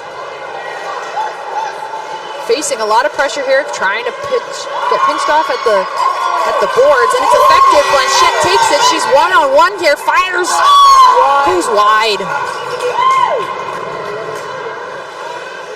Mission still on the power play. 1 minute and 3 seconds remain on the penalty to Markle. Granger now. Getting it moved over to Yulden in the zone. Yulden waiting for a bit of a shift change here. The bench is on the far side, so a little bit longer to go. 8 seconds on that shot clock. Pass back to Duncan. Duncan spinning. Lets it go. Yulden's going to get called for tripping. Now that was a tough play because Wildfire had gone into the crease, and so there was the delayed call on that. And so they were waiting for the ring, and they can touch it as soon as the other team touches it. But a little bit much on that check. Yes. So this is exciting. This is the first time we've seen this today. We've got a 3-on-2 opportunity. So for those that are new to the sport, this is Emily's favorite thing. Emily's a forward, so she loves this. If there's 2 in the box, you can only have 2 in the zone. So it becomes a very difficult challenge for the 2 defense that are now facing a triangle of forwards, as we can now see. Typically they play what we call a butt-to-butt, where they stick close to each other, but it's a very big challenge as Mission tries to capitalize on this 3-on-2, which lasts for the next 15 seconds. Blanchette up top. Over to Lanuette. Lanuette fakes it, shoots.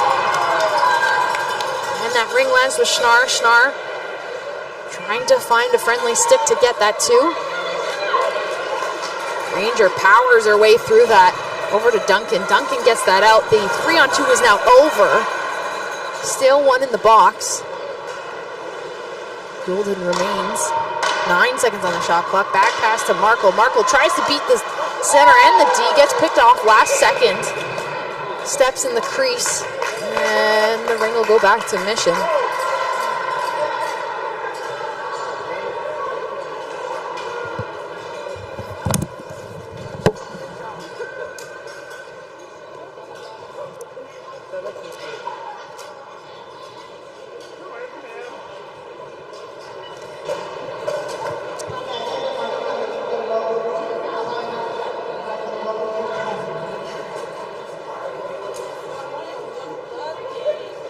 We're in a timeout session right here. 30 seconds for the team to make their final plans for the final push for the last minute and 13 seconds. Wildfire down by 1. So they'll be coming out strong, looking to tie the game up and possibly force a shootout.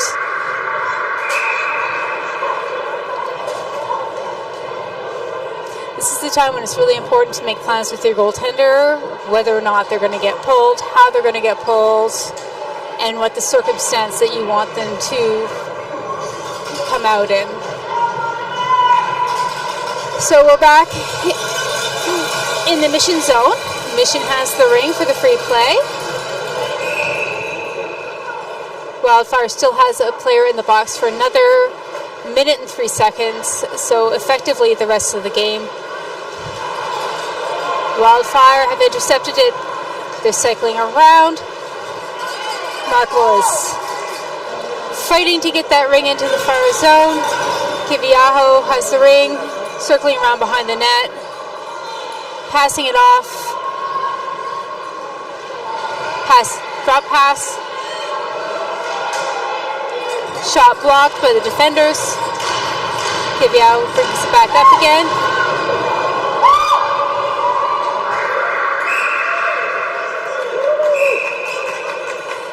Mission had a goalie ring. They're taking it back up the ice. They're circling around. They're going to try and run out the clock. That's the best strategy for them now. They have under 30 seconds anyway.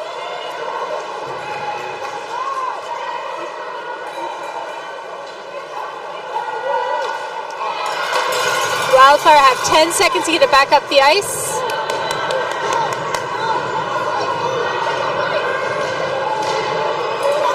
Mission intercepts the play. Game is won by Montreal Mission, 5-4 over the Waterloo Wildfire.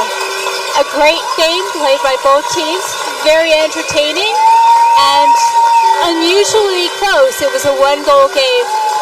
Everybody should be proud of how they played.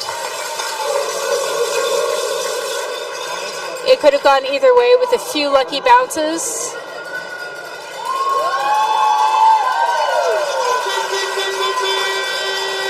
So we're going to go through the handshake. Players are going to go thank the refs for their work. Then we're going to pick the MVPs.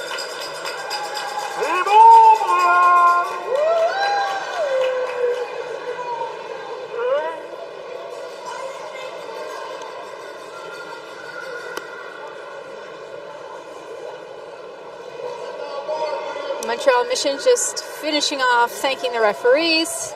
Now it's the Wildfire's turn.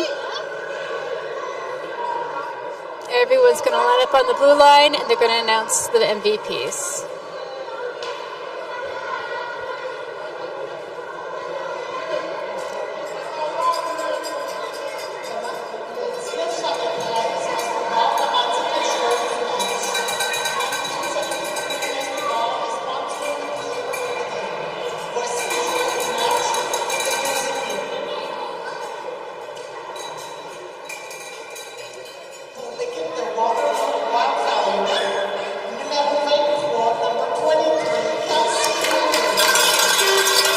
Kelsey Yilden is the MVP on the Waterloo Wildfire.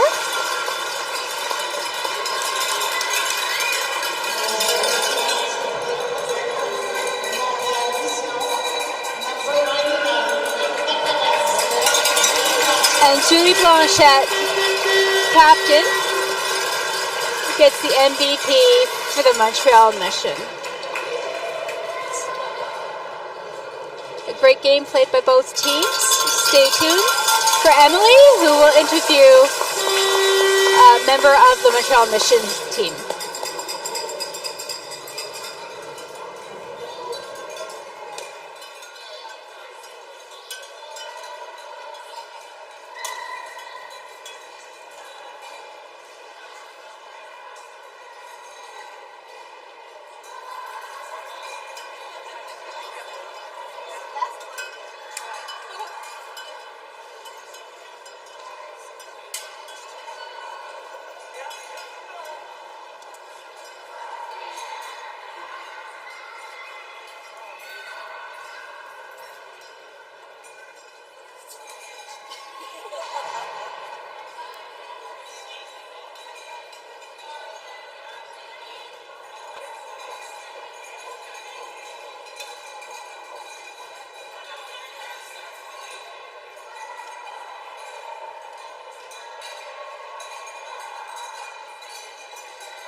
I'm here with Julie Blanchette, a legend of the game and the player of the game for tonight's matchup. How do you feel after that game? It felt really close, especially at the end. There was a lot of, tenacity and tension, and you had a lot of shift out there. How do you feel?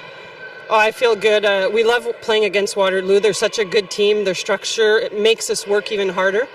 So it was a tough battle, but in the end, we kept to what we needed to do, and we came out with the win.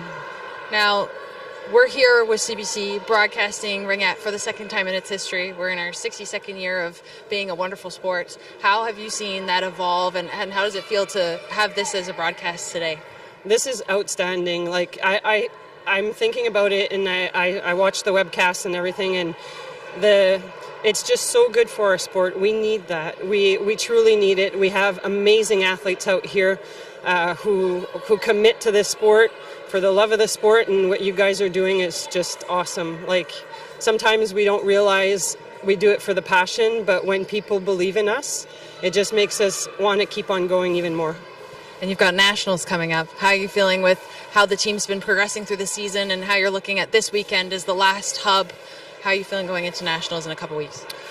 We feel good. We've had some really high highs and pretty low lows, but we feel good. It's peaking at the right time, and I think that's what's important in our sport, is that we always aim for nationals and to test ourselves against the best, which is all the teams that are out there. And I think it's just the best week of Ringette. I mean, it's so fun. Our team is getting ready, and hopefully in 2 weeks we'll be ready. Well, congratulations on tonight's win, and we'll see you tomorrow. Thank you very much. Take care. Thanks, Julie.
Hello, Ringette fans.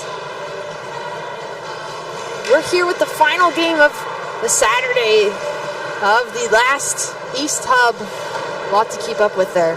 We are bringing you the Atlantic Attack versus Reefside Revolution in the final game of the Saturday of the Eastern Hub. Like I said, my name is Emily Redberg. I'll be doing your play-by-play this evening, but I'm joined by the lovely Kirsten McLaughlin. There she is. Nice to be here. I've had a fantastic day with you, just so you know. Well, one of the things that was asked of me by the organizing committee of CRCs was to tell people that if you like commentating, if you have experience, if you would like to lend your experience to Nationals, they are in fact looking for commentators still. If you would like to join them, if you can join them, give them some of your time. Doesn't mean all of your time. There are over 100 games over the course of the week. Send an email to the organizing committee and let them know that you're interested, because we're always looking for additional voices for these games. And if you'd like to contribute to that, like I said, just give them a shout. Nationals running March 30th to April 5th in Ottawa. And for someone who hasn't had much experience in this sort of thing, I've had a fantastic day. It's been a lot of fun. I've learned a lot. I've seen a lot. I've been entertained. There's been highs. There's been lows. It's been fantastic. So even if you don't have too much experience, don't be afraid to jump on there. Always looking for additional voices. We are here in Gatineau at the Slush Puppy Center, closing out our Saturday. Again, Atlantic Attack versus Riverside Revolution. These teams have faced each other 3 times over the season, with Attack taking all the wins there, but they have been very, very close games, and these teams haven't actually seen each other since the end of November, with Attack taking the win 7-6, so we should have some really interesting action coming to you after the national anthems.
Tonight's game is supported by a wonderful officials team.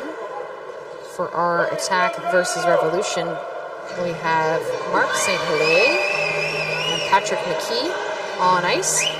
And on shot clock, it does say Mario, but I think Mario did the last game because it said Nancy for the last game. It looks like Nancy's out for this one. So Nancy DeFon is on shot clock as the shot clock official. Kicking things off here, Revolution taking the ring at center ice. Again, looks like a great game set up for you folks at home today. Thank you for joining us. As things kick off here with Revolution taking the ring down center. Starting the cycle, passing it back. Bork now trying to get things through to the top of the triangle, but finds a little bit of traffic there. Revolution will fight their way through the crowd and get that ring out from the top, met with some defensive traffic there. Revolution spinning. Dumont gets it over to Lavoie. Lavoie to Larocque. Back to Lavoie.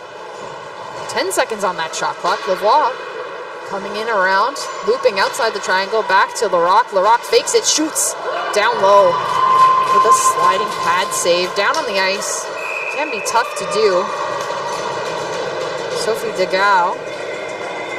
Degas is back from this morning's game. Was between the pipes earlier today against Mission. Back for this matchup as well. Lavoie makes the pass over to the sideboards.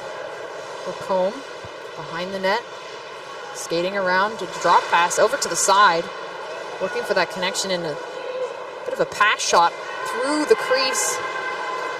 And Lavoie up top tries to get the shot off her stick, but meets traffic instead. 6 seconds remain on the shot clock as the pressure is on. Trying to bust through that triangle is Lavoie and Lacombe.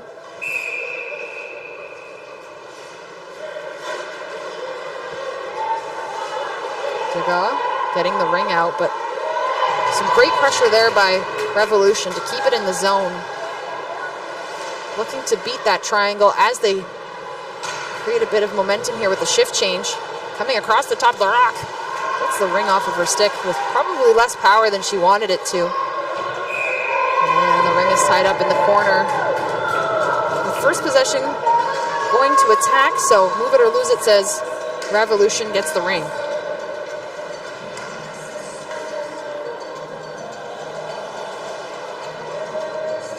Larocque, one of the top goal scorers in this league and certainly on this team. She'll take it.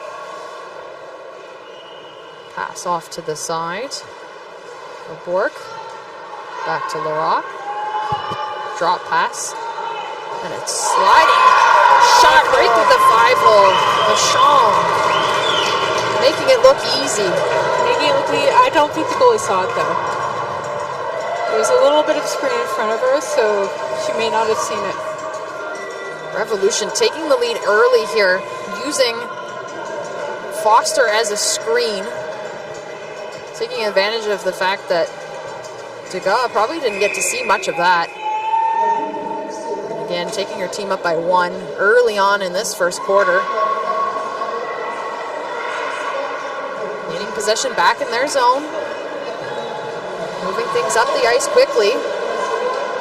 Trying to find that connection on the offensive. Vachon.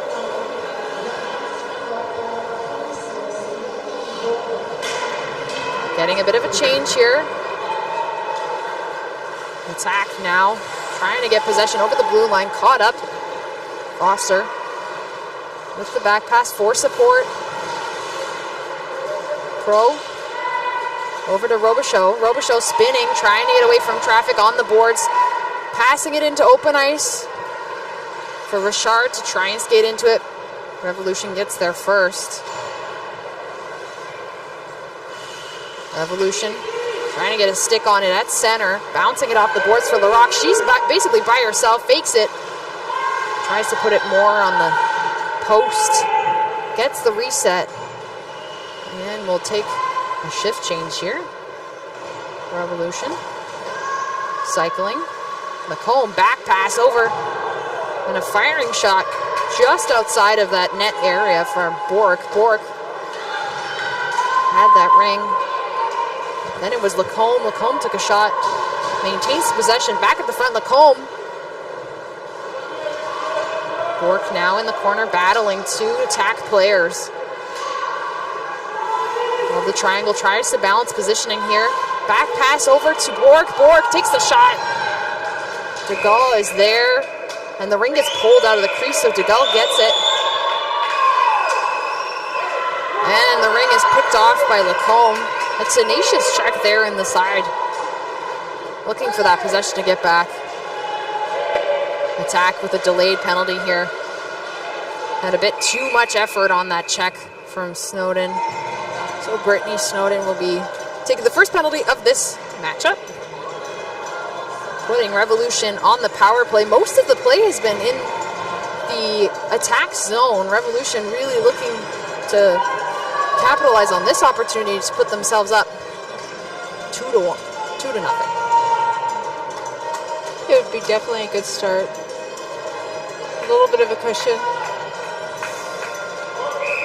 Snowden in the box, 2 minutes. And as Revolution maintain possession here. Those long stretch passes trying to break up that triangle. And a shot that hits the post. The bench reacted like it may have gone in, but Kibo stopped by a piece of metal. Revolution continuing the cycle here. Getting a bit of a change. Vachon passing that off. Sticking to the outside. Coming across is Lavoie. Lavoie had a shot. The ring bounced off to Lacombe. A lot of pressure in front of the net here, not making Dega's job very easy. She's been tested early.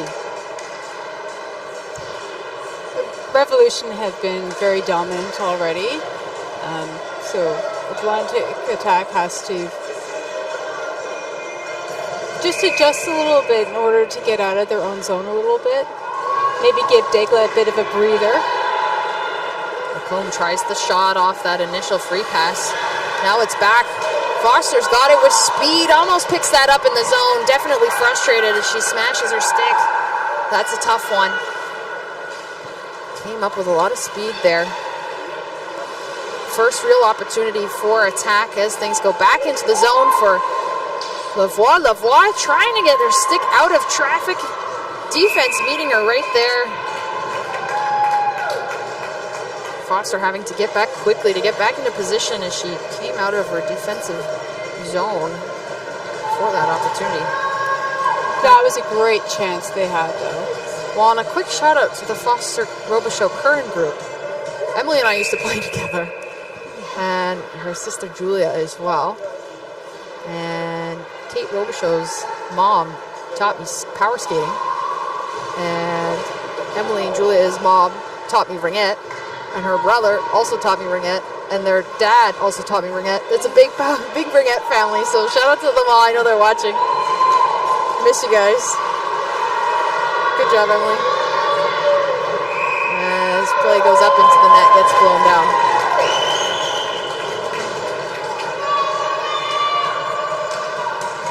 Revolution just taking the opportunity to keep the ring inside of the offensive zone. They're not letting attack have any space. And when they do, they bring it quickly back into the zone. A few shot opportunities here early. Snowden still in the box for another 13 seconds. As Revolution continues this power play. 13 seconds on the shot clock as the rock comes around up to the top. Fires it low, hard on the ice, and that's 2 for Revolution. LaRock, another great goal. Taking advantage of the smoother ice in this early period. Coming out wide, seeing the opportunity to just squeak past that center. Seeing the space and using it. As a goaltender, imagine you're expecting a lot of higher wrist shots, but those on the ice shots can be harder to read. Is that fair to say? They're just so fast, and you have to really drive your knees down to the ice in a butterfly. You can't just let gravity do the work. You have to put and sometimes, like, no matter how experienced you are, sometimes it just happens that you just don't, and things sneak through. And play will remain in attack zone. Revolution again up 2-0. Back to even strength. 5-on-5.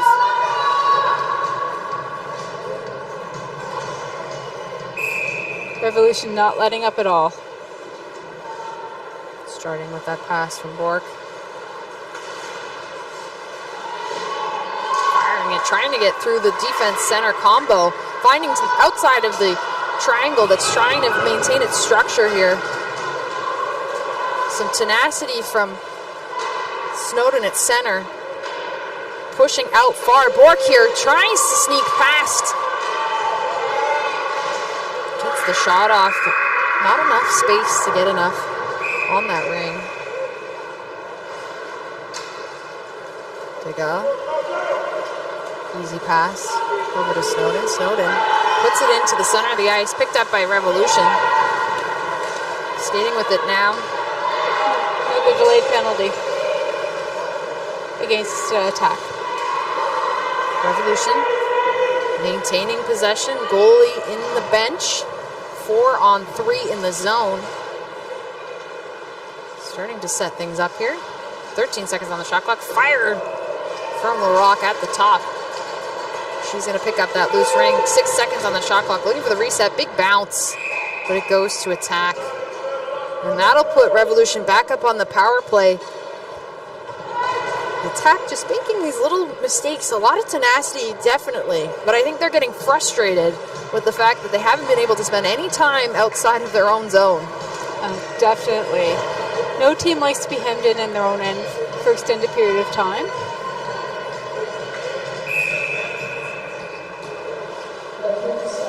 A sliding pass from Keeble. Back over to Lavoie. Lavoie tried to get it back to Keeble. Loses it there. Foster with speed. Coming up top. Manages to get it out of the zone, but that free ring finds its way back to Revolution. Dumont. A big long pass over to Roulette. Roulette breaking through the center, and the defense there manages to get it across to Keeble, who fires it. Revolution still maintaining that possession. 1 minute and 20 remaining on the penalty to attack. Kate Robichaud in the box for 2 minutes. 18 seconds on the shot clock, starting the cycle here. Back up top to LaRock. LaRock fires it. Blocker saved by Degas. And coming across the top, Vachon taken down, but still keeping the ring on her stick enough to get a pass off. Bork now fighting for it with LaRock. LaRock up top. Defense trying to set that triangle back up, maintain that structure. And Bork keeping it to the outside, now back up to LaRock. LaRock fires it. Loving that low pad shot at the moment. Degas has it. Gets it back up to defense. And loose ring in the center of the ice. Attack finding it hard to connect in the center and getting it back to Revolution. Now Devois taking things into the attack zone. Moving the ring around. Ring gets poked in for Degas. Good coverage from Revolution. Forces Degas to hold that for 5 seconds. That's the same issue that's going on in the neutral zone. The coverage by the Revolution has been so complete that there's just nowhere to pass to. Revolution still maintaining this possession. As time now expires on the penalty to attack. Back to full strength on both sides. We're going to get the ring back at the free pass for Lavoie. And she's going to try and fire it, but bodies get in the way. Good coverage from the D. Lavoie over to Lacombe. Lacombe tries to feed it back. Finds its way to attack instead. Degas gets it. Wants to instead break away from the crowd and try to find a forward. She'll get another turn here as Snowden takes it from behind the net. Skating up hard and crashing into her own teammates. That time it wasn't Revolution coverage, it was her own teammate keeping that inside their zone. Tough break for attack. Really just looking forward to getting it outside of their zone here. Bork now passing it up to center, taking it, and a shot there from Raymond Couturier.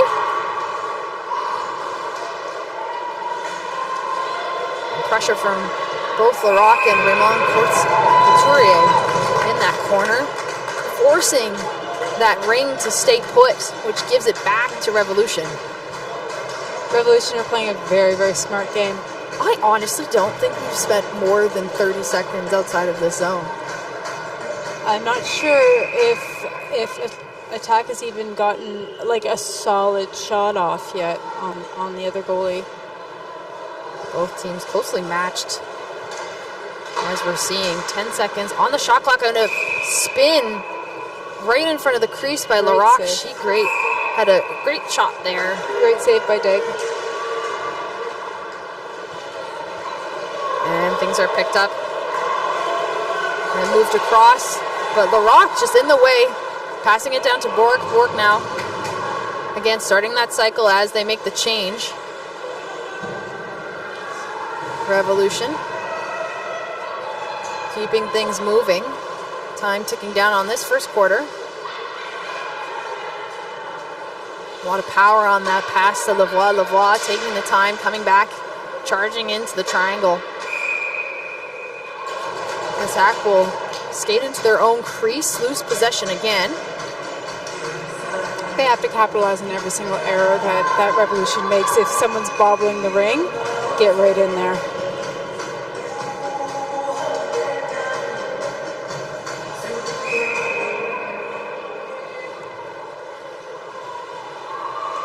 Revolution's not making very many mistakes, so you have to take advantage of every single one. Lavoie tries to crash through the center, and the D still keeps the ring with her team. Can't quite make it through that traffic. Up front, and a shot there. Letting it rip at the front of the net. And Lavoie also trying to get that same effort right at the center point of that triangle. As Revolution now in their own zone, trying to move the ring out with pressure from Attack. Lacombe moving things over to Larocque. Ring now on her feet. Foster fighting for it. Picks things up, but now there's two on her. And possession will find its way again with Revolution. As we wind down this first quarter, lots of Ringette still to play. 2-0 is not a bad score. Easy enough to tighten things up. Easy enough to score a lot more. Dagla's been absolutely solid, and she's keeping them in there. Oh, actually, refs have decided to give it back to Attack. They're talking to the bench, the Revolution bench, to explain that rationale. Because originally they had called it for Revolution.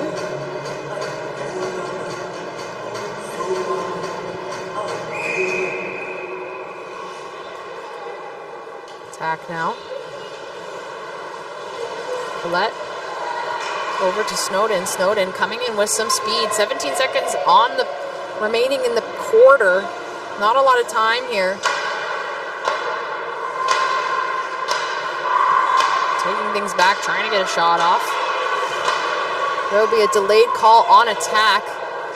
And as time winds down here, they'll walk into the second quarter with 2 minutes on the board again. Is that the third penalty? Fourth? No, I think it's third. I think it's more than that. You think it's more than that? Yes. A lot of power play opportunities for Revolution so far. Again, the last time these teams saw each other was back in November. And the games between them have been very, very close. Attack taking the last one 7-6.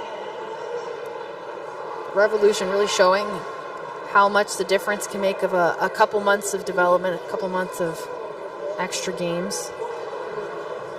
Really demonstrating the power of possession and how that can affect a team in terms of play, but also mentally. That can affect you very much mentally. Yes, having the control obviously makes you feel a little bit more confident in your game. But their forechecking is so strong.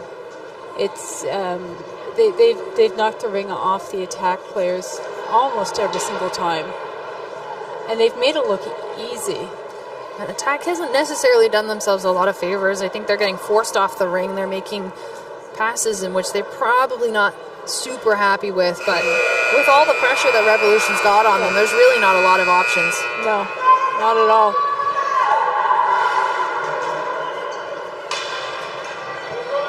Not at all. They're forced to make these hurried decisions, and it never goes into a really decent passing lane.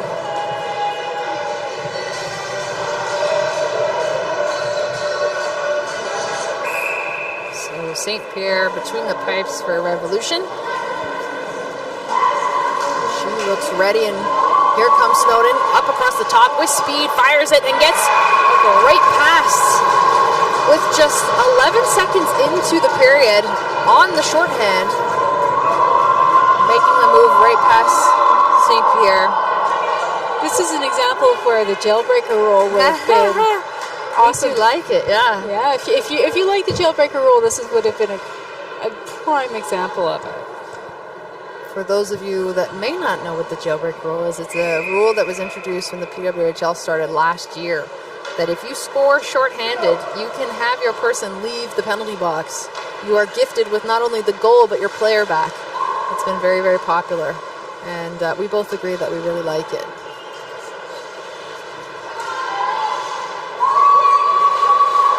Attack now. Fighting for possession, keeping it with Snowden. Snowden, drop pass back for support. Finding pressure. Trying to move away. Beliveau is checked off. Revolution again looking to capitalize on the possession that they've maintained for this first quarter. Attack remains in the box for the next minute. And Revolution continues the cycle around the net.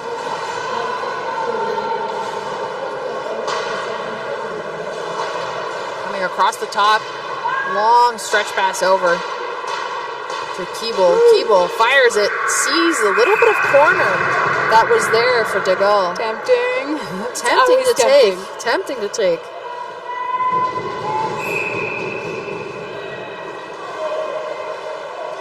De Gaulle not seeing any options. Again, great coverage from Revolution to just take away all of that space, make her feel like there's nothing for her to do except hold on to it. Yeah. And that's a conversation for the break after the second quarter. What are our new options going to be for goalie ring? Keeble over to Lavoie. Lavoie going for a skate. 29 seconds remain on the attack penalty. Revolution on the power play. Through the cycle, passing it to the middle of the triangle. Almost had it. Lavoie just shy of that ring. And that loose ring is picked up. Back pass over to Raymond Couturier. Keeble looking for some outlets here, coming across the top, firing it as she goes to her knees. That looks pretty good, but just too high. Attack now, moving things forward, back to even strength. Jenny Snowden finding the cross pass, and a really good move there from Gallant to not go over the blue line, recognizing how fast she was going and that with their trajectory, she needed to throw on those brakes. Attack. Looking in the zone here with Snowden. Snowden back to Snowden.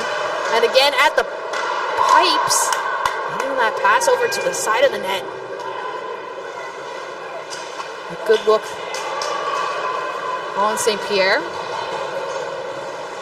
Now Revolution into the center of the ice. Pulling it into the zone. Vachon taking things for a skate. Up top. Looking for the backdrop pass. And firing it is Bork. She takes that space and just lets it rip. Revolution now up 4-1. And Bork being a big part of that. Very much in the play. A great pass and taking advantage of the fact that the triangle had broken down. Didn't have the same kind of structure that it needed to with that back pass. Distracting Snowden at center. The whole team just looks so confident and so comfortable out there. Just so in control. Attack now. Richard. On her forehand with speed. Dropping it back. 13 seconds on that shot clock. Firing it. St. Pierre gets a piece. Rebounds off her chest. Pro hunting for that opportunity. Attack going for a skate here. Tried to do a pick at the center. Moving things around. Over to Pro. Pro taking a great deep there. Trying to put it on St. Pierre's far side. Attack. This is about as much time as they've had in the zone all game, so they're going to want to sit with this, trying to make use of it. Drop back for Snowden after a shift change in, and St. Pierre gets a toe on it. Looks like Attack has drawn a penalty on that play. Snowden came in with some speed at the top, and I think what they found is being stopped at the center point was the call. 2 minutes for body contact from the rock.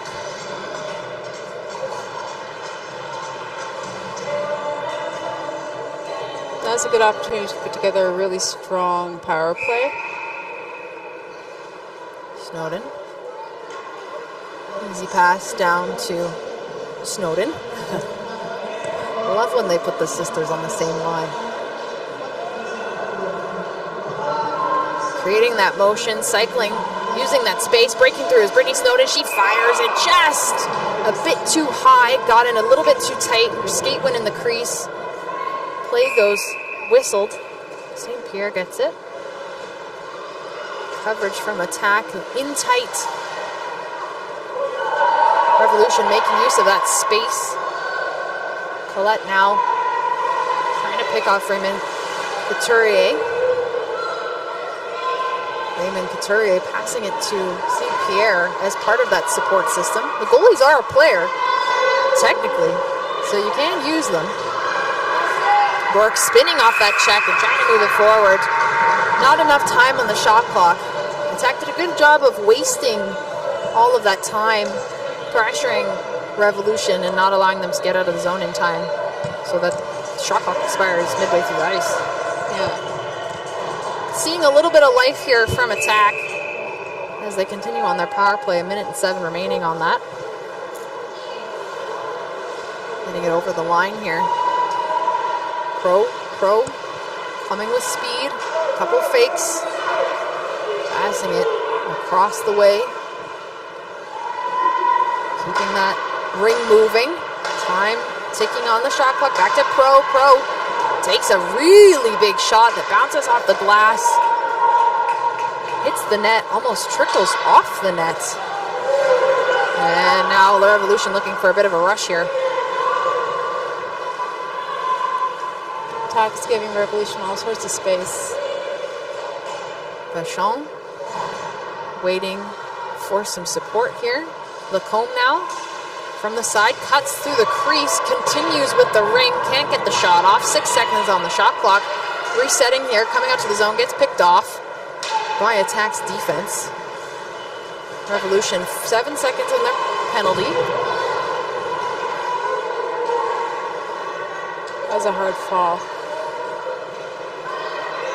Revolution moving the ring up the ice to Ouellette. Ouellette coming in. Across the center, finds some space, shoots it. Degas gets an arm on it.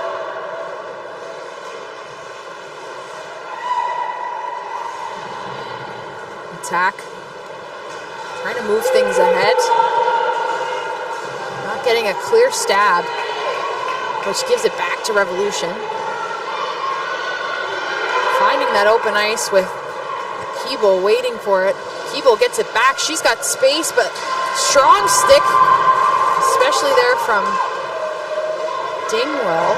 Dingwall had a really good chance to thwart that opportunity, and she took it. And a long stretch pass. Doesn't find its mark. Attack trying to use the time and space to take advantage of their own zone, keep things flowing and moving. Revolution sending 2 players on 1. Lots of pressure. It's been effective so far. And that will get blown down for Attack. I believe it because it was covered. It looked covered from this angle. I couldn't. Yeah, the Revolution player was on top of it. Yeah. Game was within 2. So far, Revolution dominating the play. Attack starting to show some connection here. Hoping to move things into the offensive zone. See some time there. But Revolution is not letting that happen. The Rock making the pass over But great stick from attack. Barak now in on her own, finding the ring right through Dega's legs. Almost gets out of the crease. Stop just short of that, because that would have been an open net. A little bit of luck there. And I think some snow, perhaps, to slow things down. Some snow helped, for sure. Lavoie fakes the pass, continues her skate. She's got some friends in the zone with her, but fires it far side. Makes it look like she was still going to cycle. And then fires it hard on the ice, opposite post. Opposite post. It's hard when they're traveling across and with it back towards that far post. It's hard to stop because you're already committed moving in the same direction as the player. So as they're shooting, you're almost moving out of the way. Lavoie taking her team up by 3. She's been in the league for 9 years. She's a veteran talent, showing her leadership so far in this game. 17 seconds on the shot clock as attack starts their cycle. Staying out wide over to Brittany Snowden. Brittany Snowden trying to break through, but is met with sticks and bodies. Attack still maintaining possession, fires it off from the corner. Not enough angle. St. Pierre can manage that ring. Skating with it now.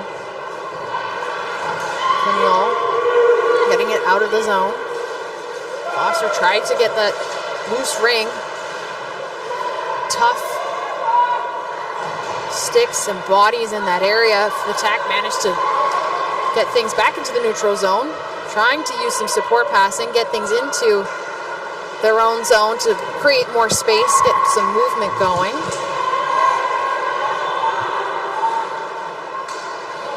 Revolution not making things easy there. Ring flies over to the other side of the neutral zone into open ice, and as shot clock winds down, Vautour just decides to fire it down, get that reset. St. Pierre making the pass. Vachon now at center. Back pass to Vachon. She makes that long toss over to Bourque. Back to Vachon. Gets the ring on Dega's pads for the reset. Lavoie to an opportunity right in front. Keeping things in tight. And Bourque muscles the ring away. Gets it over to Lavoie, who fires it close to that post. Degas has to be sharp on it. Lavoie holding that ring down as her line changes. Getting some more movement here. Back over to McComb, who tries to break it through the center in the D. It's met with a crease.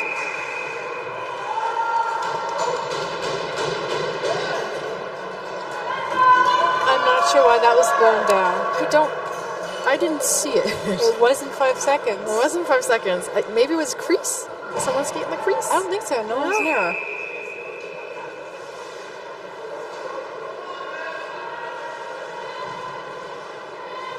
Revolution behind the net. Looking for that shot is Keeble. She made it look like she was just going to continue the skate. Whipped around. Got one on Degas' blocker. Her positioning looked good though. Attack now in the center, looking for up in front. Snowden fakes it, shoots. What a shot. Beautiful fake. Wow. I want to see this on replay. Snowden known for that kind of movement. No hesitation there on that shot, bringing her team within 2.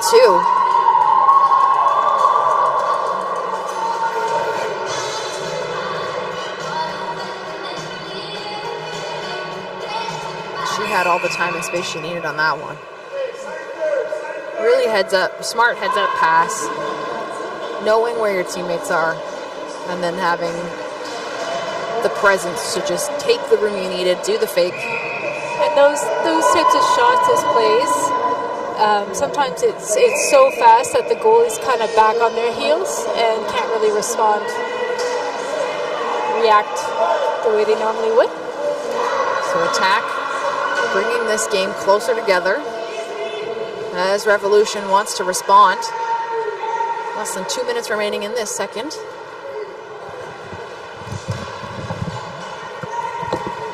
Revolution holds it in the offensive zone. 10 seconds left on the shot clock. She passes it off. Bounces off the goalie. Revolution recovers it. Skates around. Behind the net. Coming around the front. Back pass.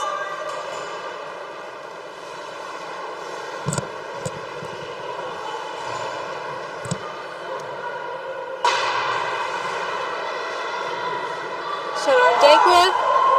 Stop. Second shot misses the net.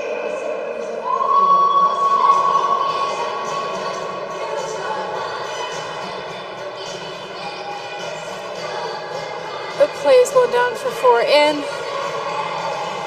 Free play comes back to the center zone for Atlantic Attack. 58 seconds left to go in the quarter.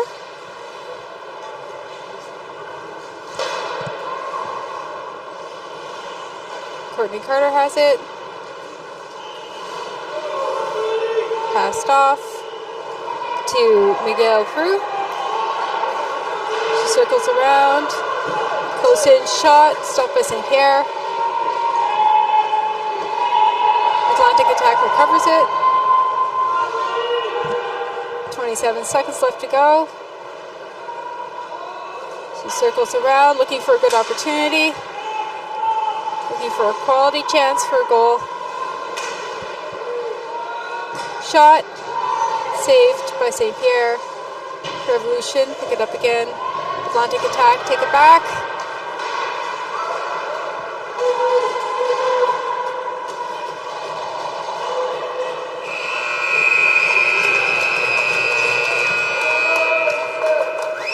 So that's the end of the second quarter. Score is 4 for Rive Sud Revolution and 2 for Atlantic Attack.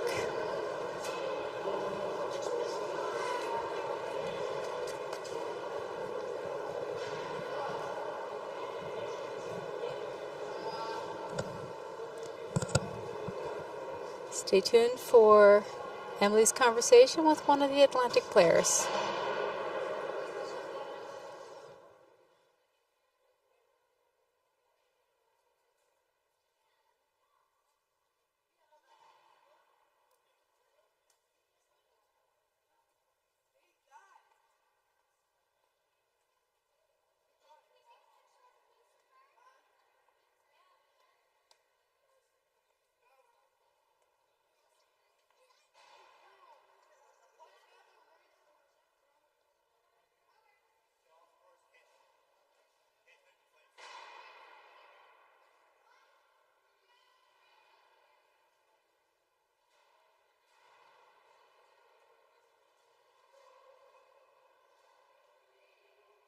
After this game, I know, well, this quarter, I know it's looking a little bit, back and forth. They're really putting up a lot of defenses against you guys, but how are you feeling? Little rough, a lot of a big rough start for us this half, but we just didn't stick to our game plan. We kind of settled down a little bit at the end of that second, and we know what to do. So what was the game plan? Is the game plan going to be the same going forward, or are you going to get back in there and completely change the game plan? We definitely have a game plan we stick to every game. That we just did not execute that perfectly. We like to break out zone to zone. Lots of communication out there. We lacked on that a lot. Nerves kind of got to us a little bit. We had a big game this morning. We know what to do, and we just have to execute it. Now, you talked about this morning. This is the last hub before Nationals. How are you feeling about that? The team's been doing really well this season. You guys are in a pretty great position from at least my perspective, but how's the team feeling going into the next couple weeks? Yeah, we've peaked really well. We've peaked exactly